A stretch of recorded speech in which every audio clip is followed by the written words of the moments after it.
Hello and welcome. This is a reading of Heidi by Johanna Spyri. Chapter 1. Up the Mountain to Almunkel. From the old and pleasantly situated village of Mayenfeld, a footpath winds through green and shady meadows to the foot of the mountains, which on this side look down from their stern and lofty heights upon the valley below. The land grows gradually wilder as the path ascends, and the climber has not gone far before he begins to inhale the fragrance of the short grass and sturdy mountain plants, for the way is steep and leads directly up to the summits above. On a clear, sunny morning in June, two figures might be seen climbing the narrow path, one a tall, strong-looking girl, the other a child, whom she was leading by the hand, and whose little cheeks were so aglow with heat that the crimson color could be seen even through the dark, sunburnt skin. And this was hardly to be wondered at, for in spite of the hot June sun, the child was clothed as if to keep off the bitterest frost. She did not look more than 5 years old, if as much, but what her natural figure was like, it would have been hard to say, for she had apparently 2, if not 3 dresses, one above the other, and over these, a thick red woolen shawl wound round about her, so that the little body presented a shapeless appearance, as, with its small feet shod in thick-nailed mountain shoes, it slowly and laboriously plodded its way up in the heat. The two must have left the valley a good hour's walk behind them, when they came to the hamlet known as Dorfly, which is situated halfway up the mountain. Here, the wayfarers met with greetings from all sides, some calling to them from windows, some from open doors, others from outside, for the elder girl was now in her old home. She did not, however, pause in her walk to respond to her friends' welcoming cries and questions, but passed on without stopping for a moment until she reached the last of the scattered houses of the hamlet. Here, a voice called to her from the door, "Wait a moment, Dete. If you are going up higher, I will come with you." The girl thus addressed stood still, and the child immediately let go of her hand and seated herself on the ground. "Are you tired, Heidi?" asked her companion. "No, I am hot," answered the child. "We shall soon get to the top now. You must walk bravely on a little longer, and take good long steps, and in another hour we shall be there," said Dete in an encouraging voice. They were now joined by a stout, good-natured-looking woman, who walked on ahead with her old acquaintance, the two breaking forth at once into lively conversation about everybody and everything in Dorfly and its surroundings, while the child wandered behind them. "And where are you off to with the child?" asked the one who had just joined the party. "I suppose it is the child your sister left?" "Yes," answered Dete. "I am taking her up to Uncle where she must stay." "The child up there with Uncle? You must be out of your senses, Dete. How can you think of such a thing? The old man, however, will soon send you and your proposal packing off home again." "He cannot well do that, seeing that he is her grandfather. He must do something for her. I have had the charge of the child till now, and I can tell you, Barbel, I am not going to give up the chance which has just fallen to me of getting a good place for her sake. It is for the grandfather now to do his duty by her." "That would be all well if he were like other people," countered stout Barbel warmly. "But you know what he is, and what can he do with a child, especially with one so young? The child cannot possibly live with him. But where are you thinking of going yourself?" "To Frankfurt, where an extra good place awaits me," answered Dete. "The people I am going to were down at the baths last summer, and it was part of my duty to attend upon their rooms. They would have liked then to take me with them, but I could not leave. Now they are there again and have repeated their offer, and I intend to go with them. You may make up your mind to that." "I am glad I am not the child," exclaimed Barbel with a gesture of horrified pity. "Not a creature knows anything about the old man up there. He will have nothing to do with anybody, and never sets his foot inside a church from one year's end to another. When he does come down once in a while, everybody clears out of the way of him and his big stick. The mere sight of him with his bushy gray eyebrows and his immense beard is alarming enough. He looks like any old heathen or Indian, and few would care to meet him alone." "Well, and what of that?" said Dete in a defiant voice. "He is the grandfather all the same, and must look after the child. He is not likely to do her any harm, and if he does, he will be answerable for it, not I." "I should very much like to know," continued Barbel in an inquiring tone of voice, what the old man has on his conscience that he looks as he does, and lives up there on the mountain like a hermit, hardly ever allowing himself to be seen. All kinds of things are said about him. You, Dete, however, must certainly have learnt a good deal concerning him from your sister. Am I not right? You are right, I did, but I am not going to repeat what I heard. If it should come to his ears, I should get into trouble about it. Now, Barbel had for a long past been most anxious to ascertain particulars about Uncle, as she could not understand why he seemed to feel such hatred towards his fellow creatures, and insisted on living alone, or why people spoke about him half in whispers, as if afraid to say anything against him, and yet unwilling to take his part. Moreover, Barbel was in ignorance as to why all the people in Dorfly called him Uncle, for he could not possibly be uncle to everybody living there. As, however, it was the custom, she did like the rest and called the old man Uncle. Barbel had only lived in Dorfly since her marriage, which had taken place not long before. Previous to that, her home had been below in Prattigau, so that she was not well acquainted with all the events that had ever taken place, and with all of the people who had ever lived in Dorfly and its neighborhood. Dete, on the contrary, had been born in Dorfly, and had lived there with her mother until the death of the latter the year before, and had then gone on over to the baths at Regatz, and had taken service in the large hotel there as chambermaid. On the morning of this day, she had come all the way from Regatz with the child, a friend having given them a lift in a hay cart as far as Mayenfeld. Barbel was therefore determined not to lose the good opportunity of satisfying her curiosity. She put her arm through Date's in a confidential sort of way, and said, I know I can find out the real truth from you, and the meaning of all these tales that are afloat about him. I believe you know the whole story. Now, just tell me what is wrong with the old man, and if he was always shunned as he is now, and was always such a misanthrope. How could I possibly tell you whether he was always the same, seeing I am only 26 and he at least 70 years of age, so you can hardly expect me to know much about his youth.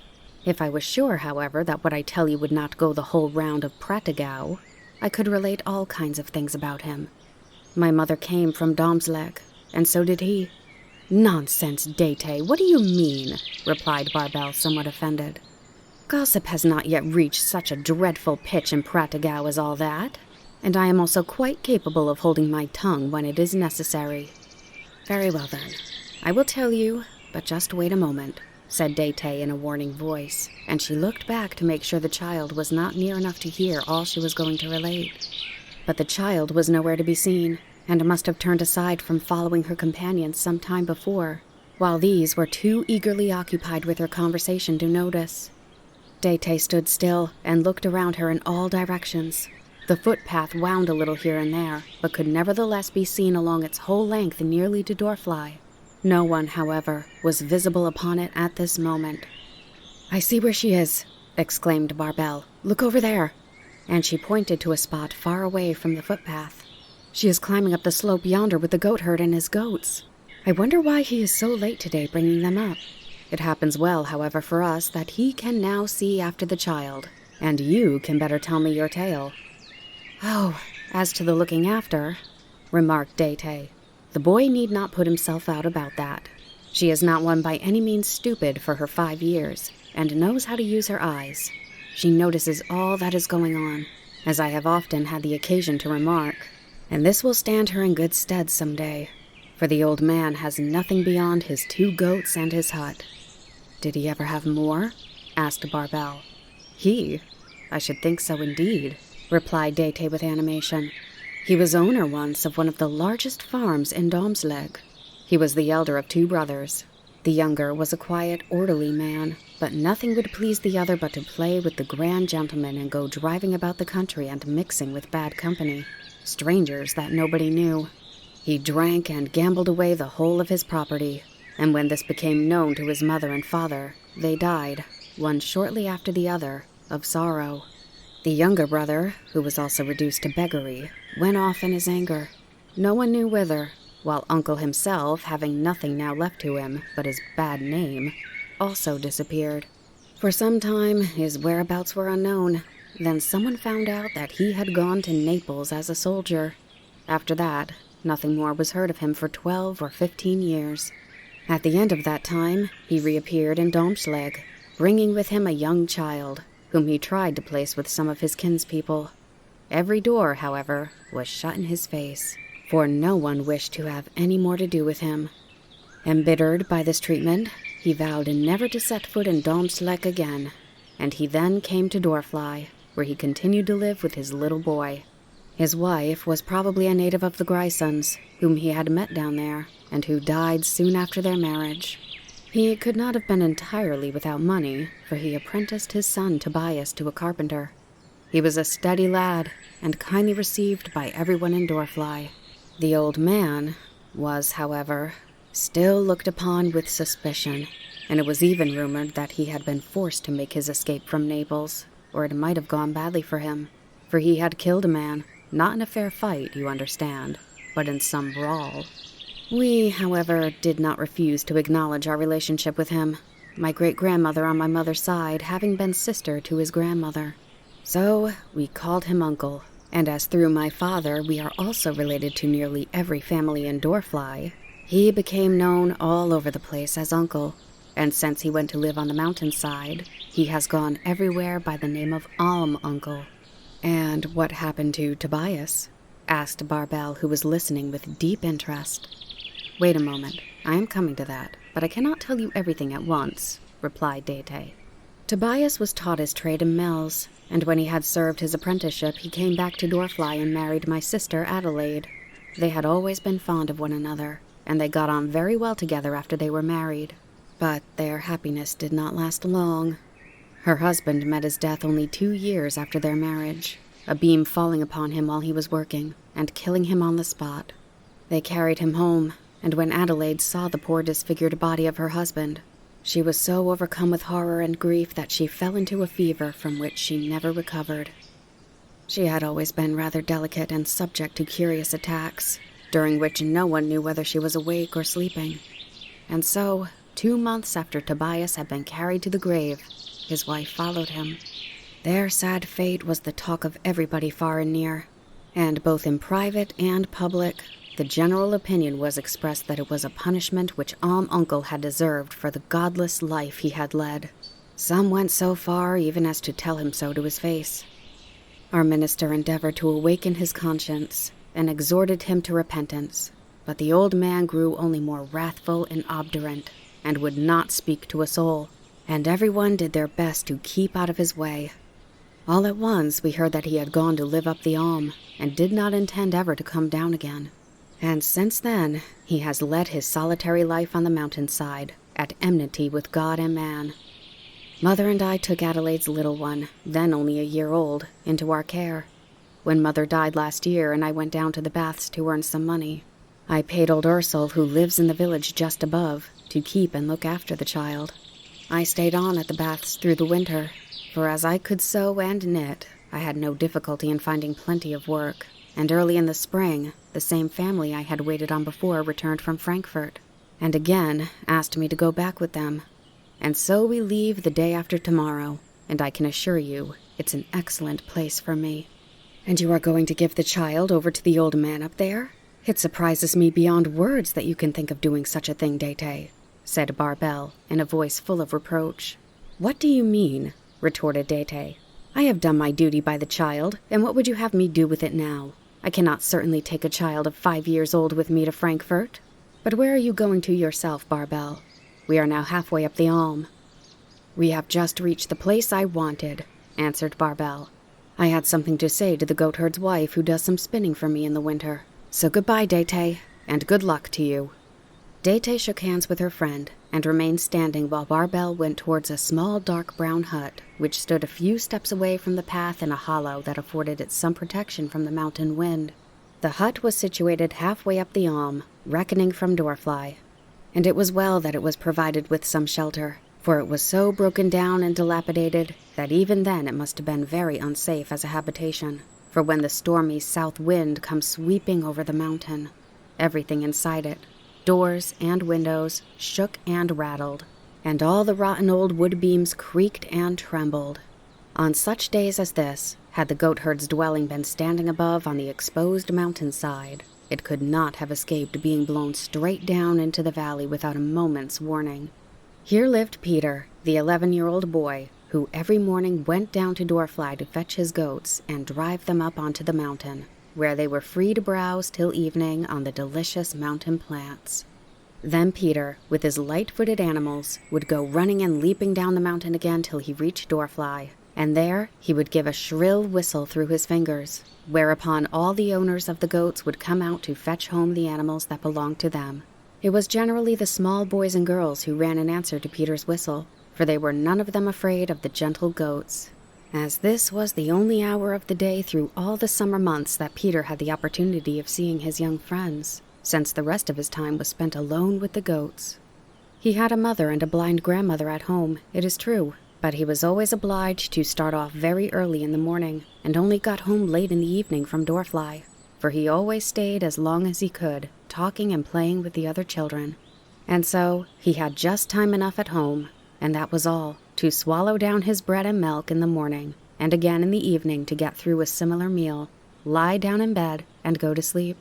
His father, who had been also known as the goatherd, having earned his living as such when younger, had been accidentally killed while cutting wood some years before. His mother, whose real name was Brigida, was always called the goatherd's wife for the sake of old association, while the blind grandmother was just grandmother to all the old and young in the neighborhood. Dete had been standing for a good 10 minutes looking about her in every direction for some sign of the children and the goats. Not a glimpse of them, however, was to be seen, so she climbed to a higher spot whence she could get a fuller view of the mountain as it sloped beneath her to the valley, while, with ever-increasing anxiety on her face and in her movements, she continued to scan the surrounding slopes. Meanwhile, the children were climbing up by a far and roundabout way, for Peter knew of many spots where all kinds of good food in the shape of shrubs and plants grew for his goats, and he was in the habit of leading his flock away from the beaten path.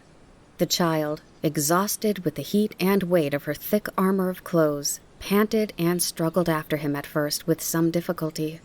She said nothing, but her little eyes kept watching first Peter as he sprang nimbly hither and thither on his bare feet, clad only in his short light breeches, and then the slim-legged goats that went leaping over rocks and shrubs and up the steep ascents with even greater ease. All at once, she sat herself down on the ground, and as fast as her little fingers could move, began pulling off her shoes and stockings. This done, she rose, unwound the hot red shawl and threw it away, and then proceeding to undo her frock. It was off in a second, but there was still another to unfasten, for Dete had put the Sunday frock on over the everyday one to save the trouble of carrying it. Quick as lightning, the everyday frock followed the other, and now the child stood up, clad only in her light short-sleeve undergarment, stretching out her little bare arms with glee. She put all her clothes together in a tidy little heap, and then went jumping and climbing up after Peter and the goats as nimbly as anyone in the party. Peter had taken no heed of what the child was about when she stayed behind, but when she ran up to him in her new attire, his face broke into a grin, which grew broader still as he looked back and saw the small heap of clothes lying on the ground until his mouth stretched almost ear to ear. He said nothing, however. The child, able now to move at her ease, began to enter into conversation with Peter, who had many questions to answer, for his companion wanted to know how many goats he had, where he was going to with them, and what he was to do when he arrived there. At last, after some time, they and the goats approached the hut and came within view of Cousin Dete. Hardly had the latter caught sight of the little company climbing up towards her when she shrieked out, "Heidi, what have you been doing? What a sight you have made of yourself! And where are your 2 frocks and the red wrapper, and the new shoes I bought, and the new stockings I knitted for you? Everything gone! Not a thing left! What can you have been thinking of, Heidi? Where are your clothes?" The child quietly pointed to a spot below on the mountainside and answered, "Down there." Dete followed the direction of her finger. She could just distinguish something lying on the ground, with a spot of red on top of it, which she had no doubt was the woolen wrapper. "You good-for-nothing little thing!" exclaimed Dete angrily. "What could you have put into your head to do like that? What made you undress yourself? What did you mean by it?" I don't want any clothes, said the child, not showing any sign of repentance for her past deed. You wretched, thoughtless child! Have you no sense in you at all? Continued Dete, scolding and lamenting. Who is going all the way down to fetch them? It's a good half-hour's walk. Peter, you go off and fetch them for me as quickly as you can, and don't stand there gaping at me as if you were rooted to the ground.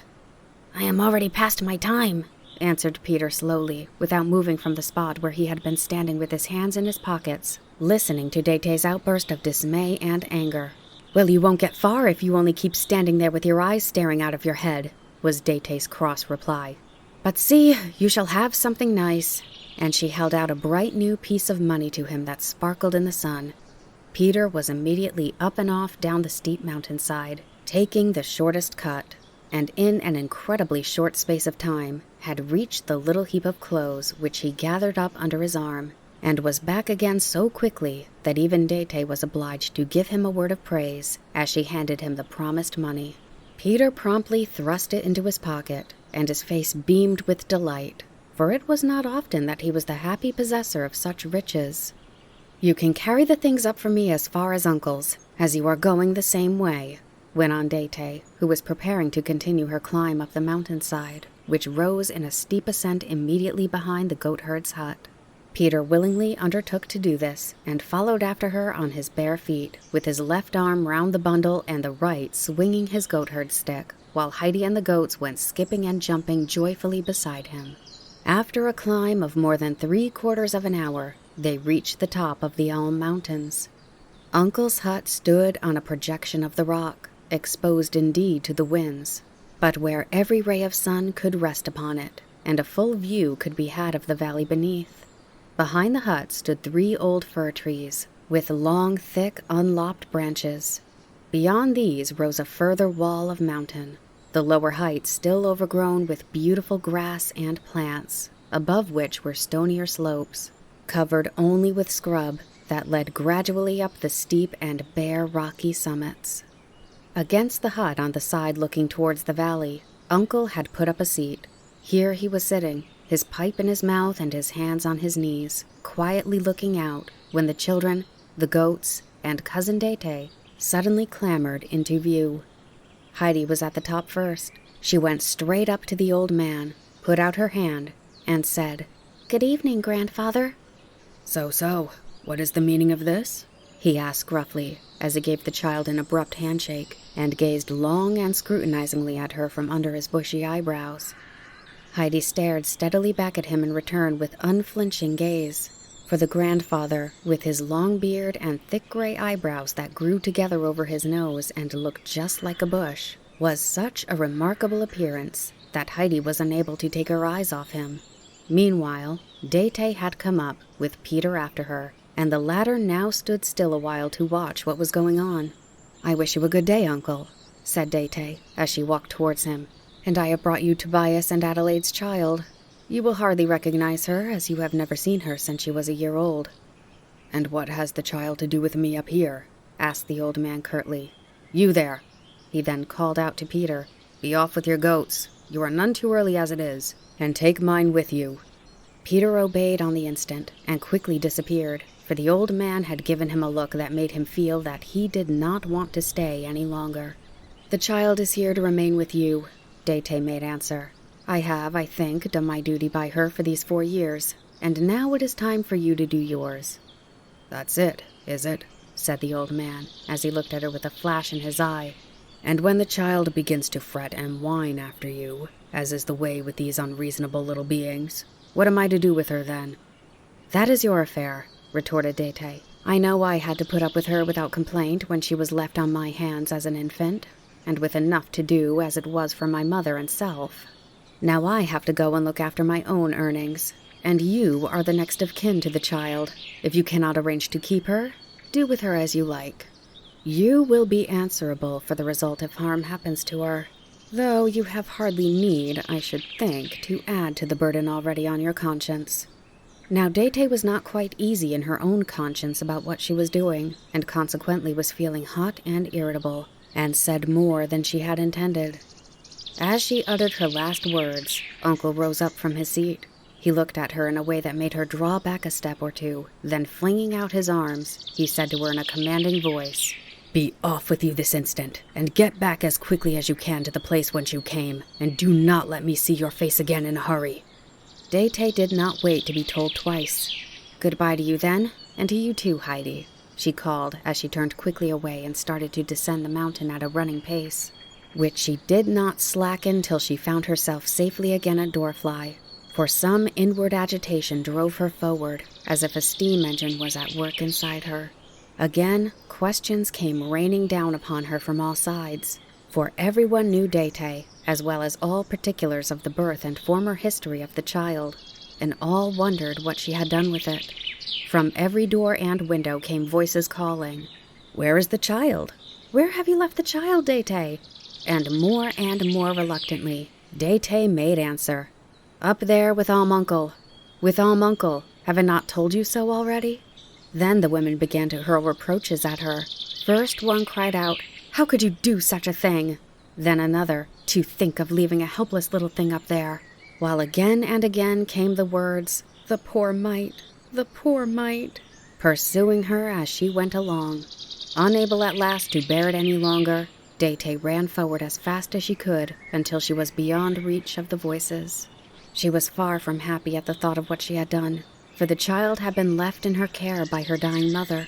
She quieted herself, however, with the idea that she would be able to do something for the child if she was earning plenty of money, and it was a relief to her to think that she would soon be far away from all these people who were making such a fuss about the matter, and she rejoiced further still that she was at liberty now to take such a good place.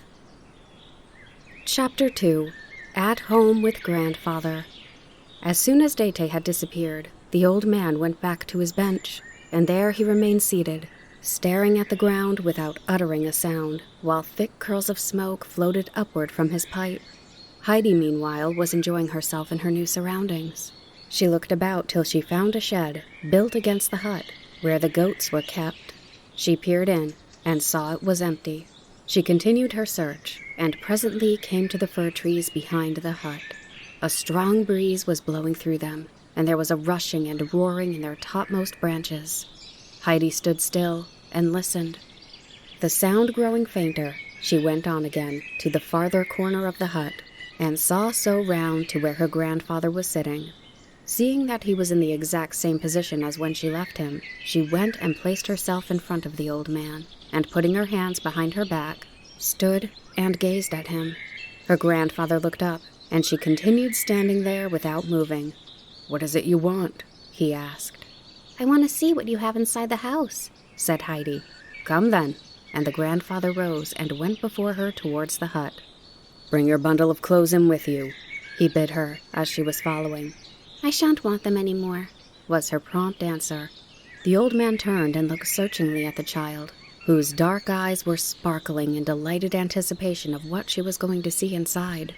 "She is certainly not wanting in intelligence," he murmured to himself.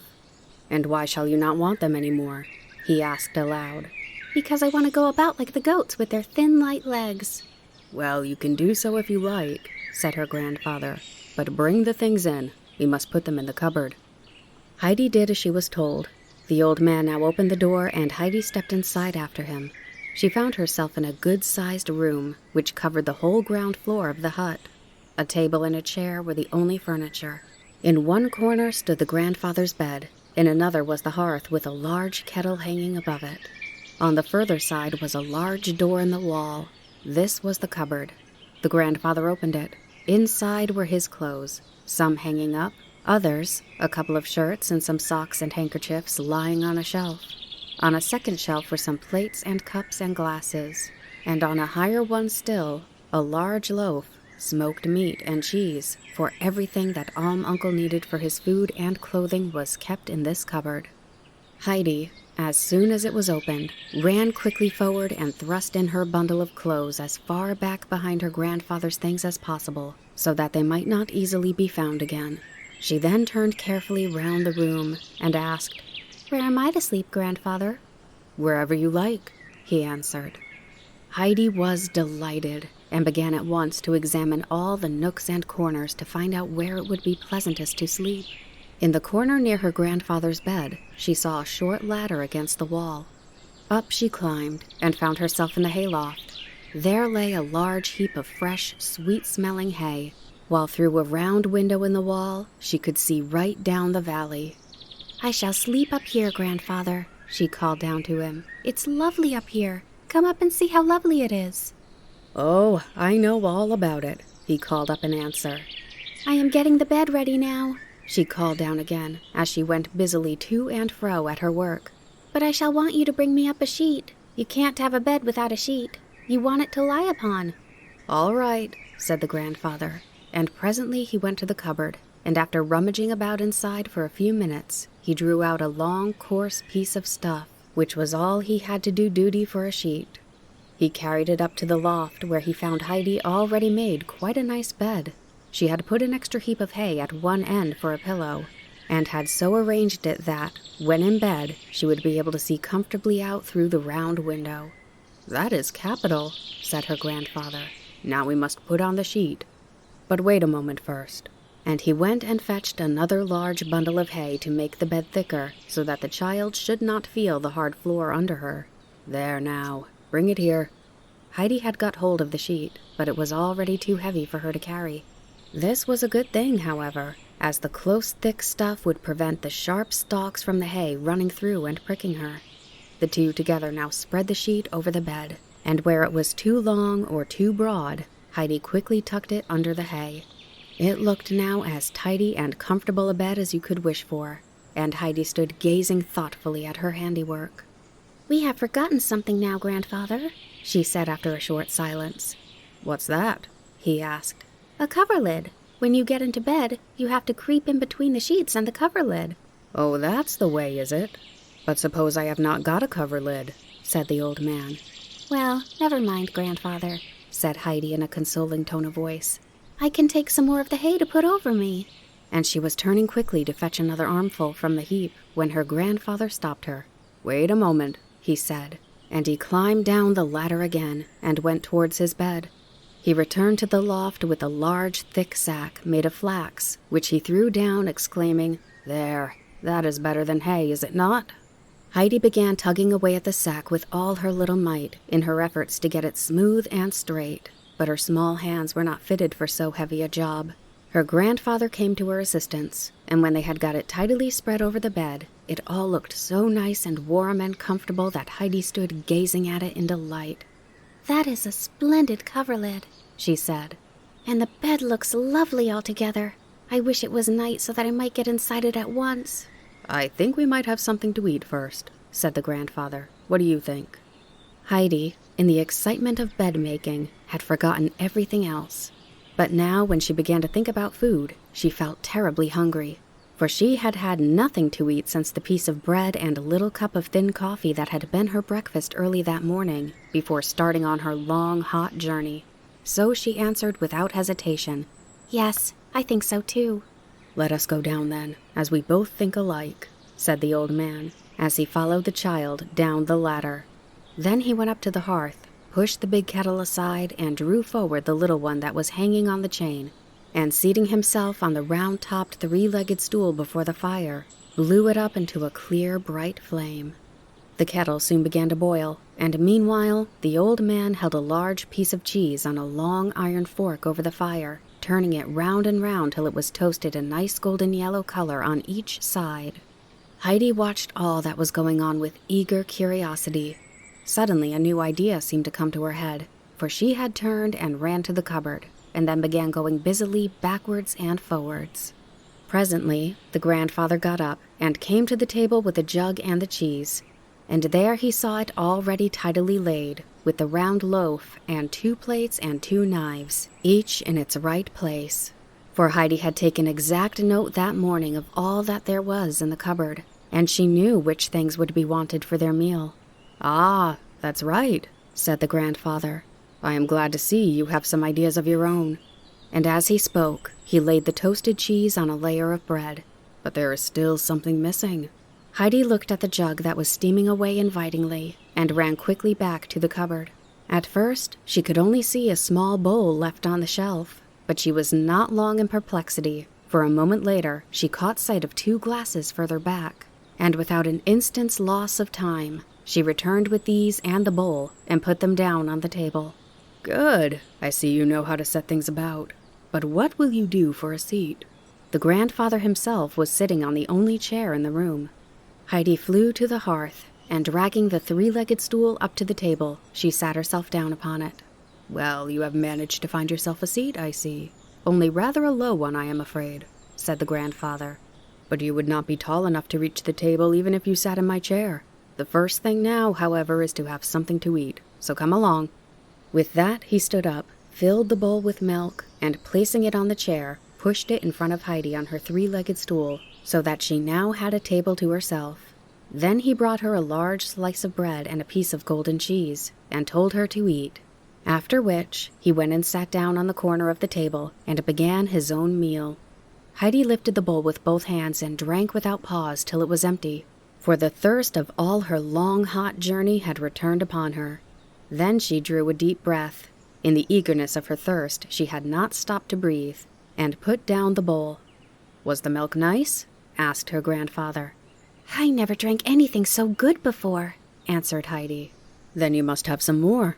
And the old man filled her bowl again to the brim and set it before the child, who was now hungrily beginning her bread, having first spread it with the cheese, which after being toasted was soft as butter. The 2 together tasted deliciously, and the child looked the picture of content as she was eating, and at intervals taking further draughts of milk. The meal being over, the grandfather went outside to put the goat shed in order, and Heidi watched with interest while he first swept it out, and then put fresh straw for the goats to sleep upon. Then he went to the little well shed, and there he cut some long round sticks and a small round board. In this he bored some holes and stuck the sticks into them, and there, as if made by magic, was a 3-legged stool just like her grandfather's, only higher. Heidi stood and looked at it, speechless with astonishment. "What do you think that is?" asked her grandfather. "It's my stool. I know, because it is such a high one, and it is made all of a minute," said the child, still lost in wonder and admiration. "She understands what she sees.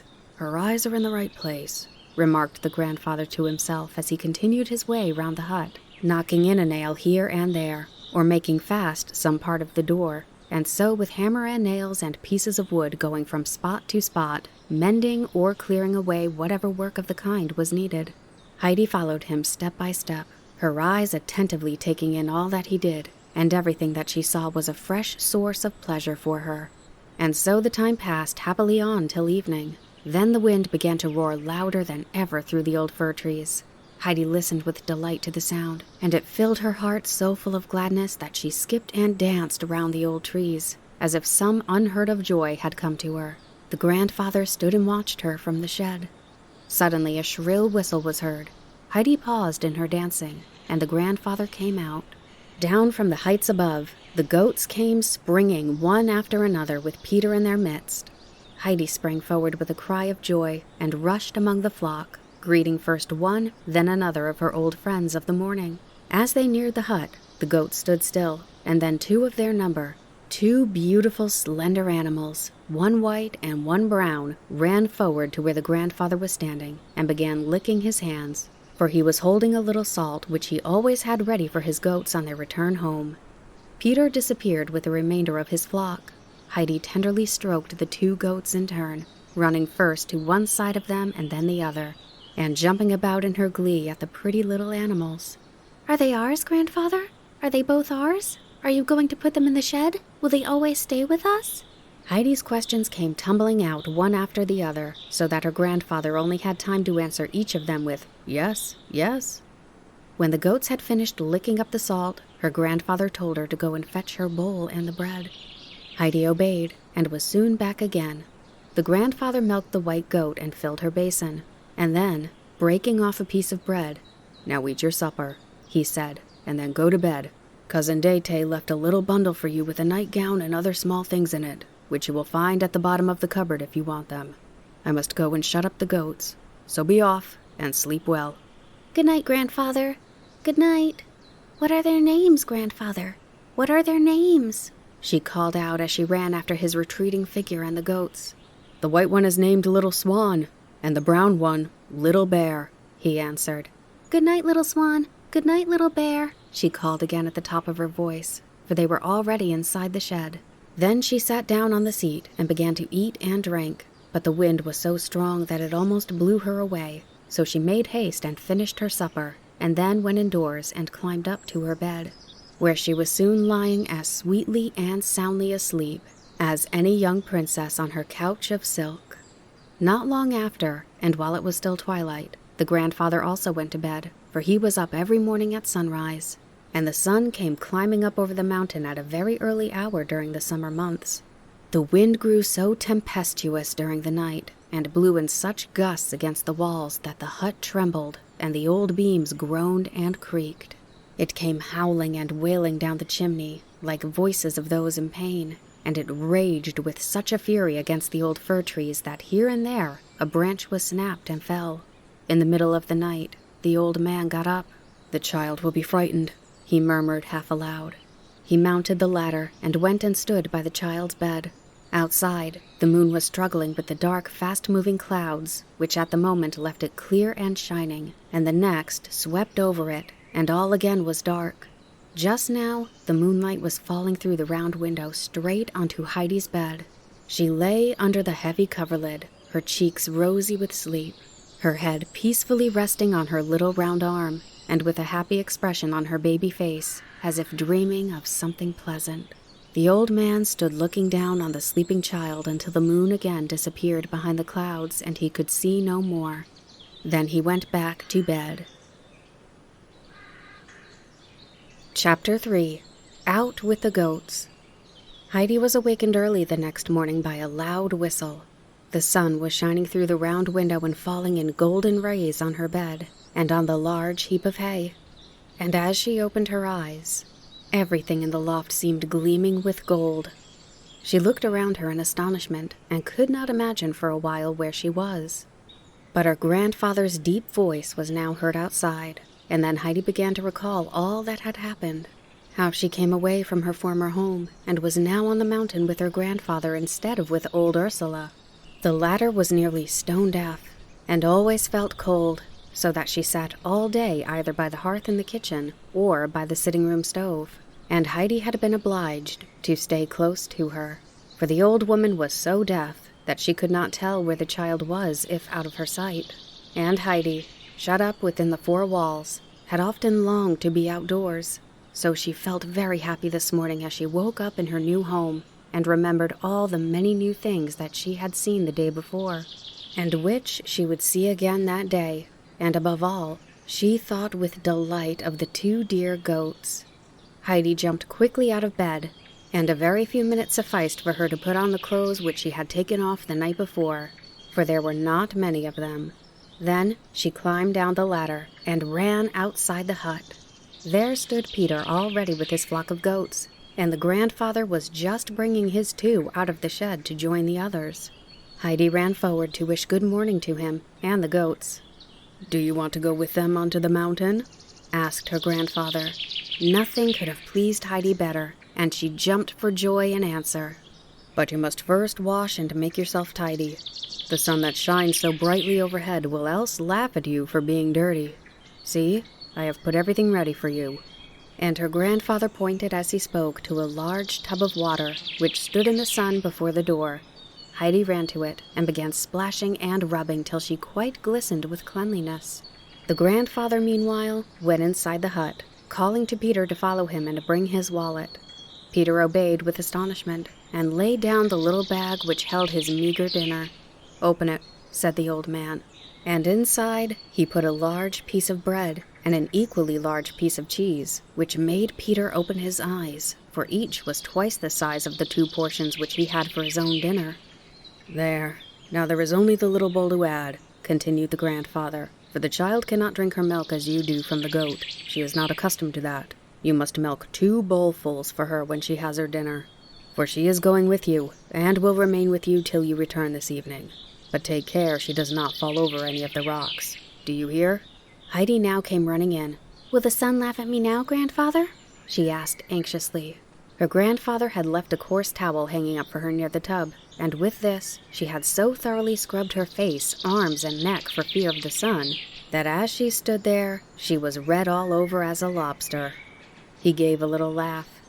"No, there is nothing for him to laugh at now," he assured her.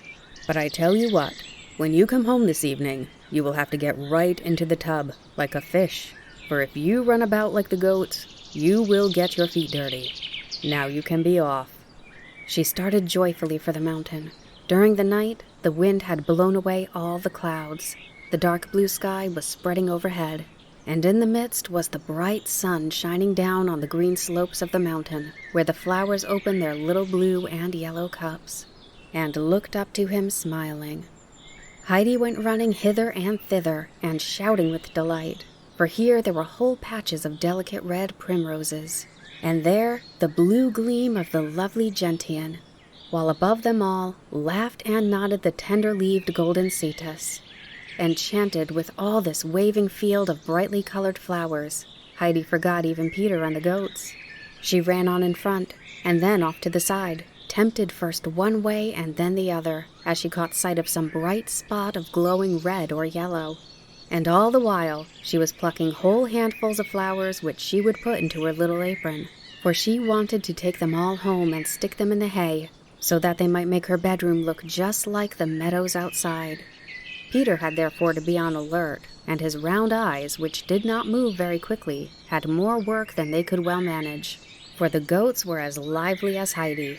They ran in all directions, and Peter had to follow, whistling and calling and swinging his stick to get all the runaways together again. "Where have you got to now, Heidi?" he called, somewhat crossly. "Here," called back a voice from somewhere. Peter could see no one, for Heidi was seated on the ground at the foot of a small hill, thickly overgrown with sweet-smelling prunella. The whole air seemed filled with its fragrance, and Heidi thought she had never smelt anything so delicious. She sat surrounded by the flowers, drawing in deep breaths of the scented air. "Come along here," called Peter again. "You are not to fall over the rocks. Your grandfather gave orders that you were not to do so." "Where are the rocks?" asked Heidi, answering him back. But she did not move from her seat, for the scent of the flowers seemed sweeter to her with every breath of wind that wafted it towards her. "Up above, right up above. We have a long way to go yet, so come along. And at the topmost peak of all, the old bird of prey sits and croaks." That it did. Heidi immediately sprang to her feet and ran up to Peter with her apron full of flowers. "You have got enough now," said the boy, as they began climbing up together again. "You will stay here forever if you go on picking, and if you gather all the flowers now, there will be none for tomorrow."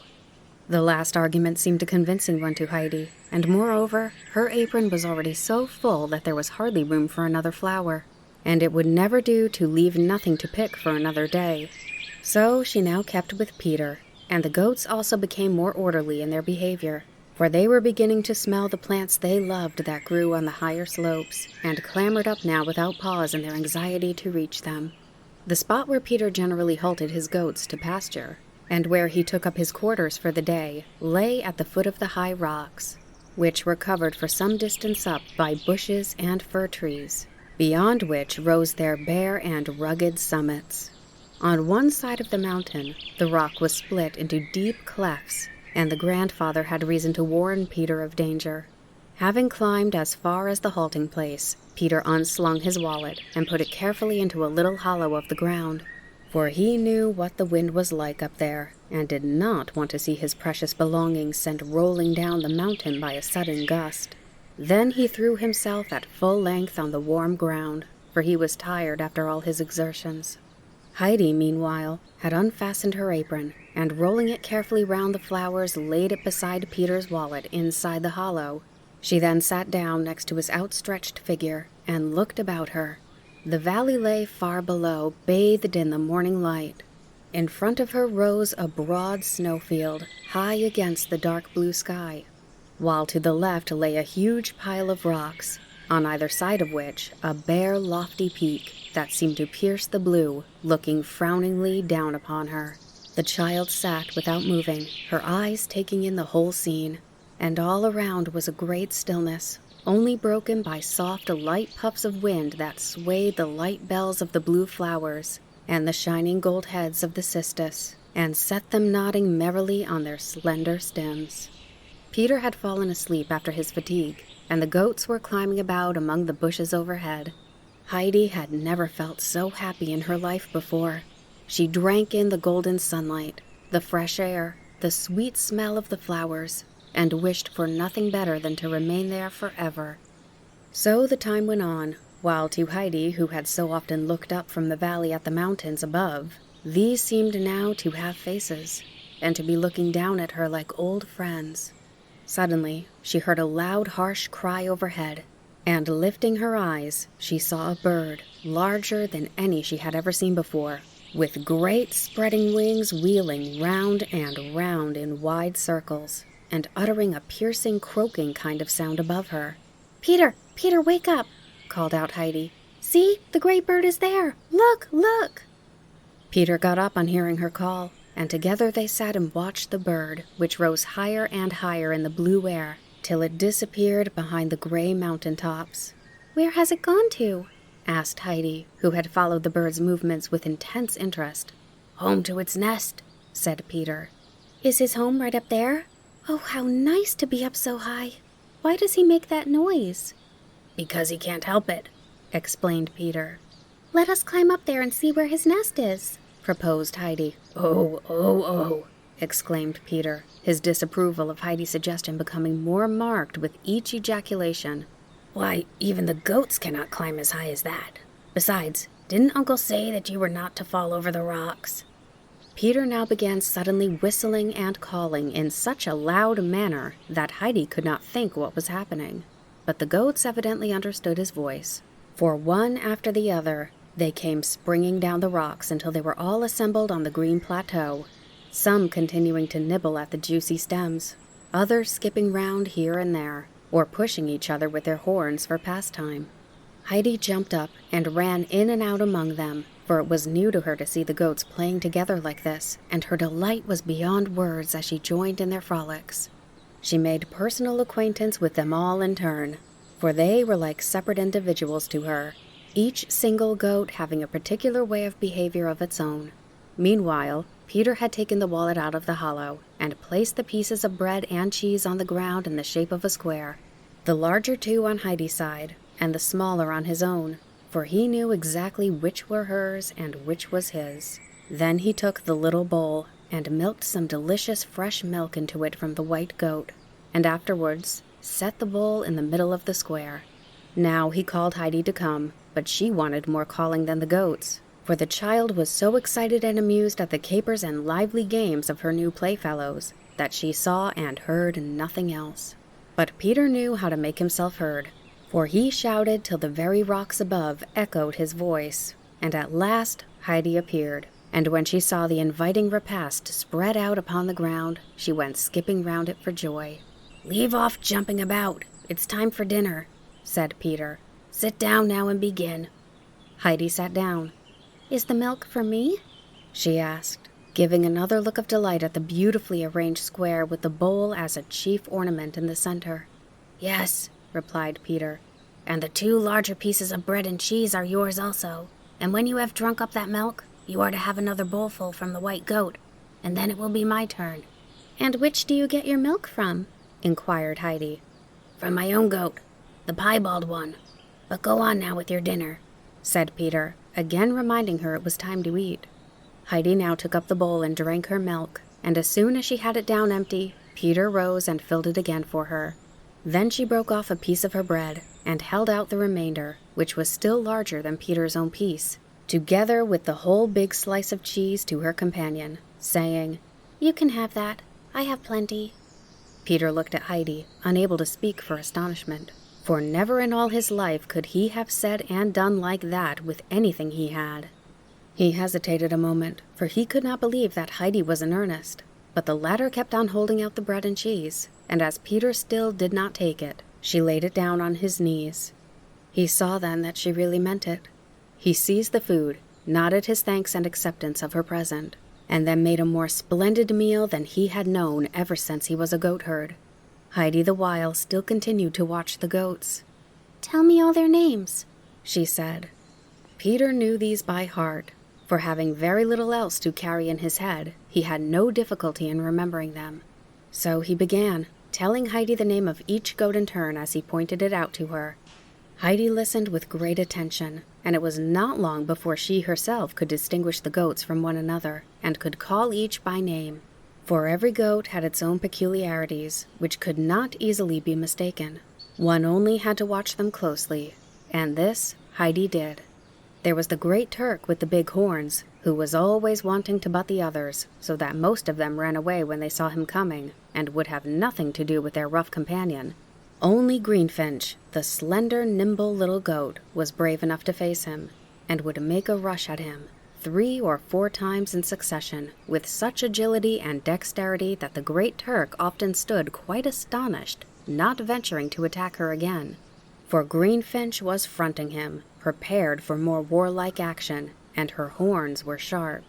Then there was the little white snowflake, who bleated in such a plaintive and beseeching manner that Heidi already had several times run to it and taken its head in her hands to comfort it. Just at this moment, the pleading young cry was heard again, and Heidi jumped up running, and, putting her arms around the little creature's neck, asked in a sympathetic voice, "What is it, little snowflake? Why do you call like that as if in trouble?" The goat pressed closer to Heidi in a confiding way, and left off bleating. Peter called out from where he was sitting, for he had not yet got to the end of his bread and cheese. "She cries like that because the old goat is not with her. She was sold at Mayenfeld the day before yesterday, and so will not come up the mountain any more." "Who is the old goat?" called Heidi back. "Why, her mother, of course," was the answer. "Where is the grandmother?" called Heidi again. "She has none." "And the grandfather?" "She has none." "Oh, you poor little snowflake!" exclaimed Heidi, clasping the animal gently to her. "But do not cry like that any more. See now, I shall come up here with you every day, so that you will not be alone any more. And if you want anything, you have only to come to me." The young animal rubbed its head contentedly against Heidi's shoulder, and no longer gave such plaintive bleats. Peter, now having finished his meal, joined Heidi and the goats, Heidi having by this time found out a great many things about these. She had decided that by far the handsomest and best behaved of the goats were undoubtedly the 2 belonging to her grandfather. They carried themselves with a certain air of distinction, and generally went their own way, and as to the great Turk, they treated him with indifference and contempt. The goats were now beginning to climb the rocks again, each seeking for the plants it liked in its own fashion, some jumping over everything they met till they found what they wanted, others going more carefully and cropping all the nice leaves by the way, the Turk still now and then giving the others a poke with his horns. Little Swan and Little Bear clambered lightly up and never failed to find the best bushes, and then they would stand gracefully poised on their pretty legs, delicately nibbling at the leaves. Heidi stood with her hands behind her back, carefully noting all they did. "Peter," she said to the boy who had again thrown himself down on the ground, "the prettiest of all the goats are Little Swan and Little Bear."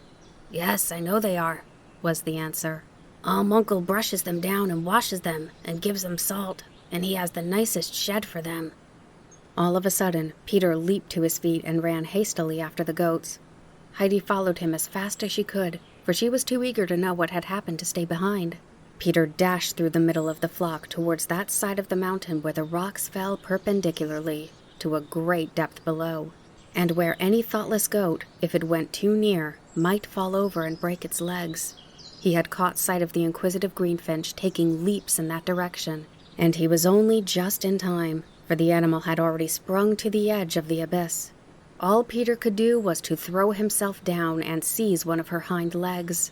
Greenfinch, thus taken by surprise, began bleating furiously, angry at being held so fast and prevented from continuing her voyage of discovery. She struggled to get loose and endeavored to leap forward that Peter shouted to Heidi to come and help him, for he could not get up and was afraid of pulling out the goat's leg altogether. Heidi had already run up, and she saw at once the danger both Peter and the animal were in. She quickly gathered a bunch of sweet-smelling leaves, and then, holding them under Greenfinch's nose, said coaxingly, "Come, come, Greenfinch, you must not be naughty. Look, you might fall down there and break your leg, and that would give you dreadful pain." The young animal turned quickly and began happily eating the leaves out of Heidi's hand. Meanwhile, Peter got onto his feet again and took hold of Greenfinch by the band around her neck from which her bell was hung, and Heidi, taking hold of her in the same way on the other side, they led the wanderer back to the rest of the flock that had remained peacefully eating. Peter, now he had his goat in safety, lifted his stick in order to give her a good beating as punishment, and Greenfinch, seeing what was coming, shrank back in fear. But Heidi cried out, "No, no, Peter, you must not strike her. See how frightened she is." "She deserves it," growled Peter, and again lifted his stick. Then Heidi flung herself against him and cried indignantly, "You have no right to touch her. It will hurt her. Let her alone." Peter looked with surprise at the commanding figure, whose dark eyes were flashing, and reluctantly he let his stick drop. "Well, I will let her off if you will give me some more of your cheese tomorrow," he said, for he was determined to have something to make it up to him for his fright. "You shall have it all, tomorrow and every day. I do not want it," replied Heidi, giving ready consent to his demand. "And I will give you bread as well, a large piece like you had today. But then you must promise never to beat Greenfinch, or Snowflake, or any of the goats." "All right," said Peter. "I don't care," which meant that he would agree to the bargain. He now let go of Greenfinch, who joyfully sprang to join her companions. And thus, imperceptibly, the day had crept on to its close. And now, the sun was on the point of sinking out of sight behind the high mountains.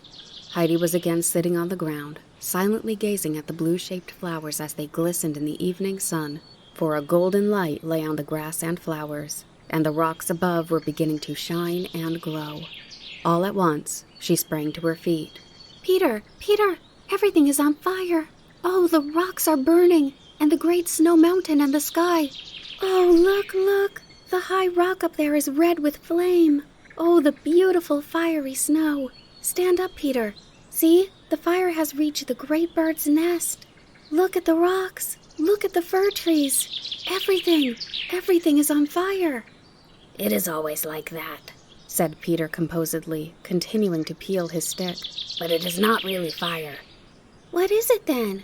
cried Heidi, as she ran backwards and forwards to look first one side and then the other, for she felt she could not have enough of the beautiful sight. "What is it, Peter? What is it?" she repeated. "It gets like that of itself," explained Peter. "Look, look!" cried Heidi in fresh excitement. "Now they have turned all rose color. Look at the one covered with snow, and that with the high-pointed rocks. What do you call them?" "Mountains have not any names," he answered. "Oh, how beautiful! Look at the crimson snow, and up there on the rocks, there are ever so many roses. Oh, now they are all turning gray. Oh, now all the color has died away. It's all gone, Peter." And Heidi sat down on the ground looking as full of distress as if everything had really come to an end. "It will come again tomorrow," said Peter. "Get up, we must go home now." He whistled to his goats, and together they all started on their homeward way. "Is it like that every day? Shall we see it every day when we bring the goats up here?" asked Heidi as she clambered down the mountain at Peter's side. She waited eagerly for his answer, hoping that he would tell her it was so. "It is like that most days," he replied. "But will it be like that tomorrow for certain?" Heidi persisted. Yes, tomorrow for certain," Peter assured her in answer. Heidi now felt quite happy again, and her little brain was so full of new impressions and new thoughts that she did not speak any more until they had reached the hut. The grandfather was sitting under the fir trees where he had always put up a seat, waiting as usual for his goats, which were turned down the mountain on this side. Heidi ran up to him, followed by the white and brown goats, for they knew their own master and stall. Peter called out after her, "Come with me again tomorrow. Good night." For he was anxious for more than one reason that Heidi should go with him the next day. Heidi ran quickly back and gave Peter her hand, promising to go with him, and then, making her way to the goats, she once more clasped Snowflake around the neck, saying in a gentle, soothing voice, "Sleep well, Snowflake, and remember that I shall be with you again tomorrow, so you must not bleat so sadly anymore." Snowflake gave her a friendly and grateful look, and then went leaping joyfully after the other goats. Heidi returned to the fir trees. "Oh, grandfather," she cried, even before she had come up to him. "it was so beautiful. The fire and the roses on the rocks, and the blue and yellow flowers, and look what I have brought you." And opening the apron that held her flowers, she shook them out at her grandfather's feet. But the poor flowers, how changed they were. Heidi hardly knew them again. They looked like dry bits of hay. Not a single little flower cup stood open. "Oh, grandfather, what is the matter with them?" exclaimed Heidi in surprised shock. "They were not like that this morning. Why do they look so now?" "They like to stand out there in the sun and not be shut up in an apron," said her grandfather. "Then I will never gather any more. But, grandfather, why did the great bird go on croaking so?" she continued in an eager tone of inquiry. "Go along now and get into your bath while I go get some milk. When we are together at supper, I will tell you all about it." Heidi obeyed, and when later she was sitting on her high stool before her milk bowl with her grandfather beside her, she repeated her question. "Why does the great bird go on croaking and screaming down at us, grandfather?" "He is mocking at the people who live down below in the villages, because they all go huddling and gossiping together, and encourage one another in evil talking and deeds. He calls out, 'If you would separate and each go your own way and come up here and live on the height as I do, it would be better for you.'" Then there was almost a wildness in the old man's voice as he spoke, so that Heidi seemed to hear the croaking of the bird again, even more distinctly. "Why haven't the mountains any names?" Heidi went on. "They have names," answered her grandfather, "and if you can describe one of them to me that I know, I will tell you what it is called." Then Heidi described to him the rocky mountain with the two high peaks so exactly that the grandfather was delighted. "Just so, I know it." And he told her its name. "Did you see any other?" Then Heidi told him of the mountain with the great snowfield, and how it had been on fire, and had turned rosy red, and then all of a sudden it had grown quite pale again, and all the color had disappeared. "I know that one too," he said, giving her its name. "So you enjoyed being out with the goats?" Then Heidi went on to give him an account of the whole day, and of how delightful it had all been, and particularly described the fire that had burst out everywhere in the evening. The grandfather explained to her that it was the sun that did it. "When he says good night to the mountains, he throws his most beautiful colors over them, so that they may not forget him before he comes again the next day." Heidi was delighted with this explanation, and could hardly bear to wait for another day to come that she might once more climb up with the goats and see the sun bid good night to the mountains.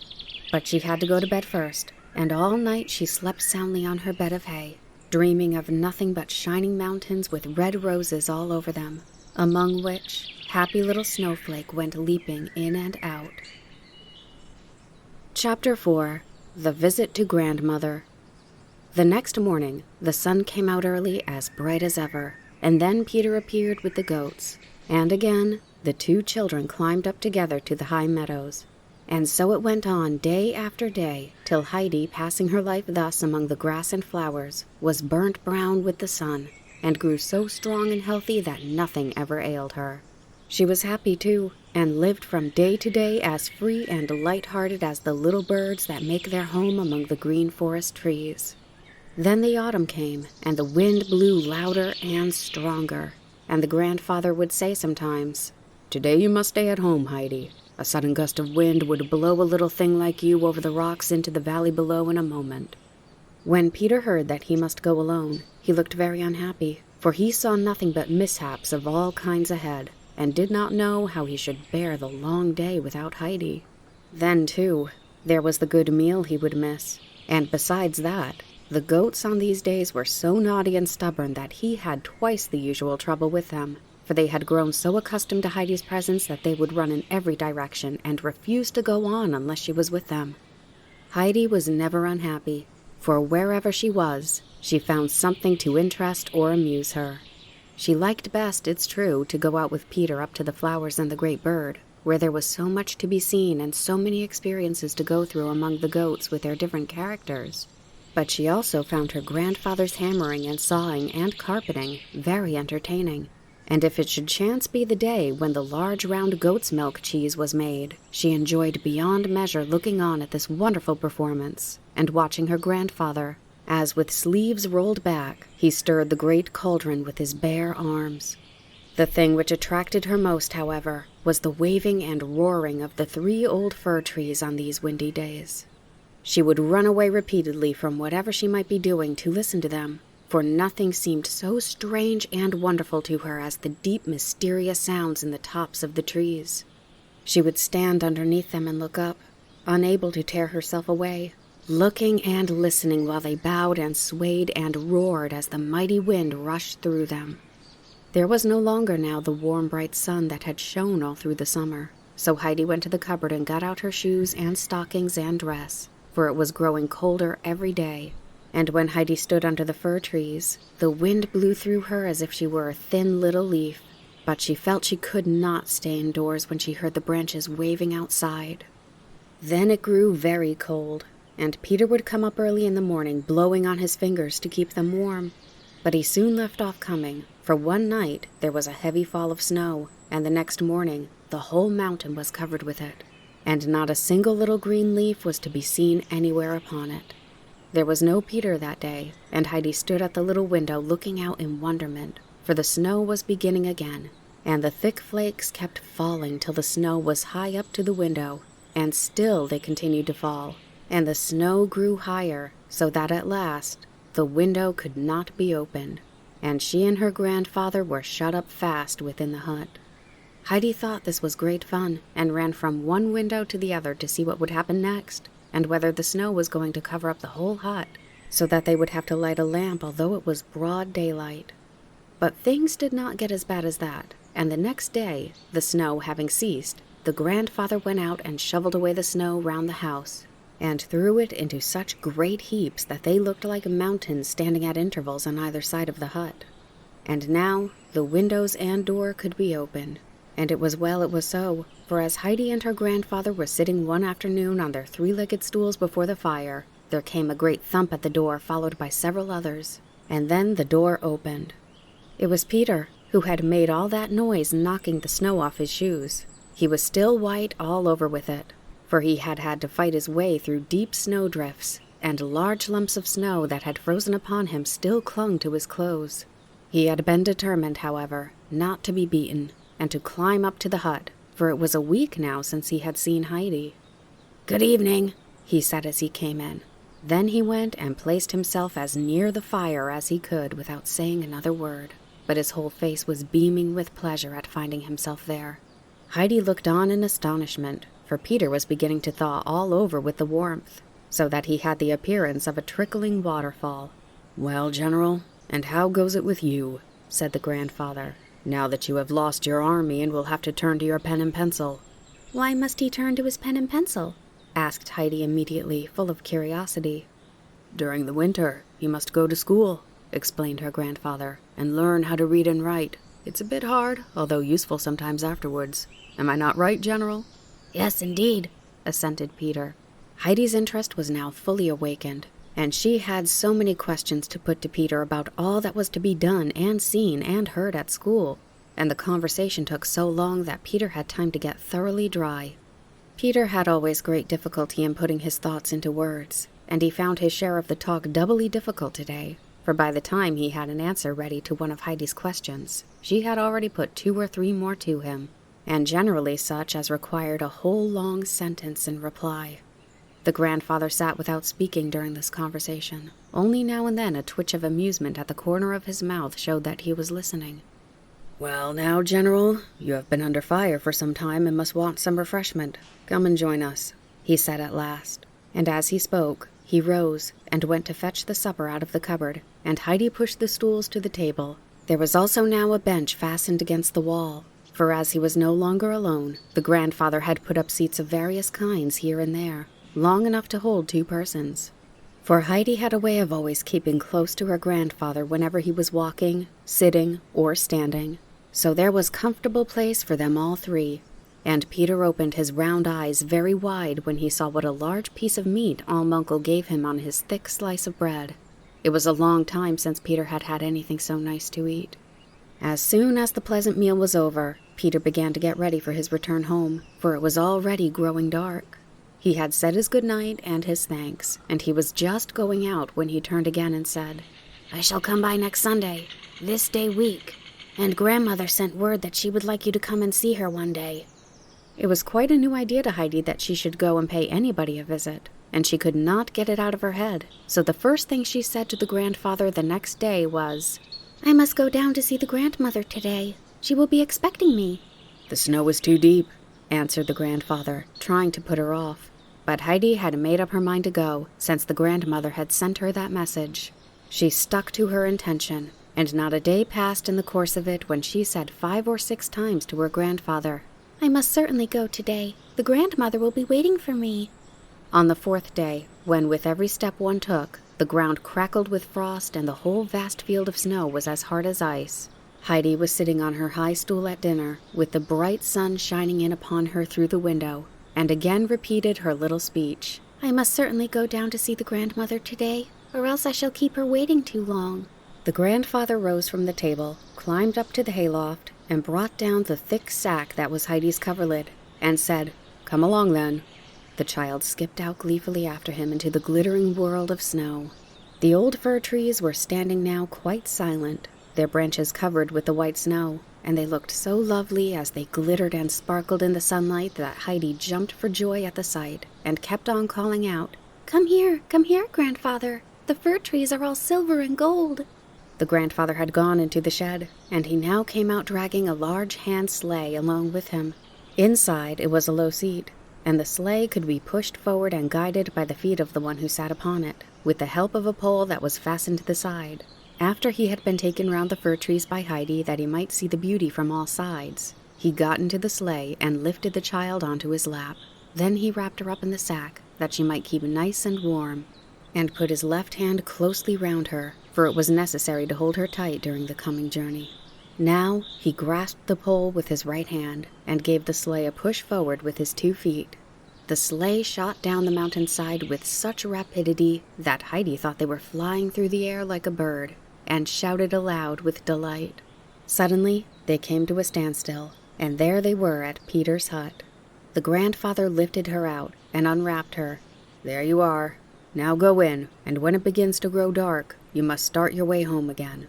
Then he left her and went up the mountain, pulling the sleigh after him. Heidi opened the door of the hut and stepped into a tiny room that looked very dark, with a fireplace and a few dishes on a wooden shelf. This was the little kitchen.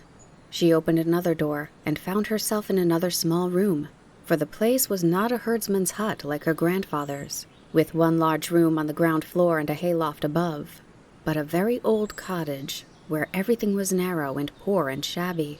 A table was close to the door, and as Heidi stepped in, she saw a woman sitting at it, putting a patch on a waistcoat which Heidi recognized at once as Peter's. In the corner sat an old woman, bent with age, spinning. Heidi was quite sure this was the grandmother, so she went up to the spinning wheel and said, "Good day, grandmother. I have come at last. Did you think I was a long time coming?" The woman raised her head and felt for a hand that the child held out to her, and when she found it, she passed her own over it thoughtfully for a few seconds and then said, "Are you the child who lives up with Uncle? Are you Heidi?" Yes, answered Heidi. "I have just come down in the sleigh with grandfather." "Is it possible? Why, your hands are quite warm.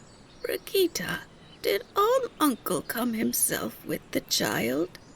Peter's mother had left her work and risen from the table, and now stood looking at Heidi with curiosity, scanning her from head to foot. "I do not know, Mother, whether Uncle came himself. It is hardly likely. The child probably makes a mistake." But Heidi looked steadily at the woman, not at all as if in any uncertainty, and said, "I know quite well who wrapped me up in my bed cover and brought me down in the sleigh. It was grandfather." "There is some truth, then, perhaps, in what Peter used to tell us of Uncle during the summer, when we thought he must be wrong," said Grandmother. "But who would ever have believed that such a thing was possible? I did not think the child would live 3 weeks up there. What is she like, Brigitta?" The latter had so thoroughly examined Heidi on all sides that she was well able to describe her to her mother. "She has Adelaide's slenderness of figure, but her eyes are dark, and her hair curly like her father's, and the old man's up there. She takes after both of them, I think." Heidi, meanwhile, had not been idle. She had made the round of the room and looked carefully at everything there was to be seen. All of a sudden, she exclaimed, "Grandmother, one of your shutters is flapping backwards and forwards. Grandfather would put a nail in it and make it all right in a minute, or else it will break one of the panes someday.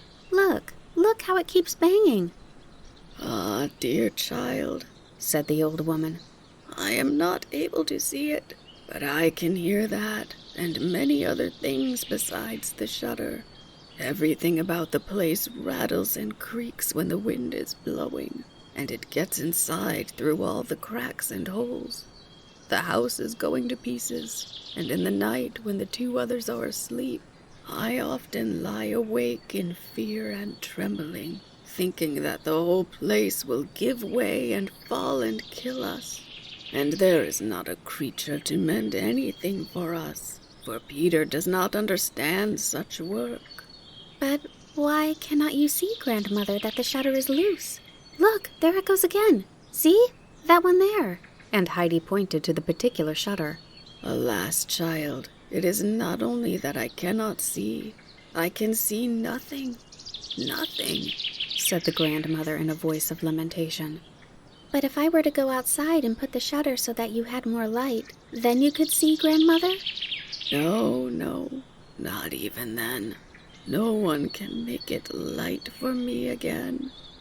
"But if you were to go outside among all the white snow, then surely you would find it light. Just come with me, Grandmother, and I will show you."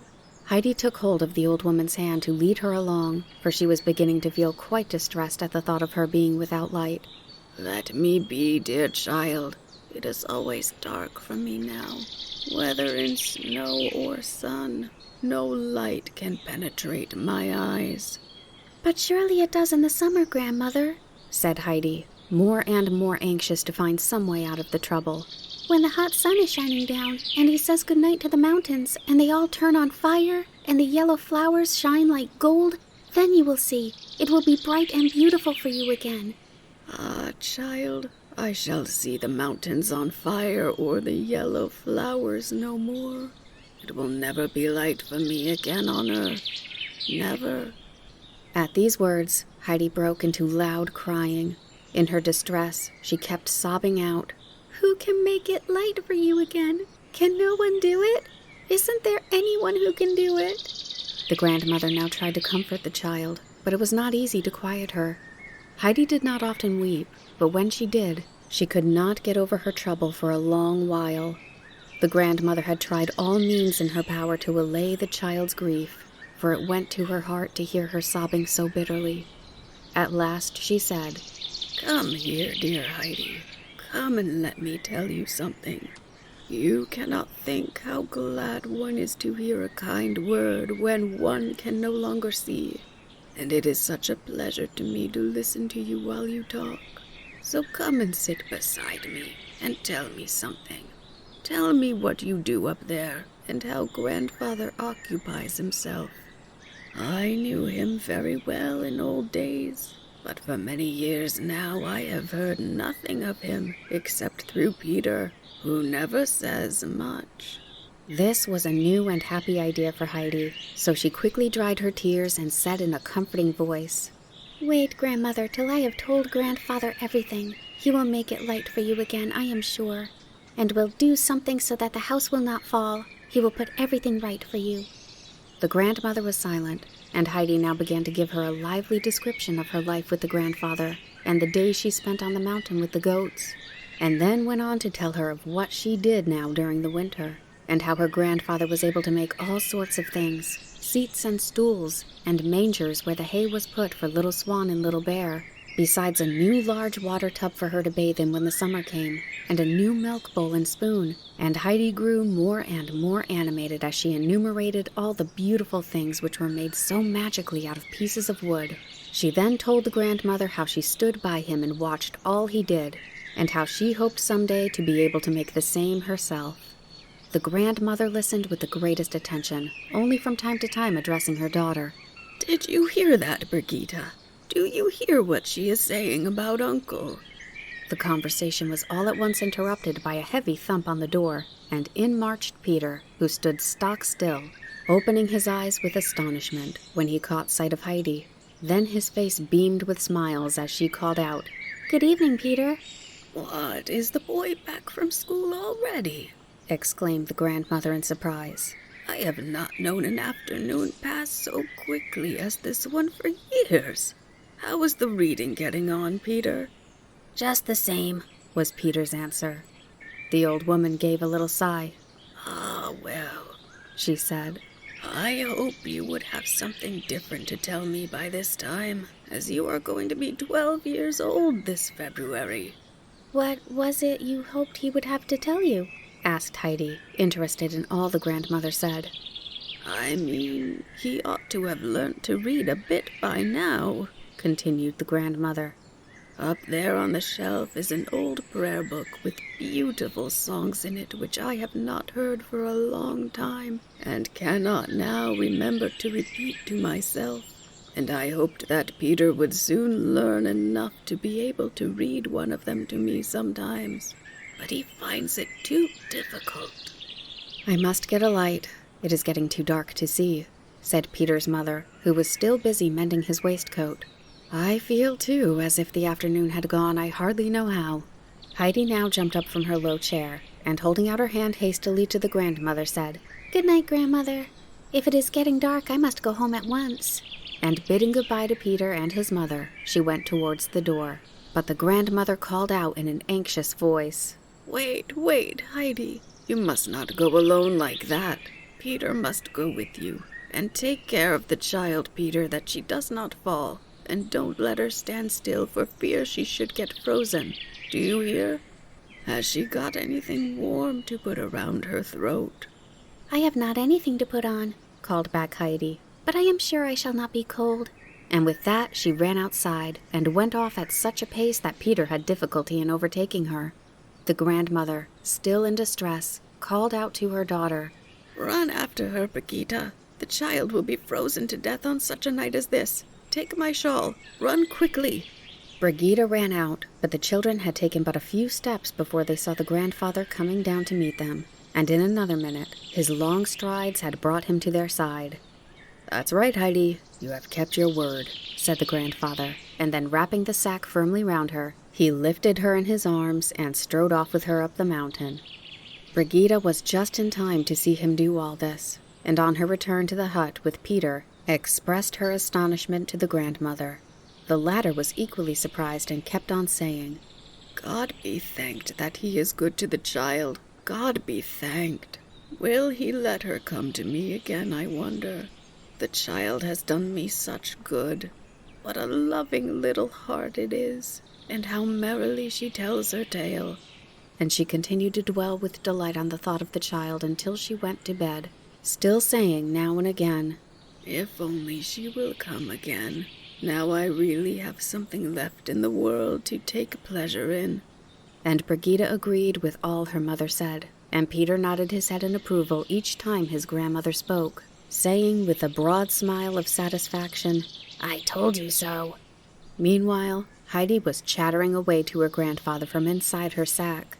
Her voice, however, could not reach him through the many thick folds of her wrap, and as therefore it was impossible to understand a word she was saying, he called to her, "Wait till we get home, and then you can tell me all about it."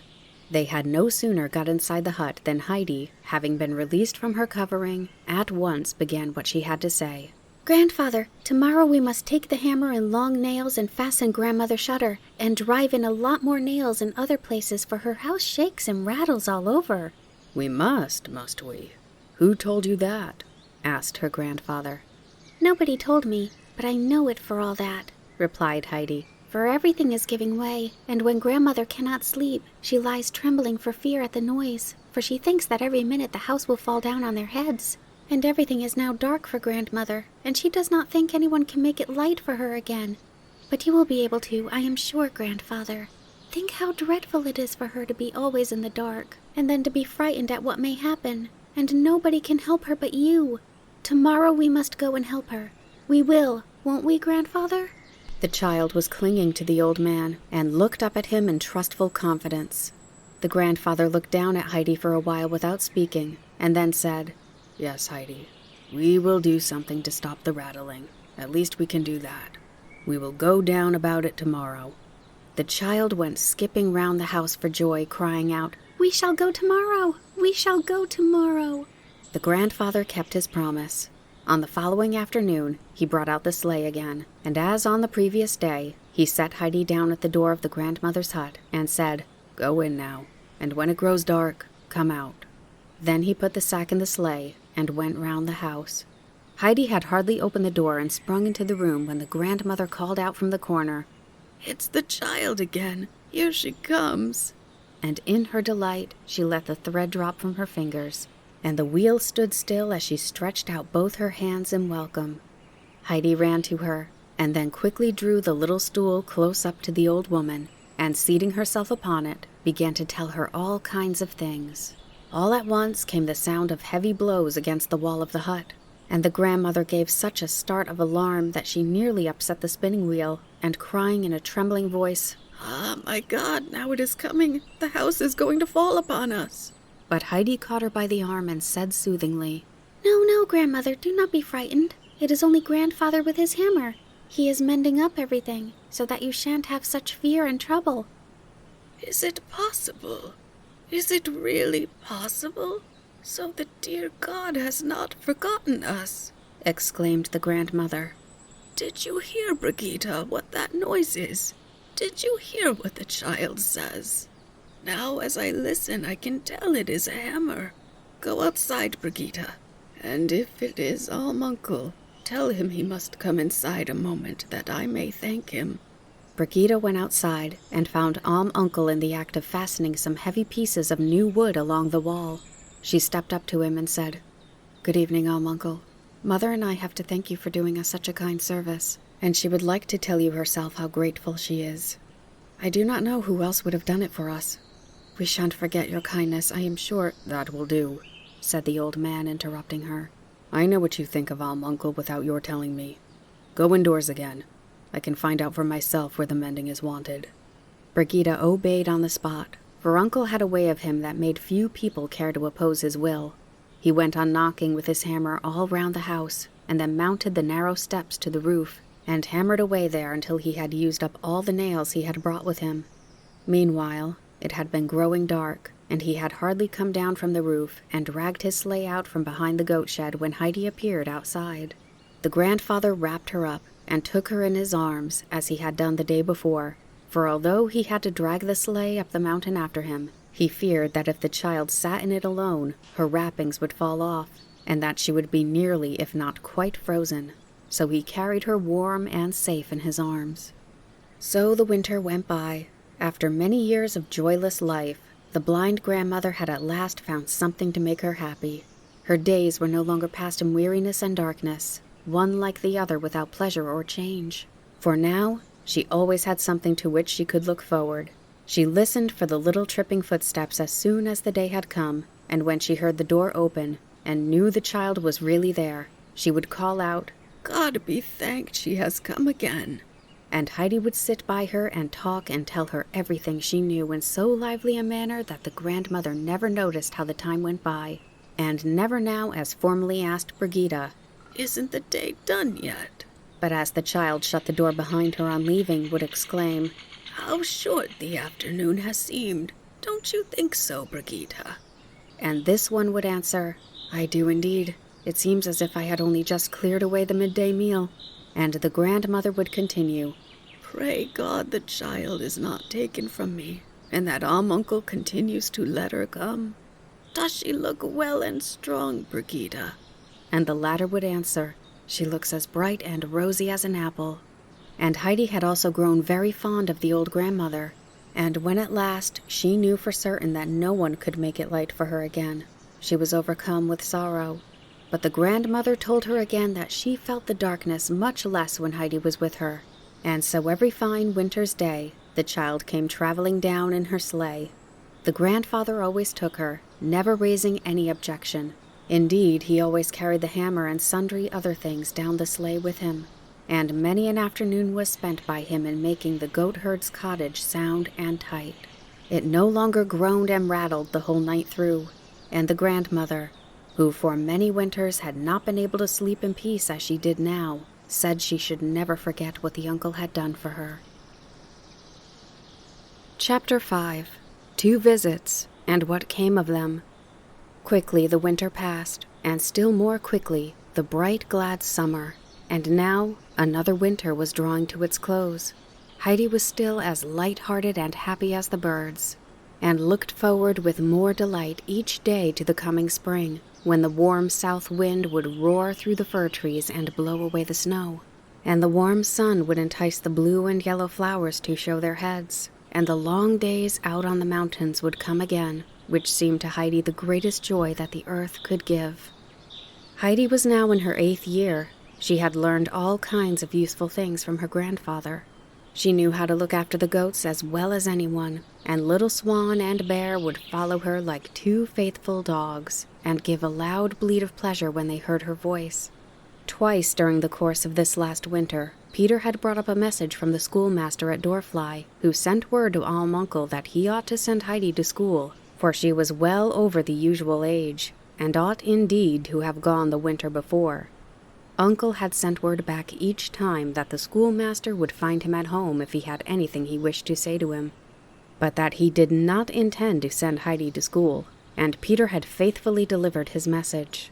When the March sun had melted away the snow on the mountainside and the snowdrops were peeping out all over the valley, and the fir trees had shaken off their burden of snow and were again merrily waving their branches in the air, Heidi ran backwards and forwards with delight, first to the goat shed, then to the fir trees, and then to the hut door, in order to let her grandfather know how much larger a piece of green there was under the trees, and then would run off to look again, for she could hardly wait till everything was green, and the full beautiful summer had clothed the mountain with grass and flowers.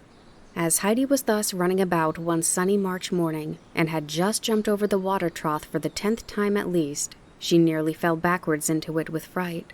For there in front of her, looking gravely at her, stood an old gentleman dressed in black. When he saw how startled she was, he said in a kind voice, "Don't be afraid of me, for I am very fond of children. Shake hands. You must be the Heidi I have heard of. Where is your grandfather?" "He is sitting by the table, making round wooden spoons," Heidi informed him as she opened the door. He was the old village pastor from Dorfly, who had been a neighbor of Uncle's when he lived down there, and had known him well. He stepped inside the hut, and going up to the old man who was bending over his work, said, "Good morning, neighbor."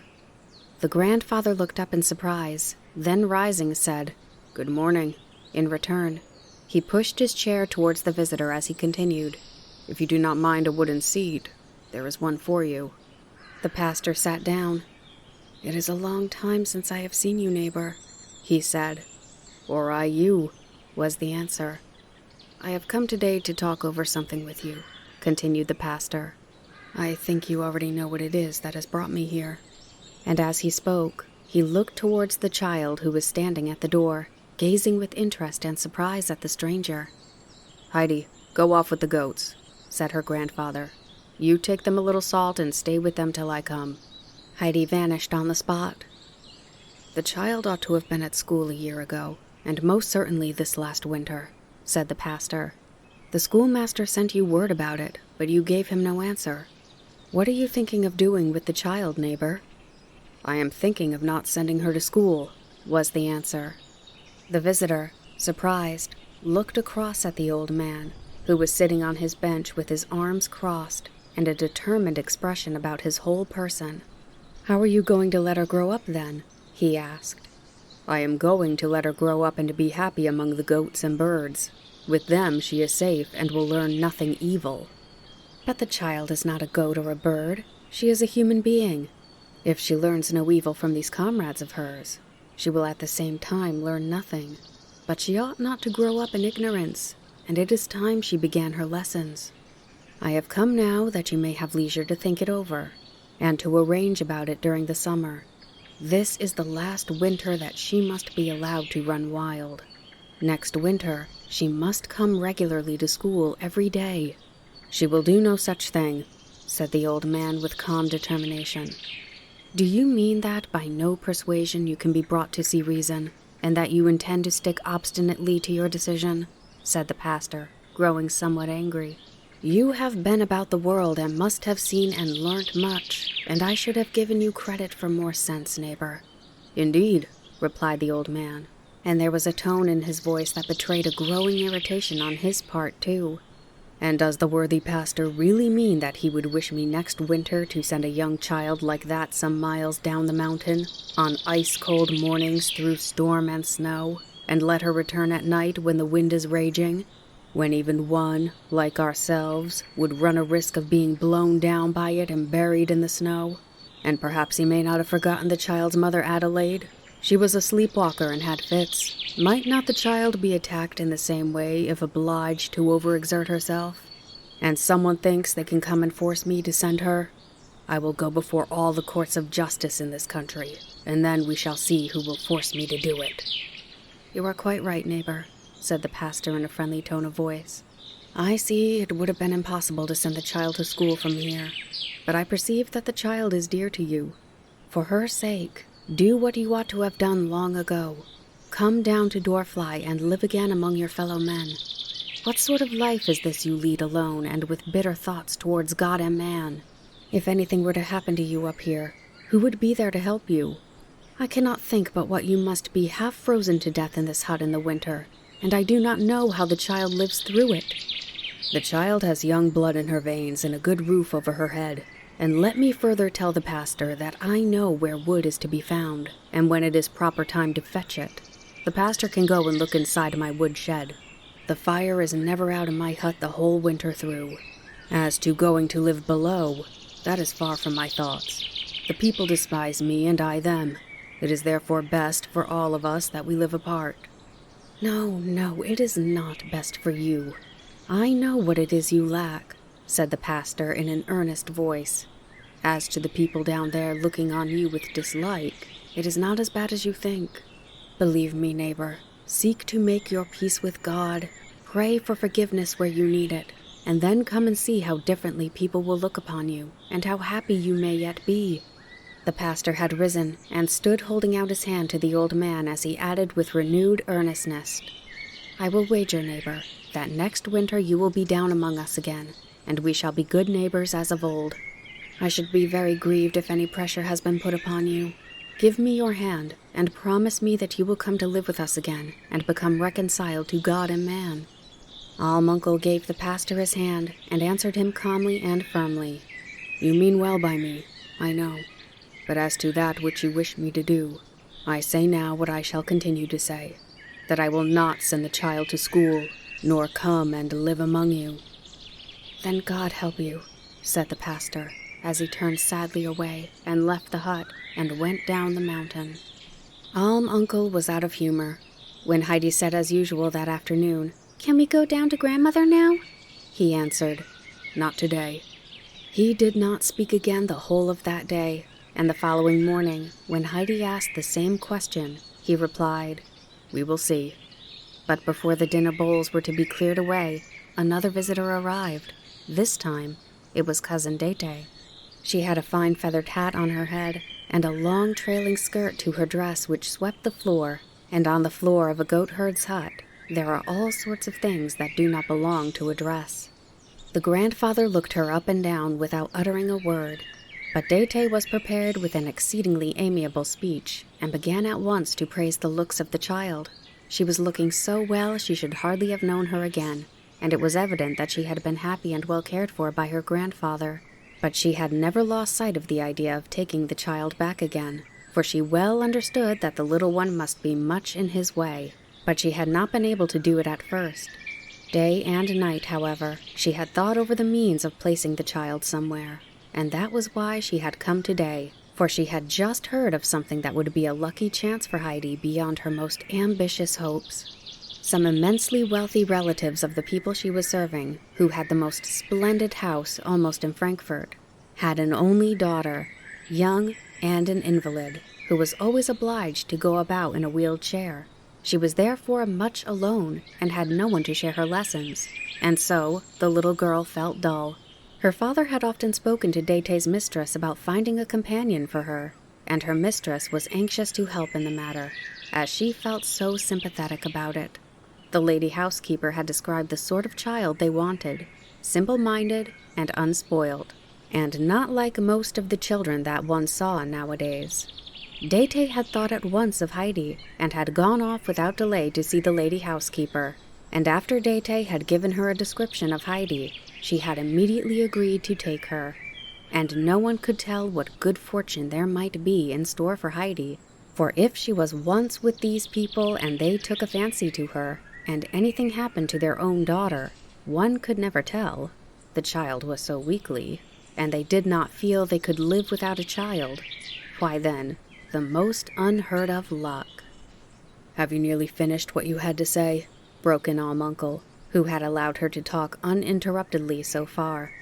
"Ugh!" exclaimed Dete, throwing up her head in disgust. "One would think I had been talking to you about the most ordinary matter. Why, there is not one person in all Practigau who would not thank God if I were to bring them such a piece of news as I am bringing you." "You may take your news to anybody you like. I will have nothing to do with it." But now Dete leaped up from her seat like a rocket and cried, "If that is all you have to say about it, why then, I will give you a bit of my mind. The child is now 8 years old and knows nothing, and you will not let her learn. You will not send her to church or school, as I was told down in Dorfly, and she is my own sister's child. I am responsible for what happens to her, and when there is such a good opening for a child as this which offers for Heidi, only a person who cares for nobody and never wishes good to anyone would think of not jumping at it. But I am not going to give in, and that I tell you. I have everybody in Dorfly on my side. There is not one person there who will not take my part against you, and I advise you to think well before bringing it into court, if that is your intention. There are certain things which might be brought up against you which you would not care to hear, for when one has to do with law courts, there is a great deal raked up that has been forgotten." "Be silent," thundered Uncle, and his eyes flashed with anger. "Go and be done with you, and never let me see you again with your hat and feather, and such words on your tongue as you have come with today." And with that, he strode out of the hut. "You have made Grandfather angry," said Heidi, and her dark eyes had anything but a friendly expression in them as she looked at Dete. "He will soon be all right again. Come now," said Dete hurriedly, "and show me where your clothes are."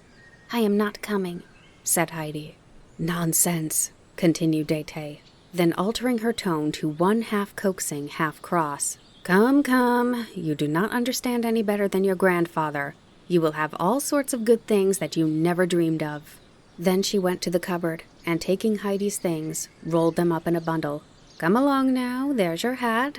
It is very shabby, but will do for the present. Put it on, and let us make haste off."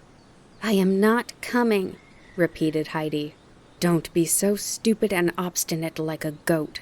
I suppose it's from the goats you have learned to be so. Listen to me. You saw your grandfather was angry and heard what he said, that he did not wish to see us ever again.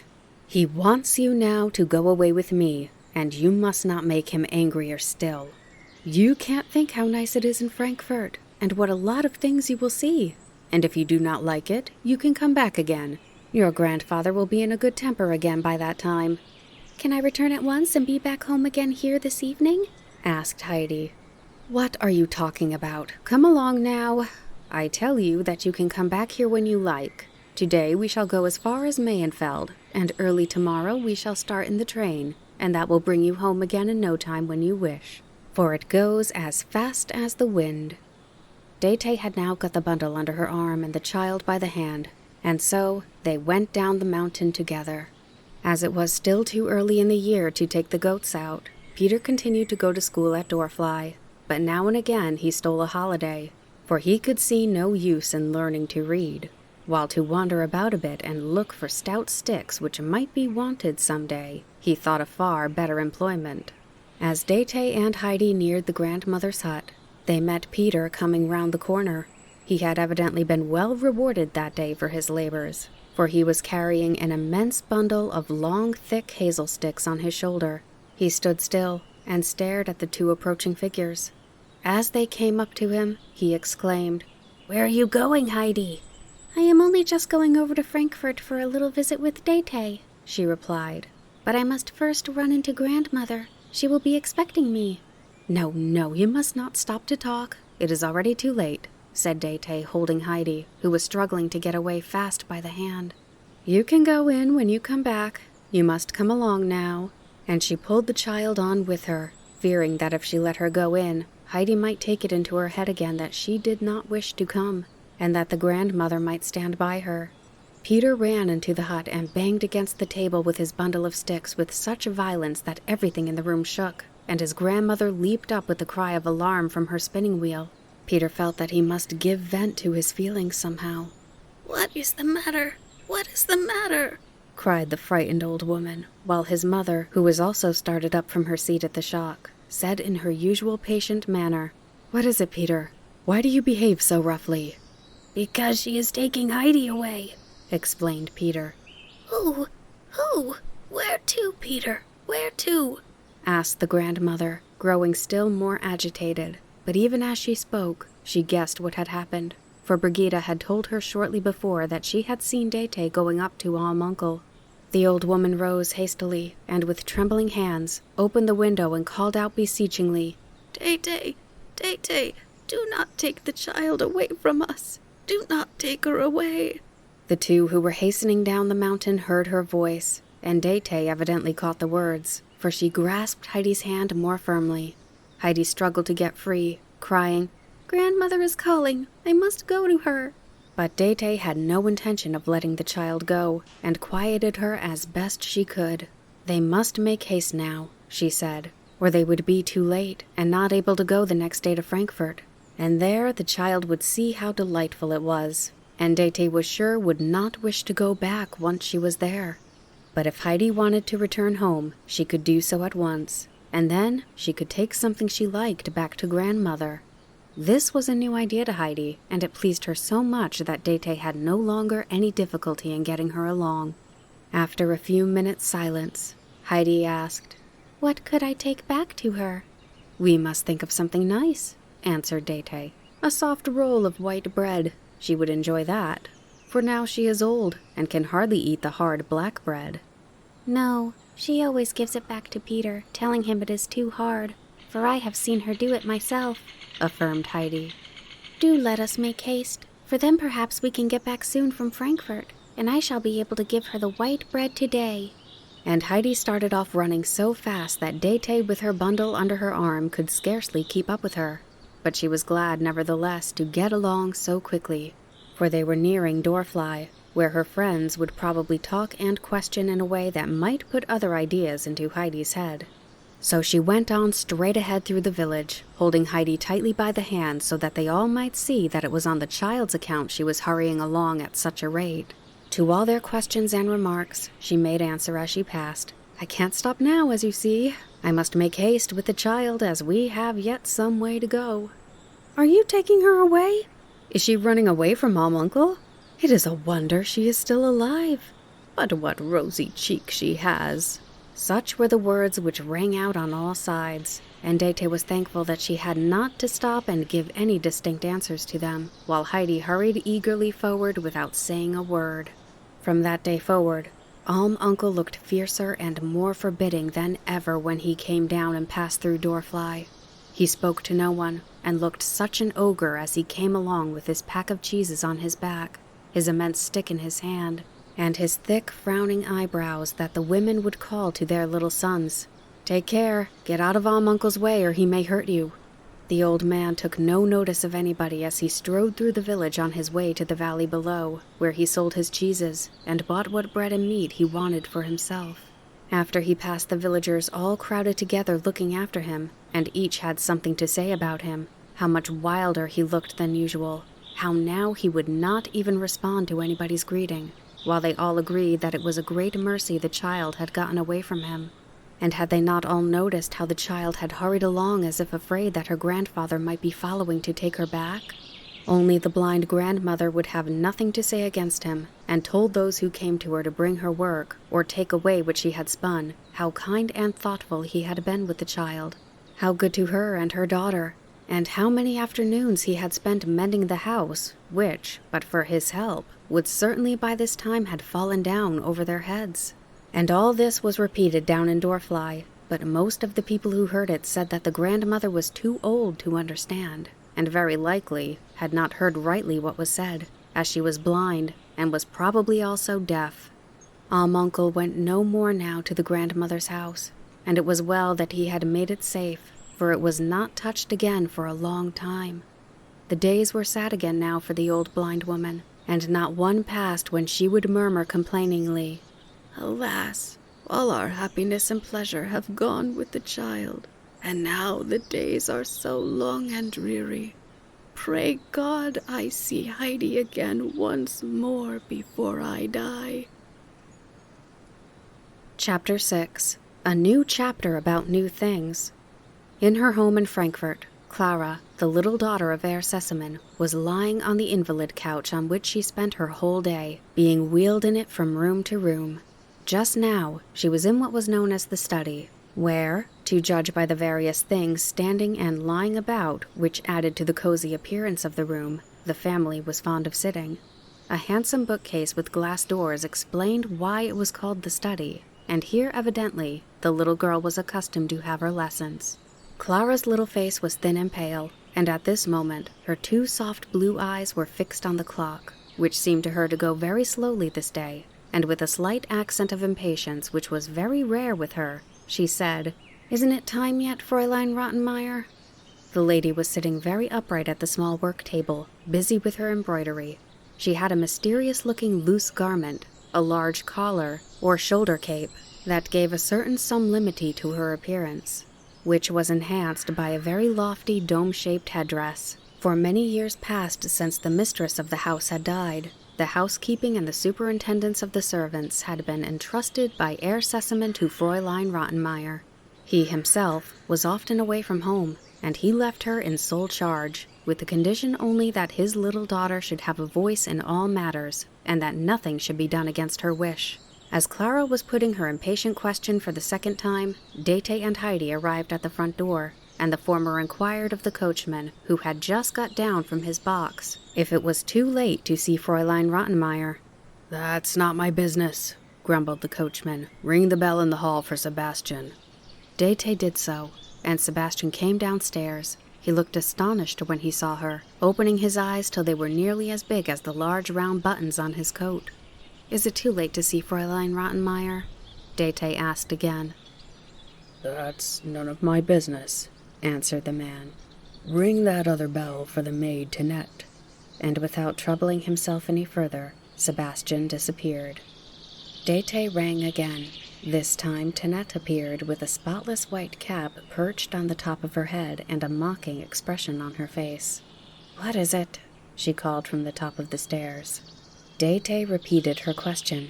Tinette disappeared, but soon came back and called down again to Dete. "Come up, she is expecting you." Dete and Heidi went upstairs into the study, Tinette following. Dete remained standing politely near the door, still holding Heidi tightly by the hand, for she did not know what the child might take into her head to do amid these new surroundings. Fräulein Rottenmeier rose slowly and went up to the little new companion for the daughter of the house, to see what she was like. She did not seem very pleased with her appearance. Heidi was dressed in her plain little woolen frock, and her hat was an old straw one, bent out of shape. The child looked innocently out from beneath it, gazing with unconcealed astonishment at the lady's towering headdress. "What is your name?" asked Fräulein Rottenmeier, after scrutinizingly examining the child for some minutes, while Heidi in return kept her eyes steadily fixed upon the lady. "Heidi," she answered in a clear, ringing voice. What? That is no Christian name for a child.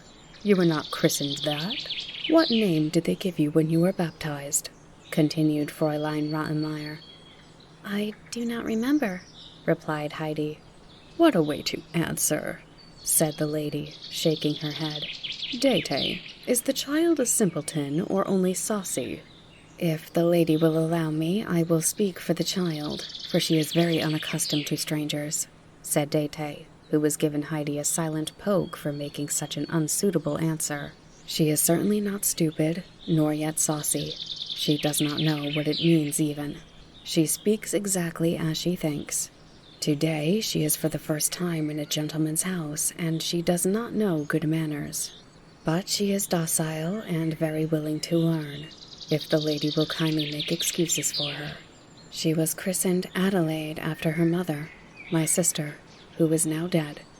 Well, that's a name that one can pronounce, remarked Fräulein Rottenmeier. But I must tell you, Dete, that I am astonished to see so young a child. I told you that I wanted a companion of the same age as the young lady of the house, one who could share her lessons and all her other occupations. Fräulein Clara is now over 12. What is the age of this child? If the lady will allow me, began Dete again in her usual fluent manner. I myself had lost count of her exact age. She is certainly a little younger, but not much. I cannot say precisely, but I think she is 10 or thereabouts. Grandfather told me I was 8, put in Heidi. Dete gave her another poke, but as the child had not the least idea why she did so, she was not at all confused. What? Only 8? Cried Fräulein Rottenmeier angrily. 4 years too young. Of what use is such a child? And what have you learned? What books did you have to learn from? None, said Heidi. How then did you learn to read? Continued the lady. I have never learned to read, or Peter either, Heidi informed her. Mercy upon us, you do not know how to read. Is it really so? Exclaimed Fräulein Rottenmeier, greatly horrified. Is it possible? Not able to read. What have you learned then? Nothing, said Heidi with unflinching truthfulness. Young woman, said the lady to Dete, after having paused for a minute or two to recover from her shock. This is not at all the sort of companion you led me to suppose. How could you think of bringing me a child like this? But Dete was not to be put down so easily, and answered warmly, If the lady will allow me, the child is exactly what I thought she required. The lady described what she wished for, a child unlike all other children, and I could find no other to suit, for the greater number I know are not peculiar, but one very much the same as the other. And I thought this child seemed as if made for the place. But I must go now, for my mistress will be waiting for me. If the lady will permit, I will come again soon and see how she is getting on. And with a bow, Dete quickly left the room and ran downstairs. Fräulein Rottenmeier stood for a moment, taken aback, and then ran after Dete. If the child was to stop, she had many things yet to say and ask about her. And there the child was, and what was more, Dete, as she plainly saw, meant to leave her there. Heidi remained by the door, where she had been standing since she first came in. Clara had looked on during the interview without speaking. Now she beckoned to Heidi and said, Come here. Heidi went up to her. Would you rather be called Heidi or Adelaide? Asked Clara. I am never called anything but Heidi, was the child's prompt answer. Then I shall always call you by that name, said Clara. It suits you. I have never heard it before, but neither have I ever seen a child like you before. Have you always had that short curly hair? Yes, I think so, said Heidi. Are you pleased to come to Frankfurt? Went on Clara. No, but I shall go home tomorrow and take grandmother a white loaf, explained Heidi. Well, you are a funny child, exclaimed Clara. You were expressly sent for to come here and to remain with me and share my lessons. There will be some fun about them now, as you cannot read, something new to do, for often they are dreadfully dull, and I think the morning will never pass away. You know my tutor comes every morning at about 10 o'clock, and then we go on with lessons till 2, and it does seem such a long time. Sometimes he takes up the book and holds it close up to his face, as if he was very short-sighted. but I know it's only because he wants so dreadfully to gape. And Fräulein Rottenmeier takes her large handkerchief out also now and then, and covers her face with it, as if she was moved by what we had been reading. But that is only because she is longing to gape too. And I myself want to gape, but I am obliged to stop myself, for if Fräulein Rottenmeier sees me gaping, she runs off at once and fetches the cod liver oil and says I must have a dose, as I am getting weak again, and the cod liver oil is horrible, so I do my best not to gape. But now it will be much more amusing, for I shall be able to lie and listen while you learn to read. Heidi shook her head doubtfully when she heard of learning to read. Oh, nonsense, Heidi. Of course you must learn to read. Everybody must, and my tutor is very kind and never cross, and he will explain everything to you.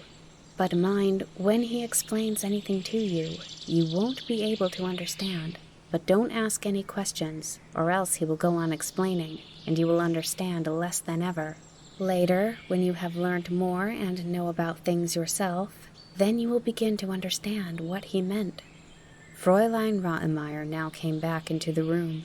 She had not been able to overtake Dete, and she was very much put out, for she had wanted to go into more details concerning the child, and to convince Dete how misleading she had been, and how unfit Heidi was as a companion for Clara. She really did not know what to be about, or how to undo the mischief, and it made her all the more angry that she herself was responsible for it, having consented to Heidi being fetched. She ran backwards and forwards in a state of agitation between the study and the dining room, and then began scolding Sebastian, who was standing looking at the table he had just finished laying to see that nothing was missing. "You can finish your thoughts tomorrow morning. Make haste, or we shall get no dinner today at all." Then, hurrying out, she called Tinette, but in such an ill-tempered voice that the maid came tripping forward with even more mincing steps than usual. But she looked so pert that even Fräulein Rottenmeier did not venture to scold her, which only made her suppressed anger the greater. "See that the room is prepared for the little girl who has just arrived," said the lady with a violent effort at self-control. "Everything is ready. It only wants dusting." "It's my worth troubling about," said Tinette mockingly as she turned away. Meanwhile, Sebastian had flung open the folding doors leading into the dining room with rather more noise than he need, for he was feeling furious, although he did not dare answer back when Fräulein Rottenmeier spoke to him. He then went up to Clara's chair to wheel her into the next room. As he was arranging the handle at the back preparatory to do so, Heidi went near and stood staring at him. Seeing her eyes fixed upon him, he suddenly growled out, "Well, what is there in me to stare at like that?" Which he would certainly not have done if he had been aware that Fräulein Rottenmeier was just entering the room. "You look so like Peter," answered Heidi. The lady housekeeper clasped her hands in horror. "Is it possible?" she stammered half aloud.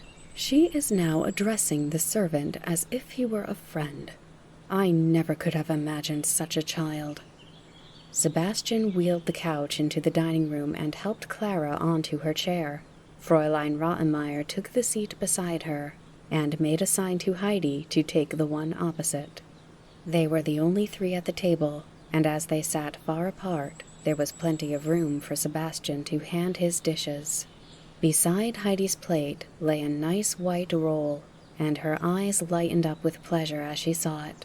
The resemblance which Heidi had noticed had evidently awakened in her a feeling of confidence towards Sebastian, for as she sat as still as a mouse and without moving until he came up to her side and handed her the dish of fish, then she looked at the roll and asked, "Can I have it?" Sebastian nodded, throwing a side glance at Fräulein Rottenmeier to see what effect this request would have upon her. Heidi immediately seized the roll and put it in her pocket. Sebastian's face became convulsed. He was overcome with inward laughter, but knew his place too well to laugh aloud. Mute and motionless, he still remained, standing beside Heidi. It was not his duty to speak nor to move away until she had helped herself. Heidi looked wonderingly at him for a moment or two, and then said, "Am I to eat some of that too?" Sebastian nodded again. "Give me some then," she said, looking calmly at her plate.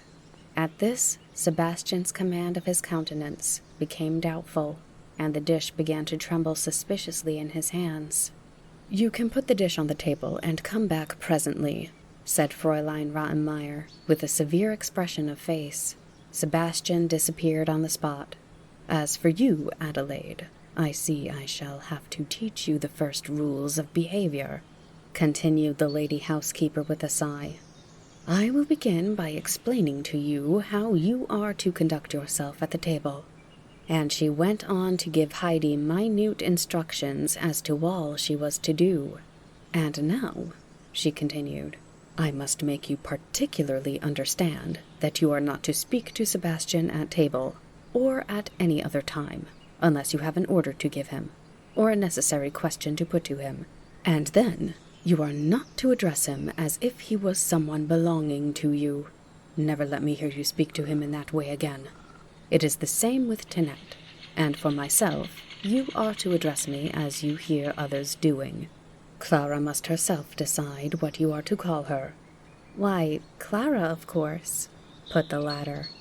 Then followed a long list of rules as to general behavior, getting up and going to bed, going in and out of the room, shutting the doors, keeping everything tidy, during the course of which Heidi's eyes gradually closed, for she had been up before 5 o'clock that morning and had had a long journey.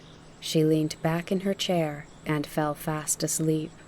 Fräulein Rottenmeier, having at last come to the end of her sermonizing, said, "Now, remember what I have said, Adelaide. Have you understood it all?" "Heidi has been asleep for ever so long," said Clara, her face rippling all over with amusement, for she had not had such an entertaining dinner for a long time. "It is really insupportable what one has to go through with this child," exclaimed Fräulein Rottenmeier in great indignation, and she rang the bell so violently that Tinette and Sebastian both came rushing in and nearly tumbling over one another. But no noise was sufficient to wake Heidi, and it was with difficulty they could rouse her sufficiently to get her along to her bedroom, to reach which she had to pass through first through the study, then through Clara's bedroom, and then through Fräulein Rottenmeier's sitting room, till she came to the corner room that had been set apart for her. Chapter 7. Fräulein Rottenmeier spends an uncomfortable day. When Heidi opened her eyes on the first morning in Frankfurt, she could not think where she was. Then she rubbed them and looked about her.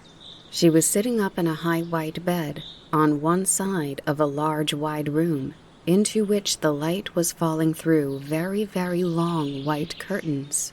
Near the window stood 2 chairs covered with large flowers, and then came a sofa with the same flowers, in front of which was a round table.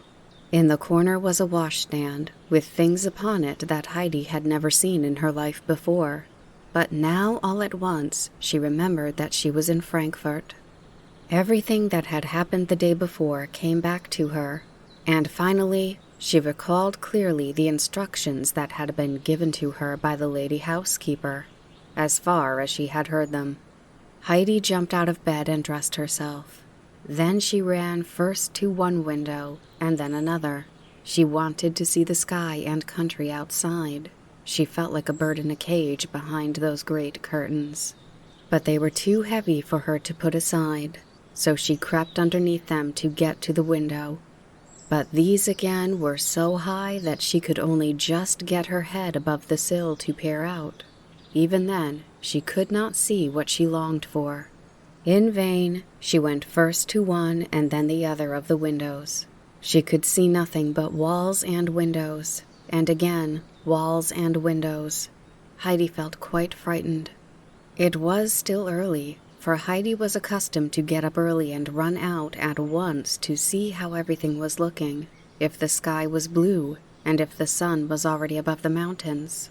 or if the fir trees were waving and the flowers had opened their eyes.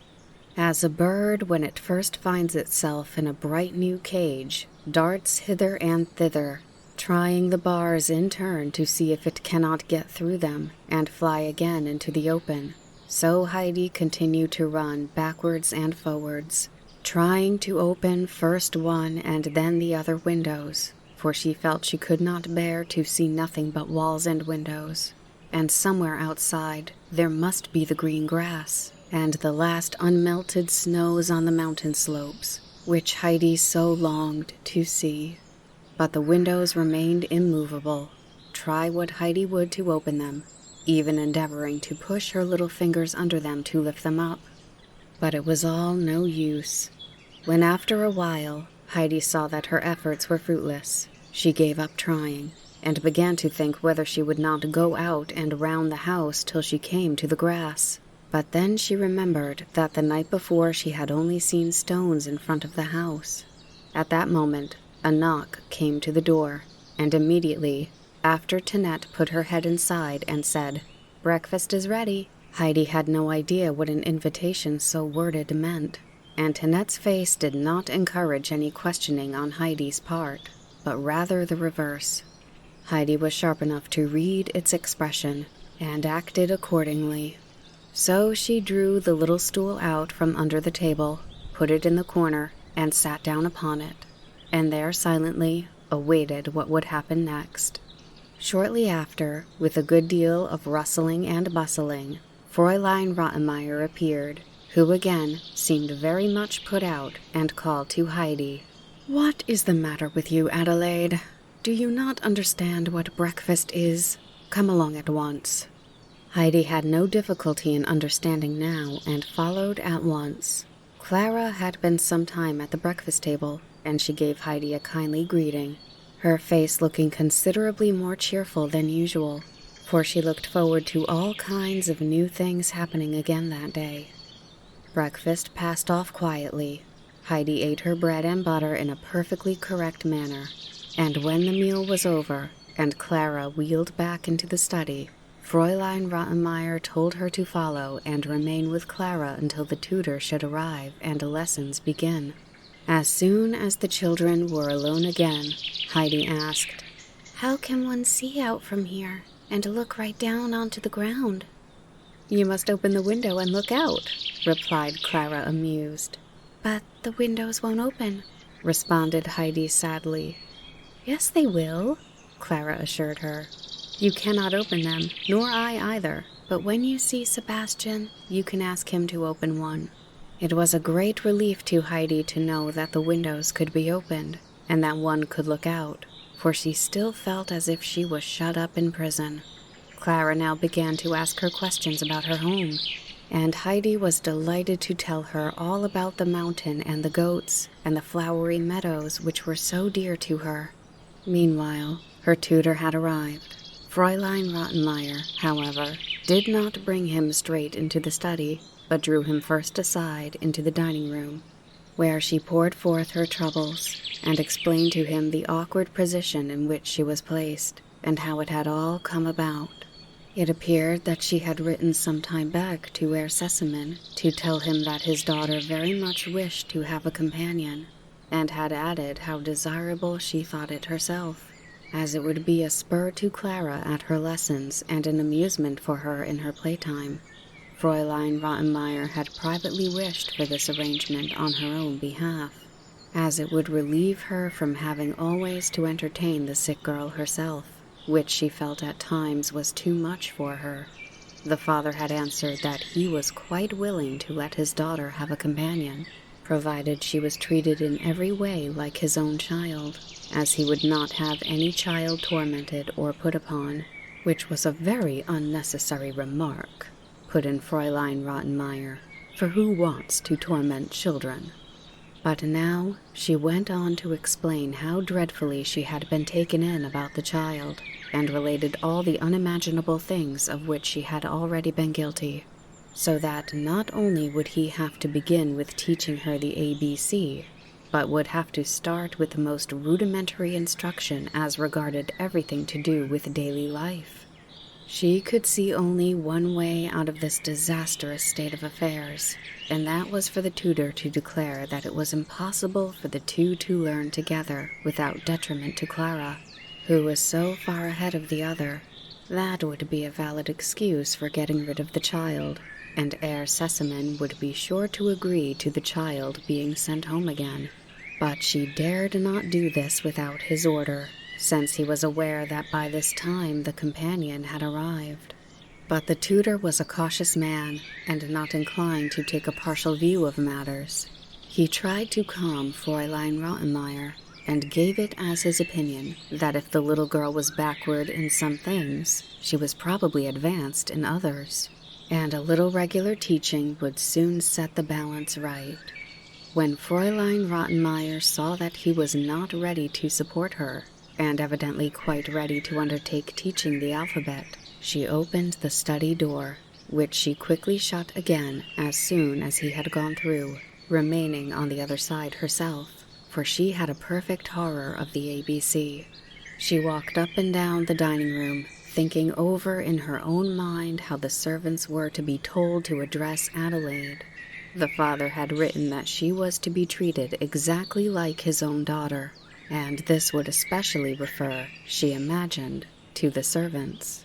She was not allowed, however, a very long interval of time for consideration, for suddenly the sound of a frightful crash was heard in the study, followed by frantic cries for Sebastian. She rushed into the room. There on the floor in a confused heap, books, exercise books, inkstand, and other articles, with the tablecloth on the top, while from beneath them a dark stream of ink was flowing all across the floor. Heidi had disappeared.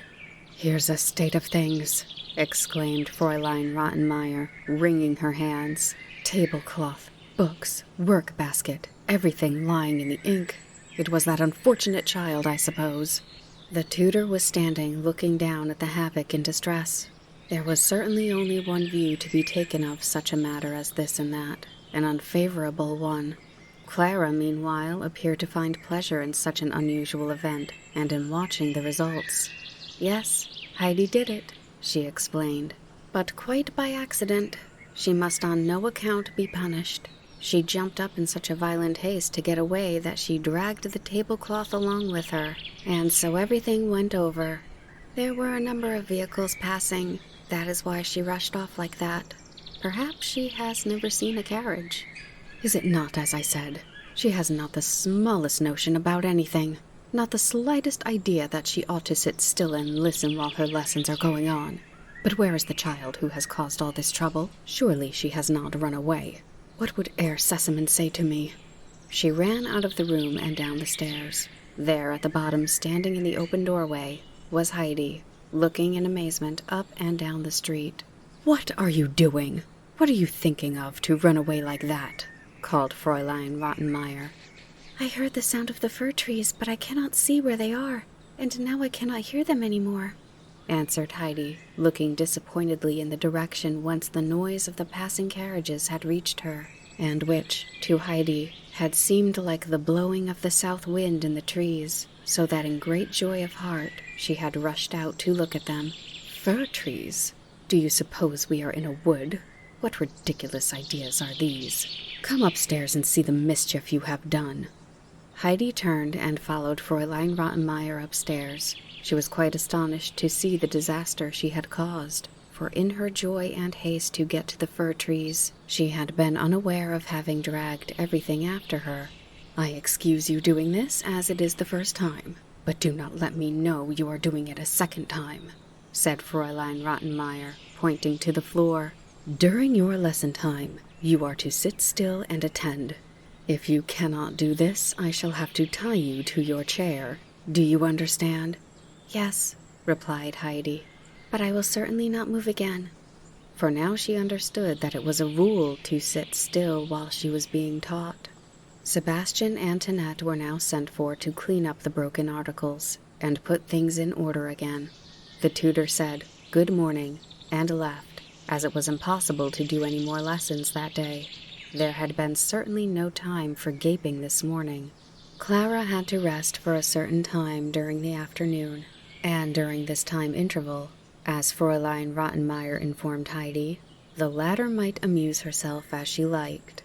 When Clara had been placed on her couch after dinner, and the lady housekeeper had retired to her room, Heidi knew that her time had come to choose her own occupation. It was just what she was longing for, and there was something she had made up in her mind to do. But she would require some help for this accomplishment, and in view of this, she took her stand in the hall in front of the dining room door in order to intercept the person she wanted. In a few minutes, up came Sebastian from the kitchen with a tray of silver tea things, which had to be put away in the dining room cupboard. As he reached the top stairs, Heidi went up to him and addressed him in the formal manner she had been ordered to use by Fräulein Rottenmeier. Sebastian looked surprised and said somewhat curtly, "What is it you want, miss?" "I only wished to ask you something, but it is nothing bad like this morning," said Heidi, anxious to conciliate him, for she saw that Sebastian was rather in a cross temper, and quite thought it was on account of the ink she had spilled on the floor. "Indeed, and why, I should first like to know, do you address me like that?" replied Sebastian, evidently still put out. "Fräulein Rottenmeier told me always to speak to you like that," said Heidi. Then Sebastian laughed, which very much astonished Heidi, who had seen nothing amusing in the conversation.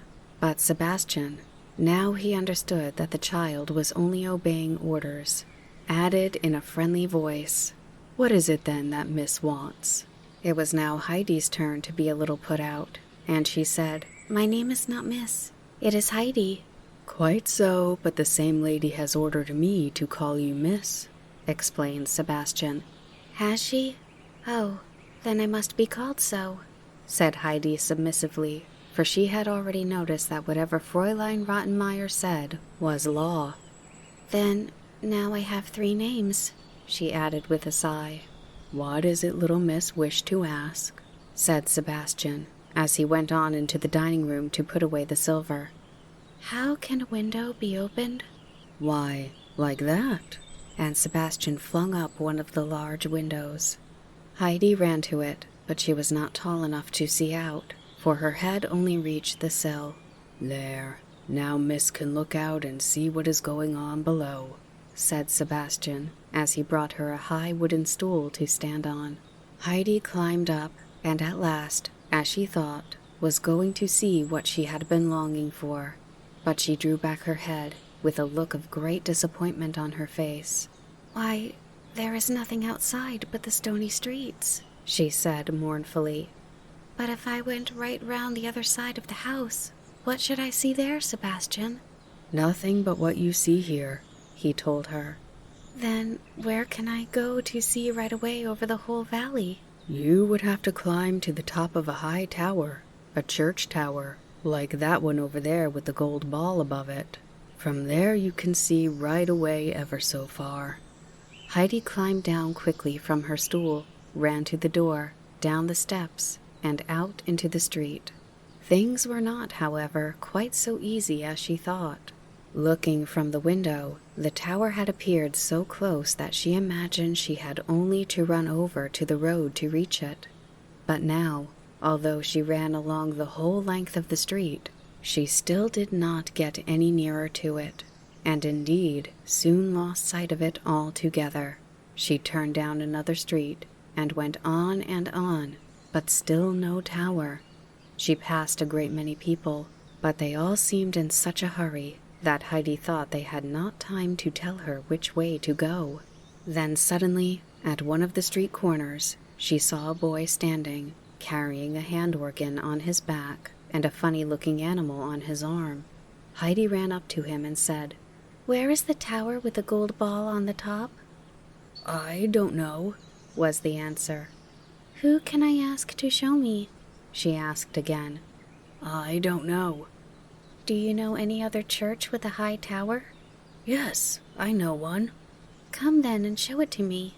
"Show me first what you will give me for it." And the boy held out his hand as he spoke. Heidi searched about in her pockets, and presently drew out a card on which was painted a garland of beautiful red roses. She looked at it for a minute or two, for she felt rather sorry to part with it. Clara had only that morning made her a present of it. But then, to look down into the valley and see all the lovely green slopes. There, said Heidi, holding out the card. would you like to have that? The boy drew back his hand and shook his head. What would you like then? Asked Heidi, not sorry to put the card back in her pocket. Money. I have none, but Clara has. I am sure she will give me some. How much do you want? 2 pence. Come along then. They started off together along the street, and on the way, Heidi asked her companion what he was carrying on his back. It was a hand organ, he told her, which played beautiful music when he turned the handle. All at once, they found themselves in front of an old church with a high tower. The boy stood still. There it is. But how shall I get inside? Asked Heidi, looking at the fast-closed doors. I don't know, was the answer. Do you think that I can ring as they do for Sebastian? I don't know. Heidi had, by this time, caught sight of a bell in the wall, which she now pulled with all her might. If I go up, you must stay down here, for I do not know the way back, and you will have to show me. What will you give me then for that? What do you want me to give you? Another 2 pence. They heard the key turning inside, and then someone pulled open the heavy creaking door. An old man came out, and at first looked with surprise, and then in anger at the children, as he began scolding them. What do you mean by ringing me down like this? Can't you read what is written over the bell? For those who wish to go up the tower? The boy said nothing, but pointed his finger at Heidi. The latter answered, But I do want to go up the tower. What do you want up there? Said the old man. Has somebody sent you?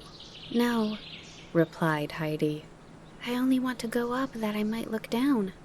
Get along home with you, and don't try this trick on me again, or you may not come off so easily a second time. And with that, he turned and was about to shut the door, but Heidi took hold of his coat and said beseechingly, Let me go up, just once.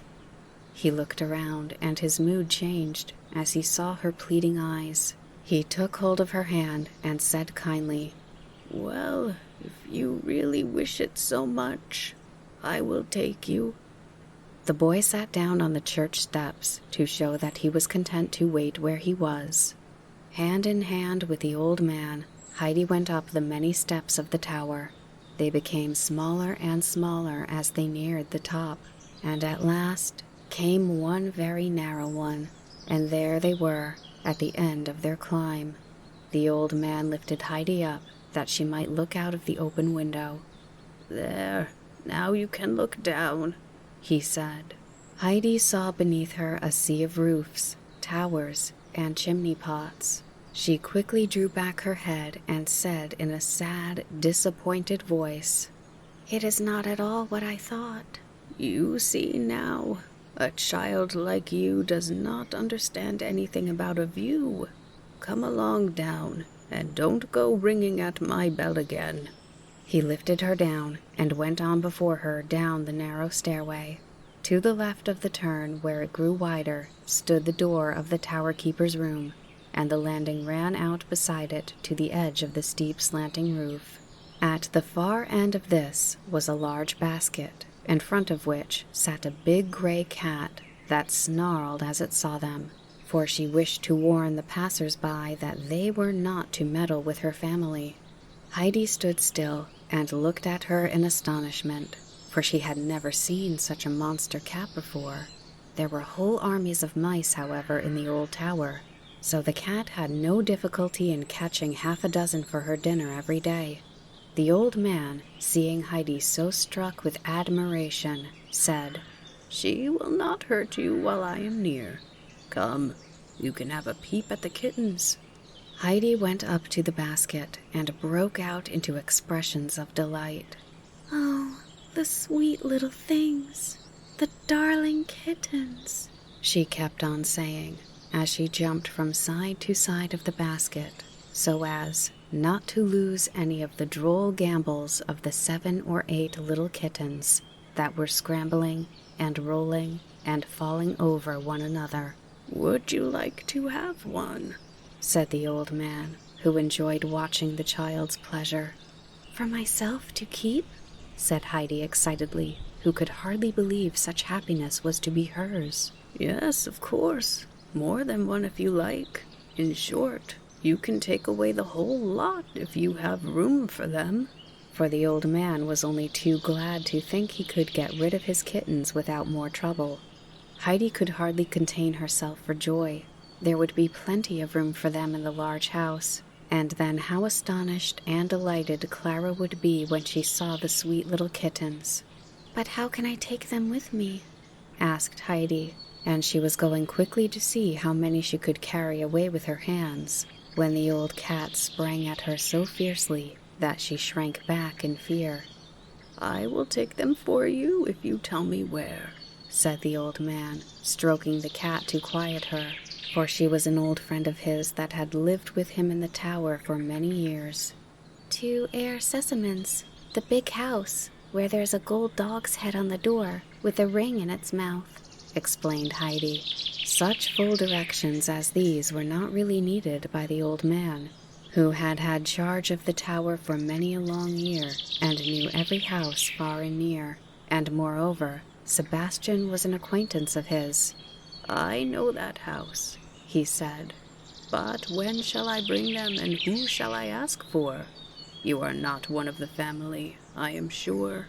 "No, but Clara will be so delighted when I take her the kittens." The old man wished now to go downstairs, but Heidi did not know how to tear herself away from the amusing spectacle.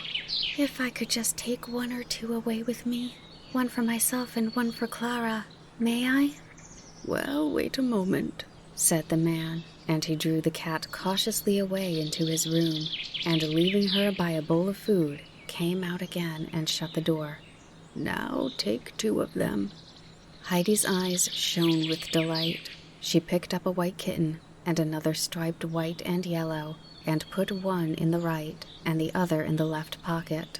Then she went downstairs. The boy was still sitting outside on the steps, and as the old man shut the door of the church behind them, she said, "Which is our way to Air Sesamens' house?" "I don't know," was the answer. Heidi began a description of the front door and the steps and the windows, but the boy only shook his head and was not any wiser. "Well, look here," continued Heidi. "From one window you can see a very, very large gray house, and the roof runs like this." And Heidi drew a zigzag line in the air with her forefinger. With this, the boy jumped up. He was evidently in the habit of guiding himself by similar landmarks. He ran straight off with Heidi after him, and in a very short time they had reached the door with the large dog's head for a knocker. Heidi rang the bell. Sebastian opened it quickly, and when he saw it was Heidi, make haste, he cried in a hurried voice. Heidi sprang hastily in, and Sebastian shut the door after her, leaving the boy, whom he had not noticed, standing in wonder on the steps. "Make haste, little miss," said Sebastian again. "Go straight into the dining room. They are already at table. Fräulein Rottenmeier looks like a loaded cannon. What could make the little miss run off like that?" Heidi walked into the room. The lady housekeeper did not look up. Clara did not speak. There was an uncomfortable silence. Sebastian pushed her chair up for her, and when she was seated, Fräulein Rottenmeier, with a severe countenance, sternly and solemnly addressed her. "I will speak with you afterwards, Adelaide. Only this much I will say now, that you behaved in a most unmannerly and reprehensible way by running out of the house as you did, without asking permission, without anyone knowing a word about it, and then to go wandering about till this hour. I never heard of such behavior before." "Meow," came the answer back. This was too much for the lady housekeeper. With a raised voice, she exclaimed, "You dare, Adelaide, after your bad behavior, to answer me as if it were a joke?" "I did not," began Heidi. "Meow, meow." Sebastian almost dropped his dish and ran out of the room. "That will do," Fräulein Rottenmeier tried to say, but her voice was almost stifled with anger. "Get up and leave the room." Heidi stood up frightened, and again made an attempt to explain. "I really did not. Meow, meow, meow." "But Heidi," now put in Clara, "when you see that it makes Fräulein Rottenmeier angry, why do you keep on saying meow?" "It isn't I. It's the kittens," Heidi was at last given to say. What? Kittens?" shrieked Fräulein Rottenmeier. "Sebastian, Tinette, find these horrid little things, take them away." And she rose and fled into the study and locked the door, so as to make sure that she was safe from the kittens, which to her were the most horrible things in creation. Sebastian was obliged to wait a few minutes outside the door to get over his laughter before he went into the room again. He had, while serving Heidi, caught sight of a little kitten's head peeping out of her pocket, and guessing the scene that would follow, had been so overcome with amusement at the first meows that he had hardly been able to finish handing the dishes. The lady's distressed cries for help had ceased before he had sufficiently regained his composure to go back into the dining room. It was all peace and quietness there now. Clara had the kittens on her lap, and Heidi was kneeling beside her, both laughing and playing with the tiny, graceful little animals. "Sebastian!" exclaimed Clara as he came in. "You must help us. You must find a bed for the kittens where Fräulein Rottenmeier will not spy them out, for she is so afraid of them that she will send them away at once. But we want to keep them, and have them out whenever we are alone. Where can you put them?" "I will see to that," answered Sebastian willingly. "I will make a bed in a basket and put it in some place where the lady is not likely to go. You leave it to me." He set about the work at once, sniggling to himself the while, for he guessed there would be a further rumpus about this some day, and Sebastian was not without a certain pleasure in the thought of Fräulein Rottenmeier being a little disturbed. Not until some time had elapsed, and it was nearing the hour for going to bed, did Fräulein Rottenmeier venture to open the door a crack and call through, "Have you taken those dreadful little animals away, Sebastian?" He assured her twice that he had done so. He had been hanging about the room in anticipation of this question, and now, quickly and quietly, caught up the kittens from Clara's lap and disappeared with them. The castigatory sermon which Fräulein Rottenmeier held in reserve for Heidi was put off till the following day, as she felt too exhausted now after all the emotions she had gone through of irritation, anger, and fright, of which Heidi had unconsciously been the cause. She retired without speaking, Clara and Heidi following, happy in their minds at knowing that the kittens were lying in a comfortable bed. Chapter 8. There is great commotion in the large house. Sebastian had just shown the tutor into the study on the following morning, when there came another and very loud ring at the bell, which Sebastian ran quickly to answer. "Only Herr Sesemann rings like that," he said to himself. "He must have returned home unexpectedly." He pulled open the door, and there in front of him was a ragged little boy carrying a hand organ on his back. "What is the meaning of this?" said Sebastian angrily. "I'll teach you to ring bells like that. What do you want here?" "I want to see Clara," the boy answered. "You dirty good-for-nothing little rascal. Can't you be polite enough to say Miss Clara? What do you want with her?" continued Sebastian roughly. "She owes me a 4 pence, explained the boy. "You must be out of your mind. And how do you know that any young lady of that name lives here?" "She owes me 2 pence for showing her the way there, and 2 pence for showing her the way back." "See what a pack of lies you are telling. The young lady never goes out, cannot even walk. Be off, and get back to where you came from before I have to help you along." But the boy was not to be frightened away. He remained standing and said in a determined voice, "But I saw her in the street, and can describe her to you. She has short, curly black hair and black eyes, and wears a brown dress, and does not talk quite like we do." "Oh-ho," thought Sebastian, laughing to himself. "The little miss has evidently been up to more mischief." Then, drawing the boy inside, he said aloud, "I understand now. Come with me, and wait outside the door till I tell you to go in." Be sure to begin playing your organ the instant you get inside the room. The lady is very fond of music." Sebastian knocked at the study door, and a voice said, "Come in."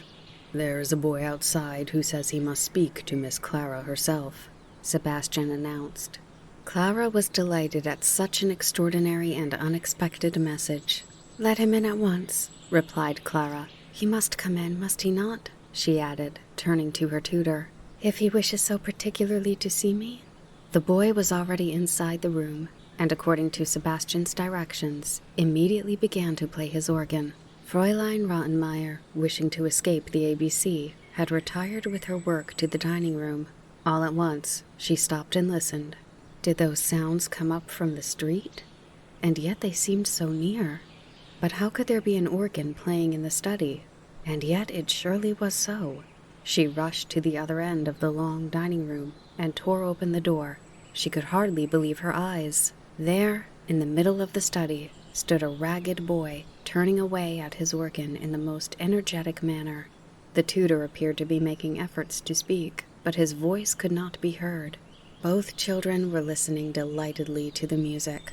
Leave off at once," screamed Fräulein Rottenmeier, but her voice was drowned by the music.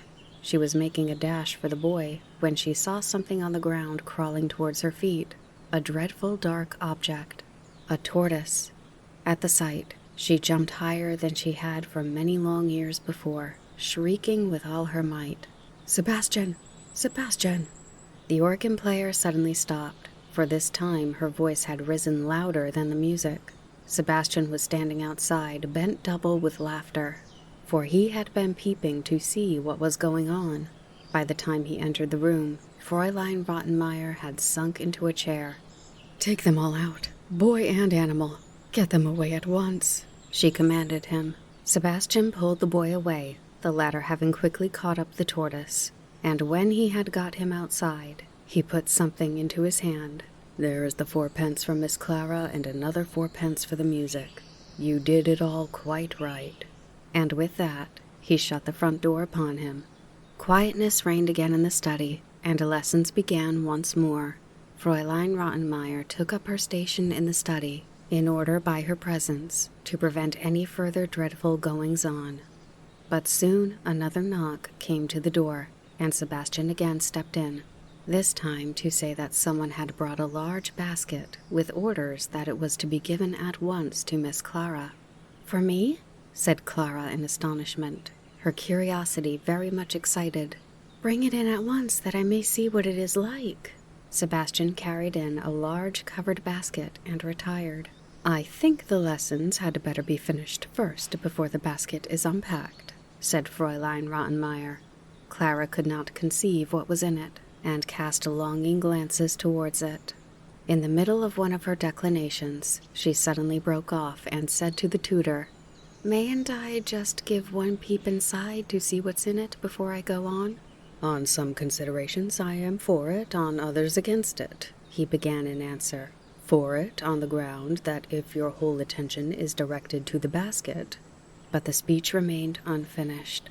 The cover of the basket was loose, and at this moment 1, 2, 3, and then 2 more, and again more kittens came suddenly tumbling onto the floor and racing about the room in every direction, and with such indescribable rapidity that it seemed as if the whole room was full of them. They jumped over the tutor's boots, bit at his trousers, climbed up Fräulein Rottenmeier's dress, rolled about her feet, sprang up onto Clara's couch, scratching, scrambling, and mewing. It was a sad scene of confusion. Clara, meanwhile, pleased with their gambols, kept on exclaiming, "Oh, the dear little things! How pretty they are! Look, Heidi, at this one! Look at that one over there!" And Heidi, in her delight, kept running after them, first into one corner and then into the other. The tutor stood up by the table, not knowing what to do, lifting first his right foot and then his left, to get away from the scrambling, scratching kittens.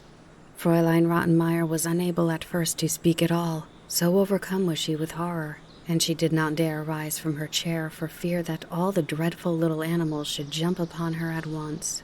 At last, she found her voice to call loudly, "Tinette, Tinette, Sebastian, Sebastian!" They came in answer to her summons, and gathered up the kittens. By degrees, they got them all inside the basket again, and then carried them off to put with the other two. Today again, there had been no opportunity for gaping. Late that evening, when Fräulein Rottenmeier had somewhat recovered from the excitement of the morning, she sent for the two servants and examined them closely concerning the events of the morning, and then it came out that Heidi was at the bottom of them, everything being the result of her excursion the day before. Fräulein Rottenmeier sat pale with indignation and did not know at first how to express her anger. Then she made a sign to Tinette and Sebastian to withdraw, and turning to Heidi, who was standing by Clara's couch, quite unable to understand of what sin she had been guilty, began in a severe voice. "Adelaide, I know only of one punishment which will perhaps make you alive to your ill conduct, for you are an utter little barbarian. But we will see if we cannot tame you so that you shall not be guilty of such deeds again, by putting you in a dark cellar with the rats and black beetles." Heidi listened in silence and surprise to her sentence, for she had never seen a cellar such as was now described. The place known at her grandfather's as a cellar, where the fresh-made cheeses and the new milk were kept, was a pleasant and inviting place. Neither did she know at all what rats and black beetles were like, but Clara interrupted in great distress. "No, no, Fräulein Rottenmeier. You must wait till Papa comes. He has written to say that he will soon be home, and then I will tell him everything, and he will say what is to be done with Heidi." Fräulein Rottenmeier could not do anything against this superior authority, especially as the father was really expected very shortly. She rose and said with some displeasure, "As you will, Clara, but I too shall have something to say to Herr Sesemann." And with that, she left the room. 2 days now went by without further disturbance. Fräulein Rottenmeier, however, could not recover her equanimity.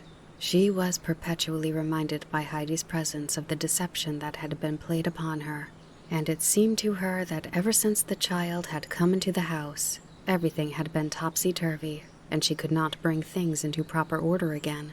Clara had grown much more cheerful. She no longer found time hang heavy during the lesson hours, for Heidi was continually making a diversion of some kind or other. She jumbled all her letters up together and seemed quite unable to learn them, and when the tutor tried to draw her attention to their different shapes, and to help her by showing her that this was like a little horn or that like a bird's bill, she would suddenly exclaim in a joyful voice, "That is a goat! That is a bird of prey!" For the tutor's descriptions suggested all kinds of pictures in her mind, but left her still incapable of the alphabet. In the later afternoons, Heidi always sat with Clara, and then she would give the latter many and long descriptions of the mountain and her life upon it, and the burning longing to return would become so overpowering that she always finished with the words, "Now I must go home. Tomorrow I must really go." But Clara would try to quiet her and tell Heidi that she must wait till her father returned, and then they would see what was to be done. And if Heidi gave in each time and seemed quickly to regain her good spirits, it was because of a secret delight she had in the thought that every day added 2 more white rolls to the number she was collecting for grandmother, for she always pocketed the roll placed beside her plate at dinner and supper, feeling that she could not bear to eat them, knowing that the grandmother had no white bread and could hardly eat the black bread which was so hard. After dinner, Heidi had to sit alone in her room for a couple of hours, for she understood now that she might not run about outside at Frankfurt as she did on the mountain, and so she did not attempt it. Any conversation with Sebastian in the dining room was also forbidden her, and as to Tinette, she kept out of her way, and never thought of speaking to her, for Heidi was quite aware that the maid looked scornfully at her, and always spoke to her in a mocking voice. So Heidi had plenty of time from day to day to sit and picture how everything at home was now turning green, and how the yellow flowers were shining in the sun, and how all around lay bright in the warm sunshine, the snow and the rocks, and the whole wide valley, and Heidi at times could hardly contain herself for the longing to be back home again. And Ete had told her that she could go home whenever she liked. So it came about one day that Heidi felt she could not bear it any longer, and in haste she tied all the rolls up in her red shawl, put on her straw hat, and went downstairs. But just as she reached the hall door, she met Fräulein Rottenmeier herself, just returning from a walk, which put a stop to Heidi's journey.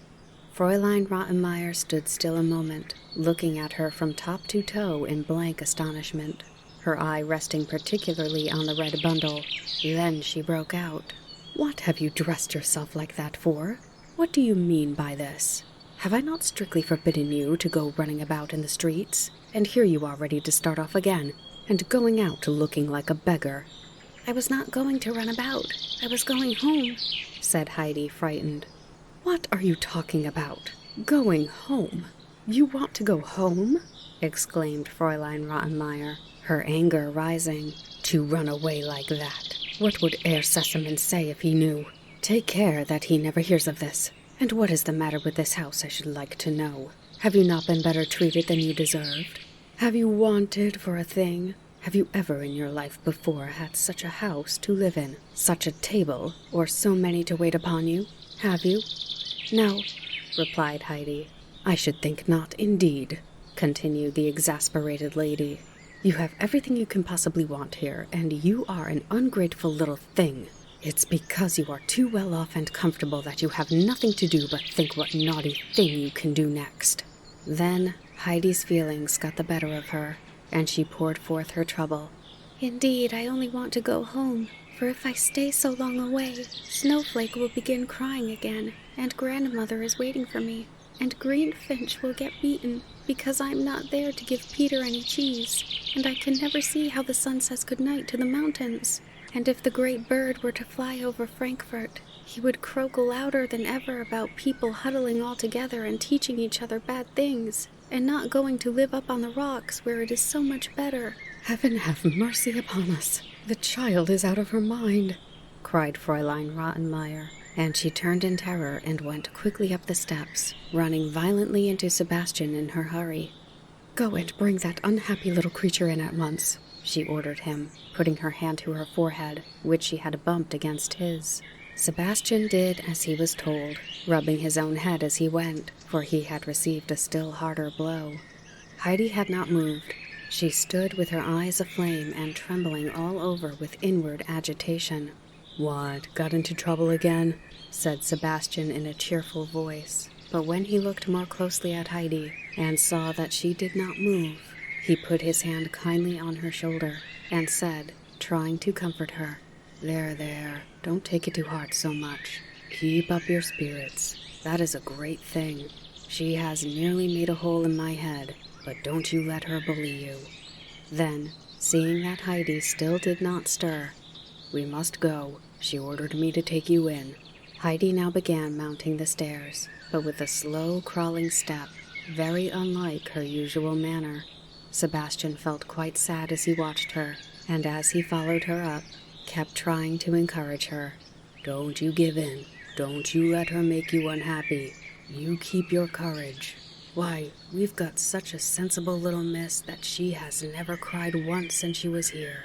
Many at that age cry a good dozen times a day. The kittens are enjoying themselves very much up in their home. They jump about all over the place and behave as if they were little mad things. Later we will go up and see them, when Fräulein is out of the way, shall we?" Heidi gave a little nod of assent, but in such a joyless manner that it went to Sebastian's heart, and he followed her with sympathetic eyes as she crept away to her room. At supper that evening, Fräulein Rottenmeier did not speak, but she cast watchful looks towards Heidi, as if expecting her at any minute to break out in some extraordinary way. But Heidi sat without moving or eating. All that she did was to hastily hide her roll in her pocket. When the tutor arrived next morning, Fräulein Rottenmeier drew him privately aside and confided her fear to him that the change of air and the new mode of life and unaccustomed surroundings had turned Heidi's head. Then she told him of the incident of the day before, and of Heidi's strange speech. But the tutor assured her she need not be alarmed. He had already become aware that the child was somewhat eccentric, but otherwise quite right in her mind, and he was sure that, with careful treatment and education, the right balance would be restored, and it was this he was striving after. He was more convinced of this by what he now heard, and by the fact that he had so far failed to teach her the alphabet. Heidi seemed unable to understand the letters. Fräulein Rottenmeier was considerably relieved by his words, and released the tutor to his work. In the course of the afternoon, the remembrance of Heidi's appearance the day before as she was starting out on her travels suddenly returned to the lady, and she made up her mind that she would supplement the child's clothing with various garments from Clara's wardrobe, so as to give her a decent appearance when Herr Sesselmann returned. She confided her intention to Clara, who was quite willing to make over any number of dresses and hats to Heidi, so the lady went upstairs to overhaul the child's belongings and see what was to be kept and what thrown away. She returned, however, in the course of a few minutes with an expression of horror on her face. "What is this, Adelaide, that I find in your wardrobe?" she exclaimed. "I never heard of anyone doing such a thing before. In a cupboard meant for clothes. Adelaide, what do I see at the bottom but a heap of rolls? Will you believe it, Clara? Bread in a wardrobe. A whole pile of bread. Tinette," she called to the young woman, who was in the dining room, "go upstairs and take away all those rolls out of Adelaide's cupboard, and the old straw hat on the table." "No, no," screamed Heidi. "I must keep the hat, and the rolls are for grandmother." And she was rushing to stop Tinette when Fräulein Rottenmeier took hold of her. "You will stop here, and all that bread and rubbish will be taken to the place they belong to," she said in a determined tone as she kept her hand on the child to prevent her running forward.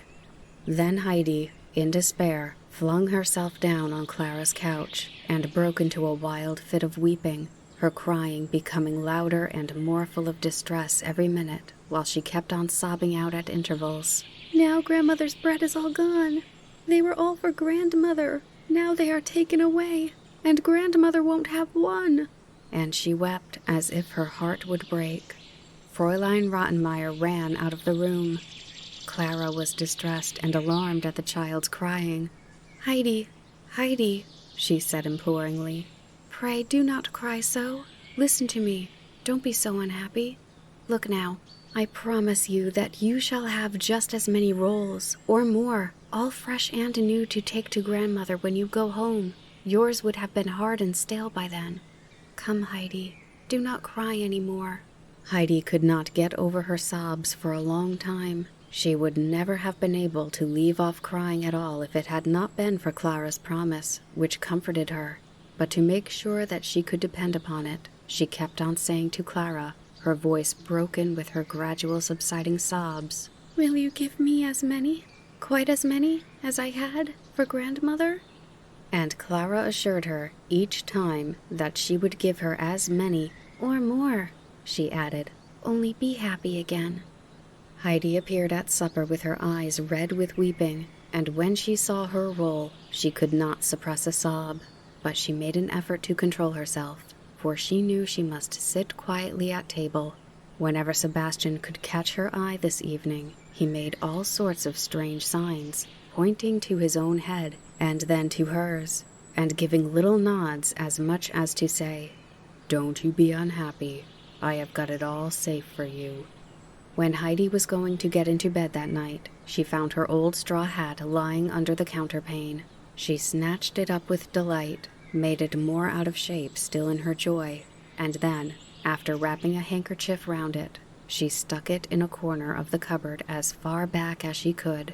It was Sebastian who had hidden it there for her. He had been in the dining room when Tinette was called, and had heard all that went on with the child and the latter's loud weeping. So he followed Tinette, and when she came out of Heidi's room, carrying the rolls and the hat, he caught up the hat and said, "I will see to this old thing." He was genuinely glad to have been able to save it for Heidi, and that was the meaning of his encouraging signs to her at supper. Chapter 9. Herr Sesselmann hears of things which are new to him. A few days after these events, there was great commotion and much running up and down stairs in Herr Seseman's house. The master had just returned, and Sebastian and Tinette were busy carrying up one package after another from the carriage, for Herr Sesemann always brought back a lot of pretty things for his home. He himself had not waited to do anything before going in to see his daughter. Heidi was sitting beside her, for it was late afternoon, when the two were always together. Father and daughter greeted each other with warm affection, for they were deeply attached to one another. Then he held out his hand to Heidi, who had stolen away into a corner, and said kindly to her, "And this is our little Swiss girl. Come and shake hands with me. That's right. Now, tell me, are Clara and you good friends with one another? Or do you get angry and quarrel, and then cry and make it up, and then start quarreling again on the next occasion?"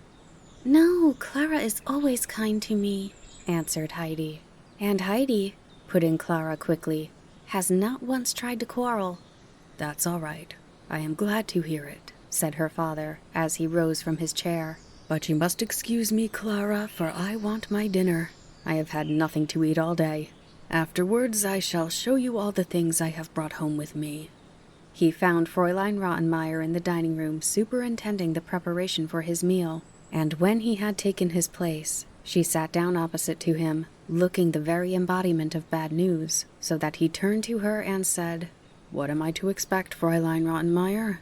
You greet me with an expression of countenance that quite frightens me. What is the matter? Clara seems cheerful enough." "Herr Sesemann," began the lady in a solemn voice, "it is a matter of which concerns Clara. We have been frightfully imposed upon." "Indeed? In what way?" asked Herr Sesemann as he went on calmly drinking his wine. "We had decided, as you remember, to get a companion for Clara, and as I knew how anxious you were to have only those who were well-behaved and nicely brought up about her, I thought I would look for a little Swiss girl, as I hope to find such a one as I have often read about, who, born as it were of the mountain air, lives and moves without touching the earth." "Still, I think even a Swiss child would have to touch the earth if she wanted to go anywhere," remarked Herr Sesemann. "Otherwise they would have been given wings instead of feet." "Ah, Herr Sesemann, you know what I mean," continued Fräulein Rottenmeier. "I mean one so at home among the living creatures of the high, pure mountain regions that she would be like some idealistic being from another world among us." "And what could Clara do with such an idealistic being as you describe, Fräulein Rottenmeier?" "I am not joking, Herr Sesemann. The matter is a more serious one than you think. I have been shockingly, disgracefully imposed upon." "But how? What is there shocking and disgraceful? I see nothing shocking in the child," remarked Herr Sesemann quietly. "If you only knew of one thing she has done. If you only knew of the kind of people and animals she has brought into the house during your absence. The tutor can tell you more about that." "Animals? What am I to understand by animals, Fräulein Rottenmeier?" "It is past understanding. The whole behavior of the child would be past understanding, if it were not that at times she is evidently not in her right mind." Herr Sesemann had attached very little importance to what was told of him till now, but not in her right mind. That was more serious, and might be prejudicial to his own child. Herr Sesemann looked very narrowly at the lady opposite to assure himself that the mental aberration was not on her side. At that moment, the door opened, and the tutor was announced. "Ah, here is someone," exclaimed Herr Sesemann, "who will help to clear up matters for me. Take a seat," he continued as he held out his hand to the tutor. "You will drink a cup of coffee with me, no ceremony, I pray. And now tell me, what is the matter with this child that has come to be a companion to my daughter? What is this strange thing I hear about her bringing animals into the house? And is she in her right senses?" The tutor felt he must begin with expressing his pleasure at Herr Sesemann's return, and with explaining that he had come in on purpose to give him welcome. But Herr Sesemann begged him to explain without delay the meaning of all he had heard about Heidi. The tutor started in his usual style. "If I must give my opinion about this little girl, I should like first to state that if on one side there is a lack of development which has been caused by the more or less careless ways in which she has been brought up, or rather by the neglect of her education when young and by the solitary life she has led on the mountains, which is not wholly to be condemned. On the contrary, such a life has undoubtedly some advantages in it, if not allowed to overstep a certain limit of time. My good friend, interrupted Herr Sesemann, you are giving yourself more trouble than you need. I only want to know if the child has caused you alarm by any animals she has brought into the house, and what your opinion is altogether as to her being fit a companion or not for my daughter. I should not like in any way to prejudice you against her, began the tutor once more. For if on the one hand there is a certain inexperience of the ways of society, owing to the uncivilized life she led up to the time of her removal to Frankfurt, on the other hand she is endowed with certain good qualities and taken on the whole— Excuse me, my dear sir, do not disturb yourself, but I think, my daughter will be wanting me. And with that, Herr Sesemann quickly left the room and took care not to return. He sat himself down beside his daughter in the study, and then turning to Heidi, who had risen, "Little one, will you fetch me—" he began, and then paused, for he could not think what to ask for, but he wanted to get the child out of the room for a little while. "Fetch me a glass of water." "Fresh water?" asked Heidi. Yes, as fresh as you can get it," he answered. Heidi disappeared on the spot. "And now, my dear little Clara," he said, drawing his chair nearer and laying her hand in his, "answer my questions clearly and intelligibly. What kind of animals has your little companion brought into the house? And why does Fräulein Rottenmeier think that she is not always in her right mind?" Clara had no difficulty in answering. The alarmed lady had spoken to her also about Heidi's wild manner of talking, but Clara had not been able to put a meaning to it. She told her father everything about the tortoise and the kittens, and explained to him what Heidi had said the day Fräulein Rottenmeier had been put in such a fright. Herr Sesemann laughed heartily at her recital. "So you do not want me to send the child home again?" he asked. "You are not tired of having her here?" "Oh, no," Clara exclaimed. "Please do not send her away. Time has passed much more quickly since Heidi was here, for something fresh happens every day, and it used to be so dull. And she has always so much to tell me." "That's all right then, and here comes your little friend. Have you brought me some nice fresh water?" he asked as Heidi handed him a glass. "Yes, fresh from the pump," answered Heidi. "You did not go yourself to the pump," said Clara. "Yes, I did. It is quite fresh. I had to go a long way, for there were such a lot of people at the first pump, so I went further down the street. But there were just as many at the second pump, but I was able to get some water at the one in the next street, and the gentleman with the white hair asked me to give his kind regards to Herr Sesemann." "You have had quite a successful expedition," said Herr Sesemann, laughing. "And who was the gentleman?"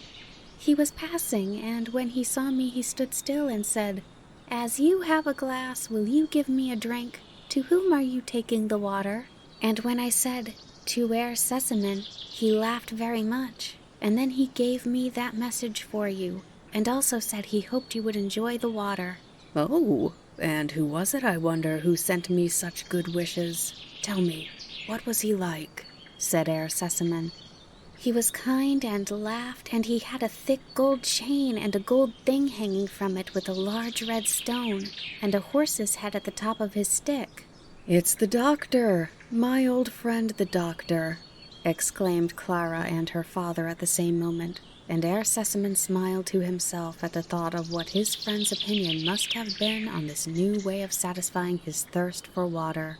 That evening, when Herr Sesemann and Fräulein Rottenmeier were alone, settling the household affairs, he informed her that he intended to keep Heidi. He found the child in a perfectly right state of mind, and his daughter liked her as a companion.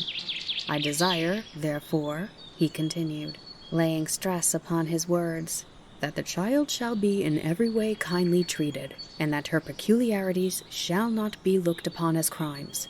If you find her too much for you alone, I can hold out a prospect of help, for I am shortly expecting my mother here on a long visit, and she, as you know, can get on with anybody, whatever they may be like."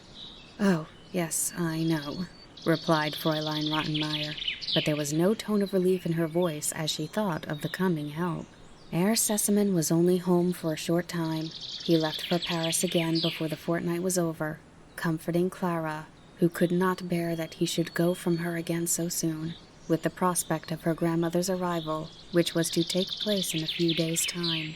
Herr Sesemann had indeed only just gone when a letter came from Frau Sesemann announcing her arrival on the following day, and stating the hour which she might be expected in order that a carriage should be sent to meet her at the station. Clara was overjoyed, and talked so much about her grandmother that evening that Heidi began also to call her grandmamma, which brought down on her a look of displeasure from Fräulein Rottenmeier. This, however, had no particular effect on Heidi, for she was accustomed now to being continually in that lady's black books. But as she was going to her room that night, Fräulein Rottenmeier waylaid her, and drawing her into her own room, gave her strict injunctions as to how she was to address Frau Sesemann when she arrived. On no account was she to call her grandmamma, but always to say madam to her. "Do you understand?" said the lady, as she saw a perplexed expression on Heidi's face. The latter had not understood, but seeing the severe expression of the lady's face, she did not ask for more explanation. Chapter 10. Another Grandmother. There was much expectation and preparation about the house on the following evening, and it was easy to see that the lady who was coming was one whose opinion was highly thought of, and for whom everybody had great respect. Tinette had a new white cap on her head, and Sebastian collected all the footstools he could find and placed them in convenient spots, so that the lady might find one ready to her feet whenever she chose to sit. Fräulein Rottenmeier went about surveying everything, very upright and dignified, as if to show that though a rival power was expected, her own authority was not to be extinguished. And now the carriage was driving up to the door, and Tinette and Sebastian ran down the steps, followed with a slower and more stately step by the lady, who advanced to greet the guest.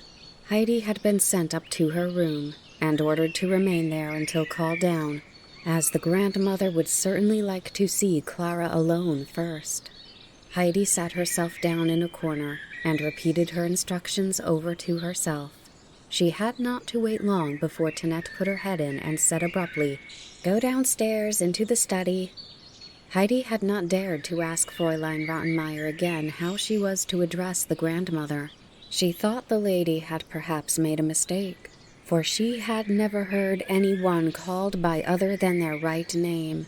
As she opened the study door, she heard a kind voice say, "Ah, here comes the child. Come along in and let me have a good look at you."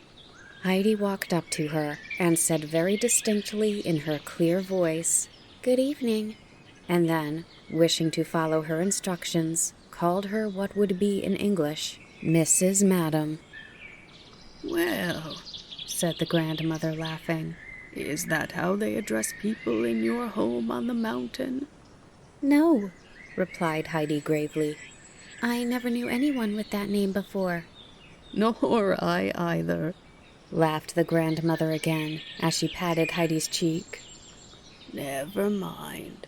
When I am with the children, I am always grandmamma.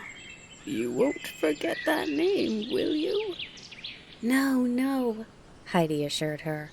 "I often used to say it at home." "I understand," said the grandmother with a cheerful little nod of the head. Then she looked more closely at Heidi, giving her another nod from time to time. And the child looked back at her with steady, serious eyes, for there was something kind and warm-hearted about this newcomer that pleased Heidi, and indeed everything to do with the grandmother attracted her, so that she could not turn her eyes away. She had such beautiful white hair, and 2 long lace ends hung down from the cap on her head, and waved gently about her face every time she moved, as if a soft breeze were blowing round her, which gave Heidi a particular feeling of pleasure. "And what is your name, child?" the grandmother now asked. "I am always called Heidi," But as I am now to be called Adelaide, I will try and take care. Heidi stopped short, for she felt a little guilty. She had not yet grown accustomed to this name. She continued not to respond when Fräulein Rottenmeier suddenly addressed her by it, and the lady was at this moment entering the room. Fräulein Sesemann will no doubt agree with me, she interrupted, that it was necessary to choose a name that could be pronounced easily, if only for the sake of the servants.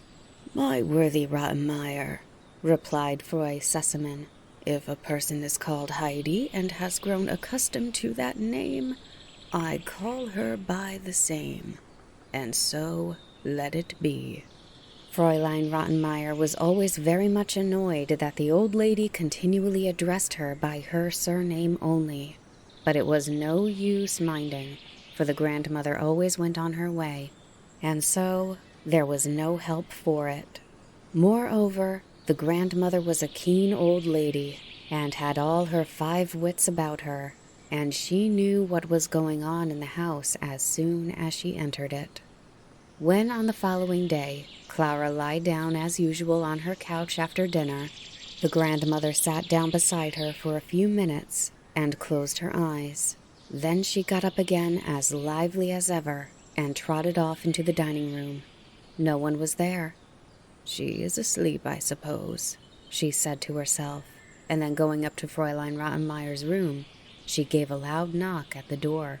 She waited a few minutes, and then Fräulein Rottenmeier opened the door and drew back in surprise at this unexpected visit. Where is the child, and what is she doing all this time? That is what I came to ask, said Fräulein Sesemann. She is sitting in her room, where she could well employ herself if she had the least idea of making herself useful. But you have no idea, Fräulein Sesemann, of the out-of-the-way things this child imagines and does, things I could hardly repeat in good society. I should do the same if I had to sit in there like that child, I can tell you. I doubt if you would then like to repeat what I did in good society. Go and fetch the child and bring her to my room. I have some pretty books with me that I should like to give her. That is just the misfortune, said Fräulein Rottenmeier with a despairing gesture. What use are books to her? She has not been able to learn her ABC even. All the long time she has been here, it is quite impossible to get the least idea of it into her head, and that the tutor himself will tell you.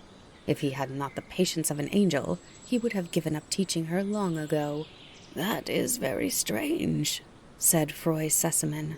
She does not look to me like a child who would be unable to learn her alphabet. However, bring her now to me. She can at least amuse herself with the pictures in the books. Fräulein Rottenmeier was prepared with some further remarks, but the grandmother had turned away and gone quickly towards her own room. She was surprised at what she had been told about Heidi's incapacity for learning, and determined to find out more concerning this matter. Not by inquiries from the tutor, however, although she esteemed him highly for his uprightness of character. She had always a friendly greeting for him, but always avoided being drawn into conversation with him, for she found his style of talk somewhat wearisome. Heidi now appeared, and gazed with open-eyed delight and wonder at the beautiful colored pictures in the books which grandmother gave her to look at. All of a sudden, as the latter turned over one of the pages to a fresh picture, the child gave a cry. For a moment or two, she looked at it with brightening eyes. Then the tears began to fall, and at last she burst into sobs. The grandmother looked at the picture. It represented a green pasture, full of young animals, some grazing and others nibbling at the shrubs. In the middle was a shepherd, leaning upon his staff and looking on at his happy flock. The whole scene was bathed in golden light, for the sun was just sinking below the horizon. The grandmother laid her hand kindly on Heidi's. "Don't cry, dear child, don't cry," she said. "The picture has reminded you perhaps of something. But see, there is a beautiful tale to this picture, which I will tell you this evening." And there are other nice tales of all kinds to read and to tell again. But now we must have a little talk together. So dry your tears and come and stand in front of me so that I may see you well there. Now, we are happy again." But it was some little time before Heidi could overcome her sobs. The grandmother gave her time to recover herself, saying cheering words to her now and then. "There, it's all right now, and we are quite happy again."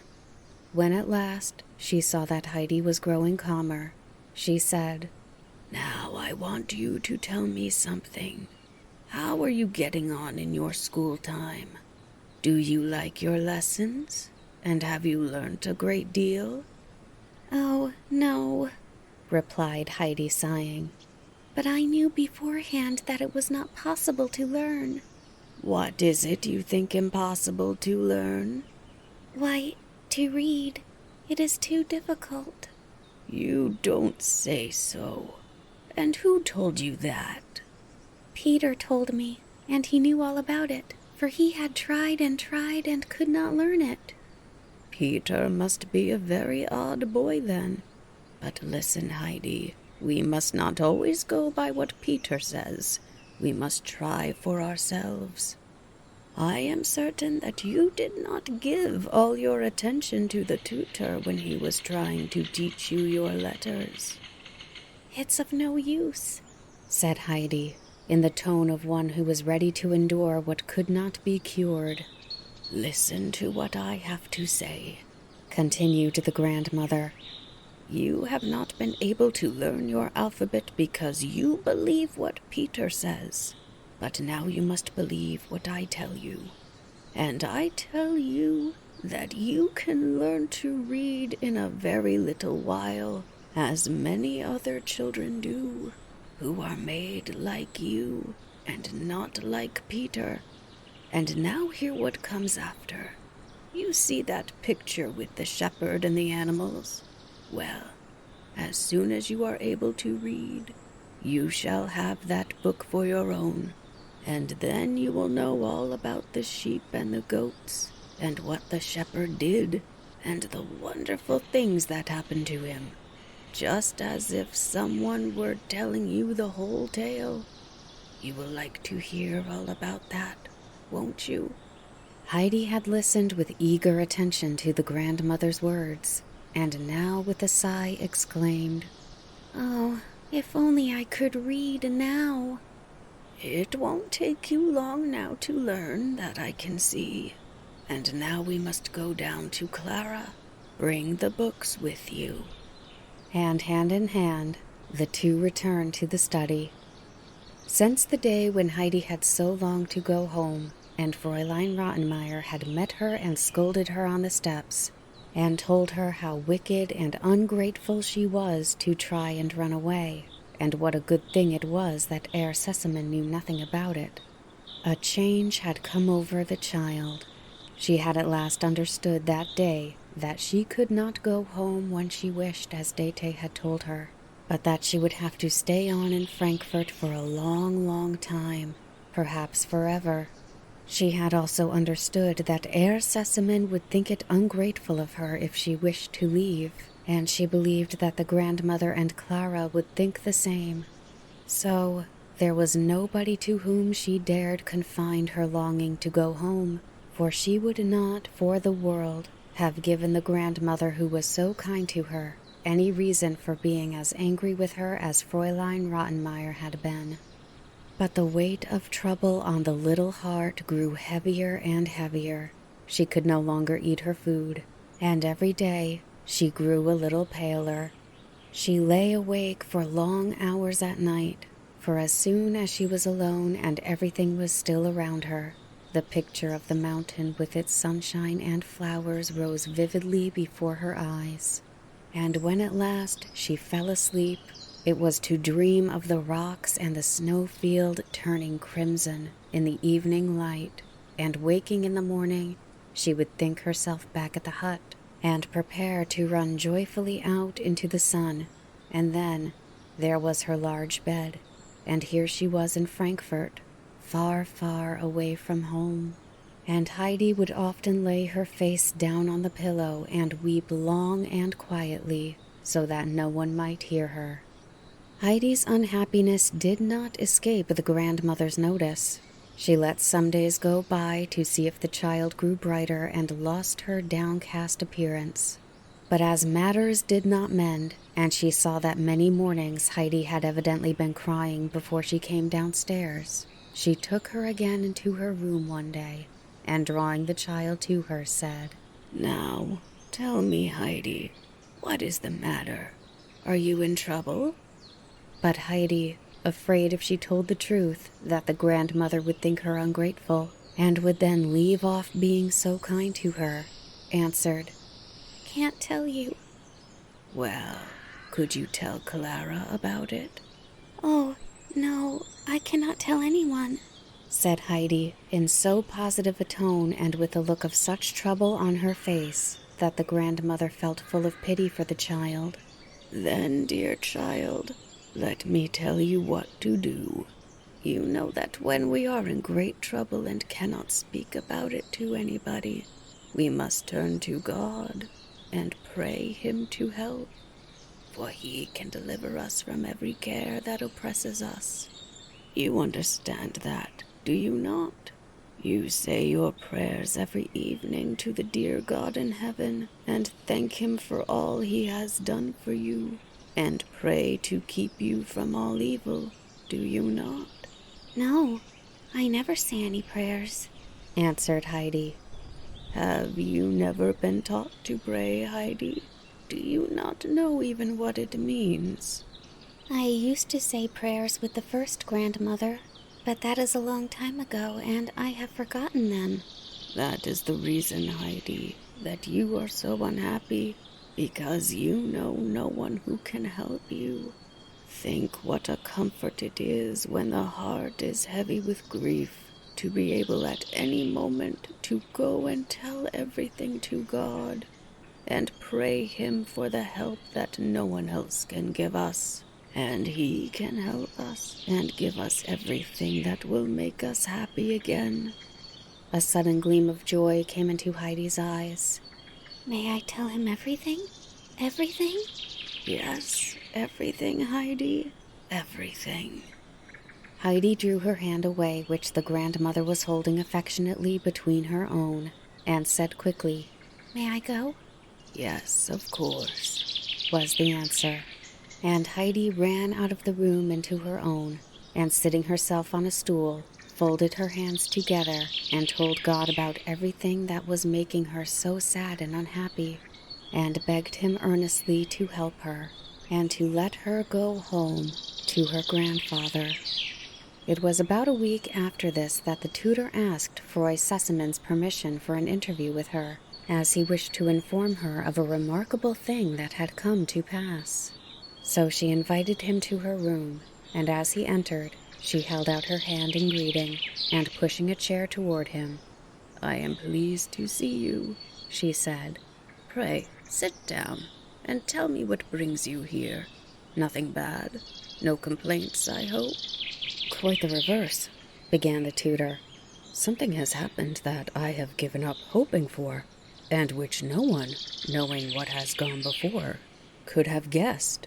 For, according to all expectations, that which has taken place could only be looked upon as a miracle, and yet it really has come to pass, and in the most extraordinary manner, quite contrary to all that could anticipate." "Has the child Heidi really learnt to read at last?" put in Froy Sesame. The tutor looked at the lady in speechless astonishment. At last he spoke again. "It is indeed truly marvelous, not only because she never seemed able to learn her ABC even after all my full explanations, and after spending unusual pains upon her, but because now she has learnt it so rapidly. Just after I had made up my mind to make no further attempts at the impossible, but to put the letters as they were before her without any dissertation on their origin and meaning. And now she has, as you might say, learnt her letters overnight, and started at once to read correctly, quite unlike most beginners, and it is almost as astonishing to me that you should have guessed such an unlikely thing." "Many unlikely things happen in life," said Froy Sessamon with a pleased smile. "Two things coming together may produce a happy result, as for instance a fresh zeal for learning and a new method of teaching, and neither does any harm. We can but rejoice that the child has made such a good start and hope for her future progress." After the parting with the tutor, she went down to the study to make sure of the good news.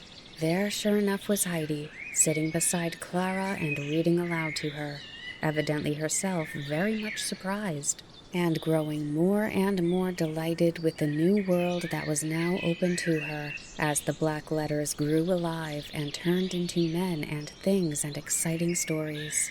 That same evening, Heidi found the large book with the beautiful pictures lying on her plate when she took her place at the table, and when she looked questioningly at the grandmother, the latter nodded kindly to her and said, "Yes, it's yours now." "Mine? To keep always? Even when I go home?" said Heidi, blushing with pleasure. "Yes, of course. Yours forever," the grandmother assured her. "Tomorrow we will begin to read it." "But you are not going home yet, Heidi. Not for years," put in Clara. "When grandmother goes away, I shall want you to stay on with me." When Heidi went to her room that night, she had another look at her book before going to bed, and from that day forth, her chief pleasure was to read the tales which belonged to the beautiful pictures over and over again. If the grandmother said as they were sitting together in the evening, "Now Heidi will read aloud to us," Heidi was delighted, for reading was no trouble to her now, and when she read the tales aloud, the scenes seemed to grow more beautiful and distinct, and then grandmother would explain and tell her more about them still. Still, the picture she liked best was the one of the shepherd leaning on his staff with his flock around him in the midst of the green pasture, for he was now at home and happy, following his father's sheep and goats. Then came the picture where he was seen far away from his father's house, obliged to look after the swine, and he had grown pale and thin from the husks which were all he had to eat. Even the sun seemed here to be less bright, and everything looked gray and misty. But there was the third picture still to this tale. Here was the old father with outstretched arms running to meet and embrace his returning repentant son, who was advancing timidly, worn out and emaciated and clad in a ragged coat. That was Heidi's favorite tale, which she read over and over again, aloud and to herself, and she was never tired of hearing the grandmother explain it to her and Clara. But there were other tales in the book besides, and what with reading and looking at the pictures, the days passed quickly away, and the time drew near for the grandmother to return home. Chapter 11. Heidi gains in one way and loses in another. Every afternoon during her visit, the grandmother went and sat down for a few minutes beside Clara after dinner, when the latter was resting, and Fräulein Rottenmeier, probably for the same reason, had disappeared inside her room. But 5 minutes sufficed her, and then she was up again, and Heidi was sent for to her room, and there she would talk to the child and employ and amuse her in all sorts of ways. The grandmother had a lot of pretty dolls, and she showed Heidi how to make dresses and pinafores for them, so that Heidi learned how to sew, and to make all sorts of beautiful clothes for the little people, out of a wonderful collection of pieces that the grandmother had by her, of every describable and lovely color. And then grandmother liked to hear her read aloud, and the oftener Heidi read her tales, the fonder she grew of them. She entered into the lives of all the people she read about, so that they became like dear friends to her, and it delighted her more and more to be with them. But still, Heidi never looked really happy, and her bright eyes were no longer to be seen. It was the last week of the grandmother's visit. She called Heidi into her room as usual one day after dinner, and the child came with her book under her arm. The grandmother called her to come close, and then, laying the book aside, said, "Now, child, tell me why you are not happy. Have you still the same trouble at heart?" Heidi nodded in reply. "Have you told God about it? Yes.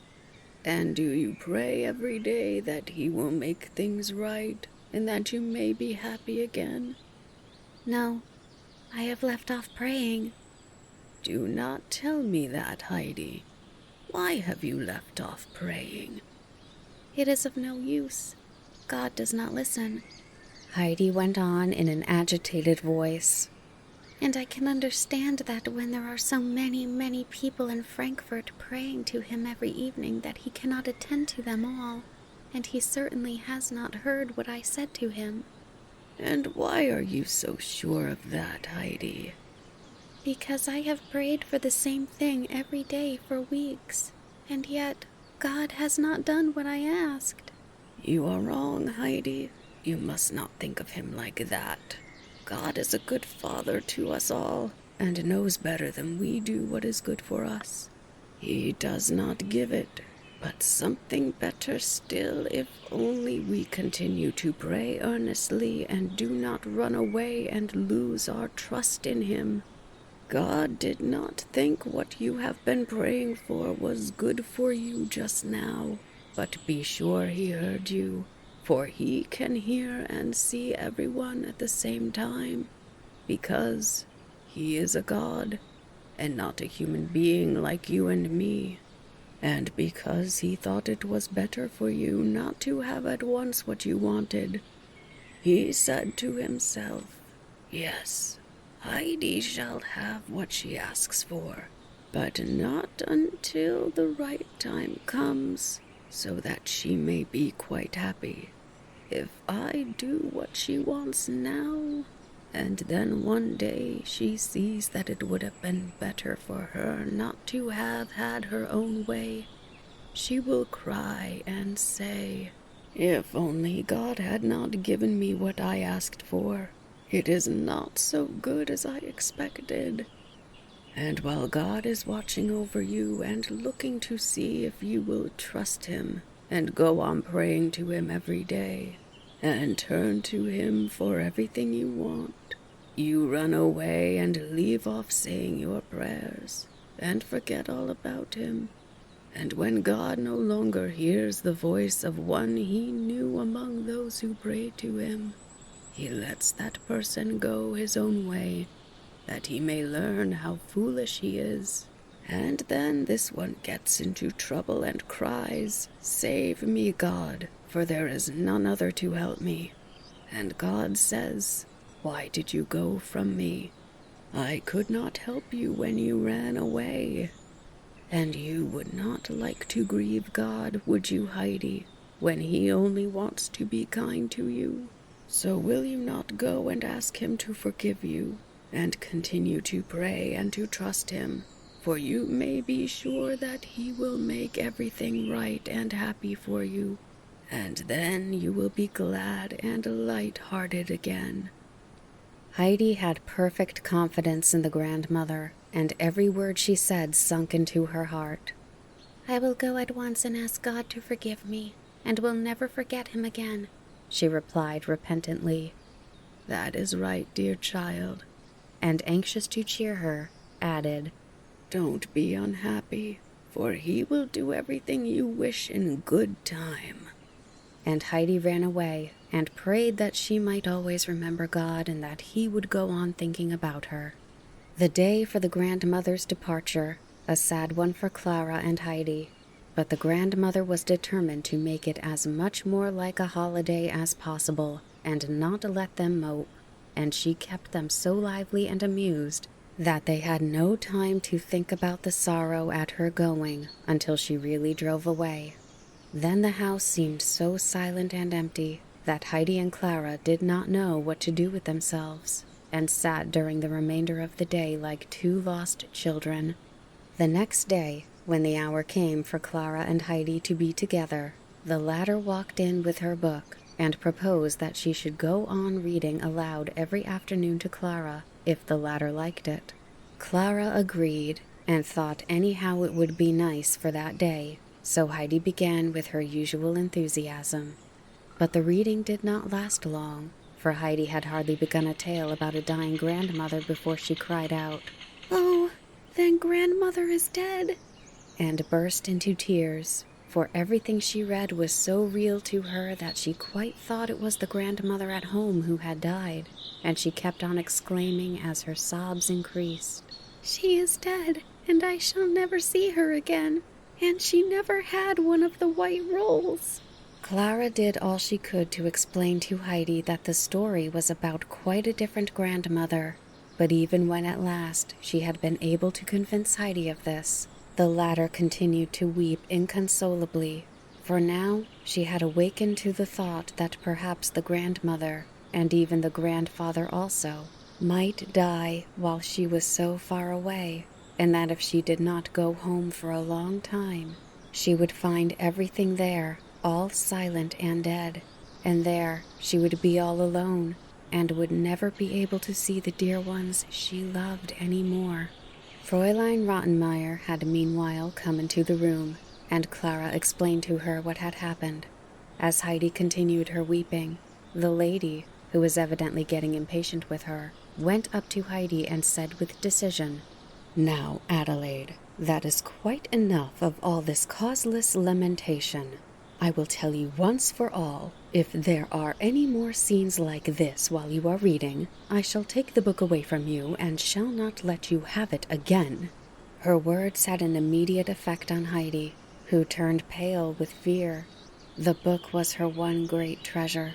She quickly dried her tears and swallowed her sobs as best she could, so that no further sound of them should be heard.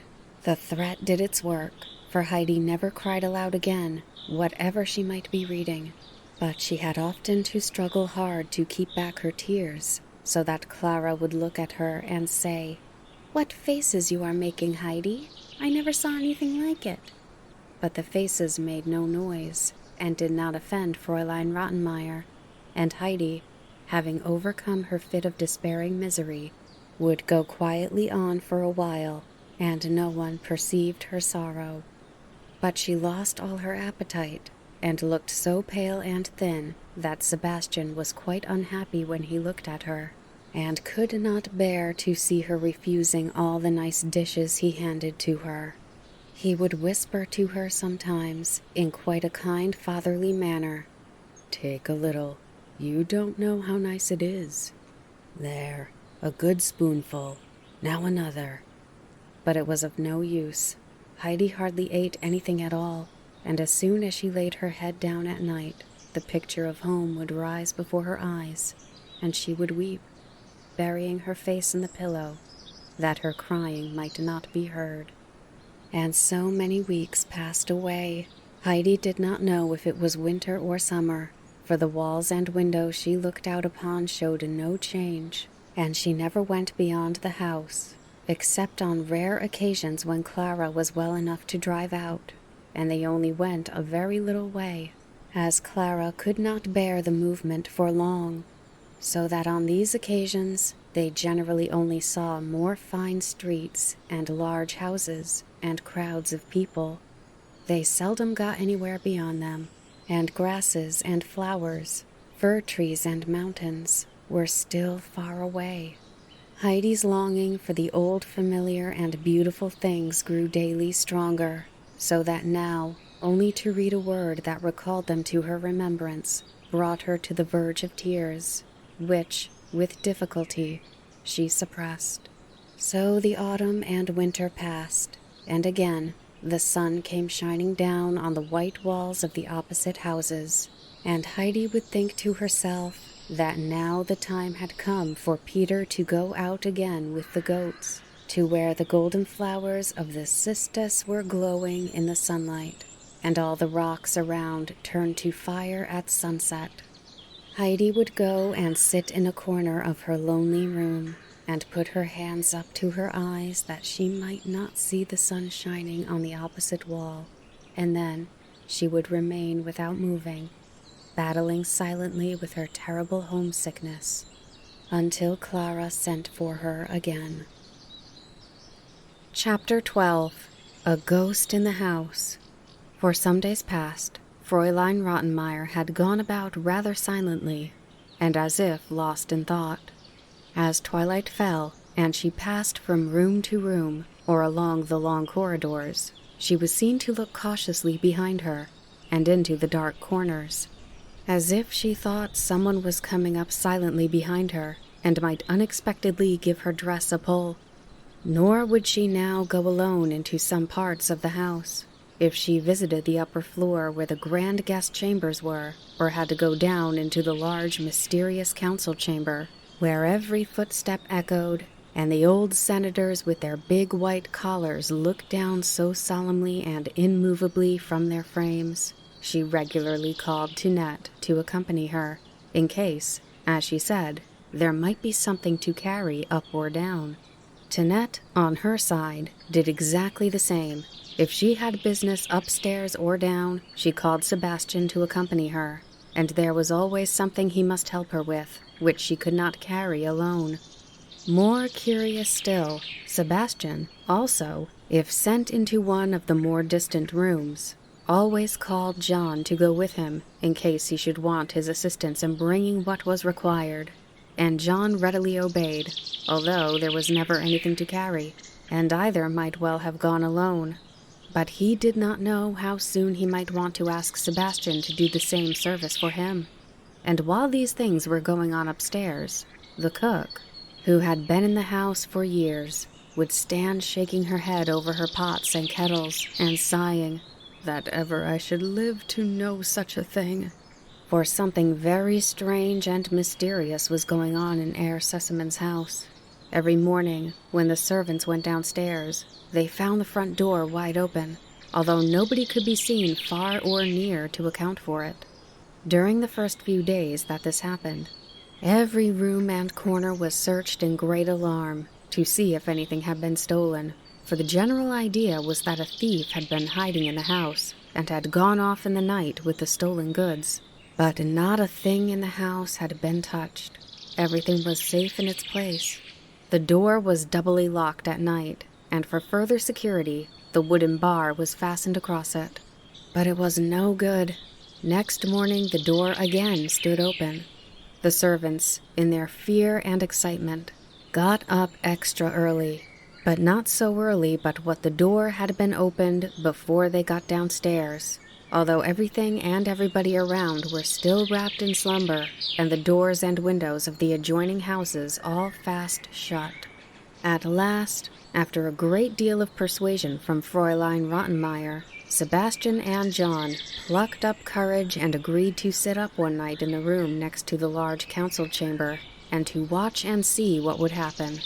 Fräulein Rottenmeier looked up several weapons belonging to the master, and gave these and a bottle of spirits to Sebastian, so that their courage might not faint if it came to a fight. On the appointed night, the two sat down and began at once to take some of the strengthening cordial, which at first made them very talkative and then very sleepy, so that they leaned back in their seats and became silent.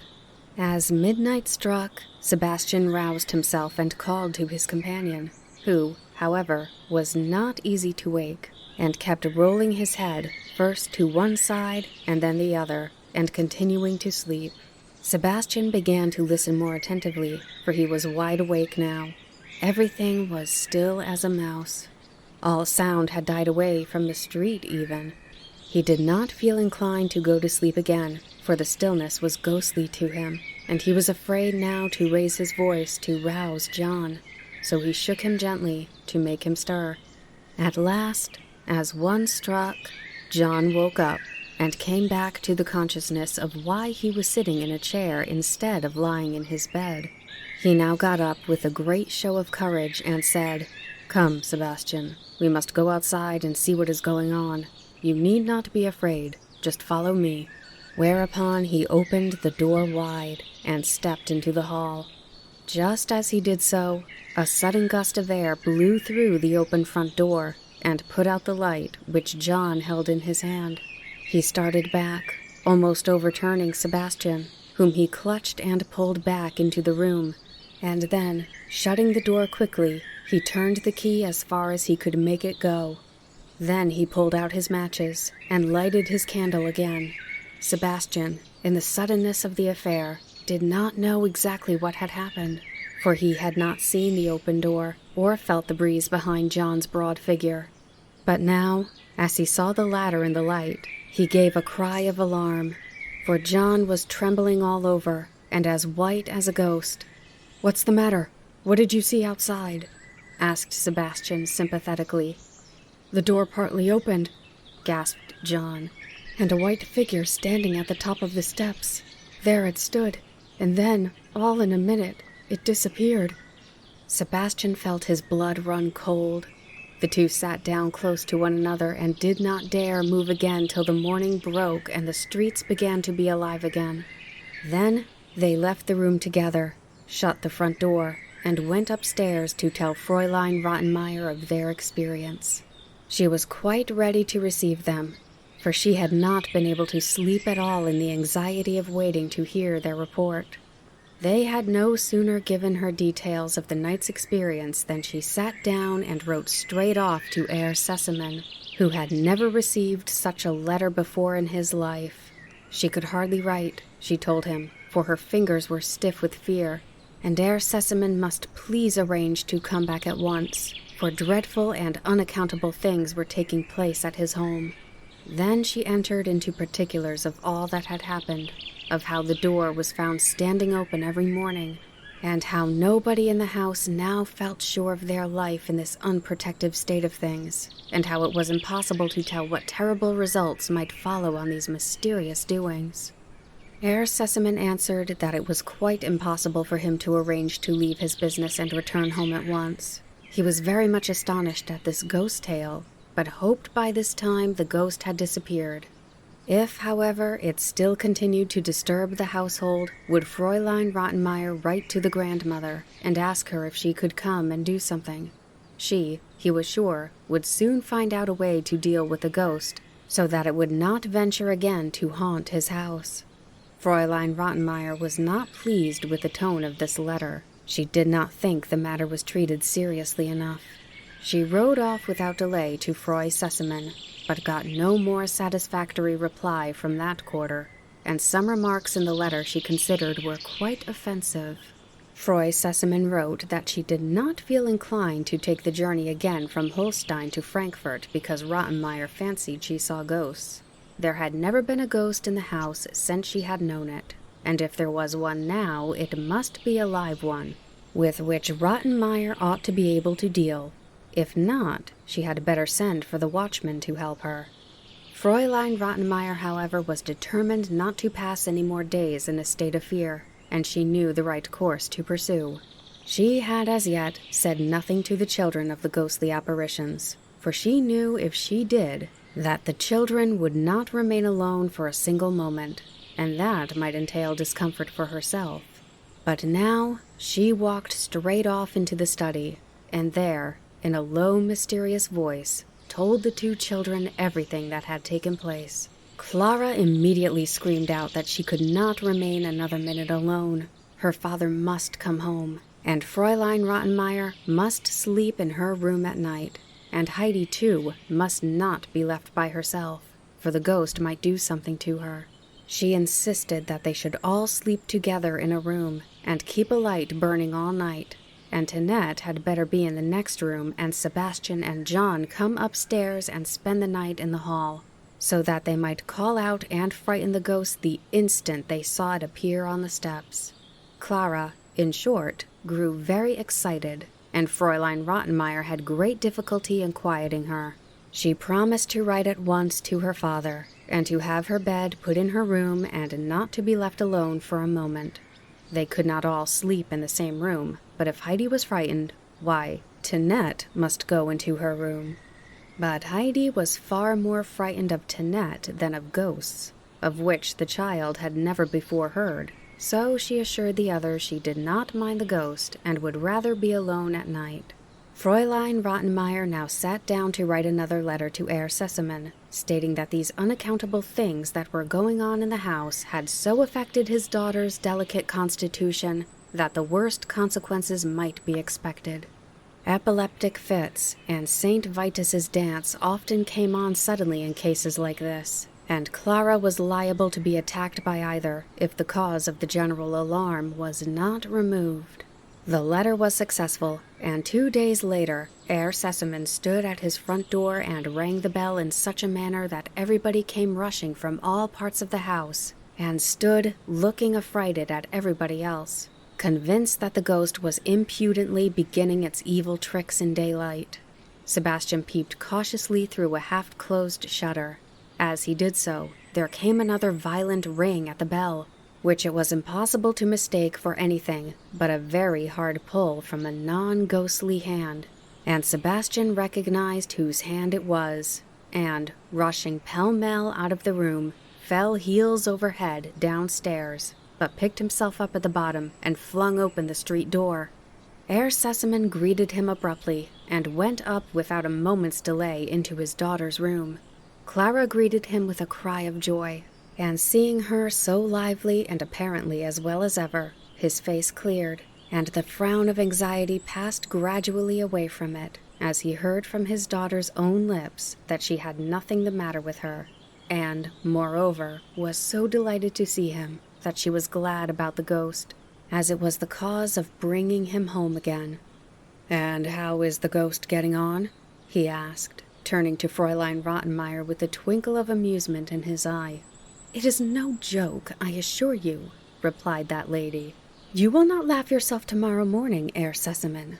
What is going on in the house points to some terrible thing that has taken place in the past and been concealed." "Well, I know nothing about that," said the master of the house, "but I must beg you not to bring suspicion on my worthy ancestors. And now, will you kindly call Sebastian into the dining room, as I wish to speak to him alone." Herr Sesemann had been quite aware that Sebastian and Fräulein Rottenmeier were not on the best of terms, and he had his ideas about this scare. "Come here, lad," he said as Sebastian appeared, "and tell me frankly, have you been playing at ghosts to amuse yourself at Fräulein Rottenmeier's expense?" "No, on my honor, sir. Pray do not think it. I am very uncomfortable about the matter myself," answered Sebastian, with unmistakable truthfulness. "Well, if that is so, I will show you and John tomorrow morning how ghosts look in the daylight. You ought to be ashamed of yourself, Sebastian, a great strong lad like you, to run away from a ghost. But now go and take a message to my old friend the doctor. Give him my kind regards and ask him if he will come to me tonight, at 9 o'clock, without fail. I have come by express from Paris to consult him. I shall want him to spend the night here, so bad a case is it. So he will arrange accordingly. You understand?" "Yes, sir," replied Sebastian. "I will see to the matter as you wish." Then Herr Sesemann returned to Clara, and begged her to have no more fear, as he would soon find out all about the ghost and put an end to it. Punctually at 9 o'clock, after the children had gone to bed and Fräulein Rottenmeier had retired, the doctor arrived. He was a gray-haired man with a fresh face and 2 bright, kindly eyes. He looked anxious as he walked in, but, on catching sight of his patient, burst out laughing and clapped him on the shoulder. "Well," he said, "you look pretty bad for a person that I am to sit up with all night." "Patience, friend," answered Herr Sesemann. "The one you have to sit up for will look a good deal worse when we have once caught him." "So there is a sick person in the house, and one that has first to be caught?" "Much worse than that, doctor. A ghost in the house. My house is haunted."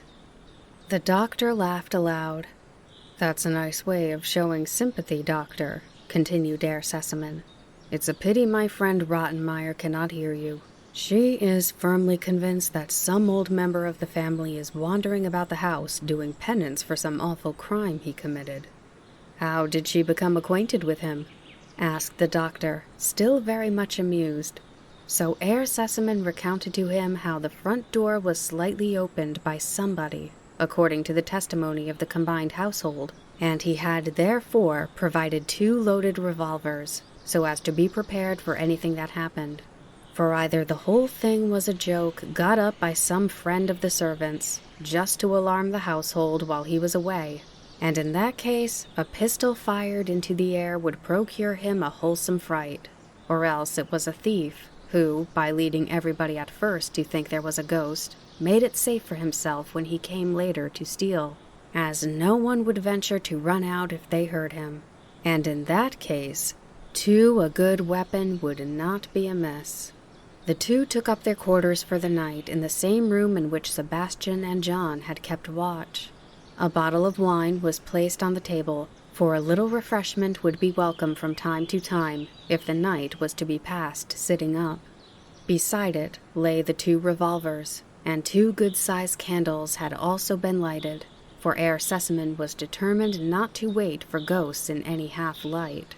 The door was shut close to prevent the light from being seen in the hall outside, which might frighten away the ghost, and now the 2 gentlemen sat comfortably back in the armchairs, and began talking of all sorts of things, now and then pausing to take a good draught of wine.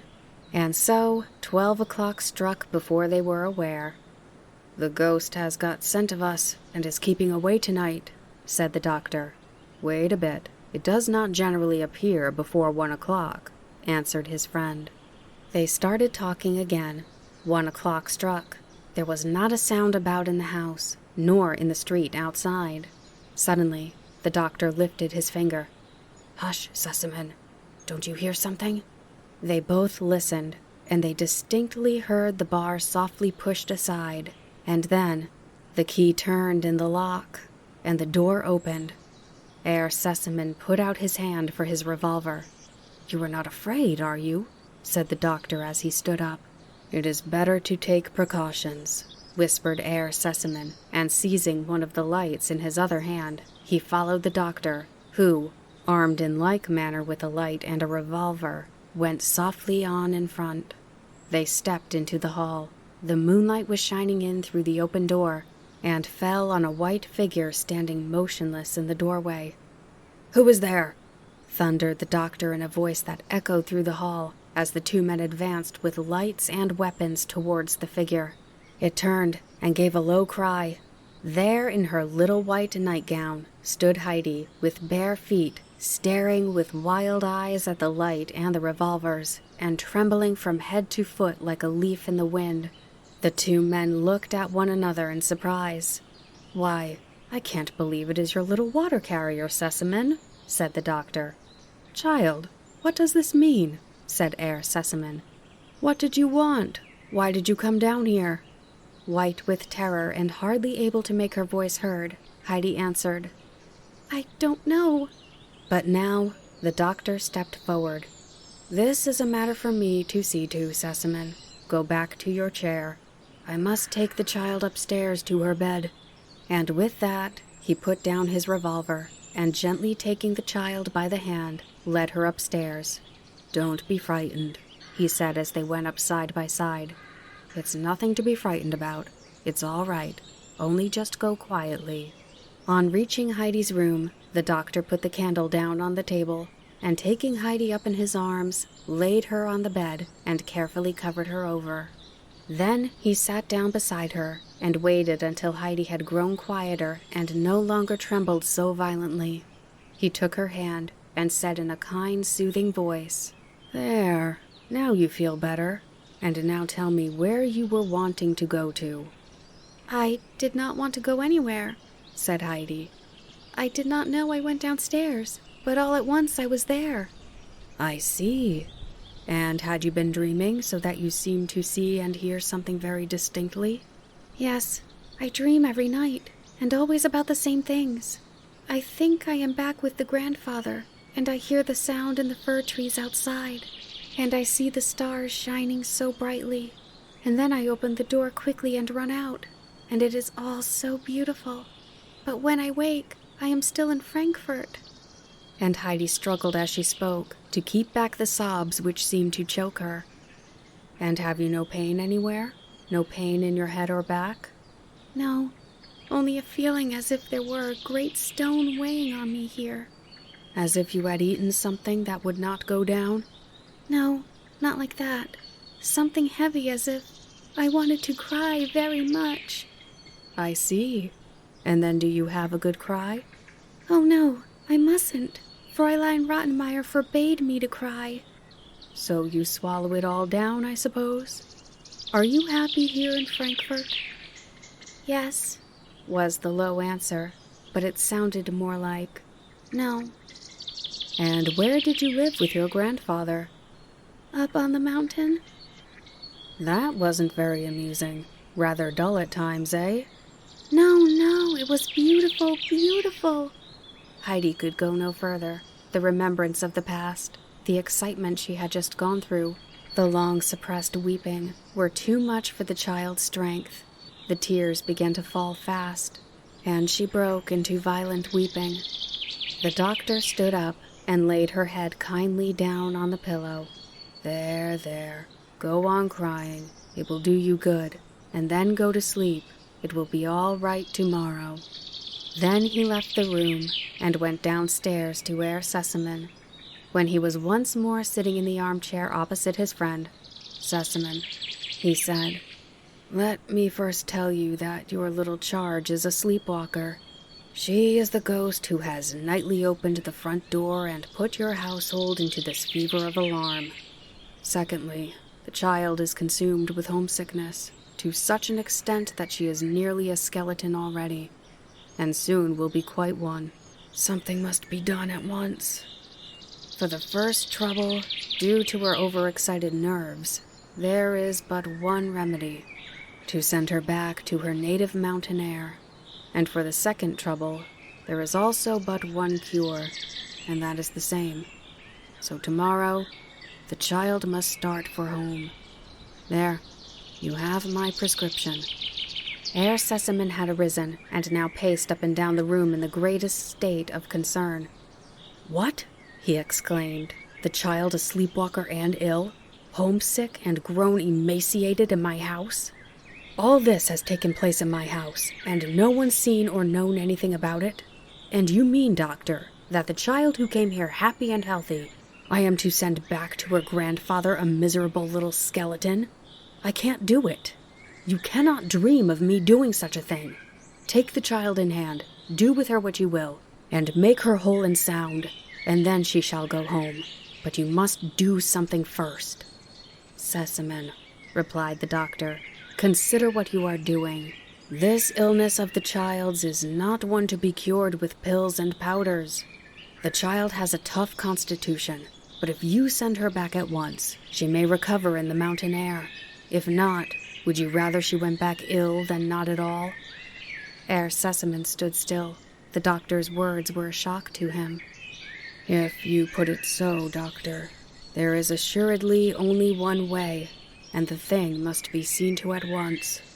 And then he and the doctor walked up and down for a while, arranging what to do, after which the doctor said goodbye, for some time had passed since they first sat down together. And as the master himself opened the hall door, this time the morning light shone down through it into the house. Chapter 13. A Summer Evening on the Mountain. Herr Sesemann, a good deal irritated and excited, went quickly upstairs and along the passage to Fräulein Rottenmeier's room, and there gave such an unusually loud knock at the door that the lady awoke from sleep with a cry of alarm. She heard the master of the house calling to her from the other side of the door. "Please make haste, and come down to me in the dining room. We must make ready for a journey at once." Fräulein Rottenmeier looked at her clock. It was just 4:30. She had never got up so early before in her life. What could have happened? What with her curiosity and excitement, she took hold of everything the wrong way, and it was a case with her of more haste, less speed, for she kept on searching everywhere for garments which she had already put on. Meanwhile, Herr Sesemann had gone on farther and rung the bells in turn which communicated with the several servants' rooms, causing frightened figures to leap out of bed, convinced that the ghost had attacked the master and that he was calling for help. One by one, they made their appearance in the dining room, each with a more terrified face than the last, and were astonished to see their master walking up and down, looking well and cheerful, and with no appearance of having had an encounter with a ghost. John was sent off without delay to get the horses and carriage ready. Tinette was ordered to wake Heidi and get her dressed for the journey. Sebastian was hurried off to the house where Dete was in service to bring the latter around. Then Fräulein Rottenmeier, having at last accomplished her toilet, came down, with everything well adjusted about her except her cap, which was put on hindside before. Herr Sesemann put down her flurried appearance to the early awakening he had caused her, and began without delay to give her directions. She was to get out a trunk at once and pack up all the things belonging to the Swiss child, for he so usually spoke of Heidi, being unaccustomed to her name, and a good part of Clara's clothes as well, so that the child might take home proper apparel, but everything was to be done immediately, as there was no time for consideration. Fräulein Rottenmeier stood as if rooted to the spot, and stared in astonishment at Herr Sesemann. She had quite expected a long and private account of some terrible ghostly experience of his during the night, which she would have enjoyed hearing about in the broad daylight.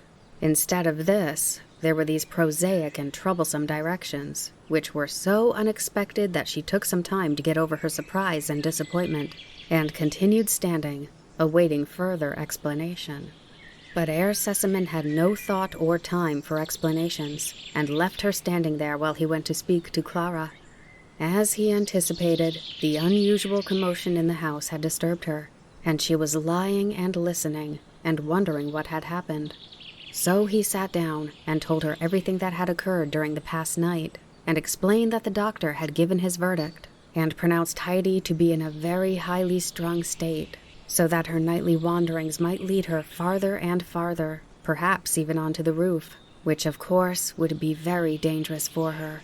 And so they decided to send her home at once, and he did not like to take the responsibility of her remaining, and Clara would see for herself that it was the only thing to do. Clara was very much distressed, and at first made all kinds of suggestions for keeping Heidi with her, but her father was firm, and promised her, if she would be reasonable and make no further fuss, that he would take her to Switzerland next summer. So Clara gave in to the inevitable, only stipulating that the box might be brought into her room to be packed, so that she might add whatever she liked, and her father was only too pleased to let her provide a nice outfit for the child. Meanwhile, Dete had arrived, and was waiting in the hall, wondering what extraordinary event had come to pass for her to be sent for at such an unusual hour. Herr Sesemann informed her of the state Heidi was in, and that he wished for her that very day to take her home. Dete was greatly disappointed, for she had not expected such a piece of news. She remembered Uncle's last words, that he never wished to set eyes on her again, and it seemed to her that to take back the child to him, after having left it with him once and then taken it away again, was not a safe or wise thing for her to do. So she excused herself to Herr Sesemann with her usual flow of words. Today and tomorrow it would be quite impossible for her to take the journey, and there was so much to do that she doubted if she could get off on any of the following days. Herr Sesemann understood that she was unwilling to go at all, and so dismissed her. Then he sent for Sebastian and told him to make ready to start. He was to travel with the child as far as Basel that day, and the next day take her home. He would give him a letter to carry to the grandfather which would explain everything, and he himself could come by return. "But there is one thing in particular which I wish you to look after," said Herr Sesemann in conclusion, "and be sure you attend to what I say. I know the people of this hotel in Basel, the name of which I give you on this card. They will see to providing rooms for the child and you. When you go there, go at once into the child's room and see that the windows are all firmly fastened so that they cannot be easily opened. After the child is in bed, lock the door of her room on the outside, for the child walks in her sleep and might run into danger in a strange house if she went wandering downstairs and tried to open the front door. So, you understand?" "Oh, then that was it?" exclaimed Sebastian, for now a light was thrown on the ghostly visitations. "Yes, it was, and you are a coward, and you may well tell John he is the same, and the whole household a pack of idiots." And with this, Herr Sesamem went off to his study to write a letter to Alm Uncle. Sebastian remained standing, feeling rather foolish. If only I had not let that fool of a John drag me back into the room and had gone after the little white figure, which I should do certainly if I saw it now, he kept on saying to himself, but just now every corner of the room was clearly visible in the daylight. Meanwhile, Heidi was standing expectantly dressed in her Sunday frock, waiting to see what would happen next, for Tinette had only woke her up with a shake and put on her clothes without a word of explanation. The little uneducated child was far too much beneath her for Tinette to speak to. Herr Sesamem went back to the dining room with the letter. Breakfast was now ready, and he asked, "Where is the child?" Heidi was fetched, and as she walked up to him to say, "Good morning," he looked inquiringly into her face and said, "Well, what do you say to this, little one?" Heidi looked at him in perplexity. "Why, you don't know anything about it, I see," laughed Herr Sesamem. "You are going home today, going at once." "Home?" murmured Heidi in a low voice, turning pale. She was so overcome that for a moment or two she could hardly breathe. "Do you want to hear more about it?" "Oh, yes, yes," exclaimed Heidi, her face now rosy with delight. "All right then," said Herr Sesamem, as he sat down and made her a sign to do the same. "But now make a good breakfast, and then off you go in the carriage." But Heidi could not swallow a morsel, though she tried to do what she was told. She was in such a state of excitement that she hardly knew if she was awake or dreaming, or if she would open her eyes to find herself in her nightgown at the front door. "Tell Sebastian to take plenty of provisions with him," Herr Sesamem called out to Fräulein Rottenmeier, who just then came into the room. "The child can't eat anything now, which is quite natural. Run up to Clara and stay with her till the carriage comes around," he added kindly, turning to Heidi. Heidi had been longing for this, and ran quickly upstairs. An immense trunk was standing open in the middle of the room. "Come along, Heidi," cried Clara as she entered. "See all the things I have put in for you? Aren't you pleased?" And she ran over a list of things, dresses and aprons and handkerchiefs and all kinds of working materials. "And look here," she added, as she triumphantly held up a basket. Heidi peeped in and jumped for joy, for inside were 12 beautiful round white rolls, all for grandmother.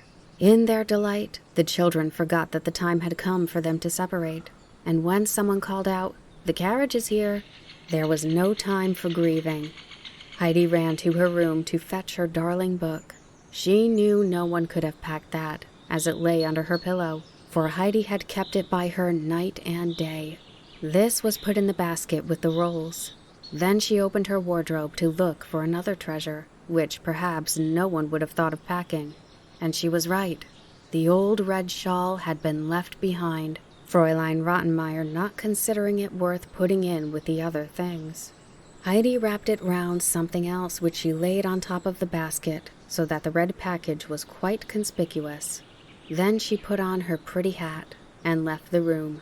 The children could not spend much time over their farewells, for Herr Sesamem was waiting to put Heidi in the carriage. Fräulein Rottenmeier was waiting at the top of the stairs to say goodbye to her. When she caught sight of the strange little red bundle, she took it out of the basket and threw it on the ground. "No, no, Adelaide," she exclaimed.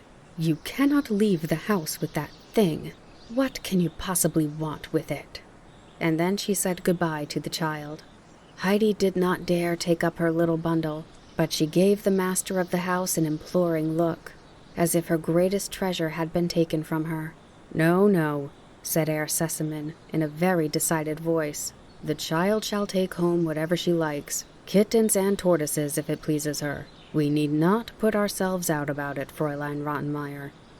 Heidi quickly picked up her bundle, with a look of joy and gratitude. As she stood by the carriage door, Herr Sesamem gave her his hand, and said he hoped she would remember him and Clara. He wished her a happy journey, and Heidi thanked him for all his kindness, and added, "And please say goodbye to the doctor for me, and give him many, many thanks." For she had not forgotten what he had said to her the night before. It will be all right tomorrow. And she rightly divined that he had helped to make it so for her. Heidi was now lifted into the carriage, and then the basket and the provisions were put in, and finally Sebastian took his place. Then Herr Sesemann called out once more, "A pleasant journey to you," and the carriage rolled away. Heidi was soon sitting in the railway carriage, holding her basket tightly on her lap. She would not let it out of her hands for a moment, for it contained the delicious rolls for grandmother, so she must keep it carefully, and even peep inside it from time to time to enjoy the sight of them. For many hours she sat as still as a mouse. Only now was she beginning to realize that she was going home to the grandfather, the mountain, the grandmother, and Peter, and pictures of all she was going to see again rose one by one before her eyes. She thought of how everything would look at home, but this brought other thoughts to her mind, and all of a sudden she said anxiously, "Sebastian, are you sure that grandmother on the mountain is not dead?" "No, no," said Sebastian, wishing to soothe her. "We will hope not. She is sure to be alive still." Then Heidi fell back on her own thoughts again. Now and then she looked inside the basket, for the thing she looked forward to most was laying all the rolls out on grandmother's table. After a long silence, she spoke again. "If only we could know for certain that grandmother is alive." "Yes, yes," said Sebastian, half asleep. "She is sure to be alive. There is no reason why she should be dead." After a while, sleep fell on Heidi too, and after her disturbed night and early rising, she slept so soundly that she did not wake till Sebastian shook her by the arm and called to her, "Wake up, wake up. We shall have to get out directly. We are just in Basel." There was a further railway journey of many hours the next day. Heidi again sat with her basket on her knee, for she would not give it up to Sebastian on any consideration. Today she never even opened her mouth, for her excitement, which increased with every mile of the journey, kept her speechless. All of a sudden, before Heidi expected it, a voice called out, "Mayenfeld." She and Sebastian both jumped up, the latter also taken by surprise. In another minute, they were both standing on the platform with Heidi's trunk, and the train was steaming away down the valley. Sebastian looked after it regretfully, for he preferred the easier mode of traveling to a wearisome climb on foot, especially as there was danger, no doubt, as well as a fatigue in a country like this, where, according to Sebastian's idea, everything and everybody were half savage. He therefore looked cautiously to either side, to see who was likely a person to ask the safest way to Dorfly. Just outside the station, he saw a shabby-looking little cart and horse, which a broad-shouldered man was loading with heavy sacks that had been brought by the train. So he went up to him and asked which way was the safest way to get to Dorfly. "All the roads about here are safe," was the curt reply. So Sebastian altered his question and asked which was the best way to avoid falling over the precipice, and also how a box could be conveyed to Dorfly. The man looked at the box, weighing it with his eye, and then volunteered, if it was not too heavy, to take it on his own cart, as he was driving to Dorfly. After some little interchange of words, it was finally agreed that the man should take both the child and the box to Dorfly, and there find someone who could be sent with Heidi up the mountain. "I can go by myself. I know the way well from Dorfly," put in Heidi, who had been listening attentively to the conversation. Sebastian was greatly relieved at not having to do any mountain climbing. He drew Heidi aside and gave her a thick-rolled parcel and a letter for her grandfather. The parcel, he told her, was a present from Herr Sesemann, and she must put it at the bottom of her basket under the rolls and be very careful not to lose it, as Herr Sesemann would be very vexed if she did, and never be the same to her again. So little miss was to think well of what he said. "I shall be sure not to lose it," said Heidi confidently, and she at once put the roll and the letter at the bottom of her basket. The trunk, meanwhile, had been hoisted into the cart, And now Sebastian lifted Heidi and her basket onto the high seat and shook hands with her. He then made signs to her to keep her eye on the basket, for the driver was standing near, and Sebastian thought it better to be careful, especially as he knew that he ought himself to have seen the child safely to her journey's end. The driver now swung himself up beside Heidi, and the cart rolled away in the direction of the mountains, while Sebastian, glad of having no tiring and dangerous journey on foot before him, sat down in the station and awaited the return train. The driver of the car was the miller at Dorfly, and was taking home his sacks of flour. He had never seen Heidi, but like everybody in Dorfly, knew all about her.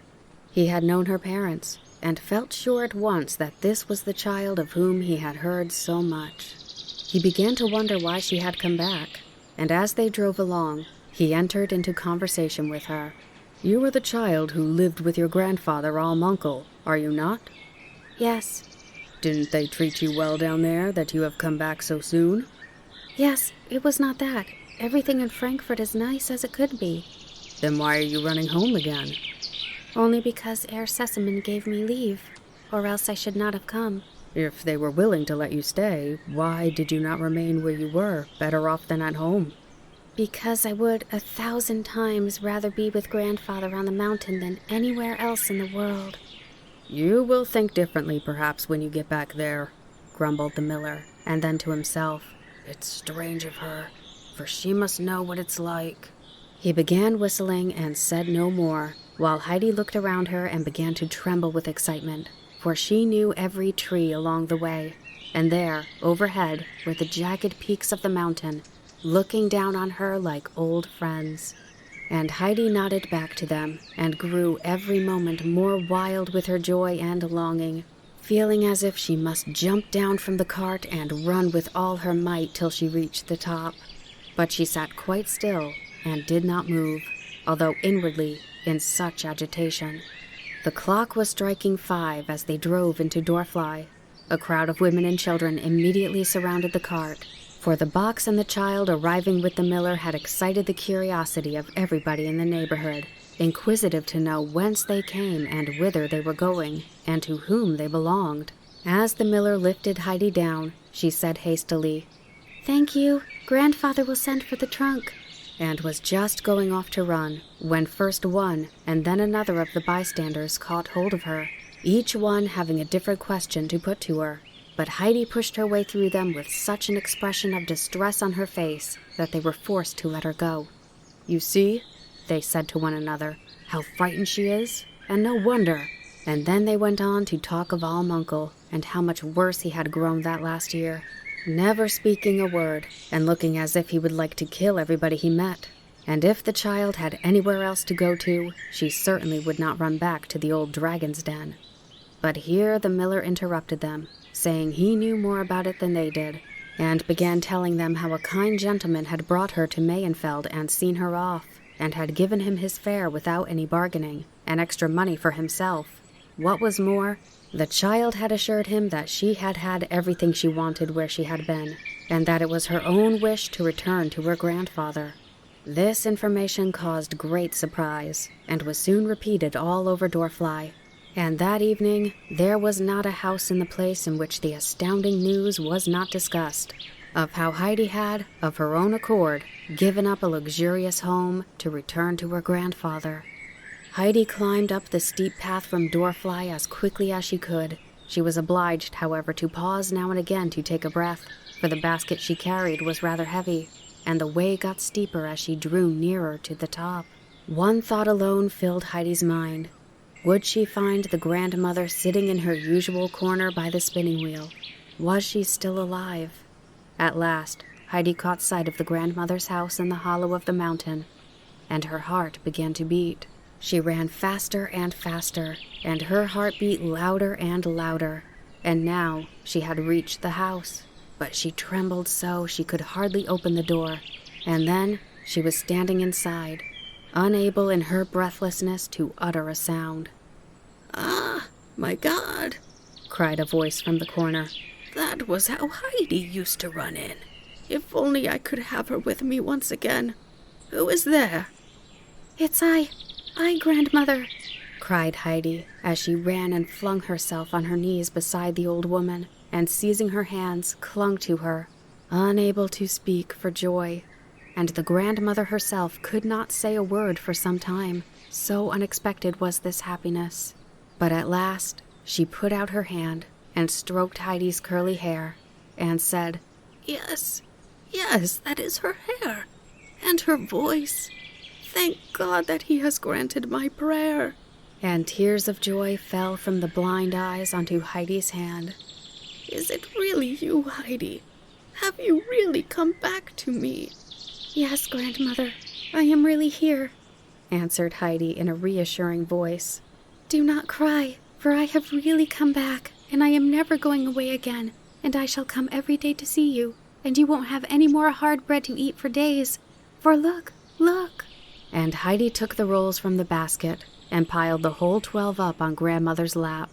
Ah, child, what a blessing you bring with you, the old woman exclaimed, as she felt and seemed never to come to the end of the rolls. But you yourself are the greatest blessing, Heidi. And again she touched the child's hair and passed her hands over her hot cheeks and said, Say something, child, that I may hear your voice. Then Heidi told her how unhappy she had been, thinking that the grandmother might die while she was away and would never have her white rolls, and that then she would never see her again. Peter's mother now came in and stood for a moment overcome with astonishment. Why, it's Heidi, she exclaimed. And yet, can it be? Heidi stood up, and Brigida now could not say enough in admiration of the child's dress and appearance. She walked round her, exclaiming all the while, Grandmother, if you could only see her, and see what a pretty frock she has on, you would hardly know her again. And the hat with the feather in it is yours too, I suppose? Put it on that I may see how you look in it. No, I would rather not, replied Heidi firmly. You can have it if you like. I do not want it. I have my own still. And Heidi, saying so, undid her red bundle and took out her own old hat, which had become a little more battered during the journey. But this was no trouble to Heidi. She had not forgotten how her father had called out to Dete that he never wished to see her in her hat and feathers again. And this was the reason she had so anxiously preserved her old hat, for she had never ceased to think about going home to her grandfather. But Brigida told her to not be so foolish as to give it away. She would not think of taking such a beautiful hat. If Heidi did not want to wear it, she might sell it to the schoolmaster's daughter in Dorfly and get a good deal of money for it. But Heidi stuck to her intention and hid the hat quietly in a corner behind the grandmother's chair. Then she took off her pretty dress and put her red shawl on over her under petticoat, which left her arms bare. And now she clasped the old woman's hands. I must go home to grandfather, she said. But tomorrow I shall come again. Good night, grandmother.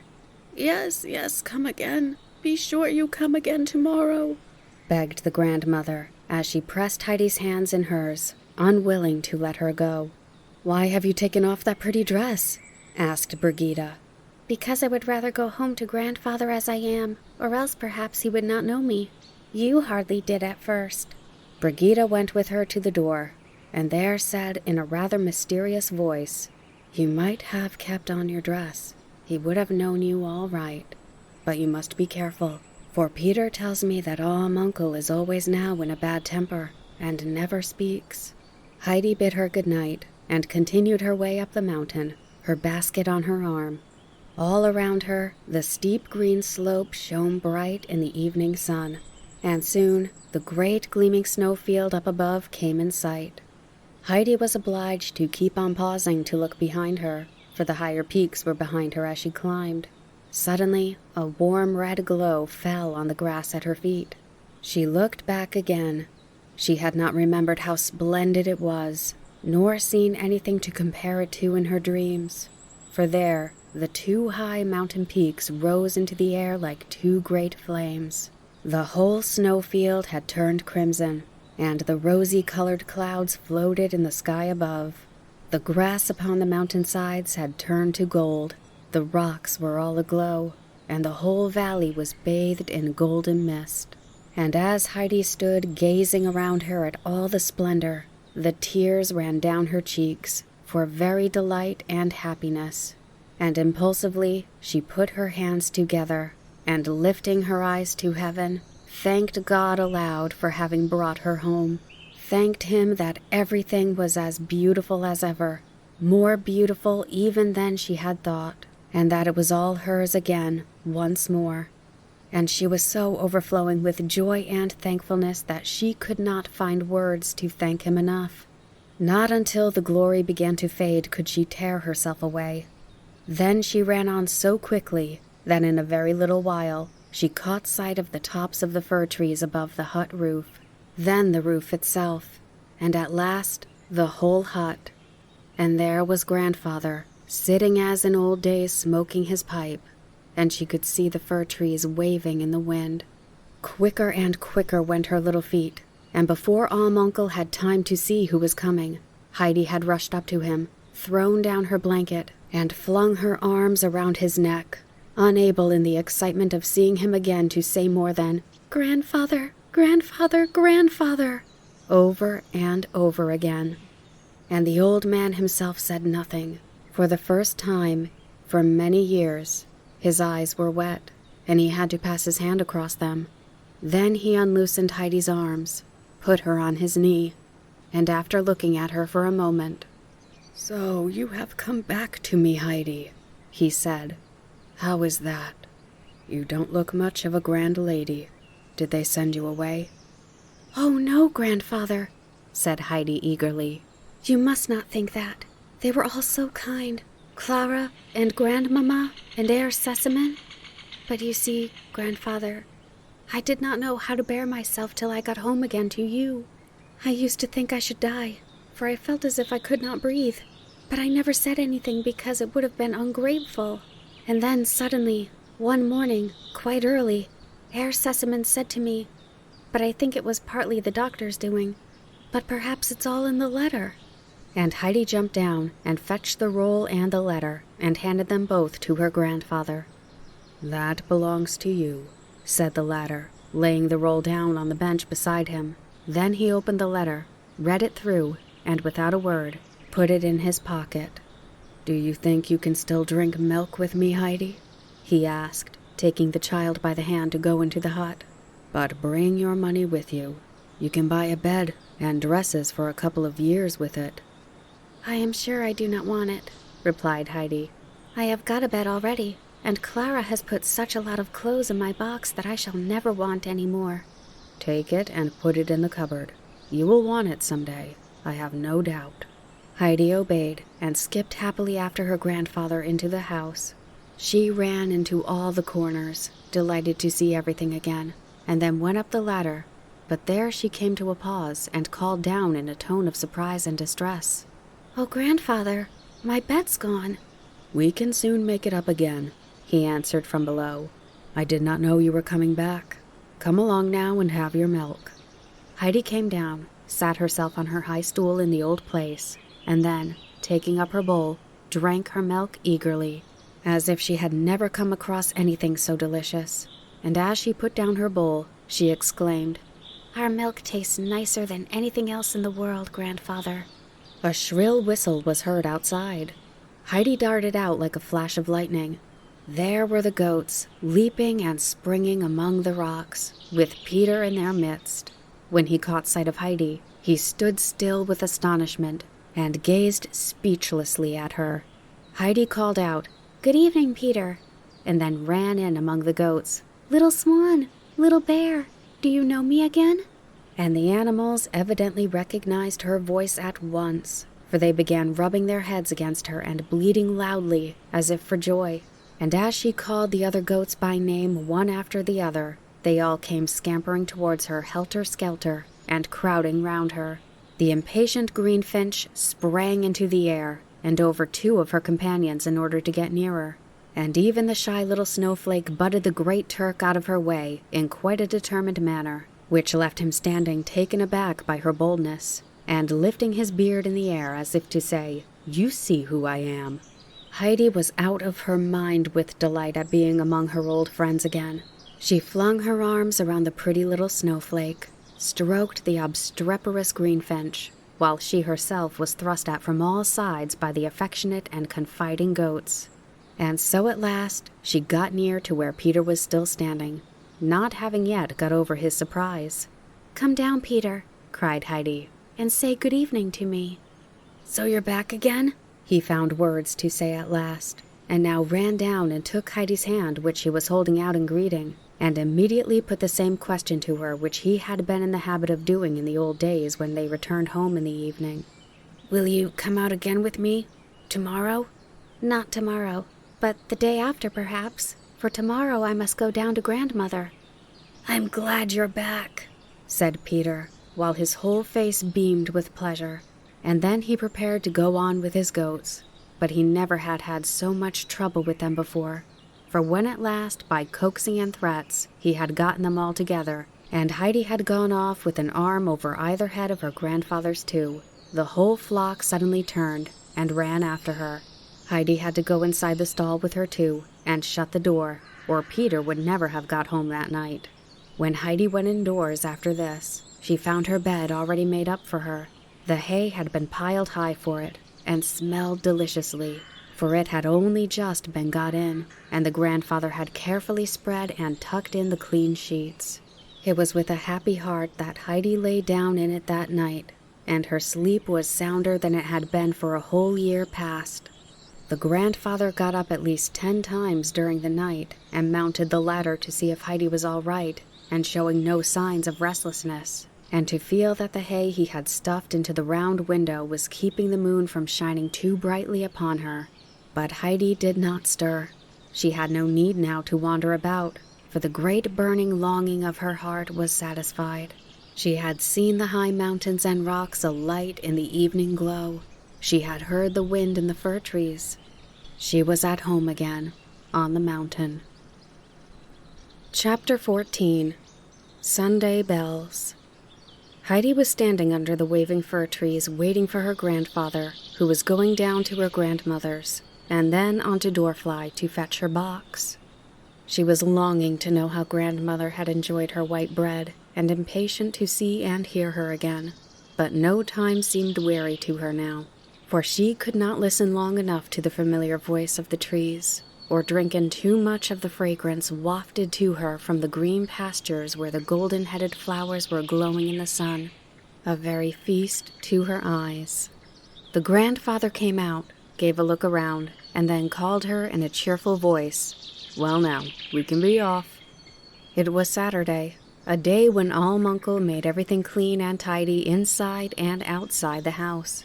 He had devoted his morning to this work, so as to be able to accompany Heidi in the afternoon, and the whole place was now as spick and span as he liked to see it. They parted at the grandmother's cottage, and Heidi ran in. The grandmother had heard her steps approaching, and greeted her as she crossed the threshold. "Is it you, child? Have you come again?" Then she took hold of Heidi's hand, and held it fast in her own, for she still seemed to fear that the child might be torn from her again. And now she had to tell Heidi how much she had enjoyed the white bread, and how much stronger she felt already for having been able to eat it. And then Peter's mother went on, and said she was sure that if her mother could eat like that for a week, she would get back some of her strength. But she was so afraid at coming to the end of the rolls that she had only eaten one as yet. Heidi listened to all Brigida said, and sat thinking for a while. Then she suddenly thought of a way. "I know, grandmother, what I will do," she said eagerly. "I will write to Clara, and she will send me as many rolls again, if not twice as many as you have already. For I had ever such a large heap in the wardrobe, and when they were all taken away, she promised to give me as many back, and she would do so, I am sure." "That is a good idea," said Brigida.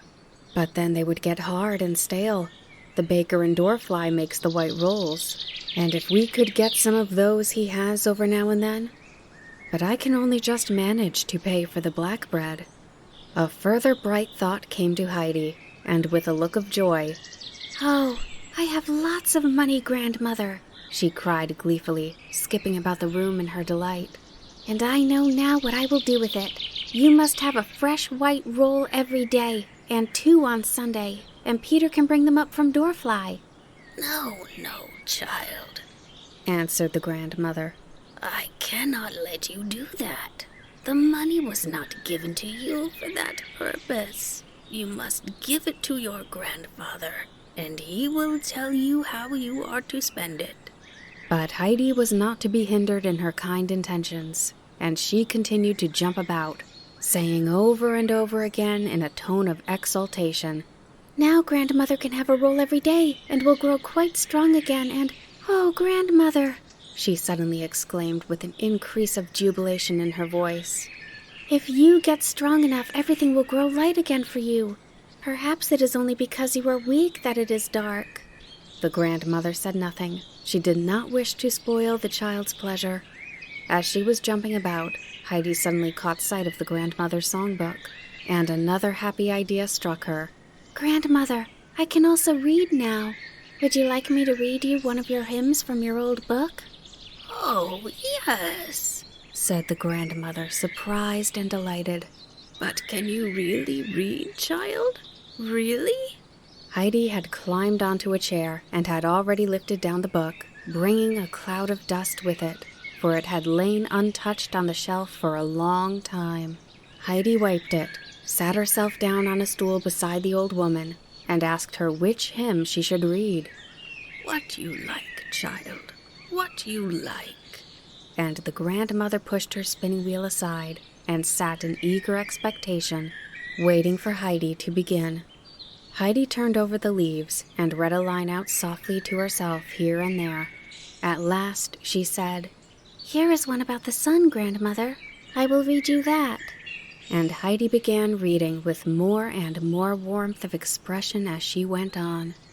"The morning breaks, and warm and bright, the earth lies still in the golden light.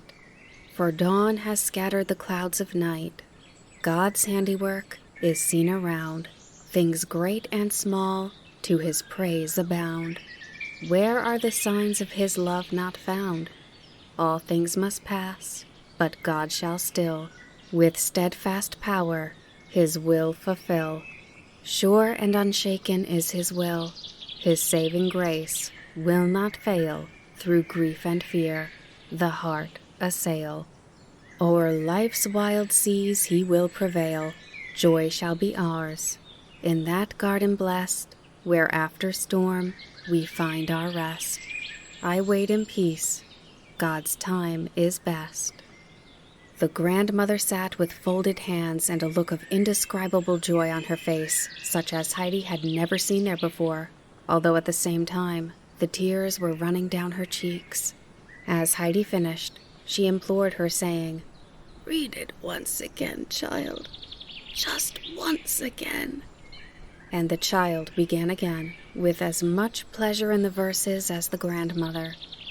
"Joy shall be ours in that garden blessed, where after storm we find our rest. I wait in peace. God's time is best." "Ah, Heidi, that brings light to the heart. What comfort you have brought me." And the old woman kept on repeating the glad words, while Heidi beamed with happiness, and she could not take her eyes away from the grandmother's face, which had never looked like that before. It had no longer the old troubled expression, but was alight with peace and joy, as if she were already looking with clear new eyes into the garden of paradise. Someone now knocked at the window, and Heidi looked up and saw her grandfather beckoning her to come with him. She promised the grandmother before leaving her that she would be with her the next day, and even if she weren't out with Peter, she would only spend half the day with him, for the thought that she might make it light and happy again for the grandmother gave her the greatest pleasure, greater even than being out on the sunny mountain with the flowers and goats. As she was going out, Brigida ran to her with the frock and hat she had left. Heidi put the dress over her arm, for, as she thought to herself, the grandfather had seen that before, but she obstinately refused to take back the hat. Brigida could keep it, for she should never put it on her head again. Heidi was so full of her morning's doings that she began at once to tell her grandfather all about them, how the white bread could be fetched every day from Doorfly, if there was money for it, and how the grandmother had all at once grown stronger and happier, and light had come to her. Then she returned to the subject of the rolls. If the grandmother won't take the money, grandfather, will you give it all to me? And I can then give Peter enough every day to buy a roll and 2 on Sunday? But how about the bed? Said her grandfather. It would be nice for you to have a proper bed, and there would then be plenty for the bread. But Heidi gave her grandfather no peace till he consented to do what she wanted.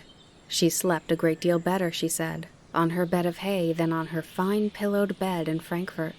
So at last he said, "The money is yours. Do what you like with it. You can buy bread for grandmother for years to come with it." Heidi shouted for joy at the thought that grandmother would never need any more to eat hard black bread. And, "Oh, grandfather," she said, "everything is happier now than it has ever been in our lives before." And she sang and skipped along, holding her grandfather's hand as light-hearted as a bird. But all at once she grew quiet and said, "If God had let me come at once as I prayed, then everything would have been different. I should only have had a little bread to bring grandmother, and I should not have been able to read, which is such a comfort to her. But God has arranged it all so much better than I knew how to. Everything has happened just as the other grandmother said it would. Oh, how glad I am that God did not let me have at once all I prayed and wept for. And now I shall always pray to God as she told me, and always thank him. And when he does not do anything I ask for, I shall think to myself, it's just like it was in Frankfurt.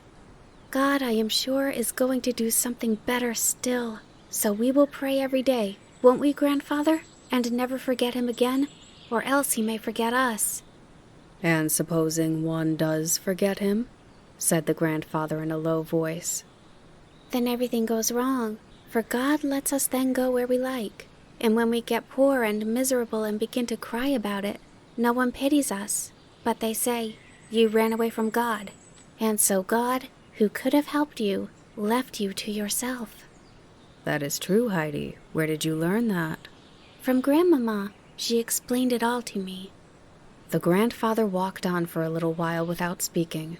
Then he said, as if following his own train of thought, "And if it once is so, it is so always. No one can go back, and he whom God has forgotten is forgotten forever." "Oh, no, grandfather, we can go back, for Grandmama told me so, and so it was in the beautiful tale in my book. But you have not heard that yet. But we shall be home directly now, and then I will read it to you, and you will see how beautiful it is." And in her eagerness, Heidi struggled faster and faster up the steep ascent, and they were no sooner at the top than she let go of her grandfather's hand and ran into the hut. The grandfather slung the basket off his shoulder, in which he had brought up a part of the contents of the trunk, which were too heavy to carry up as it was. Then he sat down on his seat and began thinking. Heidi soon came running out with her book under her arm.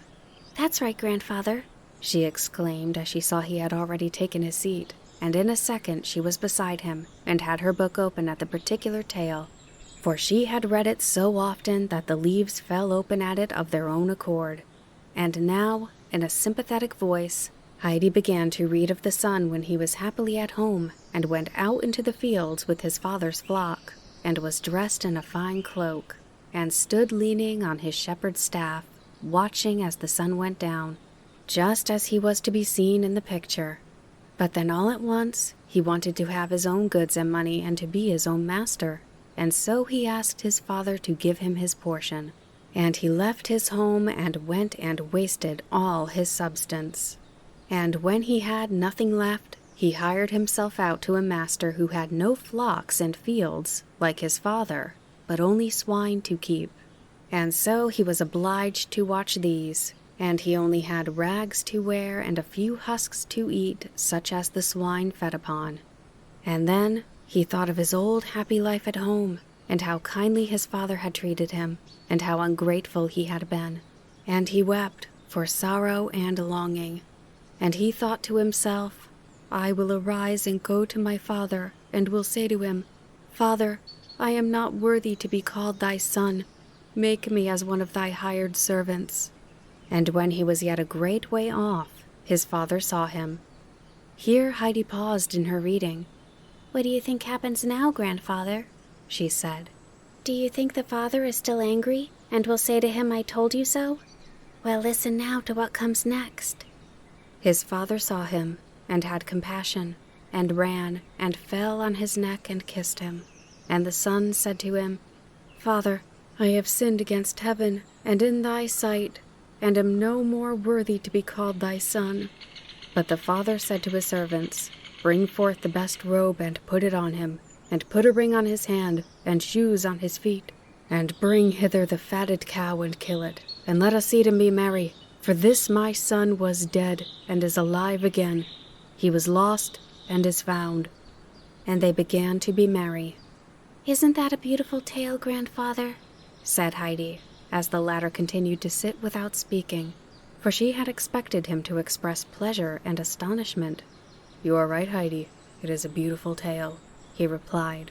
But he looked so grave as he said it that Heidi grew silent herself and sat looking quietly at her pictures. Presently, she pushed her book gently in front of him and said, "See how happy he is there?" And she pointed with her finger to the figure of the returned prodigal, who was standing by his father, clad in fresh raiment, as one of his own sons again. A few hours later, as Heidi lay fast asleep in her bed, the grandfather went up the ladder and put his lamp down near her bed so that the light fell on the sleeping child. Her hands were still folded, as if she had fallen asleep saying her prayers. An expression of peace and trust lay on the little face, and something in it seemed to appeal the grandfather, for he stood a long time gazing down at her without speaking. At last, he too folded his hands, and with bowed head said in a low voice, "Father, I have sinned against heaven and before thee, and am not worthy to be called thy son." And 2 large tears rolled down the old man's cheeks. Early the next morning, he stood in front of his hut and gazed quietly around him. The fresh, bright morning sun lay on mountain and valley. The sound of a few early bells rang up from the valley, and the birds were singing their morning song in the fir trees. He stepped back into the hut and called up, "Come along, Heidi, the sun is up. Put on your best frock, for we are going to church together." Heidi was not long getting ready. It was such an unusual summons from her grandfather that she must make haste. She put on her smart Frankfurt dress and soon went down. But when she saw grandfather, she stood still, gazing at him in astonishment. "Why, grandfather," she exclaimed, "I never saw you look like that before. And the coat with the silver buttons. Oh, you do look nice in your Sunday coat." The old man smiled and replied, "And you too. Now come along." He took Heidi's hand in his, and together they walked down the mountainside. The bells were ringing in every direction now, sounding louder and fuller as they neared the valley, and Heidi listened to them with delight. "Hark at them, grandfather. It's like a great festival." The congregation had already assembled, and the singing had begun when Heidi and her grandfather entered the church at Doorfly and sat down at the back. But before the hymn was over, everyone was nudging his neighbor, whispering, "Do you see? Almunkel is in church." Soon, everybody in the church knew of Almunkel's presence, and the women kept on turning around to look and quite lost their place in the singing. But everybody became more attentive when the sermon began, for the preacher spoke with such warmth and thankfulness that those present felt the effect of his words, as if some great joy had come to them all. At the close of the service, Almunkel took Heidi by the hand, and on leaving the church, made his way towards the pastor's house. The rest of the congregation looked curiously after him, some even following to see whether he went inside the pastor's house, which he did. Then they collected in groups and talked over the strange event, keeping their eyes on the pastor's door, watching to see whether Almunkel came out looking angry and quarrelsome, or as if the interview had been a peaceful one. for they could not imagine what had brought the old man down, and what it all meant. Some, however, adopted a new tone, and expressed their opinion that Uncle was not so bad as they all thought. For see how carefully he took that little one by the hand? And others responded, and said they always thought people had exaggerated about him, that if he was so downright bad, he would be afraid to go inside the pastor's house. Then the miller put in his word. "Did I not tell you so from the first? What child is there who would run away from where she had plenty to eat and drink and everything of the best, home to a grandfather who was cruel and unkind, and of whom she was afraid?" And so everybody began to feel quite friendly towards Uncle, and the women now came up and related all they had been told by Peter and his grandmother, and finally they all stood there, looking like people waiting for an old friend whom they have long missed from among their number. Meanwhile, Uncle had gone into the pastor's house and knocked at the study door. The latter came out and greeted him, not as if he was surprised to see him, but as if he had quite expected him to be there. He probably had caught sight of the old man in church. He shook hands warmly with him, and Uncle was unable to speak at first, for he had not expected such a friendly reception. At last, he collected himself and said, "I have come to ask you, Pastor, to forget the words I spoke to you when you called on me, and to beg you not to owe me ill will for having been so obstinately set against your well-meant advice. You were right, and I was wrong. But I have now made up my mind to follow your advice, and to find a place for myself at Dorfly for the winter, for the child is not strong enough to stand the bitter cold up on the mountain.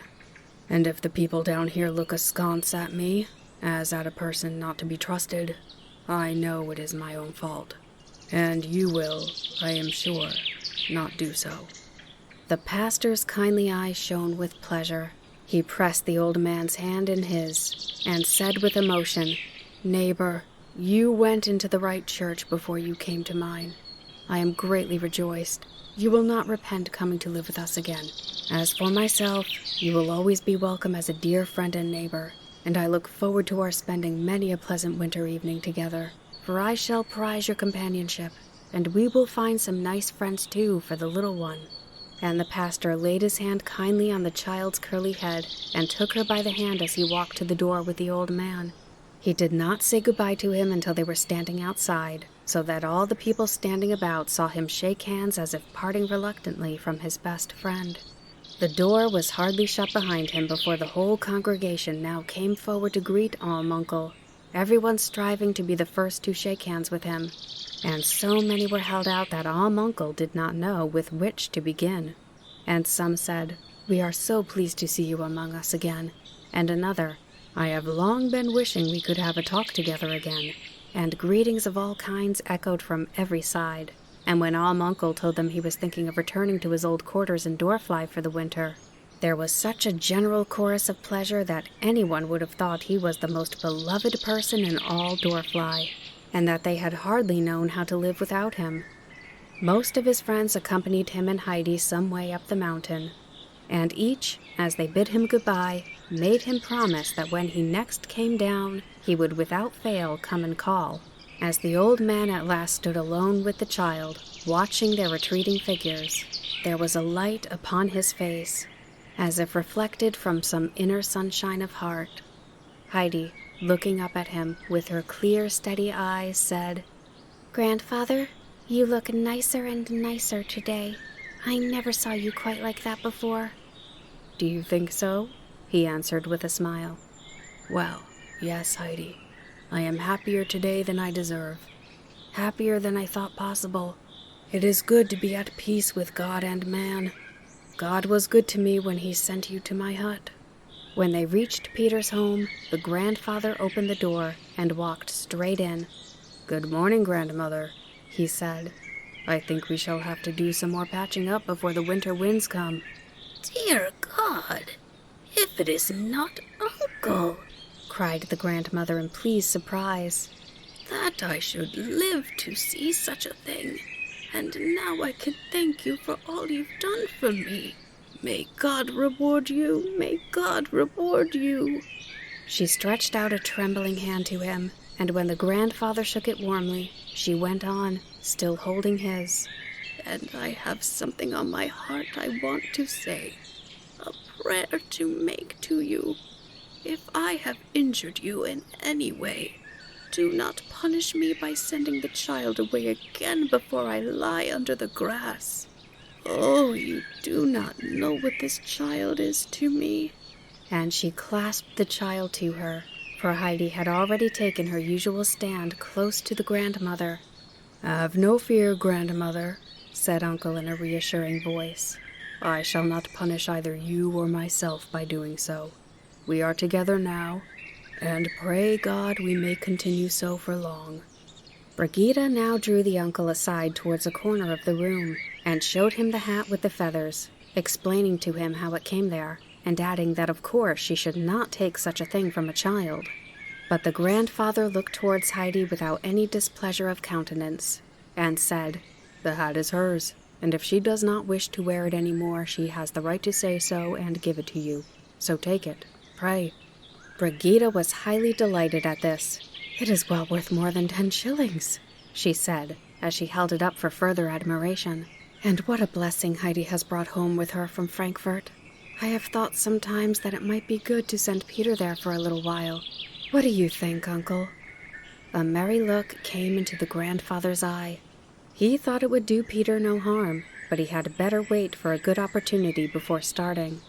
At this moment, the subject of their conversation himself rushed in, evidently in a great hurry, knocking his head violently against the door in haste, so that everything in the room rattled. Gasping and breathless, he stood still after this and held out a letter. This was another great event, for such a thing had never happened before. The letter was addressed to Heidi, and had been delivered at the post office in Dorfly.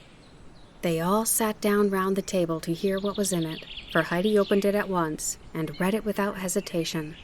The letter was from Clara.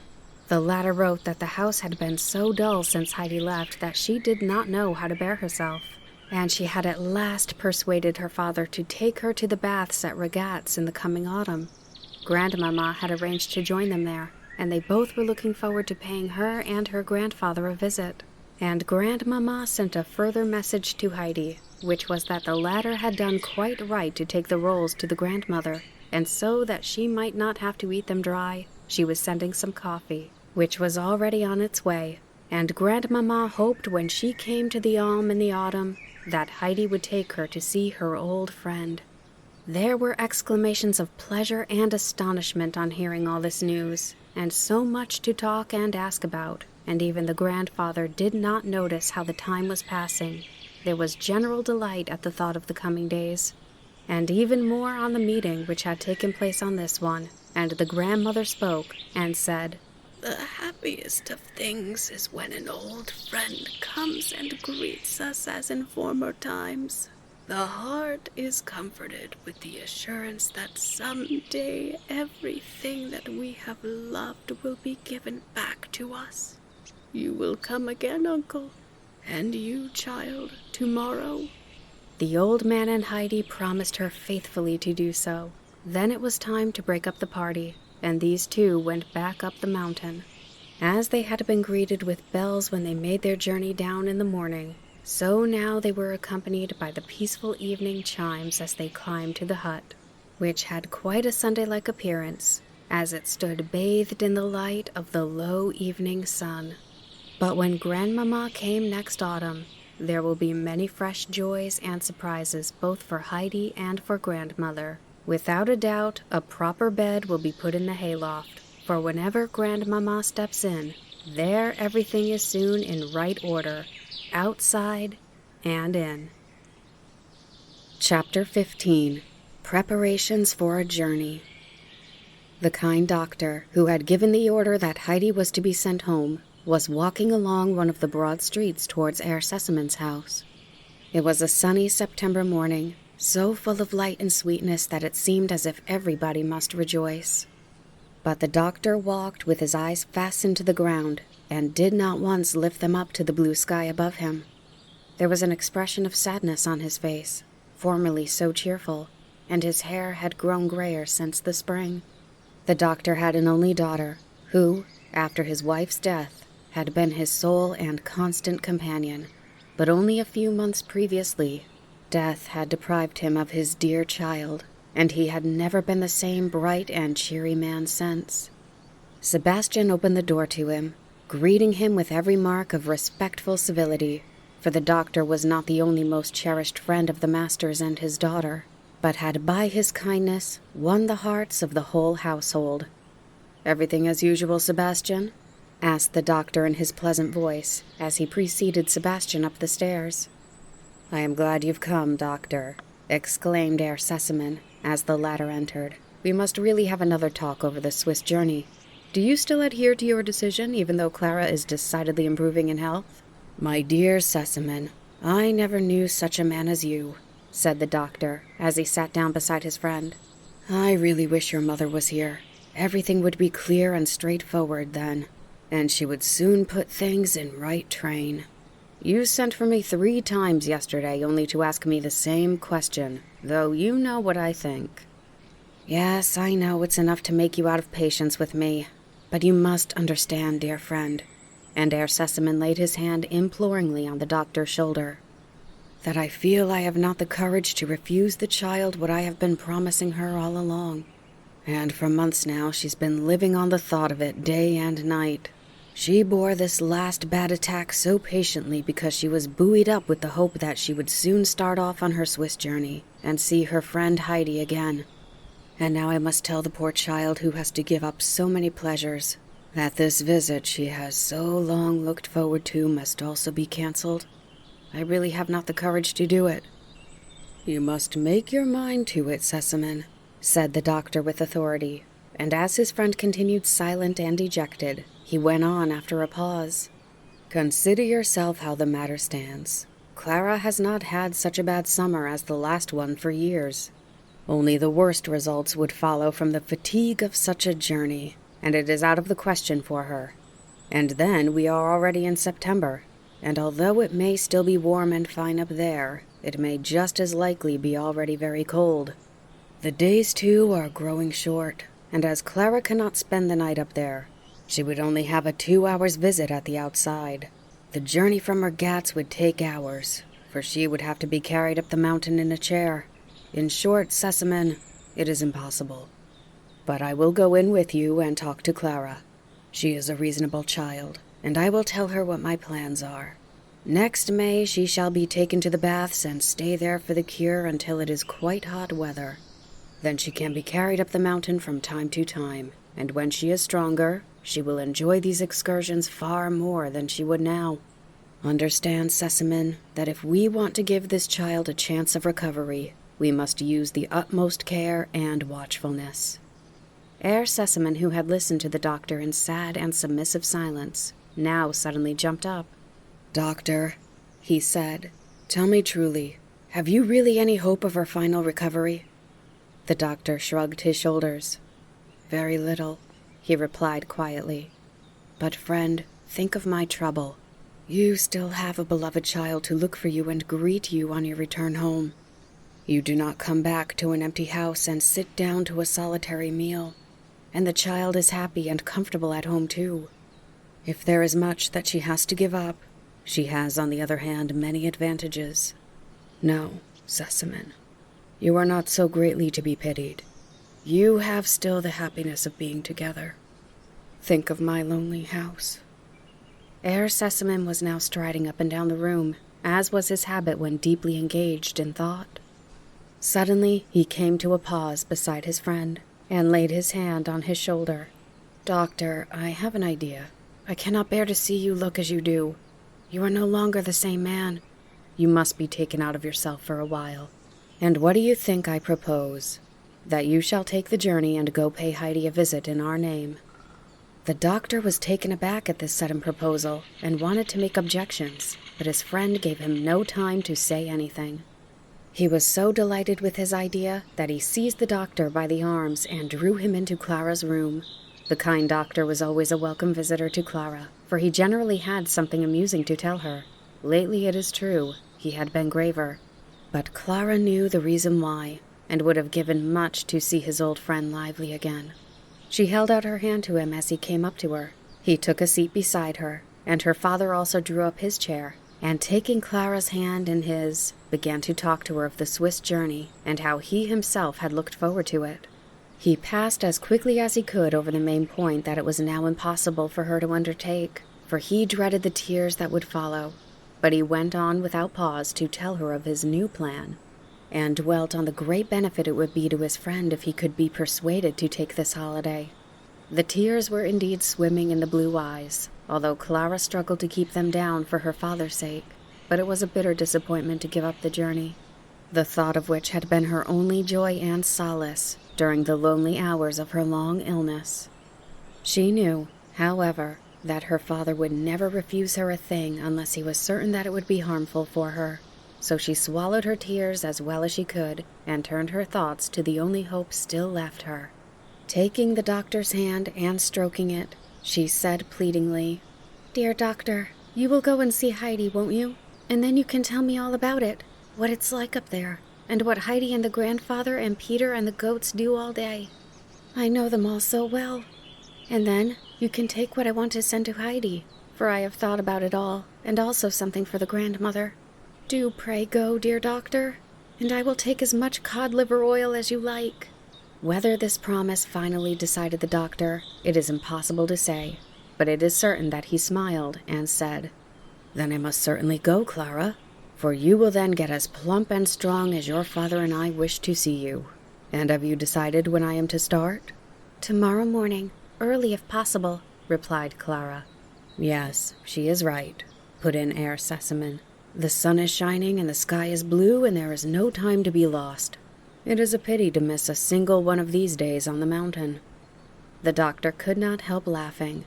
"You will be reproaching me next for not being there already. Well, I must go and make arrangements for getting off." But Clara would not let him go until she had given him endless messages for Heidi, and had explained all he was to look at so as to give her an exact description on his return. Her presents she would send round later, as Fräulein Rottenmeier must first help her to pack them up. At that moment she was out on one of her excursions into the town which always kept her engaged for some time. The doctor promised to obey Clara's directions in every particular. He would start some time during the following day, if not the first thing in the morning, and would bring back a faithful account of his experiences and of all he saw and heard. The servants of a household have a curious faculty of divining what is going on before they are actually told about anything. Sebastian and Tinette must have possessed this faculty in a high degree, for even as the doctor was going downstairs, Tinette, who had been rung for, entered Clara's room. "Take that box and bring it back full of soft cakes which we have with coffee," said Clara, pointing to a box which had been brought long before in preparation for this. Tinette took it up and carried it out, dangling it contemptuously in her hand. "Hardly worth the trouble, I should have thought," she said pertly as she left the room. As Sebastian opened the door for the doctor, he said with a bow, "Will the Herr Doctor be so kind as to give the little miss my greetings?" "I see," said the doctor. "You know then already that I am off on a journey." Sebastian hesitated and gave an awkward little cough. I hardly know myself. "Oh, yes, I remember. I happened to pass through the dining room and caught little Miss's name, and I put two and two together, and so I thought." I see, smiled the doctor. "One can find out a great many thinks by thinking. Goodbye, till I see you again, Sebastian. I will be sure and give your message." The doctor was hastening off when he met with a sudden obstacle. The violent wind had prevented Fräulein Rottenmeier prosecuting her walk any further, and she was just returning and had reached the door as he was coming out. The white shawl she wore was so blown out by the wind that she looked like a ship in full sail. The doctor drew back, but Fräulein Rottenmeier had always evinced peculiar appreciation and respect for this man, and she also drew back with exaggerated politeness to let him pass. The two stood for a few seconds, each anxious to make way for the other, but a sudden gust of wind sent Fräulein Rottenmeier flying with all her sails almost into the doctor's arms, and she had to pause and recover herself before she could shake hands with the doctor with becoming decorum. She was put out at having been forced to enter in so undignified a manner, But the doctor had a way of smoothing people's ruffled feathers, and she was soon listening with her usual composure while he informed her of his intended journey, begging her in his most conciliatory voice to pack up the parcels for Heidi, as she alone knew how to pack. And then he took his leave. Clara quite expected to have a long tussle with Fräulein Rottenmeier before she would get the latter to consent to sending all the things that she had collected as presents for Heidi. But this time she was mistaken, for Fräulein Rottenmeier was in a more than usual good temper. She cleared the large table so that all the things for Heidi could be spread out upon it and packed under Clara's own eyes. It was no light job, for the presents were of all shapes and sizes. First, there was the little warm cloak with a hood, which had been designed by Clara herself, in order that Heidi, during the coming winter, might be able to go and see grandmother when she liked, and not have to wait till her grandfather could take her wrapped up in a sack to keep her from freezing. Then came a thick warm shawl for the grandmother, in which she could wrap herself up and not feel the cold when the wind came sweeping in such terrible gusts round the house. The next object was the large box full of cakes. These were also for the grandmother, that she might have something to eat with her coffee besides bread. An immense sausage was the next article. This had been originally intended for Peter, who never had anything but bread and cheese, but Clara had altered her mind, fearing that in his delight he might eat it all up at once and make himself ill. So she arranged to send it to Brigitte, who could take some for herself and the grandmother and give Peter his portion out by degrees. A packet of tobacco was a present for grandfather, who was fond of his pipe as he sat resting in the evening. Finally, there was a whole lot of mysterious little bags and parcels and boxes which Clara had had a special pleasure in collecting, as each was to be a joyful surprise for Heidi as she opened it. The work came to an end at last, and an imposing-looking package lay on the floor ready for transport. Fräulein Rottenmeier looked at it with satisfaction, lost in the consideration of the art of packing. Clara eyed it too with pleasure, picturing Heidi's exclamations and jumps of joy and surprise when the huge parcel arrived at the hut.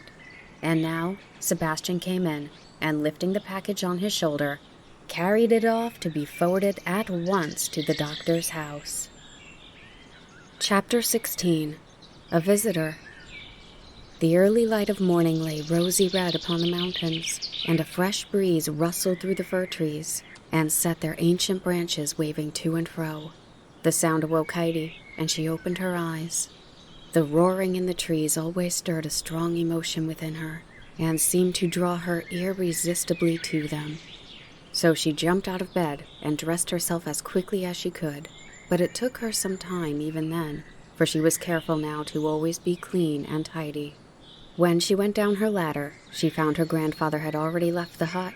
He was standing outside, looking at the sky and examining the landscape as he did every morning to see what sort of weather it was going to be. Little pink clouds were floating over the sky that was growing brighter and bluer with every minute, while the sun on the heights and the meadowlands were turning gold under the rising sun, which was just appearing above the topmost peaks. "Oh, how beautiful, how beautiful! Good morning, Grandfather," cried Heidi, running out. "What, you are awake already, are you?" he answered, giving her a morning greeting. Then Heidi ran round to the fir trees to enjoy the sounds she loved so well, and with every fresh gust of wind which came roaring through their branches, she gave a fresh jump and cry of delight. Meanwhile, the grandfather had gone to milk the goats. This done, he brushed and washed them, ready for their mountain excursion, and brought them out of their shed. As soon as Heidi caught sight of her two friends, she ran and embraced them, and they bleated in return, while they vied with each other in showing their affection by poking their heads against her, and trying which could get nearest her, so that she was almost crushed between them. But Heidi was not afraid of them, and when the lively little bear gave rather too violent a thrust, she only said, "No, little bear, you are pushing like the Great Turk."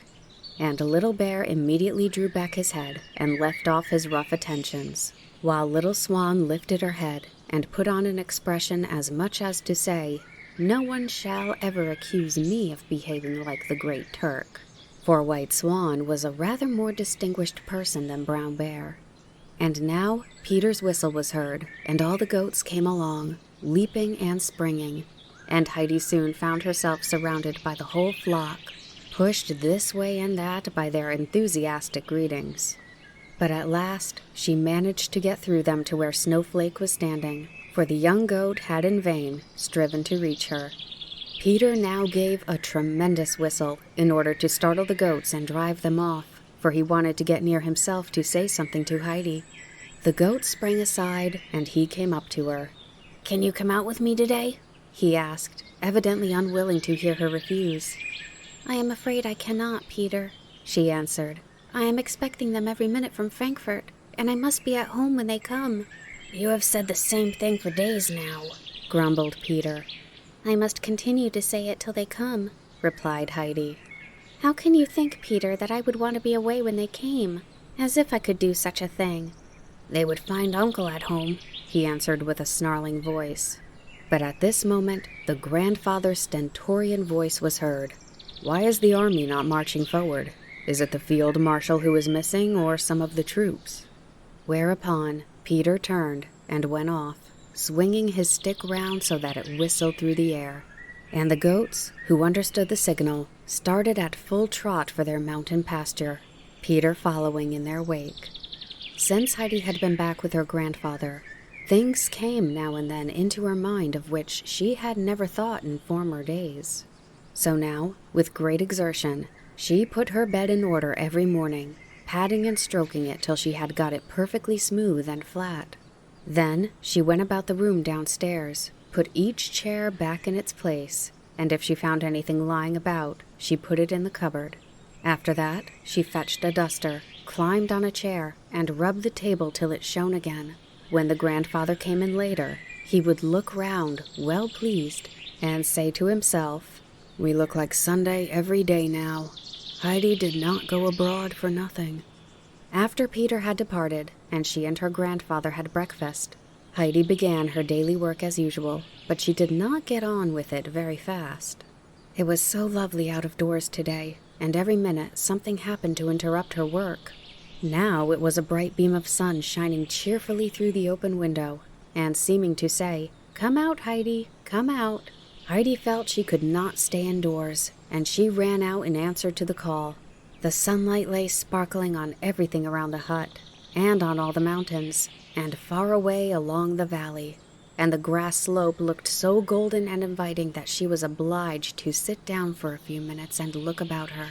Then she suddenly remembered that her stool was left standing in the middle of the floor, and that the table had not been rubbed, and she jumped up and ran inside again. But it was not long before the fir trees began their old song. Heidi felt it in all her limbs, and again the desire to run outside was irresistible, and she was off to play and leap to the tune of the waving branches. The grandfather, who was busy in his work shed, stepped out from time to time smiling to watch her at her gambols. He had just gone back to his work on one of these occasions when Heidi called out, "Grandfather, grandfather, come, come."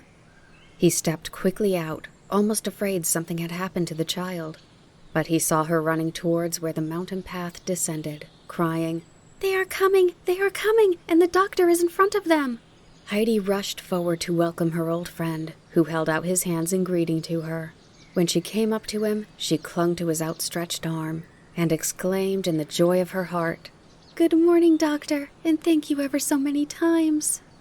"God bless you, child. What have you got to thank me for?" asked the doctor, smiling. "For being at home again with grandfather," the child explained. The doctor's face brightened as if a sudden ray of sunshine had passed across it. He had not expected such a reception as this. Lost in the sense of his loneliness, he had climbed the mountain without heeding how beautiful it was on every side, and how more and more beautiful it became the higher he got. He had quite thought that Heidi would have forgotten him. She had seen so little of him, and he had felt rather like one bearing a message of disappointment, anticipating no great show of favor, coming as he did without the expected friends. But instead, here was Heidi, her eyes dancing for joy, and full of gratitude and affection, clinging to the arm of her kind friend. He took her by the hand with fatherly tenderness. "Take me now to your grandfather, Heidi, and show me where you live."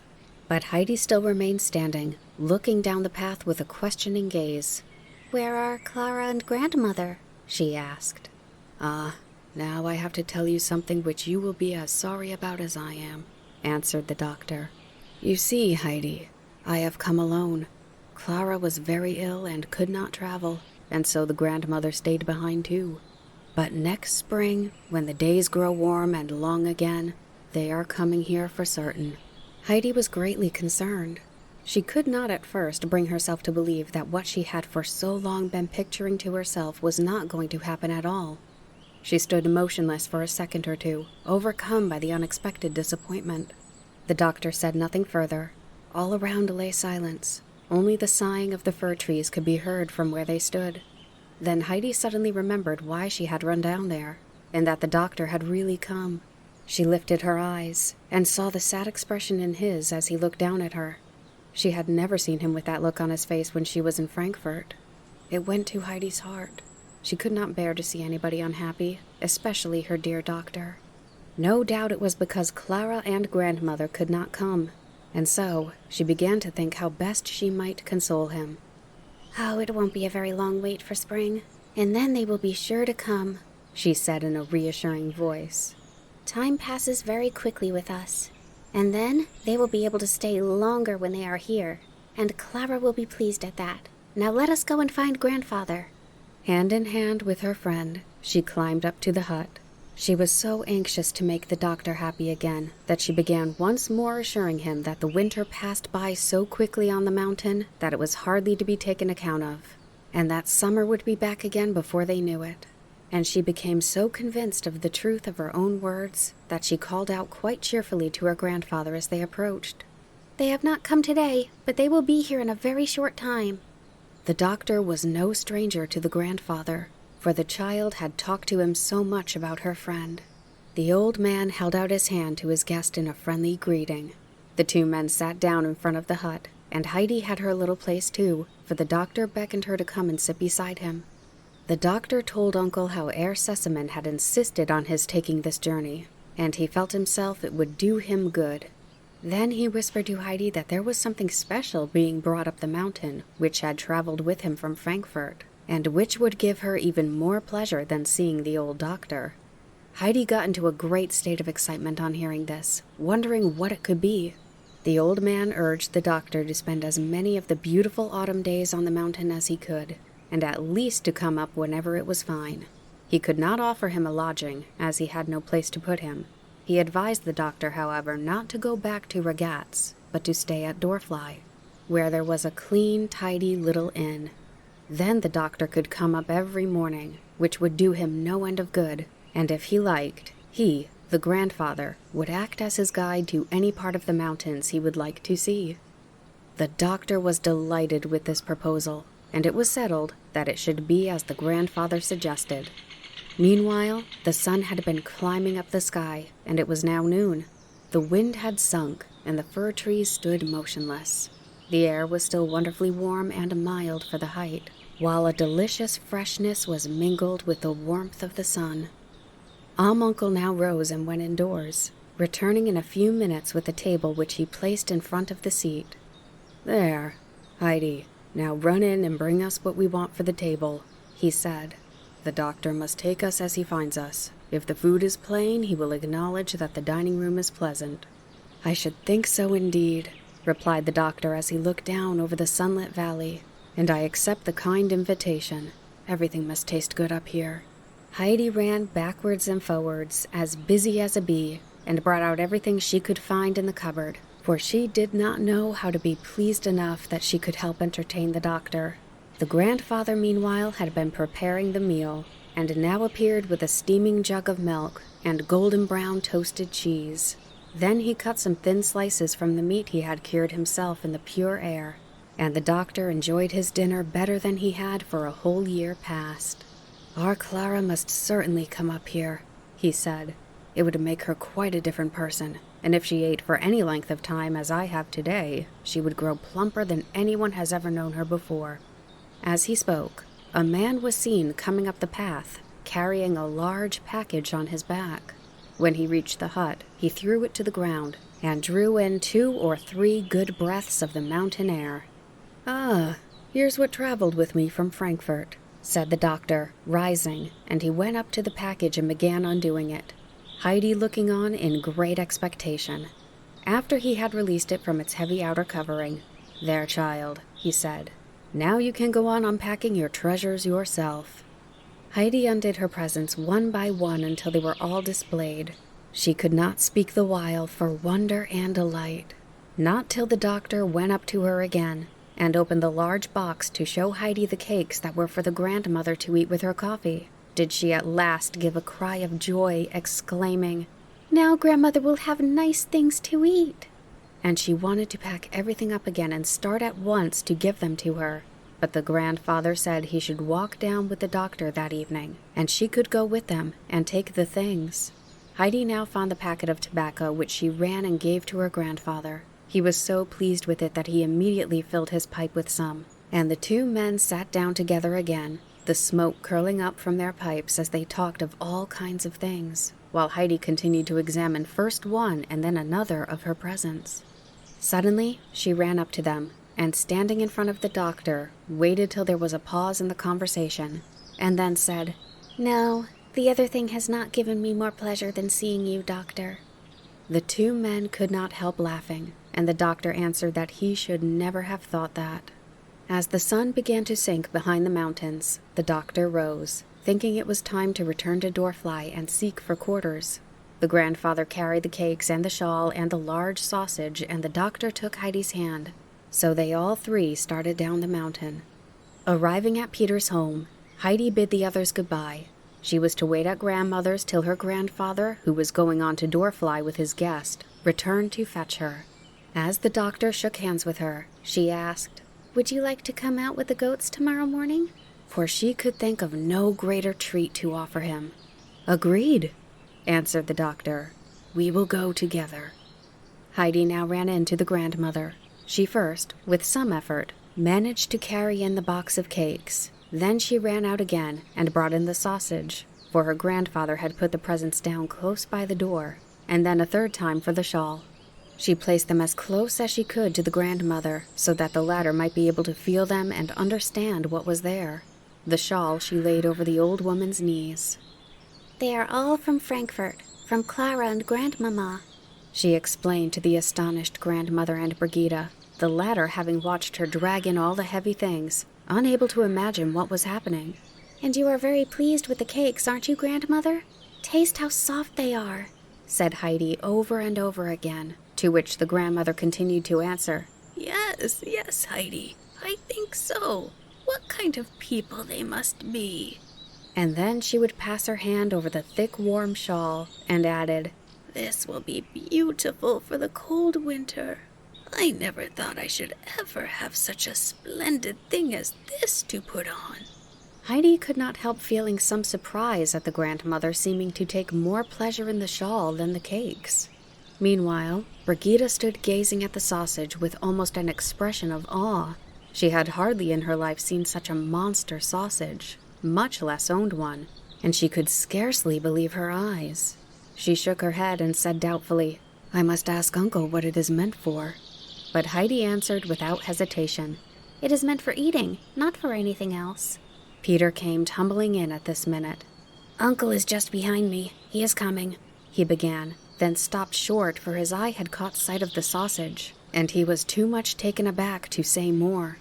But Heidi understood that her grandfather was near, and so said goodbye to grandmother. The old man now never passed the door without going in to wish the old woman good day, and she liked to hear his footsteps approaching, for he always had a cheery word for her. But today it was growing late for Heidi, who was always up with the lark, and the grandfather would never let her go to bed after hours. So this evening he only called good night through the open door and started home at once with the child, and the 2 climbed under the starlit sky back to their peaceful dwelling. Chapter 17. A Compensation. The next morning, the doctor climbed up from Dorfly with Peter and the goats. The kindly gentleman tried now and then to enter into conversation with the boy, but his attempts failed, for he could hardly get a word out of Peter in answer to his questions. Peter was not easily persuaded to talk, so the party silently made their way up to the hut, where they found Heidi awaiting them with her 2 goats, all 3 as fresh and lively as the morning sun among the mountains. "Are you coming today?" said Peter, repeating the words which he daily greeted her, either in question or in summons. "Of course I am, if the doctor is coming too," replied Heidi. Peter cast a sidelong glance at the doctor. The grandfather now came out with the dinner bag, and after bidding good day to the doctor, he went up to Peter and slung it over his neck. It was heavier than usual, for Uncle had added some meat today, as he thought the doctor might like to have his lunch out and eat when the children did. Peter gave a grin, for he felt sure there was something more than ordinary in it. And so the ascent began.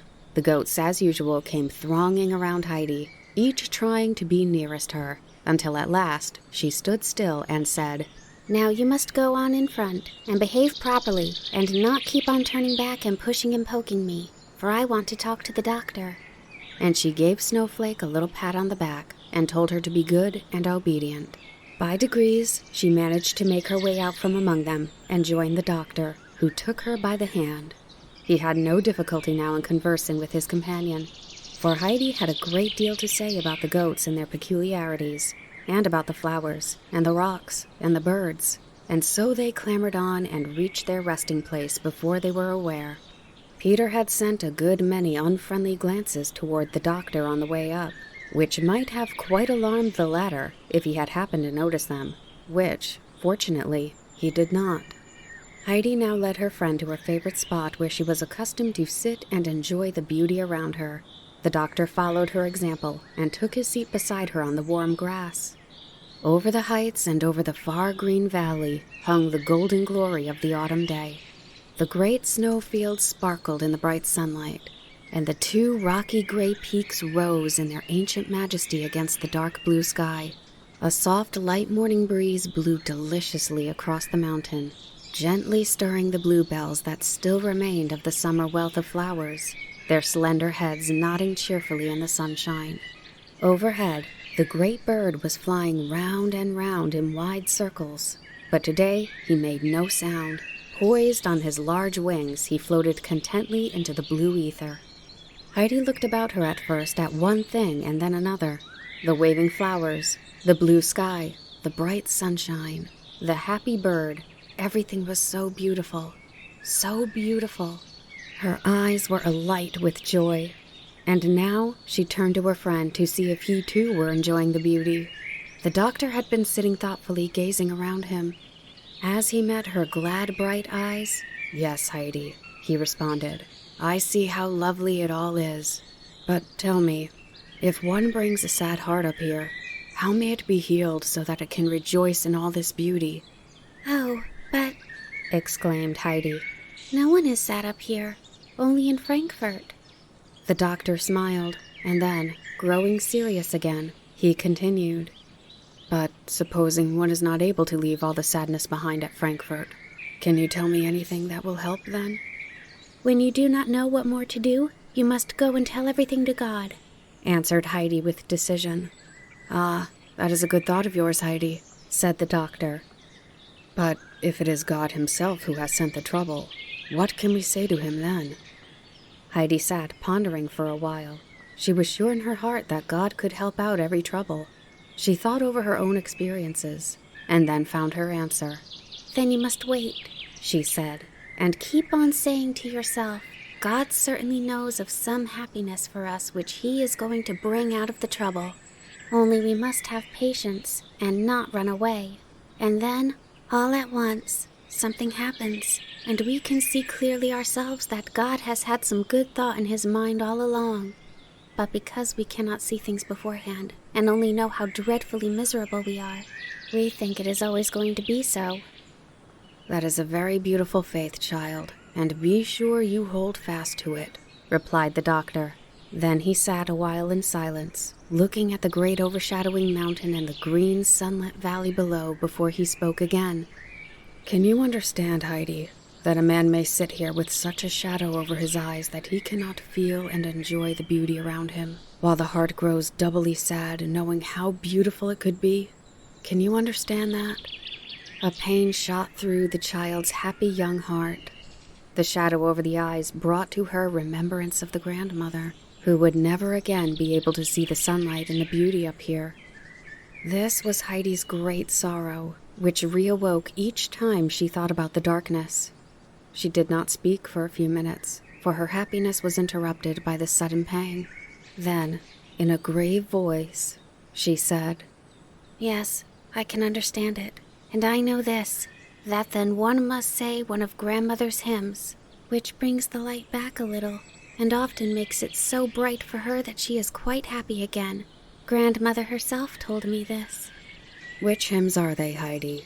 asked the doctor. I only know the one about the sun in the beautiful garden, and some of the verses of the long one, which are favorites of hers. And she always likes me to read them to her 2 or 3 times over, replied Heidi. Well, say the verses to me then. I should like to hear them too. And the doctor sat up in order to listen better. Heidi put her hands together and sat collecting her thoughts for a second or two. Shall I begin at the verse that grandmother says to give her a feeling of hope and confidence? The doctor nodded in assent, and Heidi began. Let not your heart be troubled, nor fear your soul dismay. There is a wise defender, and he will be your stay. Where you have failed, he conquers. See how the foeman flies, and with your tribulation is turned to glad surprise. If for a while it seemeth his mercy is withdrawn, that he no longer careth for his wandering child forlorn, doubt not his great compassion, his love can never tire. To those who wait in patience, he gives their heart's desire. Heidi suddenly paused. She was not sure if the doctor was still listening. He was sitting motionless with his hand before his eyes. She thought he had fallen asleep. When he awoke, if he wanted to hear more verses, she would go on. There was no sound anywhere. The doctor sat in silence, but he was certainly not asleep. His thoughts had carried him back to a long past time. He saw himself as a little boy standing by his dear mother's chair. She had her arm around his neck and was saying the very verses to him that Heidi had just recited, words he had not heard now for years. He could hear his mother's voice and see her loving eyes resting upon him. And as Heidi ceased, the old dear voice seemed to be saying other things to him, and the words he heard again must have carried him far, far away, for it was a long time before he stirred or took his hand from his eyes. When at last he roused himself, he met Heidi's eyes, looking wonderingly at him. "Heidi," he said, taking the child's hand in his, "that was a beautiful hymn of yours." And there was a happier ring in his voice as he spoke. "We will come out here together another day, and you will let me hear it again." Peter, meanwhile, had had enough to do in giving vent to his anger. It was now some days since Heidi had been out with him, and when at last she did come, there she sat the whole time beside the old gentleman, and Peter could not get a word with her. He got into a terrible temper, and at last went and stood some way back behind the doctor, where the latter could not see him, and doubling his fists made imaginary hits at the enemy. Presently, he doubled both fists, and the longer Heidi stayed beside the gentleman, the more fiercely did he threaten with them. Meanwhile, the sun had risen to the height which Peter knew pointed to the dinner hour. All of a sudden, he called at the top of his voice, "It's dinner time!" Heidi was rising to fetch the dinner bag so that the doctor might eat where he sat, but he stopped her, telling her he was not hungry at all, and only cared for a glass of milk, as he wanted to climb up a little higher. Then Heidi found out that she was also not hungry, and only wanted milk, and she should like, she said, to take the doctor up to the large, moss-covered rock where Greenfinch had nearly jumped down and killed herself. So she ran and explained matters to Peter, telling him to go and get milk for the two. Peter seemed hardly to understand. "Who is going to eat what's in the bag, then?" he asked. "You can have it," she answered. "Only first make haste and get the milk." Peter had seldom performed any task more promptly, for he thought of the bag and its contents, which now belonged to him. As soon as the other two were sitting quietly drinking their milk, he opened it, and quite trembled for joy at the sight of the meat, and he was just putting his hand in to draw it out when something seemed to hold him back. His conscience smote him at the remembrance of how he stood with his double fists behind the doctor, who was now giving up to him his whole good dinner. He felt as if he could not enjoy it now, but all at once he jumped up and ran back to the spot where he had stood before, and there held up his open hands as a sign that he had no longer any wish to use them as fists, and kept them up until he felt he had made amends for his past conduct. Then he rushed back and sat down to the double enjoyment of a clear conscience and an unusually satisfying meal. Heidi and the doctor climbed and talked for a long while, until the latter said it was time for him to be going back, and no doubt Heidi would like to go back and be with her goats. But Heidi would not hear of this, as then the doctor would have to go the whole way back down the mountain alone. She insisted on accompanying him as far as the grandfather's hut, or even a little further. She kept hold of her friend's hand all the time, and the whole way she entertained him with accounts of this thing and that, showing him the spots where the goats loved best to feed, and others where in summer the flowers of all colors grew in great abundance. She could give them all their right names, for her grandfather had taught her these during the summer months. But at last the doctor insisted on her going back, so they bid each other good night, and the doctor continued his descent, turning now and again to look back, and each time he saw Heidi standing there on the same spot and waving her hand to him. Even so, in the old days, had his own dear little daughter watched him when he went from home. It was a bright sunny autumn month. The doctor came up to the hut every morning, and hence made excursions over the mountain. Uncle accompanied him on some of his higher ascents, when they climbed up to the ancient storm-beaten fir trees, and often disturbed the great bird who rose startled from its nest, with a whirl of wings and croakings very near their heads.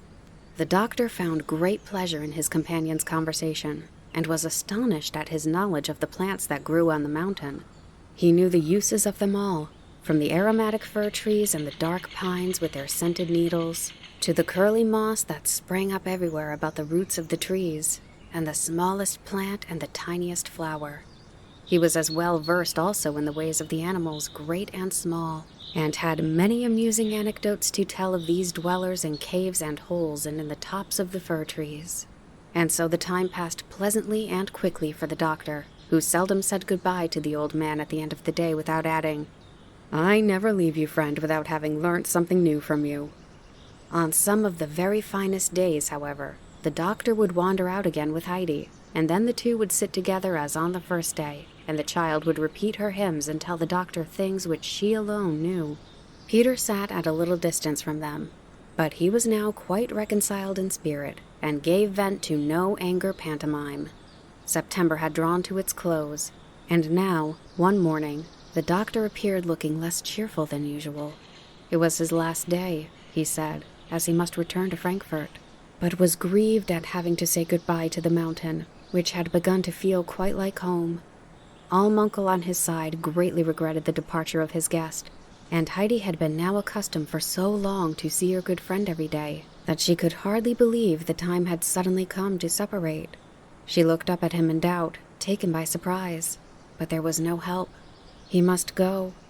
So he bid farewell to the old man, and asked that Heidi might go with him a part of the return way, and Heidi took his hand and went down the mountain with him, still unable to grasp the idea that he was going for good. After some distance, the doctor stood still, and passing his hand over the child's curly head, said, "Now, Heidi, you must go back, and I must say goodbye. If only I could take you with me to Frankfurt and keep you there." The picture of Frankfurt rose before the child's eyes, its rows of endless houses, its hard streets, and even the vision of Fräulein Rottenmeier and Tinette, and she answered hesitatingly, "I would rather that you came back to us." "Yes, you are right. That would be better. But now, goodbye, Heidi." The child put her hand in his and looked up at him. The kind eyes looking down at her had tears in them. Then the doctor tore himself away and quickly continued his descent. Heidi remained standing without moving. The friendly eyes with the tears in them had gone to her heart. All at once, she burst into tears and started running as fast as she could after the departing figure, calling in broken tones, "Doctor! Doctor!" He turned round and waited till the child reached him. The tears were streaming down her face, and she sobbed out, "I will come to Frankfurt with you, now at once, and I will stay with you as long as you like, only I must just run back and tell grandfather." The doctor laid his hand on her and tried to calm her excitement. "No, no, dear child," he said kindly. "Not now. You must stay for the present under the fir trees, or I should have you ill again. But hear now what I have to ask you. If I am ever ill and alone, will you come then and stay with me? May I know that there would then be someone to look after me and care for me?" Yes, yes, I will come the very day you send for me, and I love you nearly as much as grandfather," replied Heidi, who had not yet got over her distress. And so the doctor again bid her goodbye and started on his way, while Heidi remained looking after him and waving her hand as long as a speck of him could be seen. As the doctor turned for one last time and looked back at the waving Heidi and the sunny mountain, he said to himself, "It is good to be up there, good for the body and soul, and a man might learn how to be happy once more." Chapter 18. Winter in Dorfly. The snow was lying so high around the hut that the windows looked level with the ground, and the door had entirely disappeared from view. If Almunkel had been up there, he would have had to do what Peter did daily, for the fresh snow fell every night. Peter had to get out of the window from the sitting room every morning, and if the frost had not been very hard during the night, he immediately sank up to his shoulders in the snow, and had to struggle with hands, feet, and head to extricate himself. Then his mother handed him the large broom, and with this he worked hard to make a way to the door. He had to be careful to dig in the snow well away, or else as soon as the door was opened, the whole soft mass would fall inside. Or, if the frost was severe enough, it would have made such a wall of ice in front of the house that no one could have gone in or out, for the window was only big enough for Peter to creep through.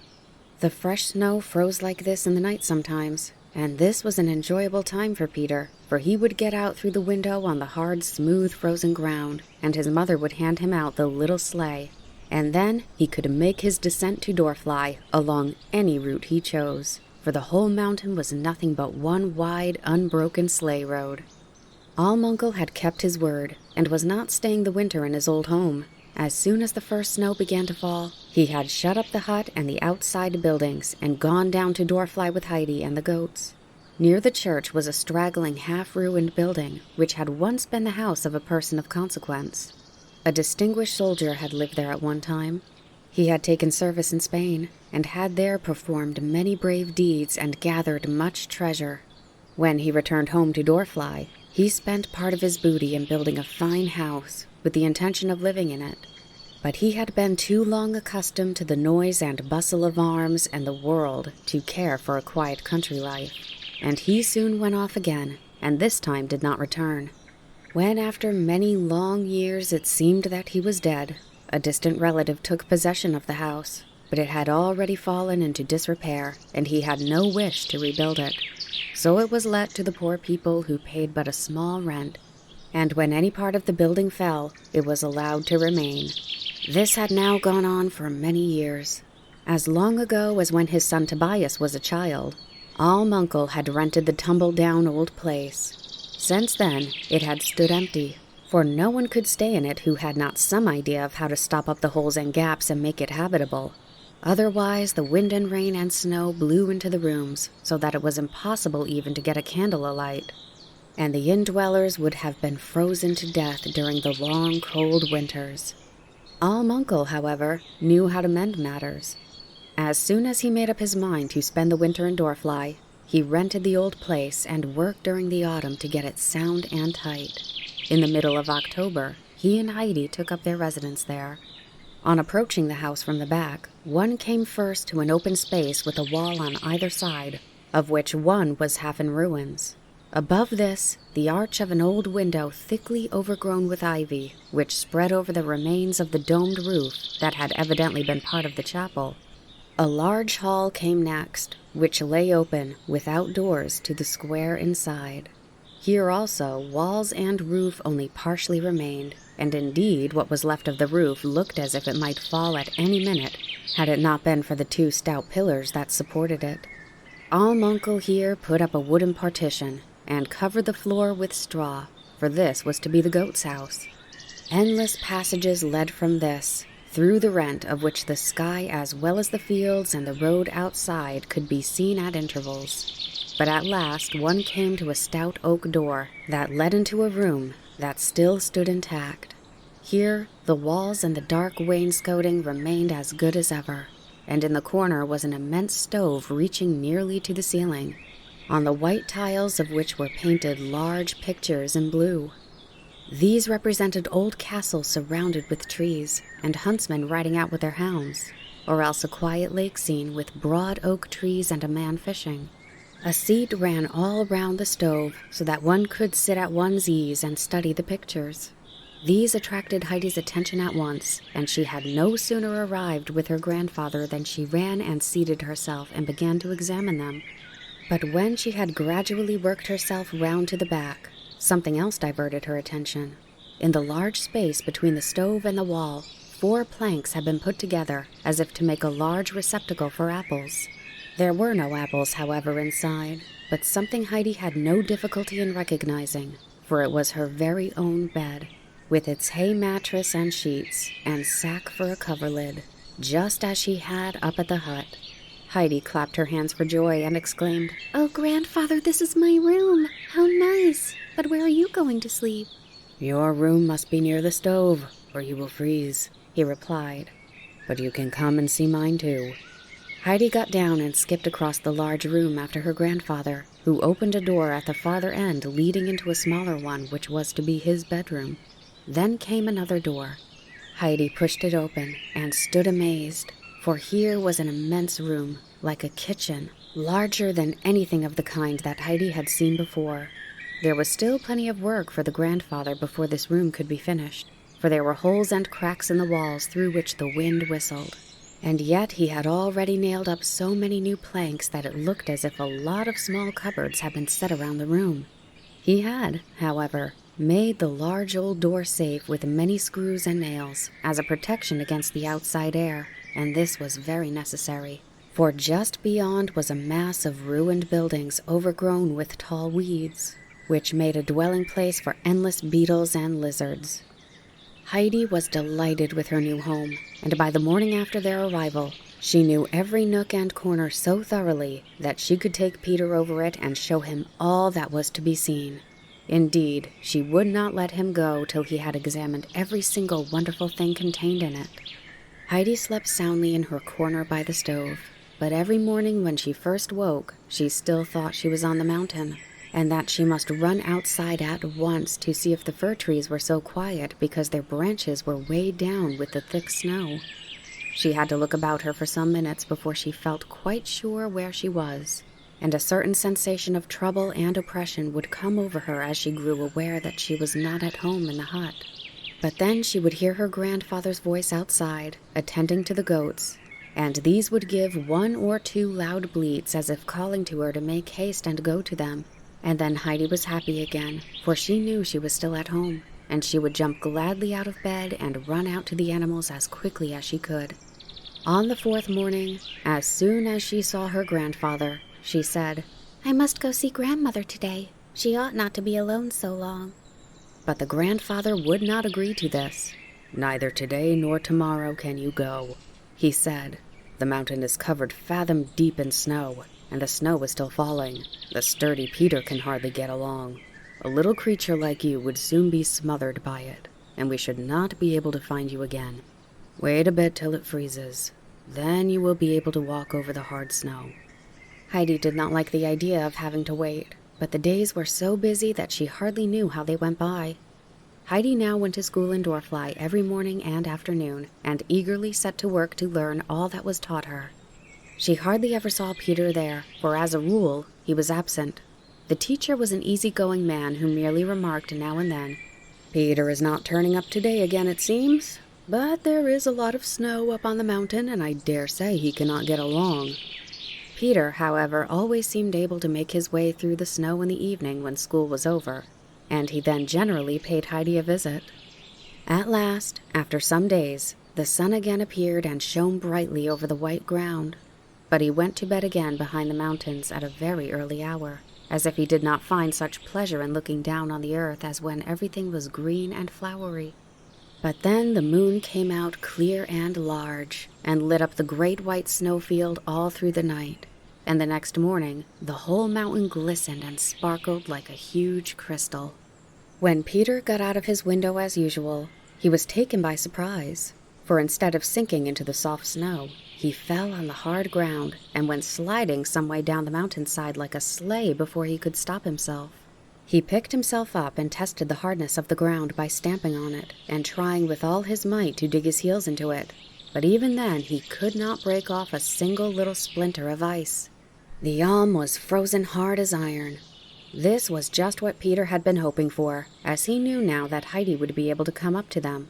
He quickly got back into the house, swallowed the milk which his mother had put ready for him, thrust a piece of bread in his pocket, and said, "I must be off to school."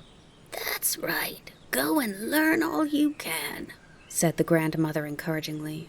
Peter crept through the window again. The door was quite blocked by the frozen snow outside, pulling his little sleigh after him, and in another minute was shooting down the mountain. He was like lightning, and when he reached Dorfly, which stood on the direct road to Maidenfeld, he made up his mind to go on further, for he was sure he could not stop his rapid descent without hurting himself, and the sleigh too. So down he still went, till he reached the level ground, where the sleigh came to a pause of its own accord. Then he got out and looked around. The impetus in which he had made his journey down had carried him some little way beyond Maidenfeld. He bethought himself that it was too late to get to school now, as lessons would have already begun, and it would take him a good hour to walk back to Dorfly. So he might take his time about returning, which he did, and reached Dorfly just as Heidi had got home from school and was sitting at dinner with her grandfather. Peter walked in, and as on this occasion he had something particular to communicate, he began without a pause, exclaiming as he stood still in the middle of the room, "She's got it now." "Got it? What?" asked the uncle. "Your words sound quite warlike, General." "The frost," explained Peter. "Oh, then now I can go and see Grandmother," said Heidi joyfully, for she had understood Peter's words at once. "But why were you not at school then? You could have come down in the sleigh," she added reproachfully, for it did not agree with Heidi's ideas of good behavior to stay away when it was possible to be there. "It carried me on too far and I was too late," Peter replied. "I call that being a deserter," said the uncle, "and deserters get their ears pulled, as you know." Peter gave a tug to his cap in alarm, for there was no one of whom he stood in so much awe as Uncle. "And an army leader like yourself ought to be doubly ashamed of running away," continued Uncle. "What would you think of your goats if one went off this way and another that, and refused to follow and do what was good for them? What would you do then?" "I should beat them," said Peter promptly. "And if a boy behaved like these unruly goats and he got a beating for it, what would you say then?" "Serves him right," was the answer. "Good. Then understand this. Next time you let your sleigh carry you past the school when you ought to be inside at your lessons, come on to me afterwards and receive what you deserve."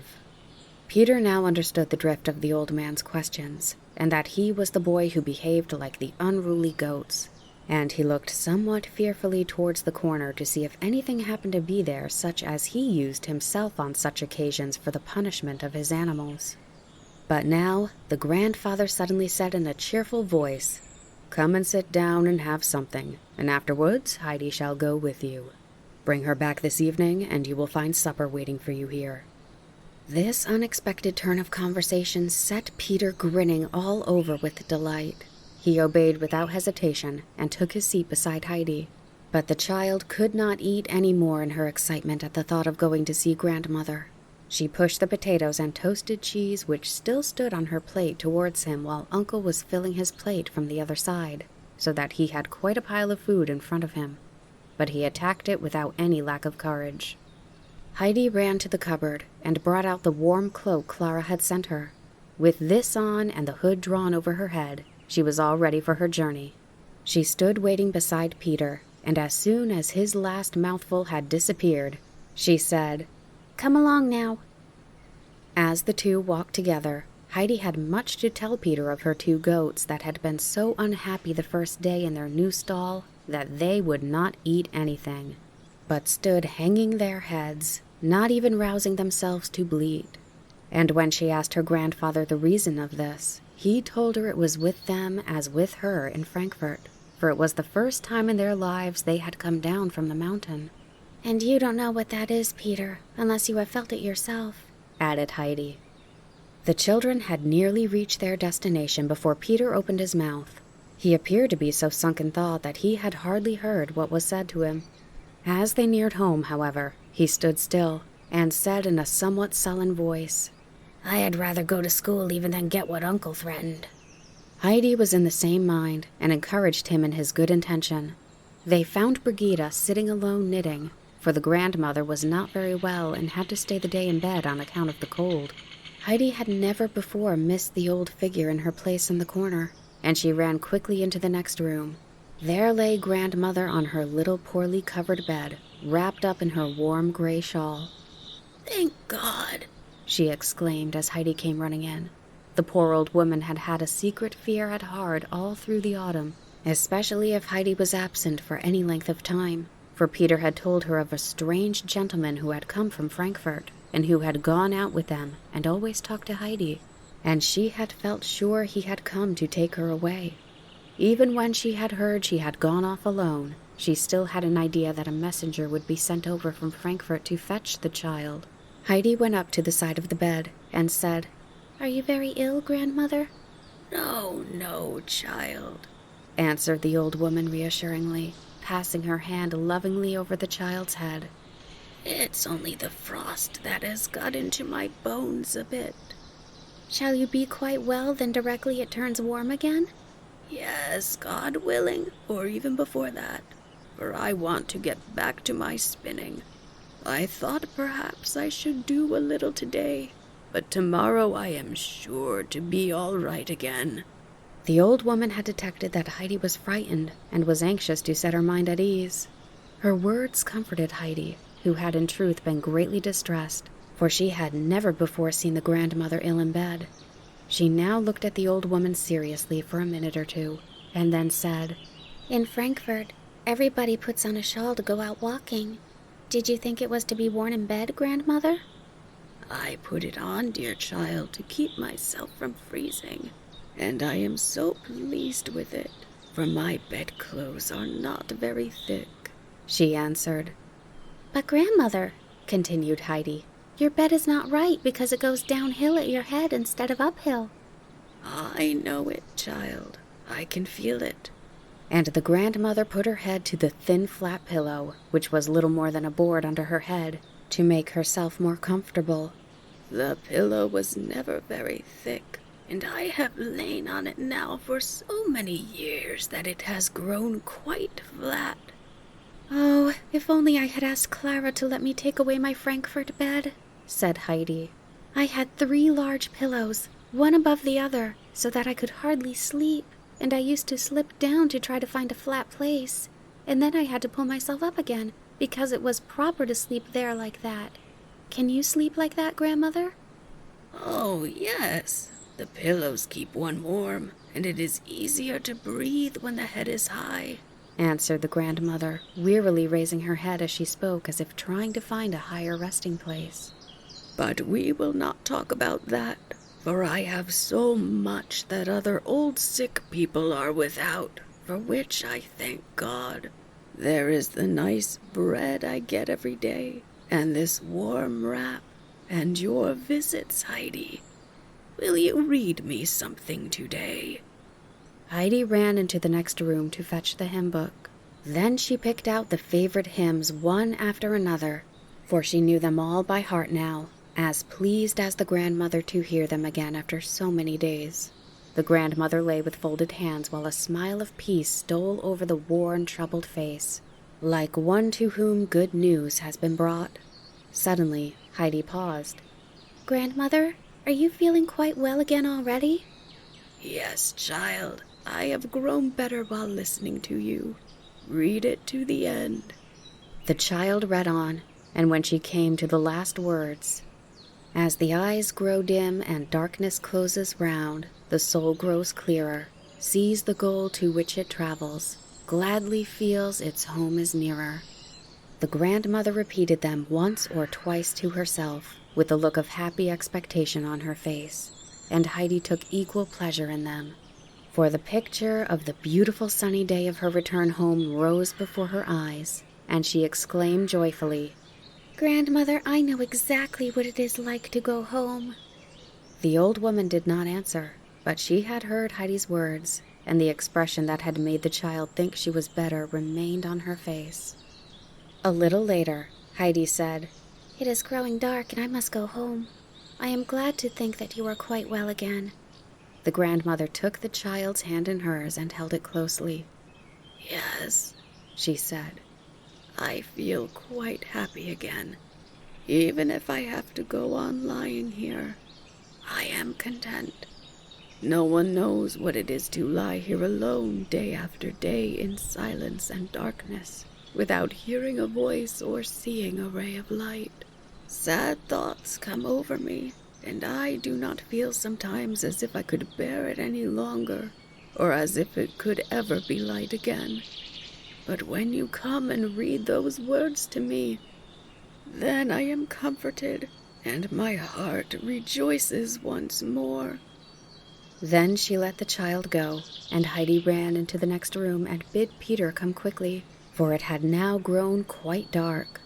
But when they got outside, they found the moon shining down on the white snow, and everything as clear as in the daylight. Peter got his sleigh, put Heidi at the back, he himself sitting in front to guide, and down the mountain they shot like two birds darting through the air. When Heidi was lying that night on her high bed of hay, she thought of the grandmother on her low pillow, and of all she had said about the light and comfort that awoke in her when she heard the hymns. And she thought, if I could read to her every day, then I should go on making her better. But she knew that it would be a week, if not 2, before she would be able to go up the mountain again. This was a thought of great trouble to Heidi, and she tried to think of some way which would enable the grandmother to hear the words she loved every day. Suddenly, an idea struck her, and she was so delighted with it that she could hardly bear to wait for morning. So eager was she to begin carrying out her plan. All at once, she sat upright in her bed, for she had been so busy with her thoughts that she had forgotten to say her prayers, and she never now finished her day without saying them. When she had prayed with all her heart for herself, her grandfather and grandmother, she lay back again on the warm, soft hay, and slept soundly and peacefully till morning broke. Chapter 19. The Winter Continues. Peter arrived punctually at school the following day. He had brought his dinner with him, for all the children who lived at distance regularly seated themselves at midday on the tables, and resting their feet firmly on the benches, spread out their meal on their knees, and so ate their dinner, while those living in Dorfly went home for theirs. Till 1 o'clock they might all do as they liked, and then school began again. When Peter had finished his lesson on the days he attended school, he went over to Uncle's to see Heidi. When he walked into the large room at Uncle's today, Heidi immediately rushed forward and took hold of him, for it was for Peter she had been waiting. "I've brought you something, Peter," she said hastily. "What is it?" he asked. "You must learn to read," she informed him. "I have learned," was the answer. Yes, but I mean so that you can really make use of it," continued Heidi eagerly. "I never shall," was the prompt reply. "Nobody believes that you cannot learn, nor I either now," said Heidi in a very decided tone of voice. "Grandmama in Frankfurt said long ago that it was not true, and she told me not to believe you." Peter looked rather taken aback at this piece of intelligence. "I will soon teach you to read, for I know how," continued Heidi. "You must learn at once, and then you can read 1 or 2 hymns every day to grandmother." "Oh, I don't care about that," he grumbled in reply. This hard-hearted way of refusing to agree to what was right and kind and to what Heidi had put so much at heart aroused her anger. With flashing eyes, she stood facing the boy and said threateningly, "If you won't learn what I want you to, I will tell you what will happen. You know your mother has often spoke of sending you to Frankfurt, that you may learn a lot of things. And I know where the boys there have to go to school. Clara pointed out the great house to me when we were driving together. And they don't only go when they are boys, but you have more lessons still when you are grown men. I have seen them myself, and you mustn't think they have only one kind of teacher like we have. There are ever so many of them, all in the school at the same time, and they are all dressed in black, as if they are going to church, and have black hats on their heads as high as that." And Heidi held out her hand to show their height from the floor. Peter felt a cold shudder run down his back. "And you will have to go in among all those gentlemen," continued Heidi with increasing animation. "And when it comes to your turn, you won't be able to read, and you will make mistakes in your spelling. Then you'll see how they'll make fun of you. Even worse than Tinette. And you ought to have seen what she was like when she was scornful." "Well, I'll learn then," said Peter, half sorrowful and half angrily.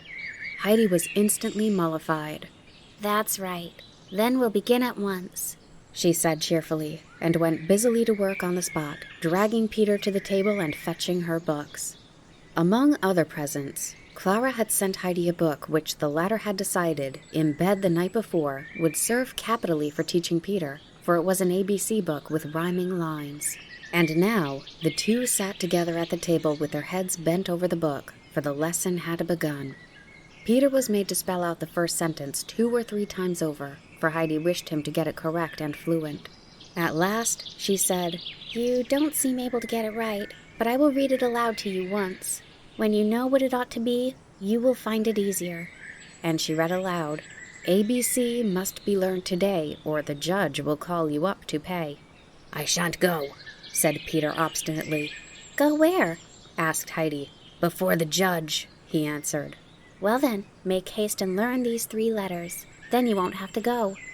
Peter went at his task again, and repeated the 3 letters so many times and with such determination that she said at last, "You must know these 3 now." Seeing what an effect the first 2 lines of verse had had upon him, she thought she would prepare the ground a little for the following lessons. "Wait, and I will read you some of the next sentences," she continued. "Then we will see what else there is to expect." And she began in a clear, slow voice, "D, E, F, G must run with ease, or something will follow that does not please. Should H, I, J, K be now forgot, disgrace is yours upon the spot. And then L, M must follow at once, or punished you'll be for a sorry dunce. If you knew what next awaited you, you'd haste to learn N-O-P-Q.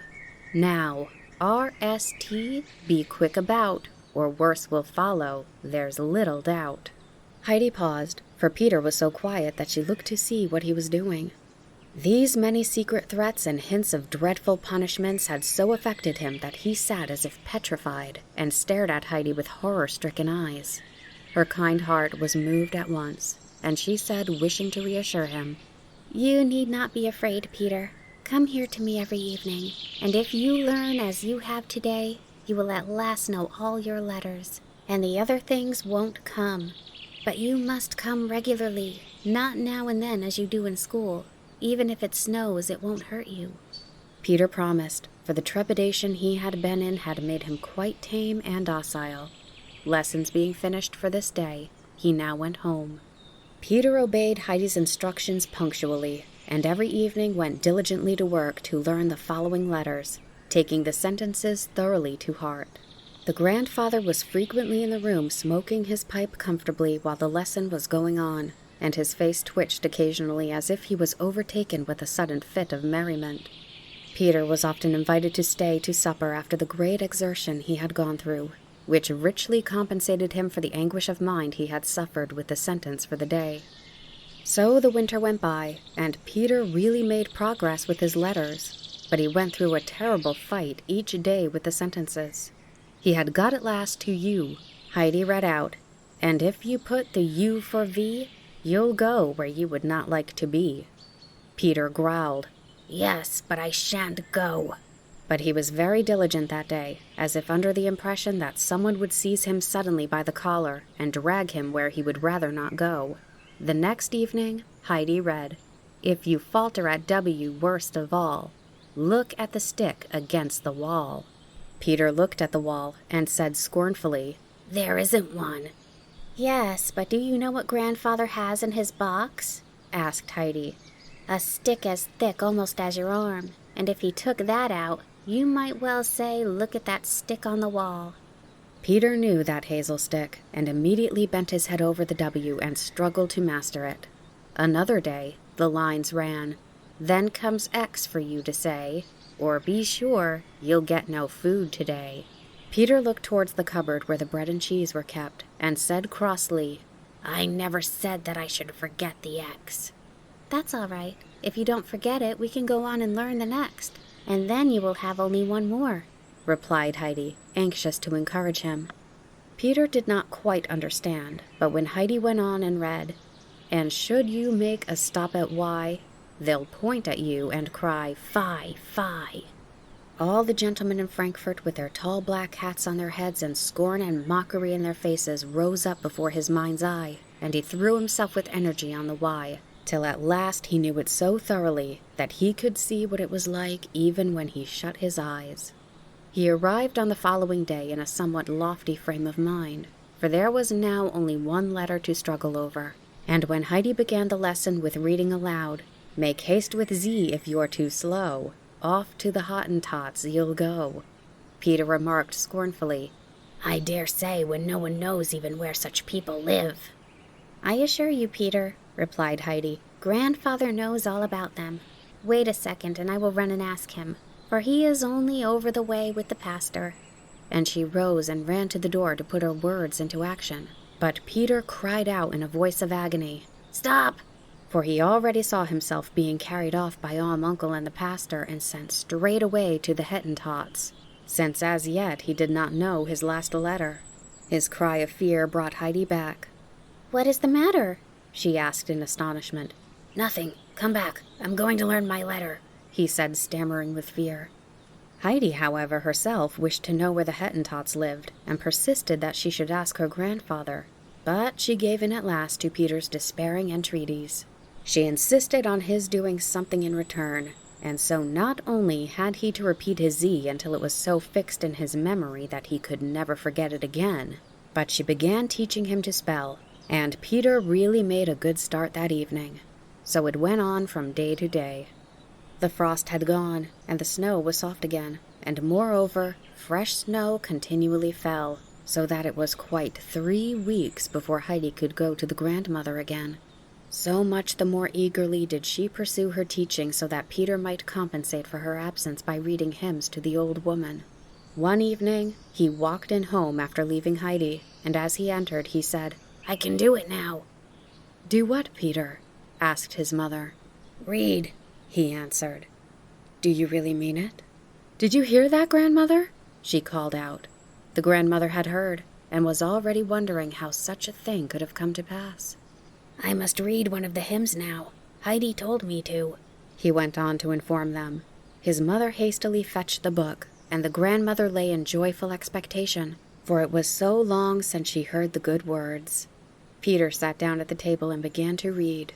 His mother sat beside him, listening with surprise, and exclaiming at the close of each verse, "Who would have thought it possible?" The grandmother did not speak, though she followed the words he read with strained attention. It happened on the day following this that there was a reading lesson in Peter's class. When it came to his turn, the teacher said, "We must pass over Peter as usual. Or will you try again once more? I will not say to read, but to stammer through a sentence." Peter took the book and read off 3 lines without the slightest hesitation. The teacher put down his book and stared at Peter as at some out-of-the-way and marvelous thing unseen before. At last he spoke. "Peter, some miracle has been performed upon you. Here have I been striving with unheard-of patience to teach you, and you have not hitherto been able to say your letters even. And now, just as I had made up my mind not to waste any more trouble upon you, You suddenly are able to read a consecutive sentence properly and distinctly. How has such a miracle come to pass in our days?" "It was Heidi," answered Peter. The teacher looked in astonishment towards Heidi, who was sitting innocently on her bench with no appearance of anything supernatural about her. He continued, "I have noticed a change in you altogether, Peter. Whereas formerly you often missed coming to school for a week or even weeks at a time, you have lately not stayed away a single day. Who has wrought this change for good in you?" "It was Uncle," answered Peter. With increasing surprise, the teacher looked from Peter to Heidi and back again at Peter. "We will try once more," he said cautiously, and Peter had again to show off his accomplishment by reading another 3 lines. There was no mistake about it. Peter could read. As soon as school was over, the teacher went over to the pastor to tell him of this piece of news, and to inform him of the happy result of Heidi's and the grandfather's combined efforts. Every evening, Peter read one hymn aloud. So far, he obeyed Heidi. Nothing would induce him to read a second, and indeed, the grandmother never asked for it. His mother Brigida could not get over her surprise at her son's attainment, and when the reader was in bed, would often express her pleasure at it. Now he has learnt to read, there is no knowing what may be made of him yet. On one of these occasions, the grandmother answered, "Yes, it is good for him to have learnt something, but I shall indeed be thankful when spring is here again, and Heidi can come. They are not the same hymns when Peter reads them. So many words seem missing, and I try to think what they ought to be, and then I lose the sense, and so the hymns do not come home to my heart as when Heidi reads them." The truth was that Peter arranged to make his reading as little troublesome for himself as possible. When he came upon a word that he thought was too long or difficult in any other way, he left it out, for he decided that a word or two less in a verse, where there were so many of them, could make no difference to his grandmother. And so it came about that most of the principal words were missing in the hymns that Peter read aloud. Chapter 20. News from Distant Friends. It was the month of May. From every height, the full fresh streams of spring were flowing down into the valley. The clear warm sunshine lay upon the mountain, which had turned green again. The last snows had disappeared, and the sun had already coaxed many of the flowers to show their bright heads above the grass. Up above, the gay wind of spring was singing through the fir trees, and shaking down the old dark needles to make room for the new bright green ones that were soon to deck out the trees in their fancy spring finery. Higher up, still the great bird went circling round the blue ether as of old, while the golden sunshine lit up the grandfather's hut, and all the ground about it was warm and dry again, so that one might sit out where one liked. Heidi was at home again on the mountain, running backwards and forwards in her accustomed way, not knowing which spot was most delightful. Now she stood still to listen to the deep, mysterious voice of the wind as it blew down to her from the mountain summits, coming nearer and nearer, and gathering strength as it came, till it broke with force against the fir trees, bending and shaking them, and seeming to shout for joy, so that she too, though blown about like a feather, felt she must join in the chorus of exulting sounds. Then she would run around again to the sunny space in front of the hut, and seating herself on the ground, would peer closely into the short grass to see how many little feather cups were open or thinking of opening. She rejoiced with all the myriad little beetles and winged insects that jumped and crawled and danced in the sun, and drew in deep draughts of spring scents that rose from the newly awakened earth, and thought the mountain was more beautiful than ever. All the tiny living creatures must be as happy as she, for it seemed to her there were little voices all round her, singing and humming in joyful tones. On the mountain, on the mountain. From the shed at the back came the sound of sawing and chopping, and Heidi listened to it with pleasure, for it was the old familiar sound she had known from the beginning of her life up here. Suddenly she jumped up and ran round, for she must know what her grandfather was doing. In front of the shed door already stood a finished new chair, and a second was in course of construction, under the grandfather's skillful hand. "Oh, I know what these are for," exclaimed Heidi in great glee. "We shall want them when they all come from Frankfurt. This one is for Grandmama, and the one you are now making is for Clara. And then there will, I suppose, have to be another," continued Heidi with more hesitation in her voice. "Or do you think, Grandfather, that perhaps Fräulein Rottenmeier will not come with them?"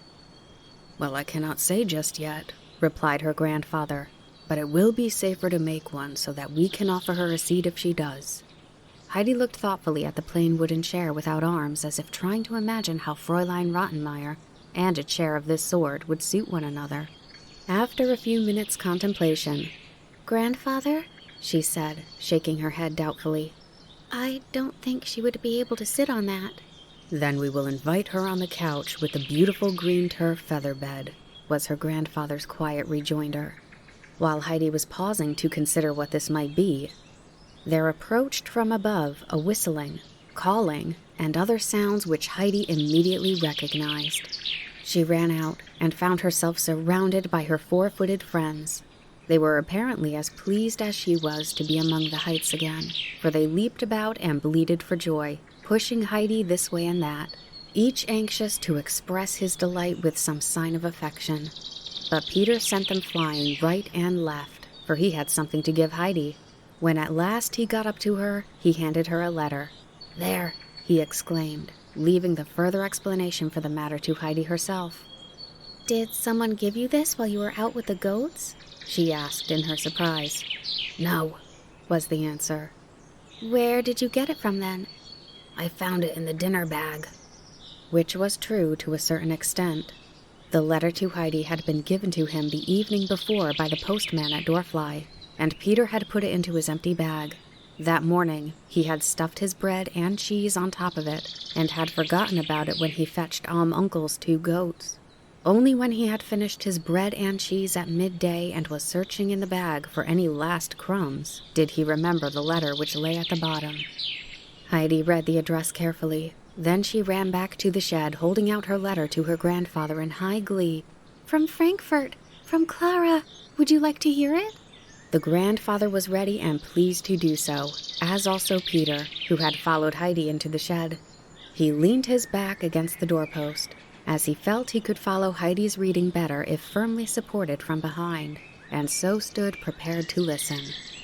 "Dearest Heidi, everything is packed, and we shall start now in 2 or 3 days, as soon as Papa himself is ready to leave. He is not coming with us, as he has first to go to Paris. The doctor comes every day, and as soon as he is inside the door, he cries, 'Off now as quickly as you can, off to the mountain.'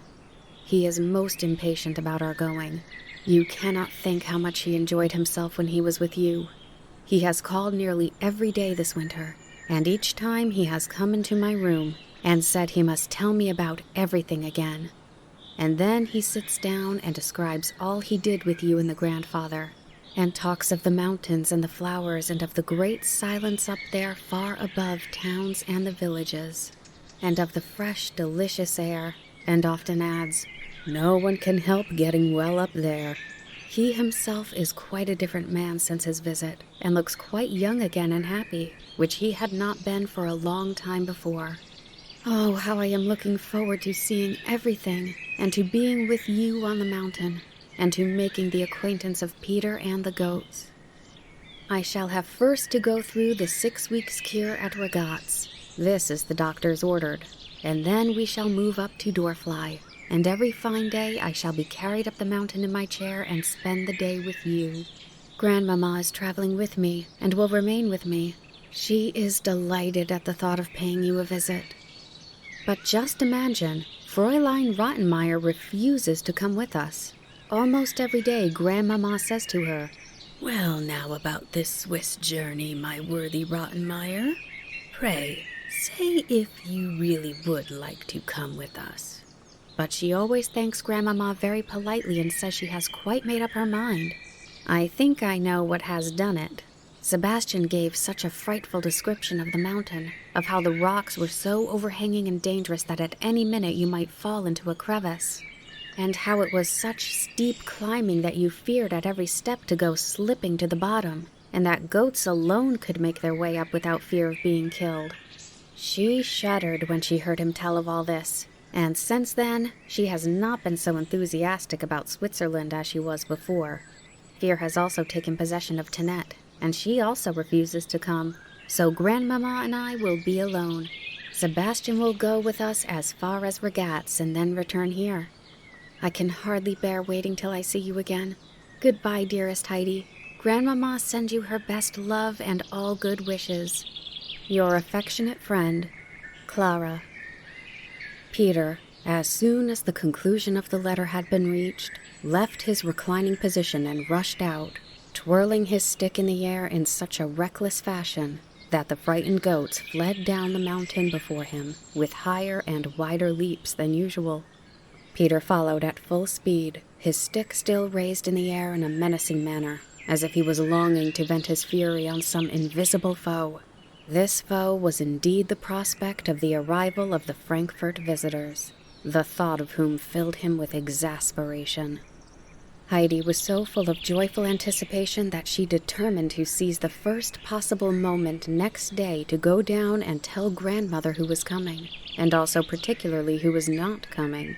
These details would be of great interest to her, for Grandmother knew well all the persons named from Heidi's description, and had entered with deep sympathy into all that the child had told her of her life and surroundings in Frankfurt. Heidi paid her visit in the early afternoon, for she could now go alone again. The sun was bright in the heavens, and the days were growing longer, and it was delightful to go racing down the mountain over the dry ground with the brisk May wind blowing from behind, and speeding Heidi on her way a little more quickly than her legs alone would have carried her. The grandmother was no longer confined to her bed. She was back in her corner at her spinning wheel, but there was an expression on her face of mournful anxiety. Peter had come in the evening before brimful of anger, and had told about the large party who was coming up from Frankfurt, and he did not know what other things might happen after that, and the old woman had not slept all night, perused by the old thought of Heidi being taken from her. Heidi ran in, and taking her little stool, immediately sat down by Grandmother, and began eagerly pouring out all her news, growing more excited with her pleasure as she went on. But all of a sudden, she stopped short, and said anxiously, "What is the matter, Grandmother? Aren't you a bit pleased with what I am telling you?" Yes, of course, child, since it gives you so much pleasure," she answered, trying to look more cheerful. "But I can see all the same that something troubles you. Is it because you think after all that Fräulein Rottenmeier may come?" asked Heidi, beginning to feel anxious herself. No, it is nothing, child," said the grandmother, wishing to reassure her. "Just give me your hand that I may feel sure you are there. No doubt it would be the best thing for you, although I feel I could scarcely survive it." "I do not want anything of the best if you could scarcely survive it," said Heidi, in such a determined tone of voice that the grandmother's fears increased as she felt sure the people from Frankfurt were coming to take Heidi back with them. Since now she was well again, they naturally wished to have her with them once more. But she was anxious to hide her trouble from Heidi if possible, as the latter was so sympathetic that she might refuse perhaps to go away, and that would not be right. She sought for help, but not for long, for she knew of only one. "Heidi," she said, "there is something that would comfort me and calm my thoughts. Read me the hymn beginning, 'All things will work for good.'" Heidi found the place at once, and read out in her clear young voice, "All things will work for good to those who trust in me. I come with healing on my wings, to save and set thee free." Yes, that is just what I wanted to hear," said the grandmother, and the deep expression of trouble passed from her face. Heidi looked at her thoughtfully for a minute or two, and then said, "Healing means that which cures everything and makes everybody well, doesn't it, Grandmother?" Yes, that is it, replied the old woman with a nod of assent. And we may be sure everything will come to pass according to God's good purpose. Read the verse again, that we may remember it well and not forget it again. And Heidi read the words over 2 or 3 times, for she also felt pleasure in this assurance of all things being arranged for the best. When the evening came, Heidi returned home up the mountain. The stars came out overhead one by one, so bright and sparkling that each seemed to send a fresh ray of joy into her heart. She was obliged to pause continually to look up, and as the whole sky at last grew spangled with them, she spoke aloud. Yes, I understand now why we feel so happy and are not afraid about anything, because God knows what is good and beautiful for us. And the stars with their glistening eyes continued to nod to her till she reached home, where she found her grandfather also standing and looking up at them, for they had seldom been more glorious than they were this night. Not only were the nights of this month of May so clear and bright, but the days as well. The sun rose every morning into the cloudless sky, as undimmed in its splendor as when it sank the evening before, and the grandfather would look out early and exclaim with astonishment, "This is indeed a wonderful year of sun. It will make all the shrubs and plants grow apace. You will have to see, General, that your army does not get out of hand from overfeeding." And Peter would swing his stick with an air of assurance and an expression on his face as much to say, "See to that." So May passed, everything growing greener and greener, and then came the month of June with a hotter sun and long light days that brought the flowers out all over the mountain, so that every spot was bright with them, and the air full of their sweet scents. This month, too, was drawing to its close when one day Heidi, having finished her domestic duties, ran out with the intention of paying first a visit to the fir trees, and then going up higher to see if the bush of rock roses was yet in bloom, for its flowers were so lovely when standing open in the sun.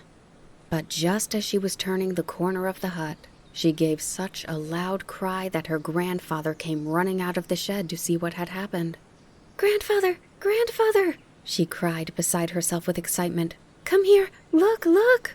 The old man was by her side by this time, and looked in the direction of her outstretched hand. A strange-looking procession was making its way up the mountain. In front were 2 men carrying a sedan chair in which sat a girl well wrapped up in shawls. Then followed a horse, mounted by a stately-looking lady who was looking about her with great interest and talking to the guide who walked beside her. Then a reclining chair, which was being pushed up by another man, it having evidently been thought safer to send the invalid to whom it belonged up the steep path in the sedan chair. The procession wound up with a porter, with such a bundle of cloaks, shawls, and furs on his back that it rose well above his head. "Here they come! Here they come!" shouted Heidi, jumping with joy. And sure enough, it was the party from Frankfurt. The figures came nearer and nearer, and at last they had actually arrived. The men in front put down their burden. Heidi rushed forward, and the 2 children embraced each other with mutual delight. Grandmamma, having also reached the top, dismounted and gave Heidi an affectionate greeting before turning to the grandfather, who had meanwhile come up to welcome his guests.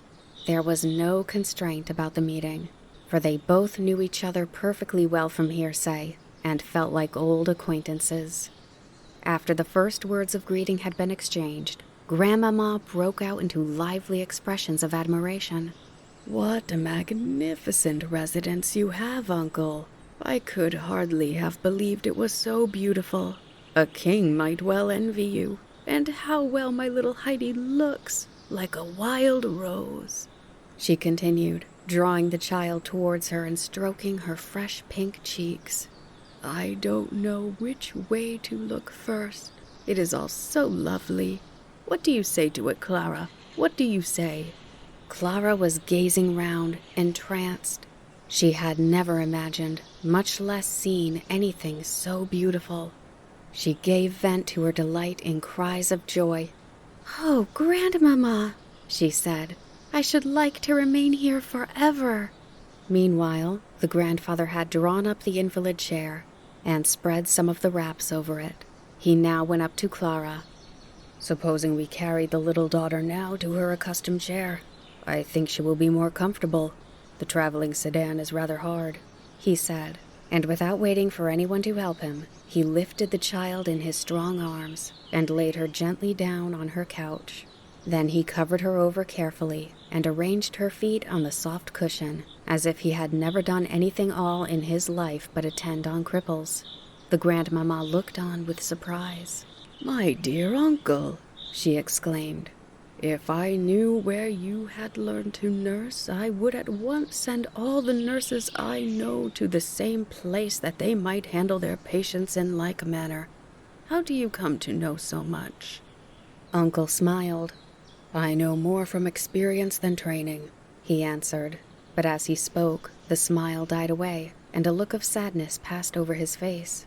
The vision rose before him of a face suffering that he had known long years before, the face of a man lying crippled on his couch of pain and unable to move a limb.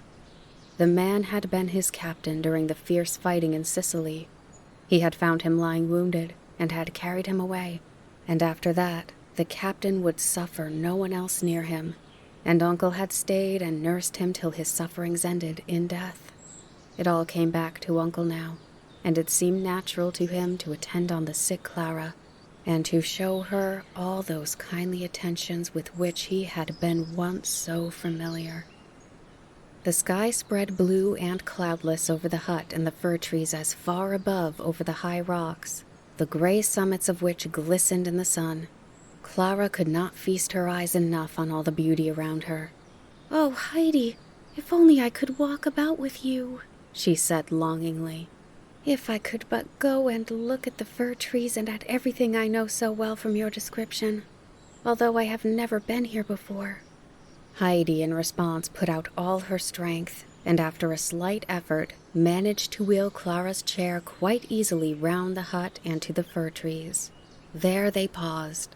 Clara had never seen such trees before, with their tall, straight stems and long, thick branches growing thicker and thicker till they touched the ground. Even the grandmamma who had followed the children was astonished at the sight of them. She hardly knew what to admire most in these ancient trees, the lofty tops rising in their full green splendor towards the sky, or the pillar-like stems with their straight and gigantic boughs that spoke of such antiquity of age, of such long years during which they had looked down upon the valley below, where men came and went, and all things were continually changing, while they stood, undisturbed and changeless. Heidi had now wheeled Clara on to the goat shed, and had flung open the door so that Clara might have a full view of all that was inside.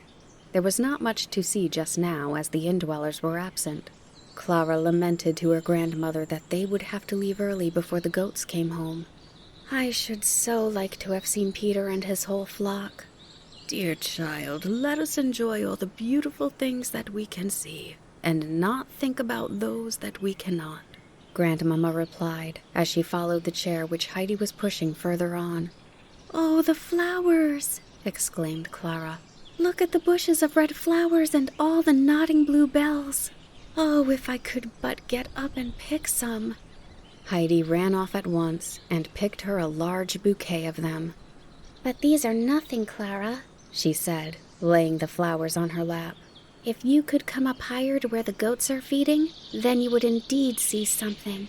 Bushes on bushes of the red centauri, and ever so many more of the bluebells, and then the bright yellow rock roses that gleam like pure gold, and all crowding together in one spot. And then there are others with the large leaves that grandfather calls bright eyes, and the brown ones with little round heads that smell so delicious. Oh, it is beautiful up there, and if you sit down among them, you never want to get up again. Everything looks and smells so lovely." Heidi's eyes sparkled with the remembrance of what she was describing. She was longing herself to see it all again, and Clara caught her enthusiasm and looked back at her with equal longing in her soft blue eyes. "Grandmama, do you think I could get up there? Is it possible for me to go?" she asked eagerly. "If only I could walk, climb about everywhere with you, Heidi." "I am sure I could push you up. The chair goes so easily," said Heidi, and in proof of her words, she sent the chair at such a pace round the corner that it nearly went flying down the mountainside.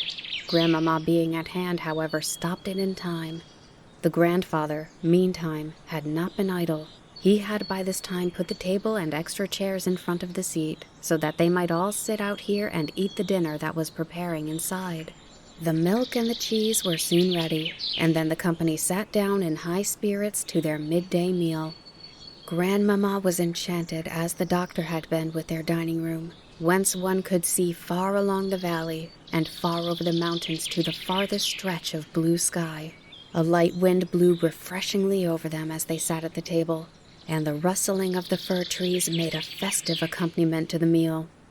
"I never enjoyed anything as much as this.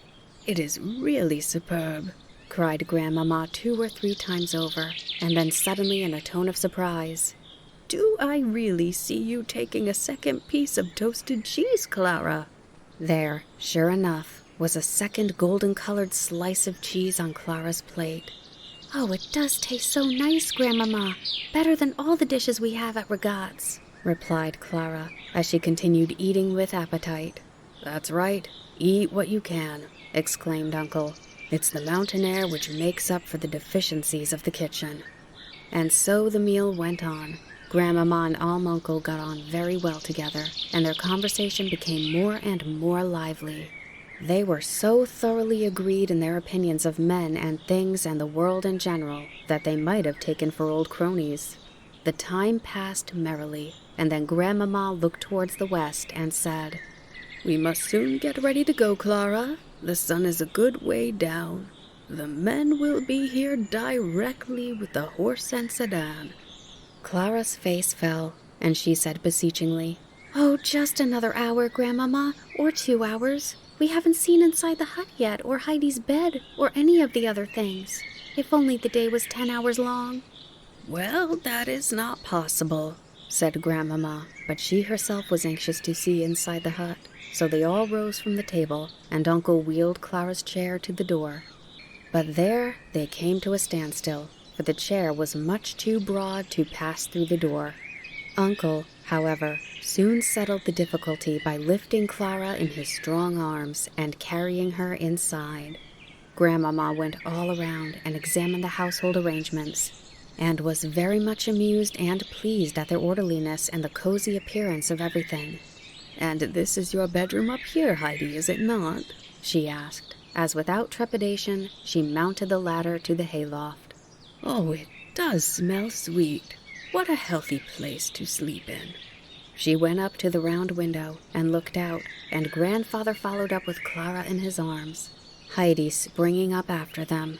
Then they all stood and examined Heidi's wonderful hay bed, and Grandmama looked thoughtfully at it, and drew in, from time to time, fragrant draughts of the hay-perfumed air, while Clara was charmed beyond words with Heidi's sleeping apartment.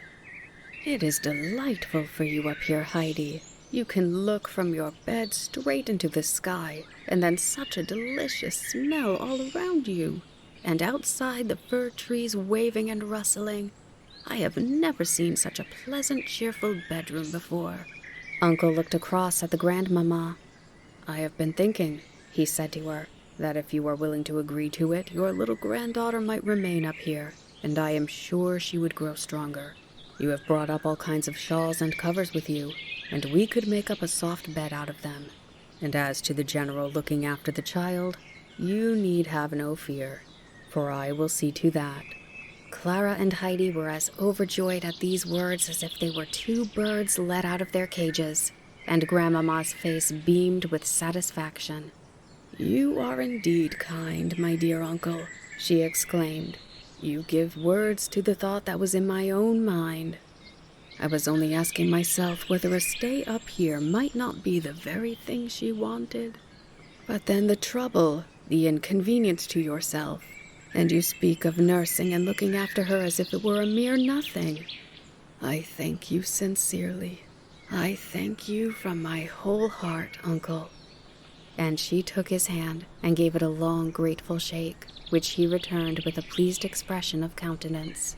Uncle immediately set to work to get things ready. He carried Clara back to her chair outside, Heidi following, not knowing how to jump high enough into the air to express her contentment.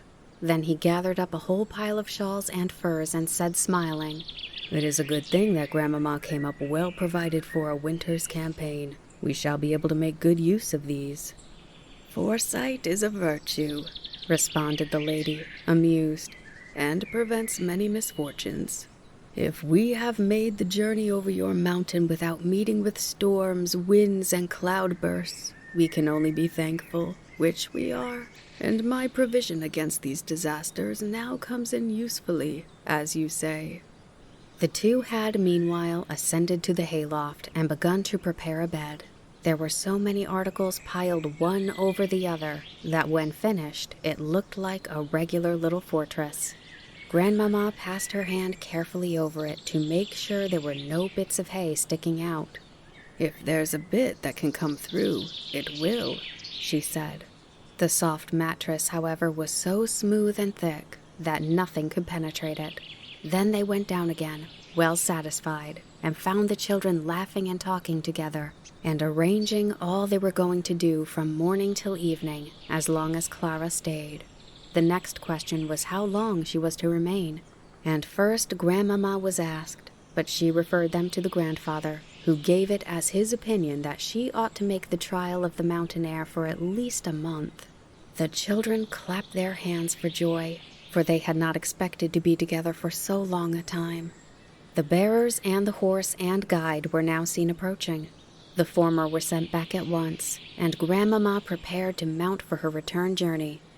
"It's not saying goodbye, Grandmama," Clara called out, "for you will come up now and then and see how we're getting on, and we shall so look forward to your visits. Shan't we, Heidi?" Heidi, who felt that life this day had been crowded with pleasures, could only respond to Clara with another jump of joy. Grandmama, now being seated on her sturdy animal, Uncle took the bridle to lead her down the steep mountain path. She begged him not to come far with her, but he insisted on seeing her safely as far as Dorfly, for the way was precipitous and not without danger for the rider, he said. Grandmama did not care to stay alone in Dorfly, and therefore decided to return to Ragaz, and thence to make excursions up the mountain from time to time. Peter came down with his goats before Uncle had returned.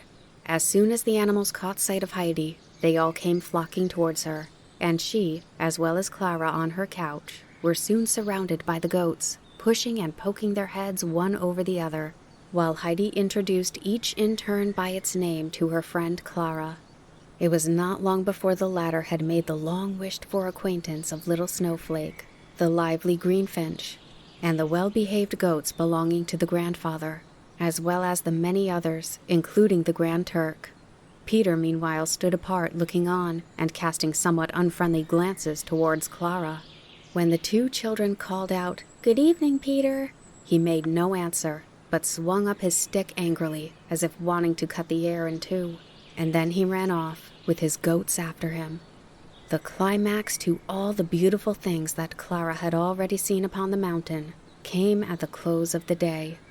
As she lay on the soft bed in the hayloft, with Heidi near her, she looked out through the round window, right into the middle of the shining clusters of stars, and she exclaimed in delight, "Heidi, it's just as if we were in a high carriage, and we're going to drive straight into heaven."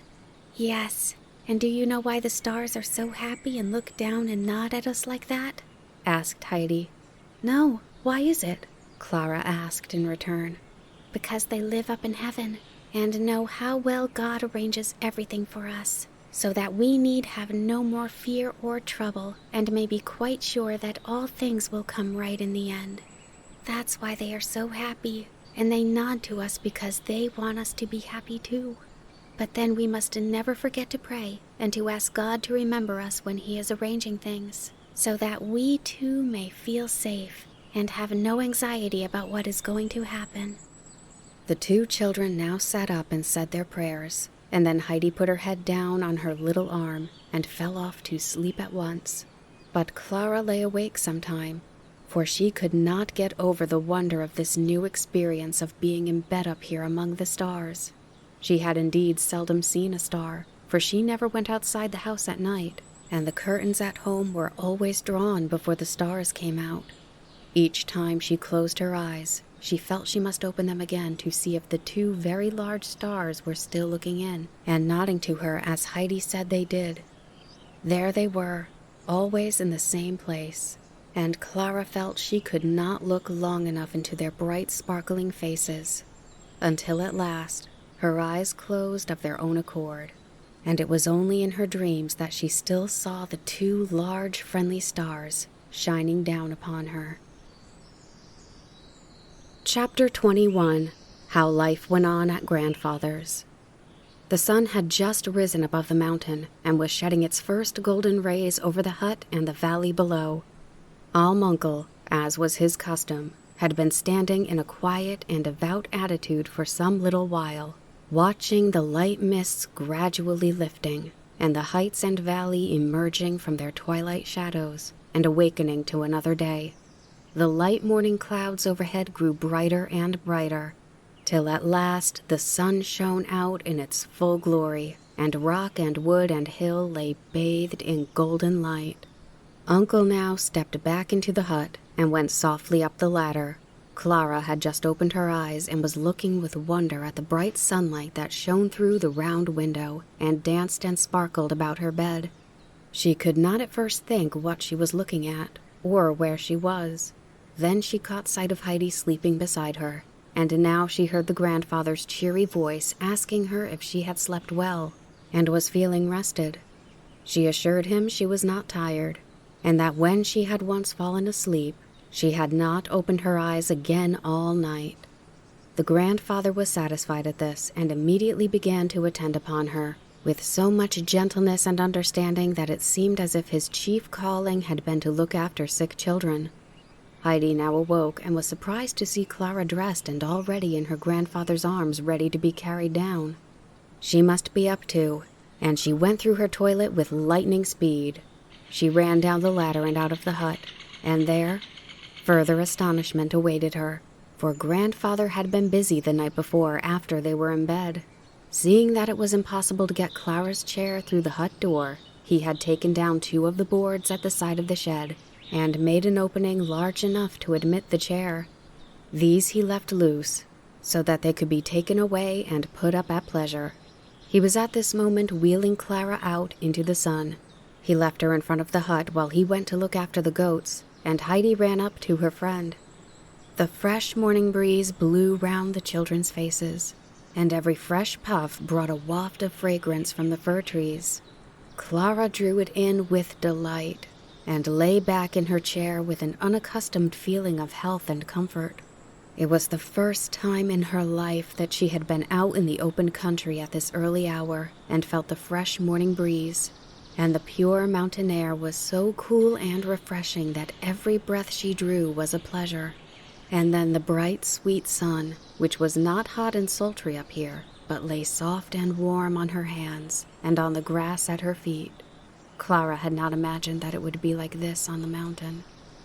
"Oh, Heidi, if only I could stay up here forever with you," she exclaimed happily, turning in her chair from side to side that she might drink in the air and sun from all quarters. "Now you see that it is just what I told you," replied Heidi, delighted, "that it is the most beautiful thing in the world to be up here with Grandfather." The latter at that moment appeared coming from the goat shed and bringing 2 small foaming bowls of snow-white milk, one for Clara and one for Heidi. "That will do the little daughter good," he said, nodding to Clara. "It is from Little Swan and will make you strong. To your health, child. Drink it up." Clara had never tasted goat's milk before.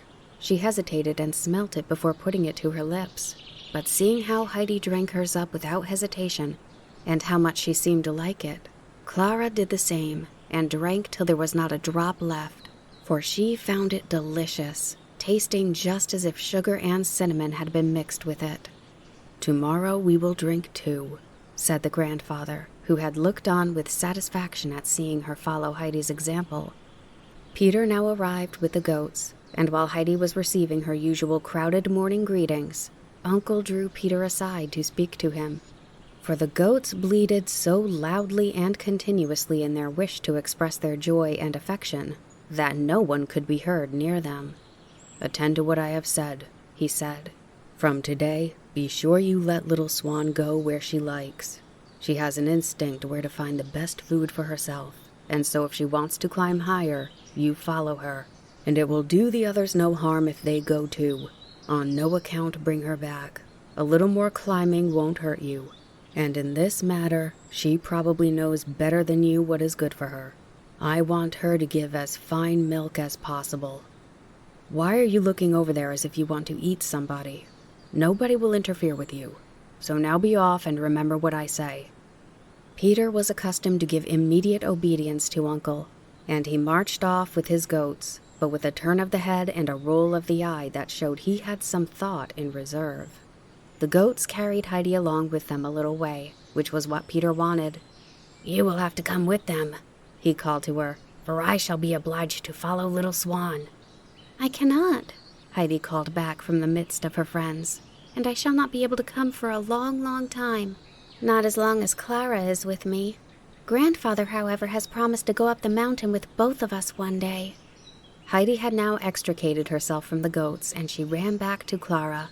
Peter doubled his fists and made threatening gestures towards the invalid on the couch, and then climbed up some distance without pause until he was out of sight, for he was afraid Uncle might have seen him, and he did not care to know what Uncle might have thought of his fists.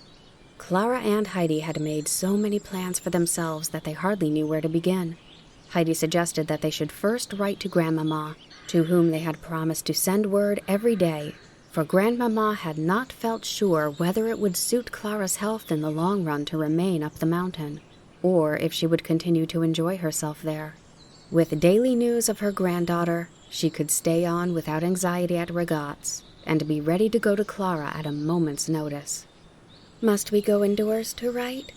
asked Clara, who agreed to Heidi's proposal but did not want to move from where she was, as it was so much nicer outside. Heidi was prepared to arrange everything. She ran in and brought out her school book and writing things and her own little stool. She put her reading book and copybook on Clara's knees to make a desk for her to write upon, and she herself took a seat on the stool and sat to the bench. And then they both began writing to Grandmama. But Clara paused after every sentence to look about her. It was too beautiful for much letter writing.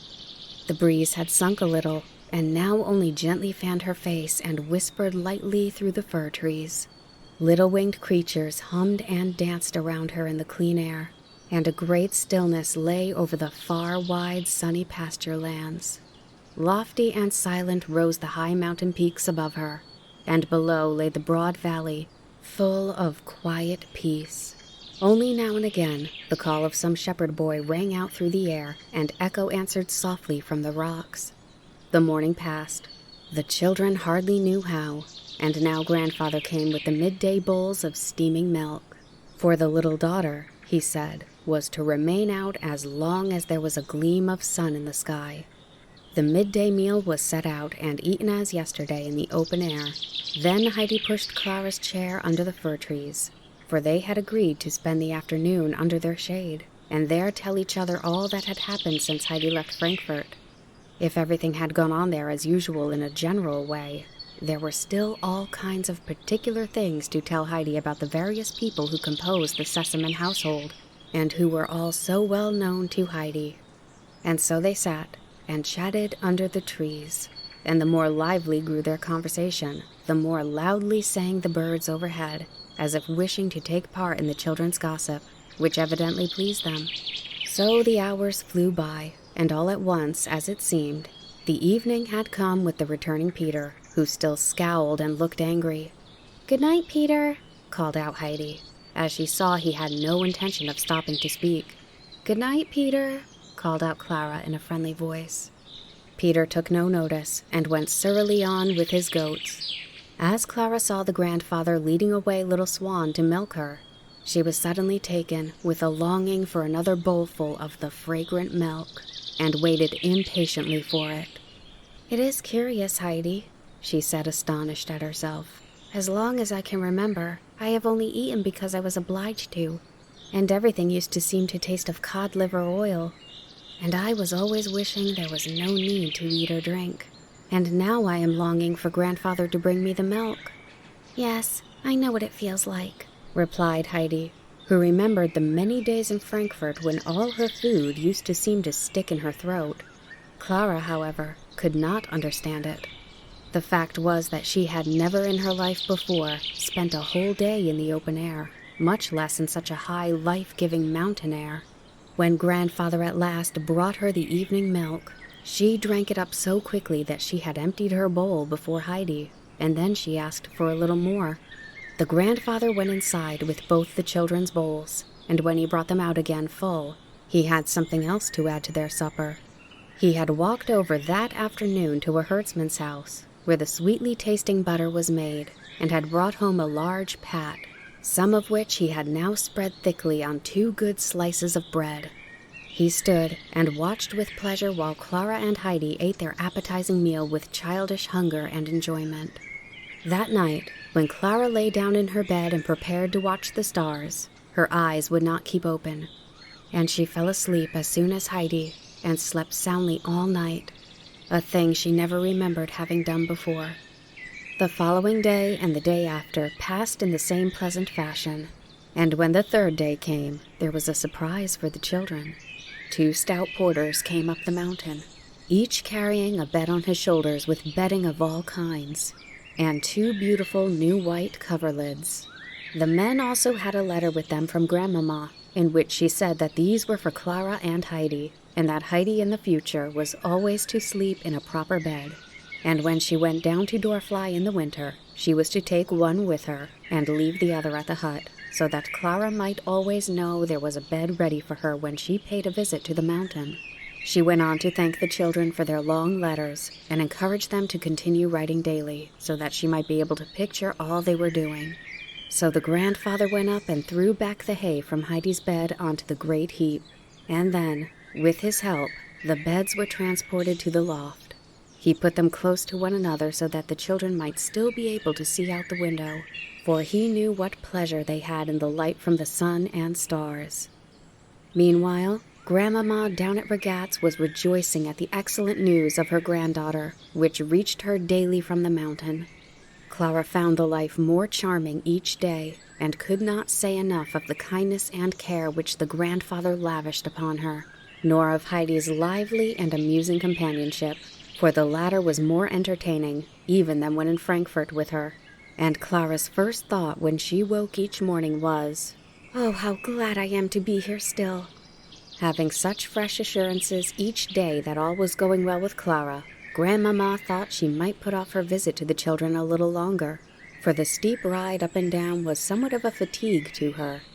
The grandfather seemed to feel an especial sympathy for his little charge, for he tried to think of something fresh every day to help forward her recovery.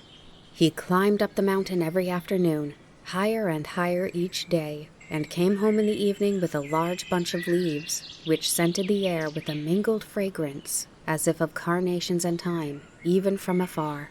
He hung it up in the goat shed, and the goats on their return were wild to get at it, for they recognized the smell. But Uncle did not go climbing after rare plants to give the goats the pleasure of eating them without any trouble of finding them. What he gathered was for Little Swan alone, that she might give extra fine milk, and the effect of the extra feeding was shown in the way she flung her head in the air with ever-increasing frolicsomeness, and in the bright glow of her eye. Clara had now been on the mountain for 3 weeks. For some days past, the grandfather, each morning after carrying her down, had said, "Won't the little daughter try if she can stand for a minute or two?" And Clara made the effort in order to please him, but had clung to him as soon as her feet touched the ground, exclaiming that it hurt her so. He let her try a little longer, however, each day. It was many years since they had had such a splendid summer among the mountains. Day after day, there were the same cloudless sky and brilliant sun. The flowers opened wide their fragrant blossoms. And everywhere, the eye was greeted with a glow of color, and when the evening came, the crimson light fell on the mountain peaks and on the great snowfield, till at last the sun sank in a sea of golden flame. And Heidi never tired of telling Clara of all this, for only higher up could the full glory of the colors be rightly seen, and more particularly did she dwell on the beauty of the spot on the higher slopes of the mountain, where the bright golden rock roses grew in masses, and the blue flowers were in such numbers that the very grass seemed to have turned blue, while near these were the whole bushes of the brown blossoms, with their delicious scent, so that you never wanted to move again when you once sat down among them. She had just been expatiating on the flowers as she sat with Clara under the fir trees one evening, and had been telling her again of the wonderful light from the evening sun, when such an irrepressible longing came over her to see it all once more, that she jumped up and ran to her grandfather, who was in the shed, calling out almost before she was inside, "Grandfather, will you take us out with the goats tomorrow? Oh, it is so lovely up there now." "Very well," he answered. "But if I do, the little daughter must do something to please me. She must try her best again this evening to stand on her feet." Heidi ran back with the good news to Clara, and the latter promised to try her best as the grandfather wished, for she looked forward immensely to the next day's excursion. Heidi was so pleased and excited that she called out to Peter as soon as she caught sight of him that evening. Peter, we are all coming out with you tomorrow, and are going to stay up there the whole day." Peter, cross as a bear, grumbled some reply, and lifted his stick to give Greenfinch a blow for no reason in particular. But Greenfinch saw the movement, and with a leap over Snowflake's back, she got out of the way, and the stick only hit the air. Clara and Heidi got into their 2 fine beds that night, full of delightful anticipation of the morrow. They were so full of their plans that they agreed to keep awake all night and talk over them until they might venture to get up. But their heads had no sooner touched their soft pillows than the conversation suddenly ceased, and Clara fell into a dream of an immense field which looked the color of the sky, so thickly inlaid was it with blue bell-shaped flowers. And Heidi heard the great bird of prey calling to her from the heights above, "Come, come, come." Chapter 22. Something unexpected happens. Uncle went out early the next morning to see what kind of day it was going to be. There was a reddish gold light over the higher peaks, a light breeze springing up, and the branches of the fir trees moved gently to and fro. The sun was on its way. The old man stood and watched the green slopes under the higher peaks gradually growing brighter with the coming day, and the dark shadows lifting from the valley, until at last a rosy light filled its hollows, and then the morning gold flooded every height and depth. The sun had risen. Uncle wheeled the chair out of the shed, ready for the coming journey, and then went in to call the children and tell them what a lovely sunrise it was. Peter came up at this moment. The goats did not gather round him so trustfully as usual, but seemed to avoid him timidly, for Peter had reached a high pitch of anger and bitterness, and was laying about him with his stick very unnecessarily, and where it fell, the blow was no light one. For weeks now he had not had Heidi all to himself as formerly. When he came up in the morning, the invalid child was always already in her chair, and Heidi fully occupied with her, and it was the same thing over again when he came down in the evening. She had not come out with the goats once this summer, and now today she was only coming in company with her friend and the chair, and would stick by the latter's side the whole time. It was the thought of this which was making him particularly cross this morning.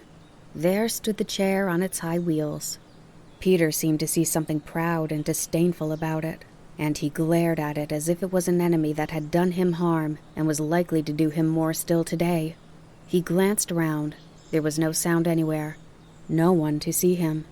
He sprang forward like a wild creature, caught hold of it, and gave it a violent and angry push in the direction of the slope. The chair rolled swiftly forward, and in another minute had disappeared. Peter now sped up the mountain as if on wings, not pausing till he was well in shelter of a large blackberry bush, for he had no wish to be seen by Uncle. But he was anxious to see what had become of the chair, and his bush was well placed for that. Himself hidden, he could watch what happened below and see what Uncle did without being discovered himself. So he looked, and there he saw his enemy running faster and faster downhill. Then it turned head over heels several times, and finally, after one great bound, rolled over and over to its complete destruction. The pieces flew in every direction, feet, arms, and torn fragments of the padded seat and bolster, and Peter experienced a feeling of such unbounded delight at the sight that he leapt in the air, laughing aloud and stamping for joy. Then he took a run around, jumping over bushes on the way, only to return to the same spot and fall into fresh fits of laughter. He was beside himself with satisfaction, for he could see only good results for himself in this disaster to his enemy. Now Heidi's friend would be obliged to go away, for she would have no means of going about, and when Heidi was alone again, she would come out with him, as in the old days, and everything would go in the proper way again. But Peter did not consider nor did not know that when we do a wrong thing, trouble is sure to follow. Heidi now came running out of the hut and round to the shed. Grandfather was behind with Clara in his arms. The shed stood wide open, the 2 loose planks having been taken down, and it was quite light outside. Heidi looked into every corner and ran from one end to the other, and then stood still wondering what could have happened to the chair. Grandfather now came up. "How is this? Have you wheeled the chair away, Heidi?" "I have been looking everywhere for it, Grandfather. You said it was standing ready outside." And she again searched every corner of the shed with her eyes. At that moment, the wind, which had risen suddenly, blew open the shed door and sent it banging back against the wall. "It must have been the wind, Grandfather," exclaimed Heidi, and her eyes grew anxious at this sudden discovery. "Oh, if it has blown the chair all the way down to Doorfly, we shall not get it back in time, and shall not be able to go." "If it has rolled as far as that, it will never come back, for it is in 100 pieces now," said the grandfather, going round the corner and looking down. "But it's a curious thing to have happened," he added, as he thought over the matter, for the chair would have had to turn a corner before starting downhill. "Oh, I am sorry," lamented Clara, "for we shall not be able to go today, or perhaps any other day. I shall have to go home, I suppose, if I have no chair. Oh, I am so sorry. I am so sorry." But Heidi looked towards her grandfather with her usual expression of confidence. "Grandfather, you will be able to do something, won't you? So that it need not be as Clara says, and so that she is not obliged to go home?" "Well, for the present, we will go up the mountain as we had arranged, and then later on we will see what is to be done," he answered, much to the children's delight. He went indoors, fetched out a pile of shawls, and laying them on the sunniest spot he could find, set Clara down upon them. Then he fetched the children's morning milk, and had out his 2 goats. "Why is Peter not here?" thought Uncle to himself, for Peter's whistle had not been sounded that morning. The grandfather now took Clara up on one arm, and the shawls on the other. "Now then, we will start," he said. "The goats can come with us." Heidi was pleased at this, and walked on after her grandfather with an arm over either of the goats' necks, and the animals were so overjoyed to have her again that they nearly squeezed her flat between them out of sheer affection. When they reached the spot where the goats usually pastured, they were surprised to find them already feeding there, climbing about the rocks, and Peter with them, lying his full length on the ground. "I'll teach you another time to go by like that, you lazy rascal. What do you mean by it?" Uncle called to him. Peter, recognizing the voice, jumped up like a shot. "No one was up," he answered. "Have you seen anything of the chair?" asked Grandfather. "Of what chair?" called Peter back in answer, in a morose tone of voice. Uncle said no more. He spread the shawls on the sunny slope, and setting Clara upon them, asked if she was comfortable. "As comfortable as in my chair," she said, thanking him. "And this seems the most beautiful spot. Oh, Heidi, it is lovely. It is lovely," she cried, looking round her with delight. The grandfather prepared to leave them. They would now be safe and happy together, he said, and when it was time for dinner, Heidi was to go and fetch the bag from the shady hollow where he had put it. Peter was to bring them as much milk as they wanted. but Heidi was to see that it was little swan's milk. He would come and fetch them towards evening. He must now be off to see after the chair and ascertain what had become of it. The sky was dark blue, and not a single cloud was to be seen from one horizon to the other. The great snowfield overhead sparkled as if set with thousands and thousands of gold and silver stars. The 2 gray mountain peaks lifted their lofty heads against the sky and looked solemnly down upon the valley as of old. The great bird was posed aloft in the clear blue air, and the mountain wind came over the heights and blew refreshingly around the children as they sat on the sunlit slope. It was all indescribably enjoyable to Clara and Heidi.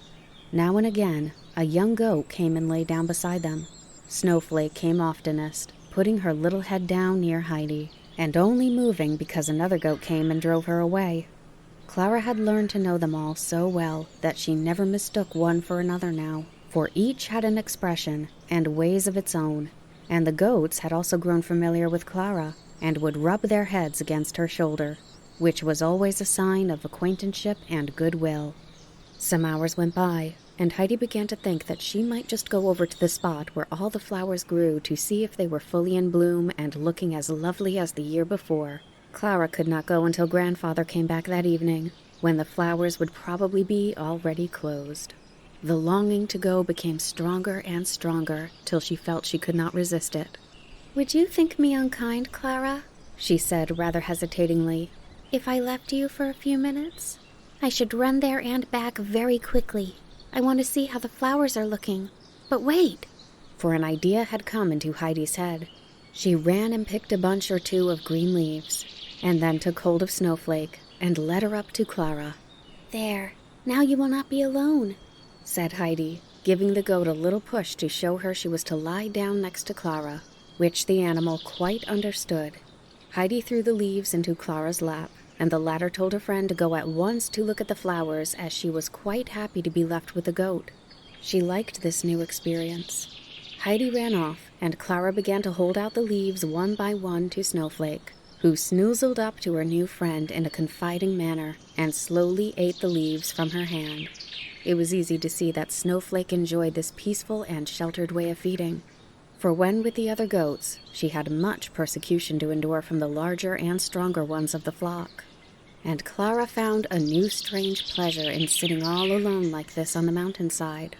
Her only companion, a little goat that looked to her for protection. She suddenly felt a great desire to be her own mistress and to be able to help others, instead of herself always being dependent as she was now. Many thoughts unknown to her before came crowding into her mind, and a longing to go on living in the sunshine, and to be doing something that would bring happiness to another, as she was now helping to make the goat happy. An unaccustomed feeling of joy took possession of her, as if everything she had ever known or felt became all at once more beautiful, and she seemed to see all things in a new light.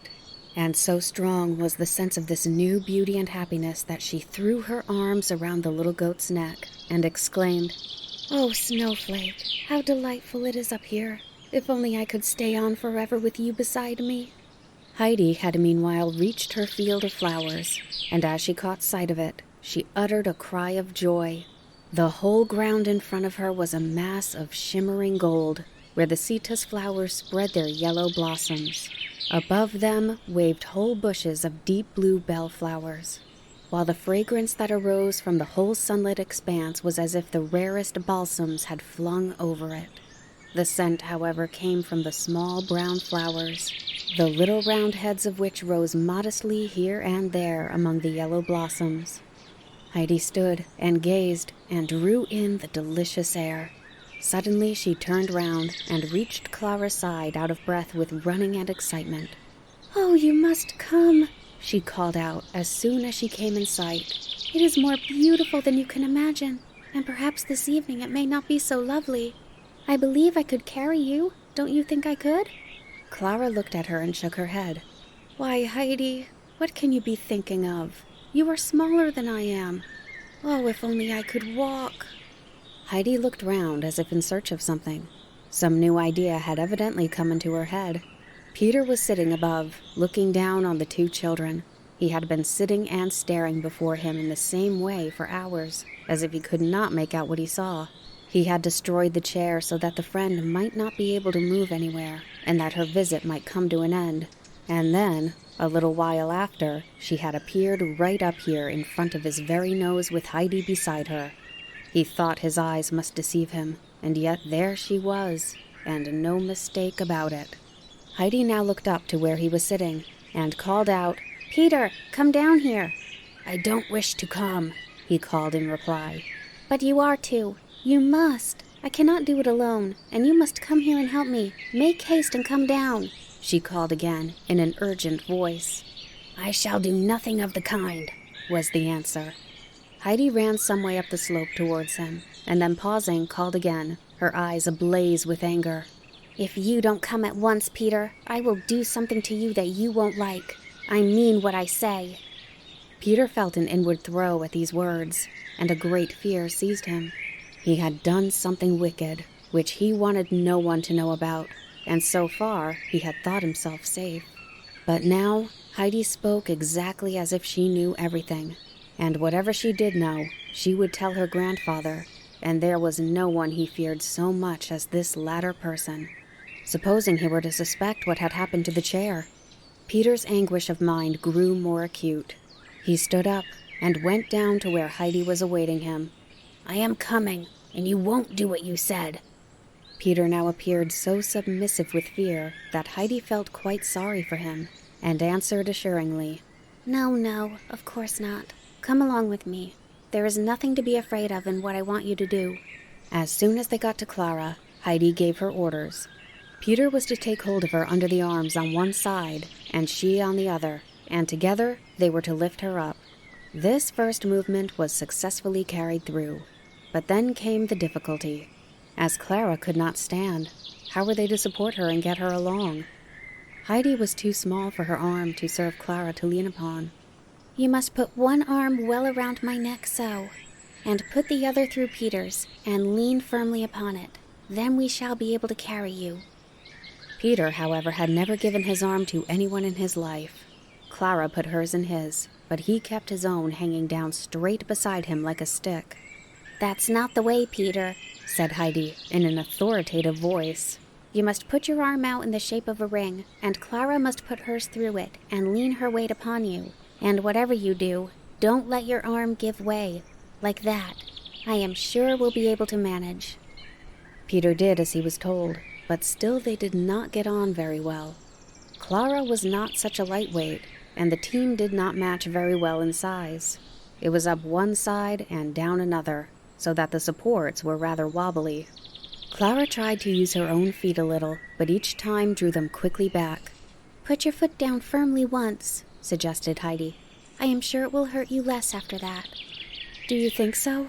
said Clara hesitatingly, but she followed Heidi's advice and ventured one firm step on the ground, and then another. She called out a little as she did it. Then she lifted her foot again and went on. "Oh, that was less painful already," she exclaimed joyfully. "Try again," said Heidi encouragingly. And Clara went on, putting one foot out after another, until all at once she called out, "I can do it, Heidi! Look, I can make proper steps!" And Heidi cried out with even greater delight, "Can you really make steps? Can you really walk? Really walk by yourself? Oh, if only Grandfather were here!" she continued gleefully to exclaim. "You can walk now, Clara! You can walk!" Clara still held on firmly to her supports, but with every step she felt safer on her feet, as all three became aware, and Heidi was beside herself with joy. "Now we shall be able to come up here together every day, and go just where we like, and you will be able all your life to walk about as you do, and not have to be pushed in a chair, and you will get quite strong and well. It is the greatest happiness we could have had." And Clara heartily agreed, for she could think of no greater joy in the world than to be strong and able to go about like other people, and no longer have to lie from day to day in her invalid chair. They had not far to go to reach the field of flowers, and they could already catch sight of the cetus flowers, growing gold in the sun. As they came to the bushes of the bluebell flowers, with sunny, inviting patches of warm ground between them, Clara said. "Might we sit down here for a while?" That was just what Heidi enjoyed, and so the children sat down in the midst of the flowers. Clara for the first time on the dry, warm mountain grass, and she found it indescribably delightful. Around her were the bluebells, softly waving to and fro, and beyond, the gleaming patches of the cetus flowers and the red centauri, while the sweet scent of the brown blossoms and the fragrant prunella enveloped her as she sat. Everything was so lovely, and Heidi, who was beside her, thought that she had never seen it so perfectly beautiful up here before, and she did not know herself why she felt so glad at heart that she longed to shout for joy. Then she suddenly remembered that Clara was cured. That was the one crowning delight of all that made life so delightful in the midst of all this surrounding beauty. Clara sat silent, overcome with the enchantment of all that her eye rested upon, and with the anticipation of all the happiness that was now before her. There seemed hardly room in her heart for all her joyful emotions, and these and the ecstasy aroused by the sunlight and the scent of the flowers held her dumb. Peter also lay among the flowers without moving or speaking, for he was fast asleep. The breeze came blowing softly and caressingly from behind the sheltering rocks, and passed whisperingly through the bushes overhead. Heidi got up now and then to run about, for the flowers waving in the warm wind seemed to smell sweeter and to grow more thickly whichever way she went, and she felt she must sit down at each fresh spot to enjoy the sight and scent. So the hours went by. It was long past noon when a small troop of goats advanced solemnly towards the plain of flowers. It was not a feeding place of theirs, for they did not care to graze on flowers. They looked like an embassy arriving with Greenfinch as their leader. They had evidently come in search of their companions, who had left them in the lurch, and who had, contrary to all custom, remained away so long, for the goats could tell time without mistake. As soon as Greenfinch caught sight of the three missing friends amid the flowers, she set up an extra loud bleat, whereupon all the others joined in a chorus of bleats, and the whole company came trotting towards the children. Peter woke up, rubbing his eyes, for he had been dreaming that he saw the chair again with its beautiful red padding, standing whole and uninjured before the grandfather's door, and indeed, just as he awoke, he thought he was looking at the brass-headed nails that studded it all around, but it was only the bright yellow flowers beside him. For he reduced to such a state of low spirits and meekness that he was ready to give his help to Clara without a murmur or resistance. When all three had got back to their old quarters, Heidi ran and brought forward the bag and proceeded to fulfill her promise, for her threat of the morning had been concerned with Peter's dinner. She had seen her grandfather putting in all sorts of good things, and had been pleased to think of Peter having a large share of them, and she meant him to understand when he refused at first to help her that he would get nothing for his dinner. But Peter's conscience had put another interpretation upon her words. Heidi took the food out of the bag and divided it into 3 portions, and each was of such a goodly size that she thought to herself, "There will be plenty of ours left for him to have more still." She gave the other 2 their dinners and sat down with her own beside Clara, and they all 3 ate with a good appetite after their great exertions. It ended as Heidi had expected, and Peter got as much food again as his own share, with what Clara and Heidi had left over from theirs. Peter ate up every good bit of food to the last crumb, but there was something wanting to his usual enjoyment of a good dinner, for every mouthful he swallowed seemed to choke him, and he felt something gnawing inside him. They were so late at their dinner that they had not long to wait after they had finished before Grandfather came up to fetch them. Heidi rushed forward to meet him as soon as he appeared, as she wanted to be the first to tell him the good news. She was so excited that she could hardly get her words out when she did get up to him, but he soon understood, and a look of extreme pleasure came into his face. He hastened up to where Clara was sitting, and said with a cheerful smile, "So, we've made the effort, have we, and won the day?" Then he lifted her up, and putting his left arm behind her and giving her his right to lean upon, made her walk a little way, which she did with less trembling and hesitation than before, now that she had such a strong arm round her. Heidi skipped along beside her in triumphant glee, and the grandfather looked too as if some happiness had befallen him, But now he took Clara up in his arms. "We must not overdo it," he said, "and it is high time we went home." And he started down the mountain path, for he was anxious to get her indoors that she might rest after her unusual fatigue. When Peter got to Dorfly that evening, he found a large group of people collected round a certain spot, pushing one another and looking over each other's shoulders in their eagerness to catch sight of something lying on the ground.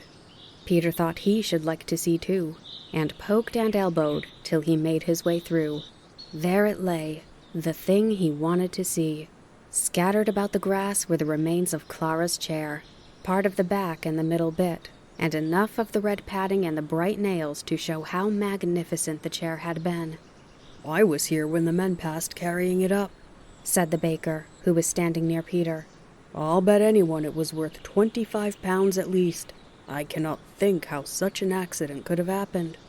"Uncle said that the wind might perhaps have done it," remarked one of the women, who could not sufficiently admire the red upholstery. "It's a good job that no one but the wind did it," said the baker again, "or he might smart for it. No doubt the gentleman in Frankfurt, when he hears what has happened, will make all inquiries about it. I am glad for myself that I have not been seen up the mountain for a good 2 years, as suspicion is likely to fall on anyone who was about up there at the time." Many more opinions were passed on the matter, but Peter had heard enough.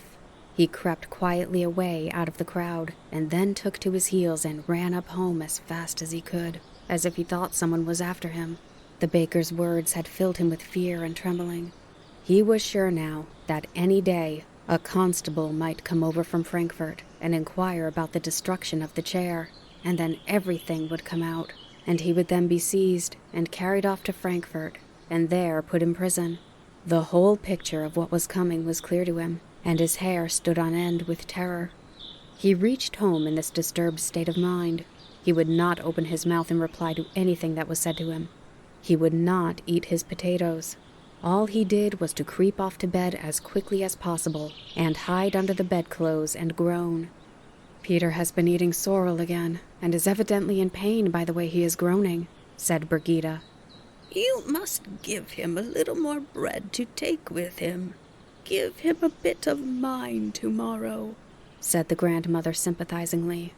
As the children lay that night in bed looking out at the stars, Heidi said, "I have been thinking all day of what a happy thing it is that God does not give us what we ask for, even when we pray and pray and pray if He knows there is something better for us.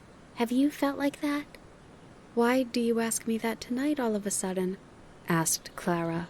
"Because I prayed so hard when I was in Frankfurt that I might go home at once. And because I was not allowed to, I thought God had forgotten me. And now you see, if I had come away at first when I wanted to, you would never have come here, and would never have got well." Clara had, in her turn, become thoughtful. "But Heidi," she began again, "in that case we ought never to pray for anything, as God always intends something better for us than we know or wish for." "You must not think it is like that, Clara," replied Heidi eagerly. "We must go on praying for everything, so that God may know we do not forget that it all comes from Him. If we forget God, then He lets us go our own way, and we get into trouble. Grandmama told me so. And if He does not give us what we ask for, we must not think that He has not heard us and leave off praying. But we must still pray and say, 'I am sure, dear God, that Thou art keeping something better for me, and I will not be unhappy, for I know that Thou wilt make everything right in the end.'" "How did you learn all that?" asked Clara. "Grandmama explained it to me first of all, and then, when it all happened, just as she said, I knew it myself. And I think, Clara," she went on as she sat up in bed, "we ought certainly to thank God tonight that you can walk now, and that He has made us so happy." "Yes, Heidi, I am sure you are right, and I am glad you reminded me. I almost forgot my prayers for very joy." Both children said their prayers, and each thanked God in her own way for the blessing He had bestowed on Clara, who had for so long lain weak and ill. The next morning, the grandfather suggested that they should now write to the grandmamma and ask her if she would not come and pay them a visit, as they had something new to show her. But the children had another plan in their heads, for they wanted to prepare a great surprise for Grandmama. Clara was first to have more practice in walking, so that she might be able to go a little way by herself. Above all things, Grandmama was not to have a hint of it. They asked the grandfather how long he thought this would take, and when he told them about a week or less, they immediately sat down and wrote a pressing invitation to Grandmama, asking her to come soon. But no word was said about there being anything new to see. The following days were some of the most joyous that Clara had spent on the mountain. She awoke each morning with a happy voice within her crying, "I am well now. I am well now. I shan't have to go about in a chair. I can walk by myself like other people." Then came the walking, and every day she found it easier and was able to go a longer distance. The movement gave her such an appetite that the grandfather cut his bread and butter a little thicker each day, and was well pleased to see it disappear. He now brought out with it a large jugful of the foaming milk, and filled her little bowl over and over again. And so another week went by, and the day came which was to bring Grandmama up the mountain for her second visit. Chapter 23. Goodbye till we meet again. Grandmama wrote the day before her arrival to let the children know that they might expect her without fail. Peter brought up the letter early the following morning. Grandfather and the children were already outside, and the goats were awaiting him, shaking their heads frolicsomely in the fresh morning air, while the children stroked them and wished them a pleasant journey up the mountain. Uncle stood near, looking now at the fresh faces of the children, now at his well-kept goats, with a smile on his face, evidently well pleased with the sight of both. As Peter neared the group, his steps slackened, and the instant he had handed the letter to Uncle, he turned quickly away as if frightened, and as he went, he gave a hasty glance behind him, as if the thing he feared was pursuing him. And then he gave a leap, and ran off up the mountain. "Grandfather," said Heidi, who had been watching him with astonished eyes, "why does Peter always behave like the great Turk when he thinks somebody is after him with a stick? He turns and shakes his head and goes off with a bound, just like that." "Perhaps Peter fancies he sees the stick which he so well deserves coming after him," answered Grandfather. Peter ran up the first slope without a pause. When he was well out of sight, however, he stood still and looked suspiciously about him. Suddenly, he gave a jump and looked behind him with a terrified expression, as if someone had caught hold of him by the nape of his neck. For Peter expected every minute that the police constable from Frankfurt would leap out upon him from behind some bush or hedge. The longer his suspense lasted, the more frightened and miserable he became. He did not know a moment's peace. Heidi now set up tidying the hut, as Grandmama must find everything clean and in good order when she arrived. Clara looked on amused and interested to watch the busy Heidi at her work. So the morning went by, and Grandmama might now be expected at any minute. The children dressed themselves, and went and sat together outside on the seat, ready to receive her. Grandfather joined them, that they might see the splendid bunch of blue gentians which he had been up the mountain to gather, and the children exclaimed with delight at the beauty of the flowers as they shone in the morning sun. The grandfather carried them indoors. Heidi jumped up from time to time to see if there was any sign of Grandmama's approach. At last, she saw the procession winding up the mountain, just in the order she had expected. First there was the guide, then the white horse with Grandmama mounted upon it, and last of all, the porter with a heavy bundle on his back. For Grandmama would not think of going up the mountain without a full supply of wraps and rugs. Nearer and nearer wound the procession. At last, it reached the top, and Grandmama was there looking down on the children from her horse. She no sooner saw them, however, sitting side by side, than she began quickly dismounting, as she cried out in a shocked tone of voice, "Why is this? Why are you not lying in your chair, Clara? What are you thinking about?" But even before she had got close to them, she threw up her hands in astonishment, exclaiming further, "Is that really you, dear child? Why, your cheeks have grown quite round and rosy. I should hardly have known you again." And she was hastening forward to embrace her, when Heidi slipped down from the seat, and Clara leaning on her shoulder, the two children began walking quite coolly and naturally. Then indeed, Grandmama was surprised, or rather alarmed, for she thought that it must be some unheard-of proceeding of Heidi's devising. But no, Clara was actually walking, steadily and uprightly beside Heidi. And now the two children turned and came towards her with beaming faces and rosy cheeks.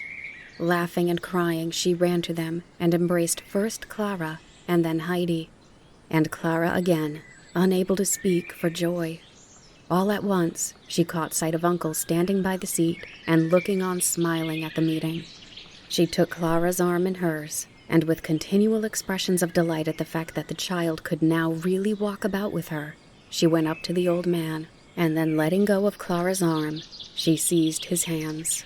My dear uncle, how much we have to thank you for. It is all your doing. It is your caring and nursing. And God's good sun and mountain air, he interrupted her, smiling. Yes, and don't forget the beautiful milk I have, put in Clara. Grandmama, you can't think what quantity of goat milk I drink, and how nice it is. I can see it by your cheeks, child, answered Grandmama.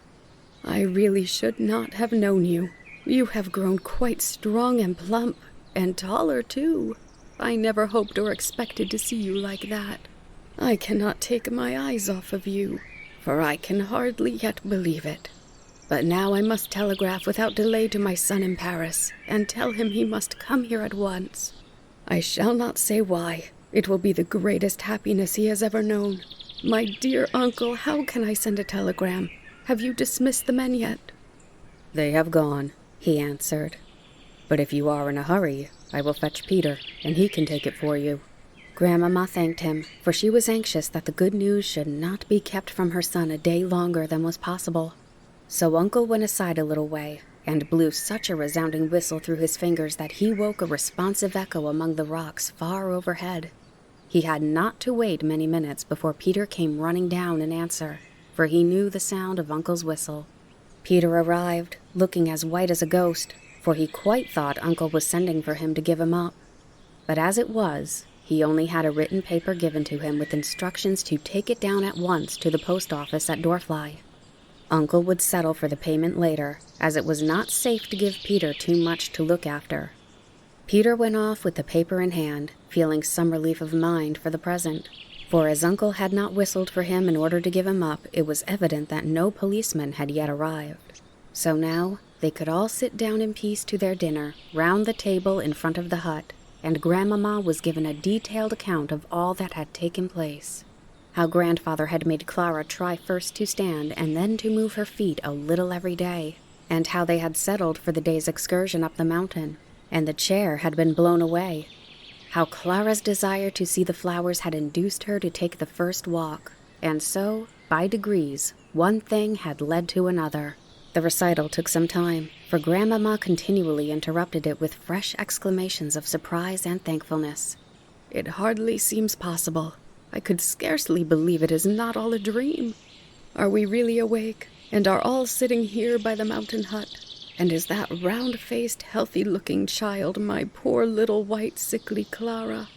And Clara and Heidi could not get over their delight at the success of the surprise they had so carefully arranged for Grandmama, and at the latter's continued astonishment. Meanwhile, Herr Sesemann, who had finished his business in Paris, had also been preparing a surprise. Without saying a word to his mother, he got into the train one sunny morning and traveled the day to Basel. The next morning, he continued his journey, for a great longing had seized him to see his little daughter, from whom he had been separated the whole summer. He arrived at Ragatz a few hours after his mother had left. When he heard that she had that very day started for the mountain, he immediately hired a carriage and drove off to Mayenfeld. Here, he found that he could, if he liked, drive on as far as Dorfly, which he did, as he thought the walk up from that place would be as long as he cared for. Herr Sesemann found he was right, for the climb up the mountain, as it was, proved long and fatiguing to him. He went on and on, but still no hut came in sight, and yet he He knew there was one where Peter lived halfway up, for the path had been described to him over and over again. There were traces of climbers to be seen on all sides. The narrow footpaths seemed to run in every direction, and Herr Sesamon began to wonder if he was on the right one, and whether the hut lay perhaps on the other side of the mountain. He looked round to see if there was anyone in sight of whom he could ask the way, but far and wide there was not a soul to be seen or a sound to be heard. Only at moments the mountain wind whistled through the air, and the insects hummed in the sunshine, or a happy bird sprang out from the branches of a solitary larch tree. Herr Sesamon stood still for a while to let the cool alpine wind blow on his hot face. But now someone came running down the mountainside. It was Peter, with the telegram in his hand. He ran straight down the steep slope, not following the path on which Herr Sesamon was standing. As soon as the latter caught sight of him, he beckoned him to come. Peter advanced towards him slowly and timidly, with a sort of sidelong movement, as if he could only move one leg properly and had to drag the other after him. "Hurry up, lad," called Herr Sesamon.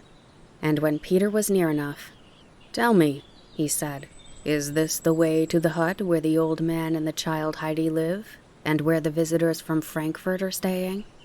A low sound of fear was the only answer he received, as Peter turned to run away in such a precipitous haste that he fell head over heels several times, and went rolling and bumping down the slope in involuntary bounds, just in the same way as the chair, only that Peter, fortunately, did not fall to pieces, as that had done. Only the telegram came to grief, and that was torn into fragments and flew away. "How extraordinarily timid these mountain dwellers are," thought Herr Sesamon to himself, for he quite believed that it was the sight of a stranger that made such an impression on this unsophisticated child of the mountains. After watching Peter's violent descent towards the valley for a few minutes, he continued his journey. Peter, meanwhile, with all his efforts, could not stop himself, but went rolling on, and still tumbling head over heels at intervals in the most remarkable manner. But this was not the most terrible part of his sufferings at that moment, for far worse was the fear and horror that possessed him, feeling sure, as he did now, that the policeman had really come over for him from Frankfurt. He had no doubt at all that the stranger who had asked him the way was the very man himself. Just as he rolled to the edge of the last high slope above Dorfly, he was caught in a bush, and at last able to keep himself from falling any farther. He lay still for a second or two to recover himself, and to think over matters. "Well done! Another of you come bumping along like this," said a voice close to Peter. "And which of you tomorrow is the wind going to send rolling down like a badly sewn sack of potatoes?" It was the baker, who stood there laughing.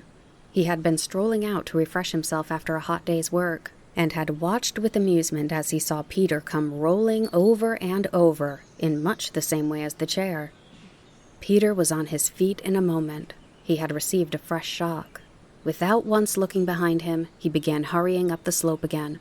He would have liked best to go home and creep into bed, so as to hide himself, for he felt safest when there. But he had left the goats up above, and Uncle had given him strict injunctions to make haste back so that they might not be left too long alone. And he stood more in awe of Uncle than anyone, and would not have dared to disobey him on any account. There was no help for it. He had to go back, and Peter went on groaning and limping. He could run no more, for the anguish of mind he had been through, and the bumping and shaking he had received, were beginning to tell upon him. And so, with lagging steps and groans, he slowly made his way up the mountain. Shortly after meeting Peter, Herr Sesamon passed the first hut, and so was satisfied he was on the right path. He continued his climb with renewed courage, and at last, after a long and exhausting walk, he came in sight of his goal. There, only a little distance farther up, stood the grandfather's home, with the dark tops of the fir trees waving above its roof. Herr Sesamon was delighted to have come to the last steep bit of his journey. In another minute or two, he would be with his little daughter, and he pleased himself with the thought of her surprise. But the company above had seen his approaching figure, and recognized who it was, and they were preparing something he little expected as a surprise on their part. As he stepped onto the space in front of the hut, 2 figures came towards him. One, a tall girl with fair hair and pink cheeks leaning on Heidi, whose dark eyes were dancing with joy. Herr Sesemann suddenly stopped, staring at the 2 children, and all at once the tears started to his eyes. What memories arose in his heart. Just so had Clara's mother looked, the fair-haired girl with the delicate pink and white complexion.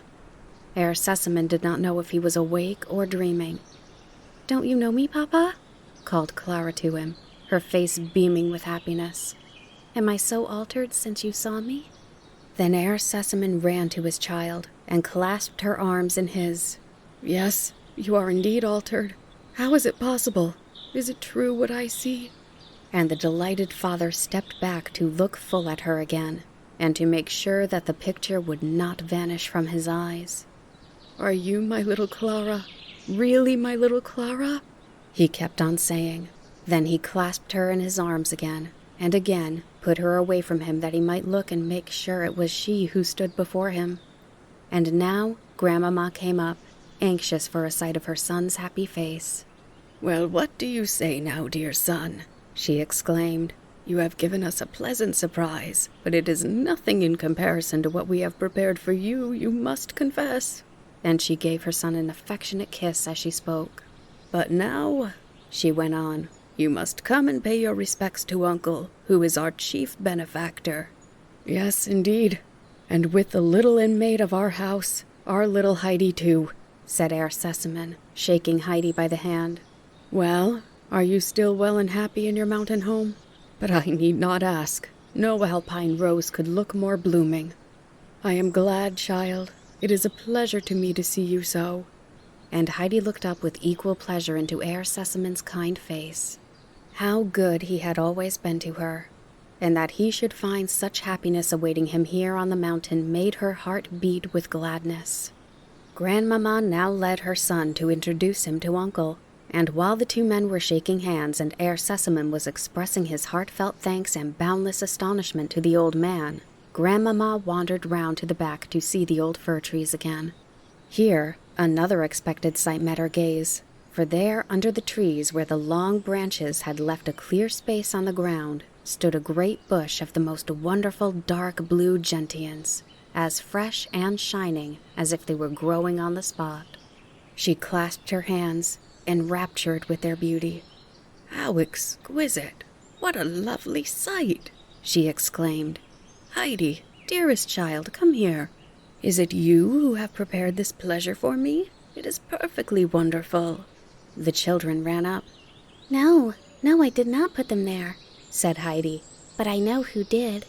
They grow just like that on the mountain, Grandmama. Only if anything, they look more beautiful still," Clara put in. "But guess who brought those down today?" And as she spoke, she gave such a pleased smile that the grandmother thought for a moment the child herself must have gathered them. But that was hardly possible. At this moment, a slight rustling was heard behind the fir trees. It was Peter, who had just arrived. He had made a long round, having seen from the distance who it was standing beside Uncle in front of the hut, and he was trying to slip by unobserved. But Grandmama had seen and recognized him, and suddenly the thought struck her that it might be Peter who had brought the flowers, and that he was now trying to get away unseen, feeling shy about it. But she could not let him go off like that. He must have some little reward.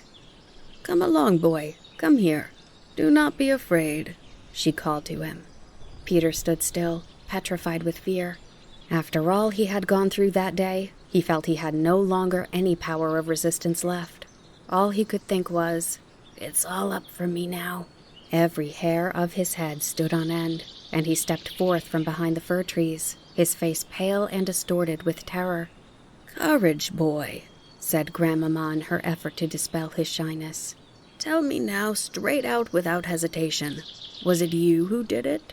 Peter did not lift his eyes, and therefore did not see at what Grandmama was pointing.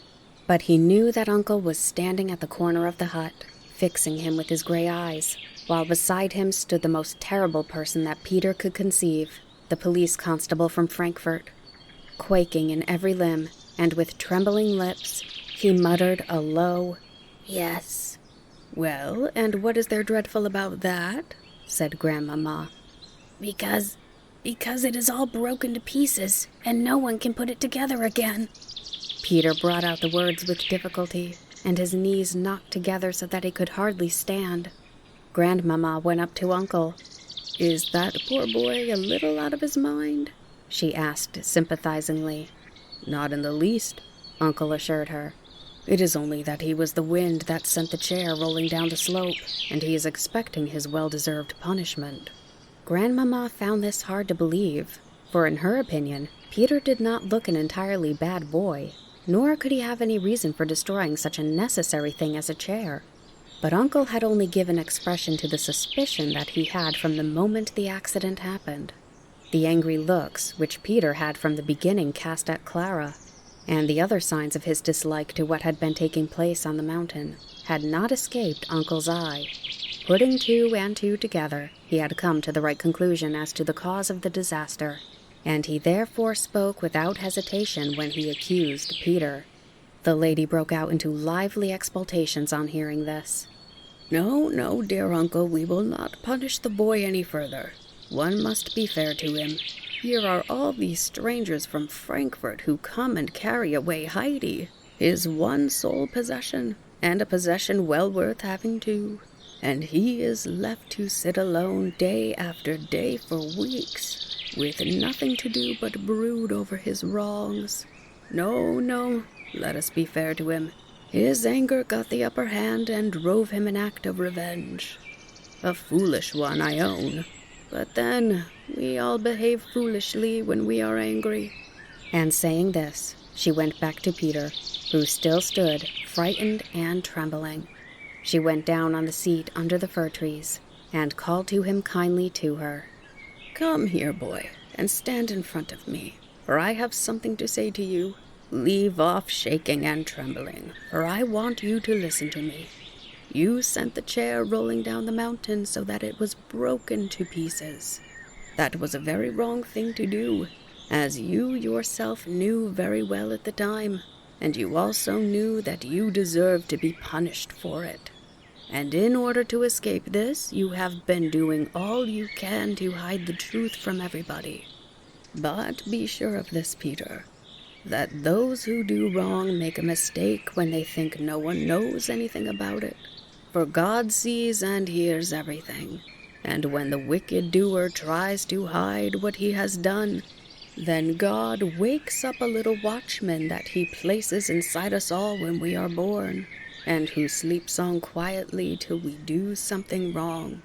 And the little watchman has a small goad in his hand, and when he wakes up, he keeps on pricking us with it, so that we have not a moment's peace. And the watchman torments us on further still, for he keeps on calling out, 'Now you will be found out. Now they will drag you off to punishment.' And so we pass our life in fear and trouble, and never know a moment's peace or happiness. Have you not felt something like that lately, Peter?" Peter gave a contrite nod of the head, as he knew all about it, for Grandmama had described his own feelings exactly. "And you calculated wrongly also in another way," continued Grandmama. "For you see, the harm you intended has turned out for the best for those you wished to hurt. As Clara had no chair to go in and yet wanted so much to see the flowers, she made the effort to walk. And every day since, she has been walking better and better. And if she remains up here, she will in time be able to go up the mountain every day, much oftener than she would have done in her chair. So you see, Peter, God is able to bring good out of evil for those whom you meant to injure. And you who did the evil were left to suffer the unhappy consequences of it. Do you thoroughly understand all I have said to you, Peter? If so, do not forget my words, and whenever you feel inclined to do anything wrong, think of the little watchman inside you with his goad and his disagreeable voice. Will you remember all this?" Yes, I will, answered Peter, still very subdued, for he did not yet know how the matter was going to end. as the police constable was still standing with Uncle. "That's right. And now the thing is over and done for," said Grandmama. "But I should like you to have something for a pleasant reminder of the visitors from Frankfurt. Can you tell me anything that you have wished very much to have? What would you like best as a present?" Up to the last minute he had been expecting something dreadful to happen, and now he might have anything he wanted. His mind seemed all a-whirl. "I mean what I say," went on Grandmama. "You shall choose what you would like to have as a remembrance from the Frankfurt visitors, and as a token that they will not think any more of the wrong thing you did. Now, do you understand me, boy?" The fact began at last to dawn upon Peter's mind that he had no further punishment to fear, and that the kind lady sitting in front of him had delivered him from the police constable. He suddenly felt as if the weight of a mountain had fallen off him. He had also by this time awakened to the further conviction that it was better to make a full confession at once of anything he had done wrong or had left undone. And so he said, "And I lost the paper, too." Grandmama had to consider a moment what he meant, but soon recalled his connection with her telegram, and answered kindly, "You are a good boy to tell me. Never conceal anything you have done wrong, and then all will come right again. And now, what would you like me to give you?" Peter grew almost giddy with the thought that he could have anything in the world that he wished for. He had a vision of the yearly fair at Mayenfeld, with the glittering stalls and all lively things that he had stood gazing at for hours, without a hope of ever possessing one of them, for Peter's purse never held more than a halfpenny, and all these fascinating objects cost double that amount. There were the pretty little red whistles that he could use to call his goats, and the splendid knives with rounded handles, known as toad strikers, with which one could do such famous work among the hazel bushes. Peter remained pondering. He was trying to think which of these two desirable objects he should best like to have, and he found it difficult to decide. Then a bright thought occurred to him. He would then be able to think over the matter between now and next year's fair. "A penny," answered Peter, who was no longer in doubt. Grandmama could not help laughing. "That is not an extravagant request. Come here, then." And she pulled out her purse and put 4 bright round shillings in his hand, and then laid some pennies on top of it. "We will settle our accounts at once," she continued, "and I will explain them to you. I have given you as many pennies as there are weeks in the year, and so every Sunday throughout the year you can take a penny to spend." "As long as I live?" said Peter, quite innocently.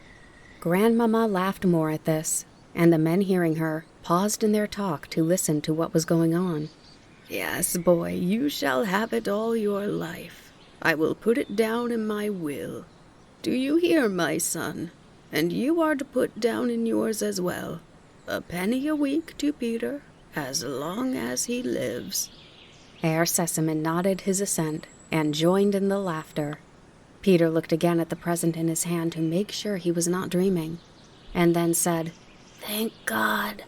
And he went off, running and leaping with even more than his usual agility, and this time managed to keep his feet. For it was not fear, but joy, such as he had never known before in his life, that now sent him flying up the mountain. All trouble and trembling had disappeared, and he was to have a penny every week for life. As later, after dinner, the party were sitting together chatting, Clara drew her father a little aside, and said with an eagerness that had been unknown to the little tired invalid, "Oh, Papa, if you only knew all that Grandfather has done for me from day to day. I cannot reckon his kindness, but I shall never forget them as long as I live. And I keep thinking what I could do for him, or what present I could make him that would give him half as much pleasure as he has given me." "That is what I wish for most myself, Clara," replied her father, whose face grew happier each time he looked at his little daughter. "I have been also thinking how we can best show our gratitude to our good benefactor. Herr Sesemann now went over to where Uncle and Grandmama were engaged in lively conversation. Uncle stood up as he approached, and Herr Sesemann, taking him by the hand, said, "Dear friend, let us exchange a few words with one another. You will believe me when I tell you that I have known no real happiness for years past. What worth to me were money and property when they were all unable to make my poor child well and happy. With the help of God, you have made her whole and strong, and you have given new life not only to her, but to me. Tell me now, in what way can I show my gratitude to you? I can never repay you for all you have done, but whatever is in my power to do is at your service. Speak, friend, and tell me what I can do." Uncle had listened to him quietly, with a smile of pleasure on his face as he looked at the happy father. "Herr Sesemann," he replied in his dignified way, "believe me that I too have my share of joy in your daughter's recovery, and my trouble is well repaid by it. I thank you heartily for all you have said, but I have need of nothing.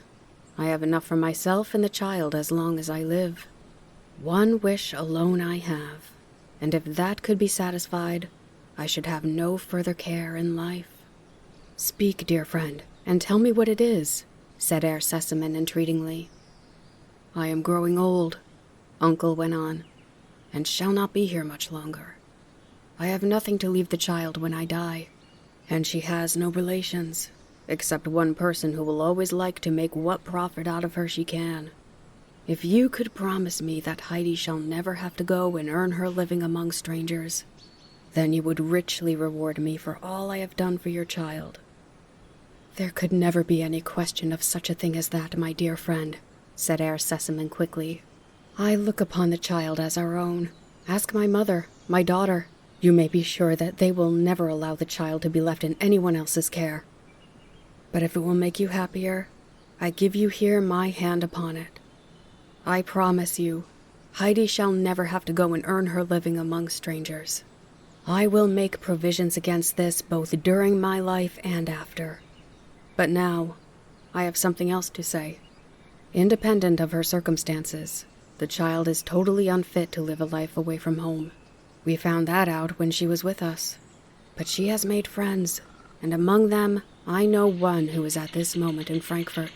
He is winding up his affairs there, that he may be free to go where he likes and take his rest. I am speaking of my friend the doctor, who came over here in the autumn, and who, having well considered your advice, intends to settle in this neighborhood, for he has never felt so well and happy anywhere as in the company of you and Heidi.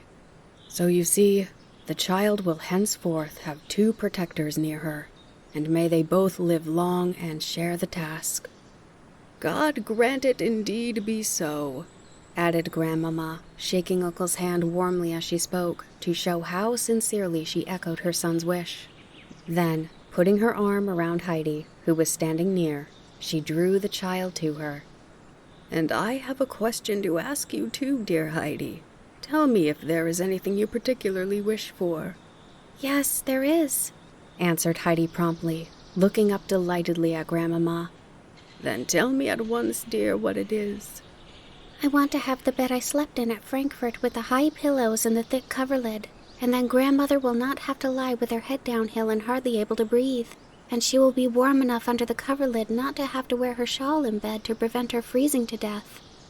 In her eagerness to obtain what she had set her heart upon, Heidi hardly gave herself time to get out all she had to say, and did not pause for a breath till she reached the end of her sentence.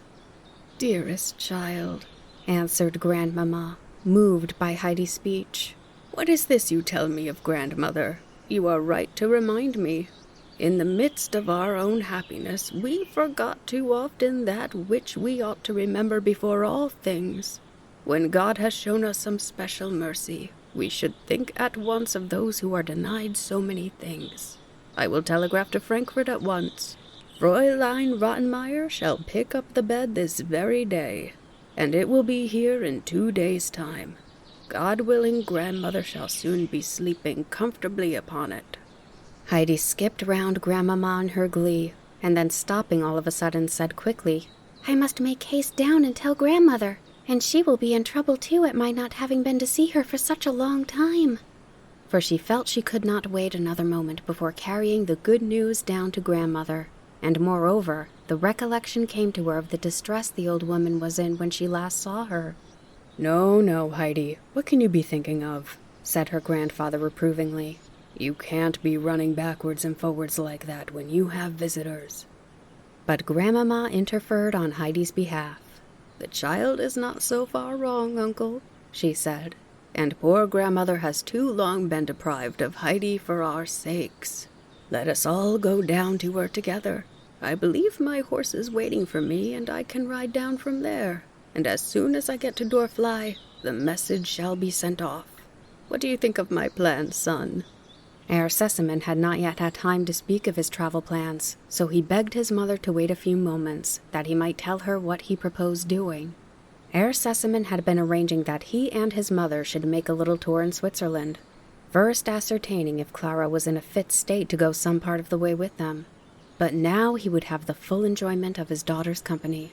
And that being so, he did not want to miss any of these beautiful days of later summer, but to start at once on the journey that he now looked forward to with such additional pleasure. And so he proposed that they should spend the night in Dorfly, and that next day he should come and fetch Clara. Then they would all three go down to Regatz and make that their starting point. Clara was rather upset at first at the thought of saying goodbye like this to the mountain. She could not help being pleased, however, at the prospect of the journey, and no time was allowed her to give way to lamentation. Grandmama had already taken Heidi by the hand, preparatory to leading the way, when she suddenly turned. "But what is to become of Clara?" she asked, remembering all at once that the child could not yet take so long a walk. She gave a nod of satisfaction as she saw that Uncle had already taken Clara up in his arms and was following her with sturdy strides. Herr Sesemann brought up the rear, and so they all started down the mountain. Heidi kept jumping for joy as she and Grandmama walked along side by side, and Grandmama asked all about grandmother, how she lived, and what she did, especially in the winter when it was so cold. And Heidi gave her a minute account of everything, for she knew all that went on at grandmother's, and told her of how grandmother sat crouching in her corner and trembling with cold. She was able to give her exact particulars of what grandmother had and had not to eat. Grandmama listened with interest and sympathy until they came to grandmother's. Brigida was just hanging out Peter's second shirt in the sun, so that he might have it ready to put on when he had worn the other long enough. As soon as she saw the company approaching, she rushed indoors. "The whole party of them are just going past, Mother, evidently all returning home again," she informed the old woman. "Uncle is with them, carrying the sick child." "Alas, is it really to be so then?" sighed the grandmother. "And you saw Heidi with them? Then they are taking her away. If only she could come and put her hand in mine again. If I could but hear her voice once more." At this moment, the door flew open, and Heidi sprang across to the corner and threw her arms round grandmother. "Grandmother! Grandmother! My bed is to be sent from Frankfurt with all the 3 pillows and the thick coverlid. Grandmama says it will be here in 2 days. Heidi could not get her words out quickly enough, for she was impatient to see grandmother's great joy at the news. The latter smiled, but said a little sadly, "She must indeed be a good, kind lady, and I ought to be glad to think she is taking you with her, but I shall not outlive it long." "What? What is this I hear? Who has been telling my good grandmother such tales?" exclaimed a kindly voice, and grandmother felt her hand taken and warmly pressed, for grandmama had followed Heidi in and heard all that was said. "No, no, there is no thought of such a thing. Heidi is going to stay with you and make you happy. We want to see her again, but we shall come to her. We hope to pay a visit to the Alm every year, for we have good cause to offer up a special thanks to God upon this spot, where so great a miracle has been wrought upon our child." And now, grandmother's face was lighted up with genuine happiness, and she pressed Froy Sesamann's hand over and over again, unable to speak her thanks, while 2 large tears of joy rolled down her aged cheeks. And Heidi saw the glad change come over Grandmother's face, and she too now was entirely happy. She clung to the old woman, saying, "Hasn't it all come about, Grandmother, just like the hymn I read to you last time? Isn't the bed from Frankfurt sent to make you well?" "Yes, Heidi, and many, many other good things too, which God has sent me," said the grandmother, deeply moved. "I did not think it possible that there were so many kind people, ready to trouble themselves about a poor old woman and to do so much for her. Nothing strengthens our belief in a kind Heavenly Father who never forgets even the least of his creatures, so much as to know that there are such people full of goodness and pity for a poor, useless creature such as I am." "My good grandmother," said Froy Sesamin, interrupting her, "we are all equally poor and helpless in the eyes of God, and all have equal need that he should not forget us. But now we must say goodbye, but only till we meet again. For we pay our next year's visit to the Alm, you will be the first person we shall come and see. Meanwhile, we shall not forget you." And Froy Sesamin took Grandmother's hand again and shook it in farewell.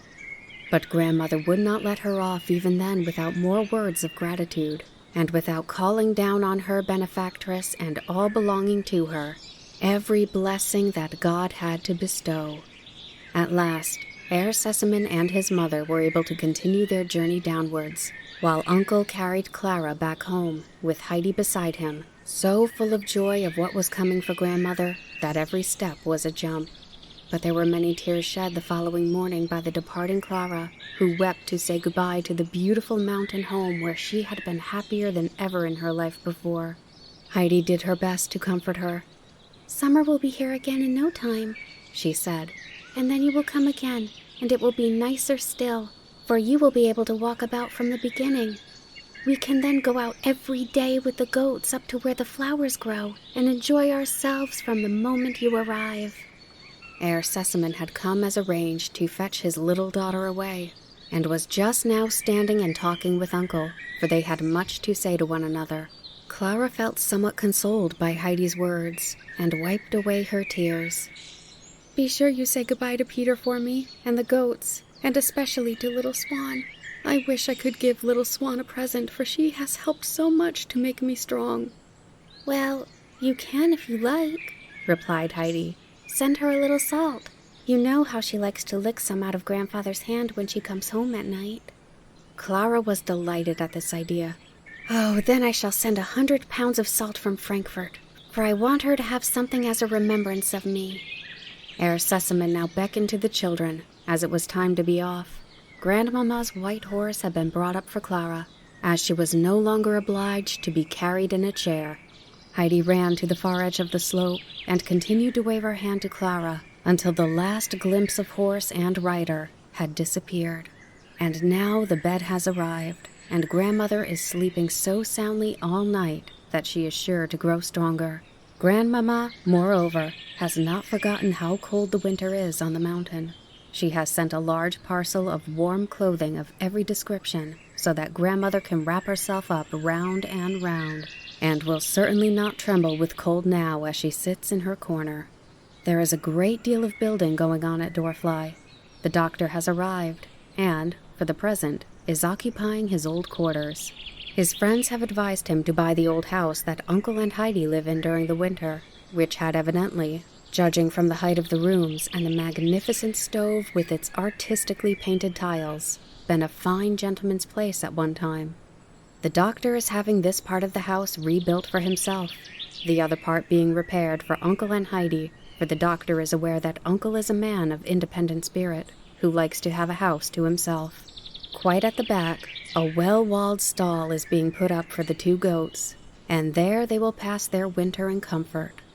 The doctor and Uncle are becoming better friends every day, and as they walk about the new buildings to see how they are getting on, their thoughts continually turn to Heidi, for the chief pleasure to each in connection with the house is that they will have the light-hearted little child with them there.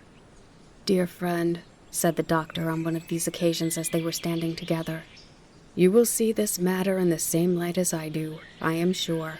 I share your happiness in the child as if, next to you, I was the one to whom she most closely belonged. But I wish also to share all responsibilities concerning her, and to do my best for the child. I shall then feel I have my rights in her, and shall look forward to her being with me and caring for me in my old age, which is the one great wish of my heart. She will have the same claims upon me as if she were my own child, and I shall provide for her as such. And so we shall be able to leave her without anxiety when the day comes that you and I must go." Uncle did not speak, but he clasped the doctor's hand in his, and his good friend could read in the old man's eyes how greatly moved he was, and how glad and grateful he felt.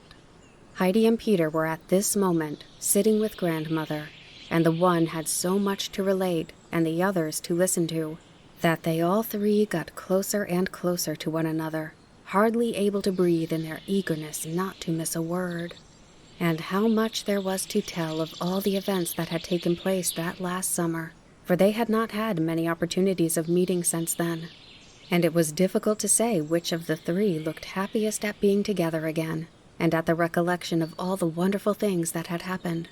Mother Brigida's face was perhaps the happiest of all, as now, with the help of explanation, she was able to understand for the first time the history of Peter's weekly penny for life. Then at last, the grandmother spoke. "Heidi, read me one of the hymns. I can feel I can do nothing for the remainder of my life but thank the Father in heaven for all the mercies he has shown us."